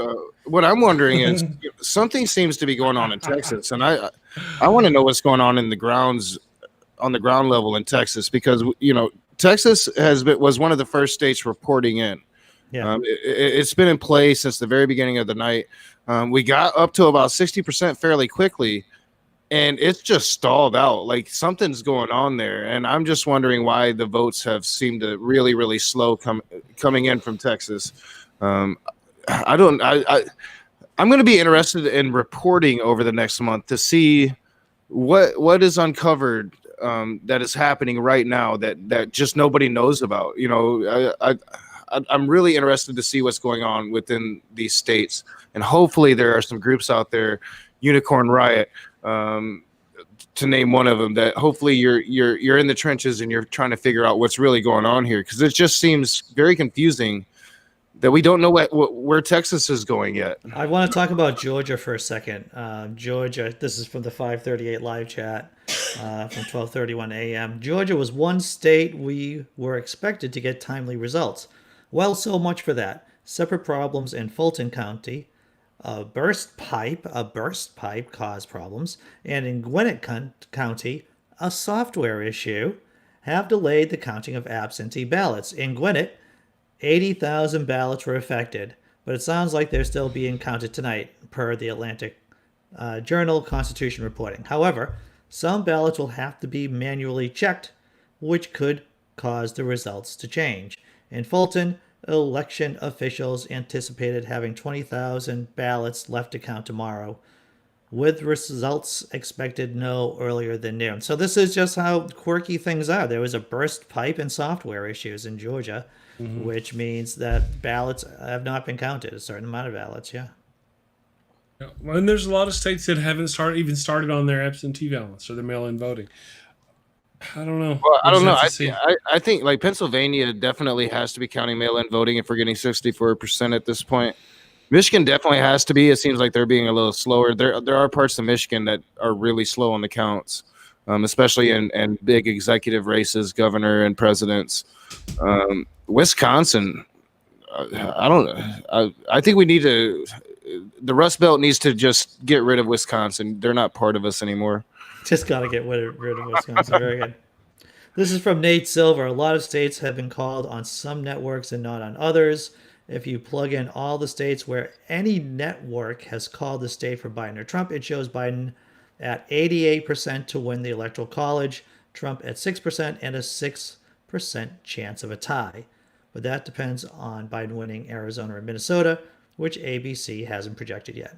So once again, there's a lot of, I think what we're feeling. Map called Florida for Donald Trump. What's that? My map just called Florida for Donald Trump. Yeah. All right. Yeah. Yeah, no surprise. Unfortunate. It looks like the Democrats might have blown their blue wave a little preemptively and blew it all on 2018 instead of trying to be, I mean, it just would we be right here right now if it was Bernie Sanders versus Donald Trump? If it was COVID-19 with all these delays in terms of voting, maybe. I don't know. I'll tell you this. I think you've got to match energy with energy, and that's one thing that Trump wasn't wrong about is he was drawing crowds, man. I mean, he was drawing crowds, and that's scary. And Bernie would have, Bernie was drawing those crowds too. And you've got to match energy with energy, and I think the Democrats failed. Even if they win tonight, even if they get the presidency, you failed big time here. You really did. Mm-hmm. Oh yeah. That it's so close. Is a fail to me after all the it's just It looks like he's gonna do better than Hillary did, but does he win? Loss is a loss. Exactly, a loss is a loss. A blowout and just a little bit of a loss, it still counts. Yeah, it sounds like the DNC soft punching because they're on the payroll of Trump and the RNC. What it sounds like. It sounds like once Let's again, not put a real candidate forward. Let's put the guy that we know ain't going to win, just like we did with Hillary. I'm just saying. I will say it again. The vice presidential pick could have turned 2 points over, 2.5 points over, 2.6 points over in a purple state, and that amount would have helped quite a bit. And let me go over all of my crazy ideas, how the Democrats could have just walked through this election. If they had two candidates from Texas, Texas would have gone blue. You would have had a vice presidential candidate from Texas and a presidential candidate for Texas. If you did that, if the DNC threw their weight behind that, we would have won. We would be asleep in our beds right now because Texans love being Texans more than they love anything else in this world. They would have voted for Texas, which would have been, sure, they'd be blue, but there's Texans first. And we would have gotten all the other blue states, and we'd be in bed, just sleeping right now. The DNC decided not to do anything bold like that. But, I had another crazy idea. They could have just gotten Oprah to run. They could have had Oprah. They could have had, a major celebrity, who just transcended politics. And she would have won. Or someone like her could have won, and we'd be in bed right now sleeping instead of thinking about what Joe Biden's going to say at 1 o'clock in the morning Eastern time if he does get around to saying anything. See something going on here. We were the back channel. Is that Biden? Oh, that's Biden's HQ. Let me pop that up on the screen. Yeah. So we'll see it when it goes on. If y'all notice him talking, let me know. I may miss it. Okay. Expected to speak. Yeah, he needs to give us the whole gonna stick to our guns thing. You know what? If he loses, he needs to be prepared in every state to contest Florida and projected winner, 29 electoral votes. Yep. Biden needs to be prepared like Trump was to fight in every state. And do everything he can to try to win this election. Yeah. Well, he's just not gonna do it. Nope. Joe Biden, 3-time loser, possibly. I mean, it's still early.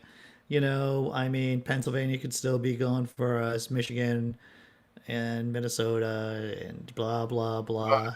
And I can think of a few progressives out there right now that might be really smiling and not for a good reason, but just to say hey, I told you guys so, because they took a lot of shit.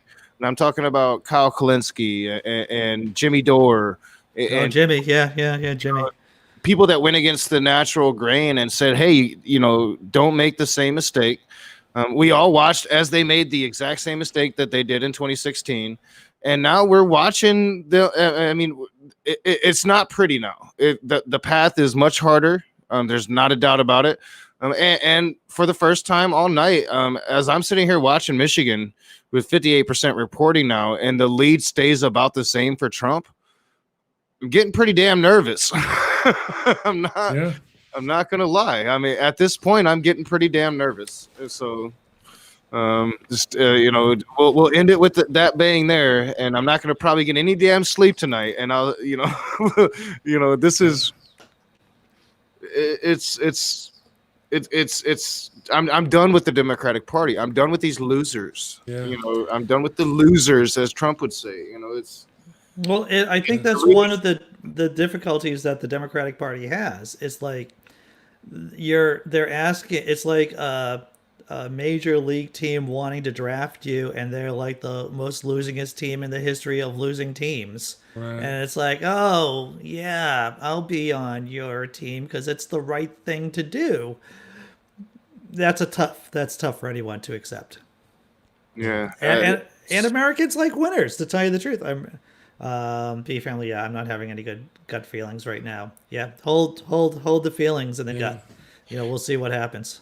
No matter how close it is, if Trump wins, he has a mandate now, and that mandate is blatant fascism because America's too stupid to know what they're voting for. Oh yeah, it's done now, guys. Yeah, too stupid. Yeah, for our own good.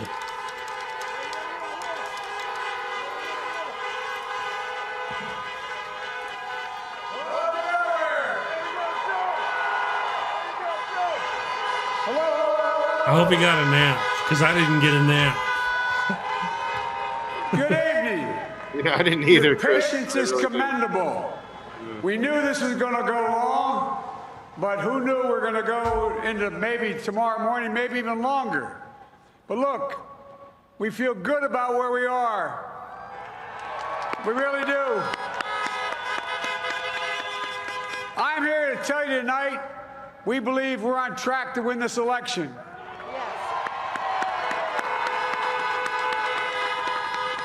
We knew because of the unprecedented early vote and the mail-in vote that it's going to take a while. We're going to have to be patient until the hard work of tallying the votes is finished. And it ain't over till every vote is counted. Every ballot is counted.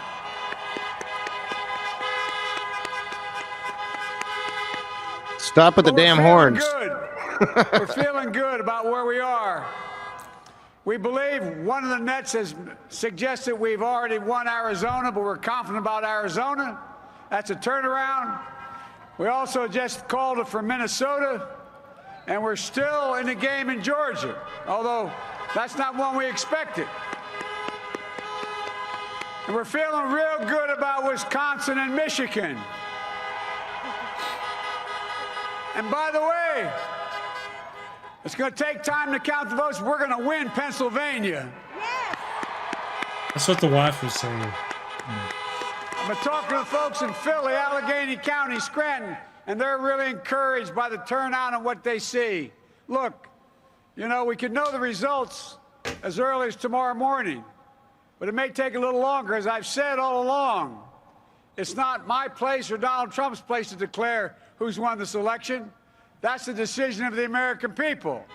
But I'm optimistic about this outcome. And I want to thank every one of you who came out and voted in this election. And by the way, Chris Coons and the Democrats, congratulations here in Delaware. Pardon? Hey, John, the Gov, yeah, the whole team, man. You've done a great job. I'm grateful to the poll workers, to our volunteers, our canvassers, everyone who participated in this democratic process. And I'm grateful to all of my supporters here in Delaware and all across the nation. Thank you, thank you, thank you. And folks, you heard me say it before. Every time I walk out of my grandpa's house up in Scranton, he'd yell, "Joey, keep the faith." And my grandma, when she was alive, yelled, "No, Joey, spread it. Keep the faith, guys. We're going to win this." Thank you, thank you, thank you. Your patience is great. Let's walk over here.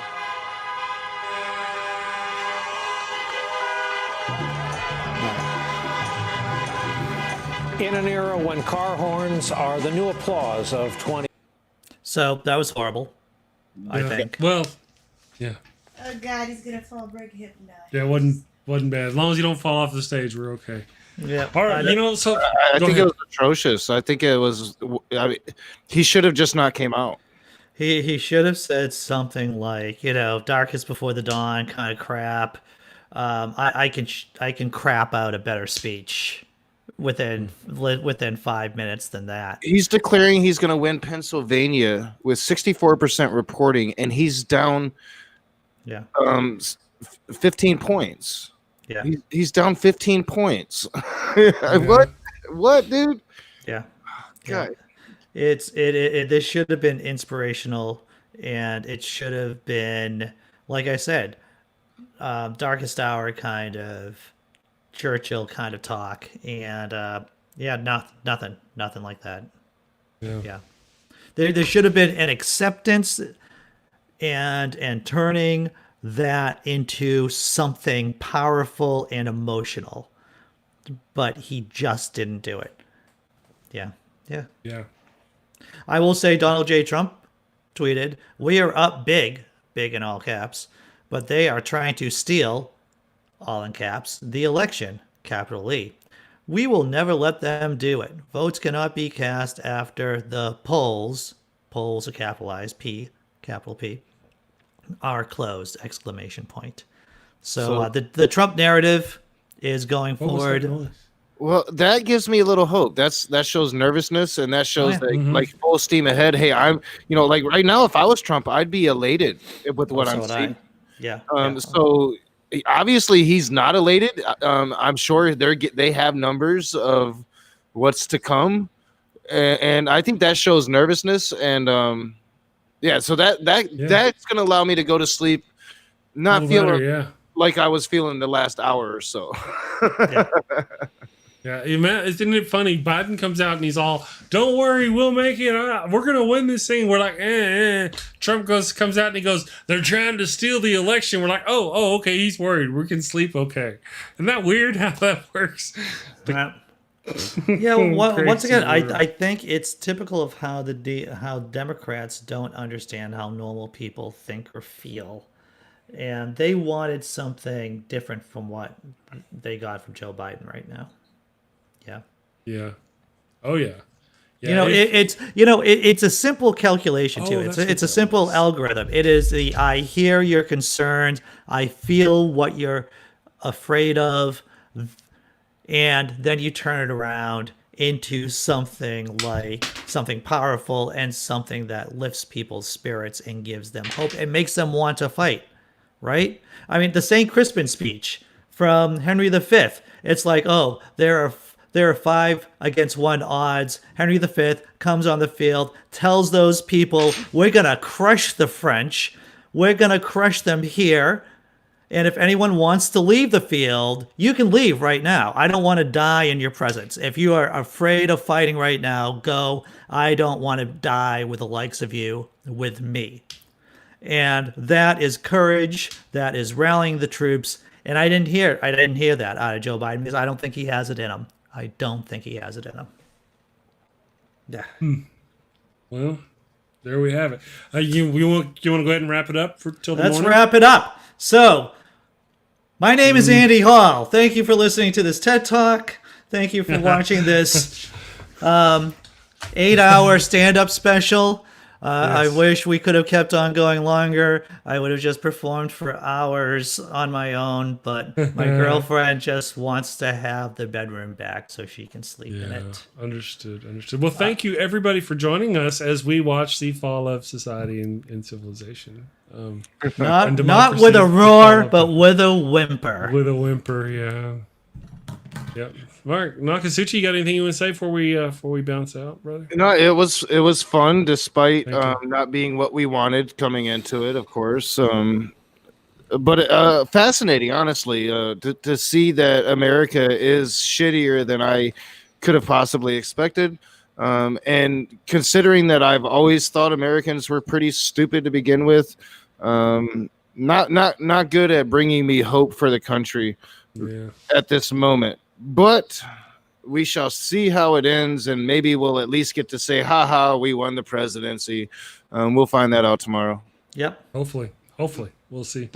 All right, guys, I'm off to save the world. Thank you, everybody in the damn nation, all you people in the chat and on Facebook and everybody. You guys are all wonderful. Thank I you. say this all the time, but I really mean it. And these are the reasons why I say it for situations like tonight. Be strong, my friends. Be strong. That's we'll what's see you needed. Tomorrow. All right. Yep. Y'all have a good night. Thank you for watching the show. A special shout out to my gold level Patreon supporters, Cindy Plaza and Ian Davenport. Thank you and have a great day.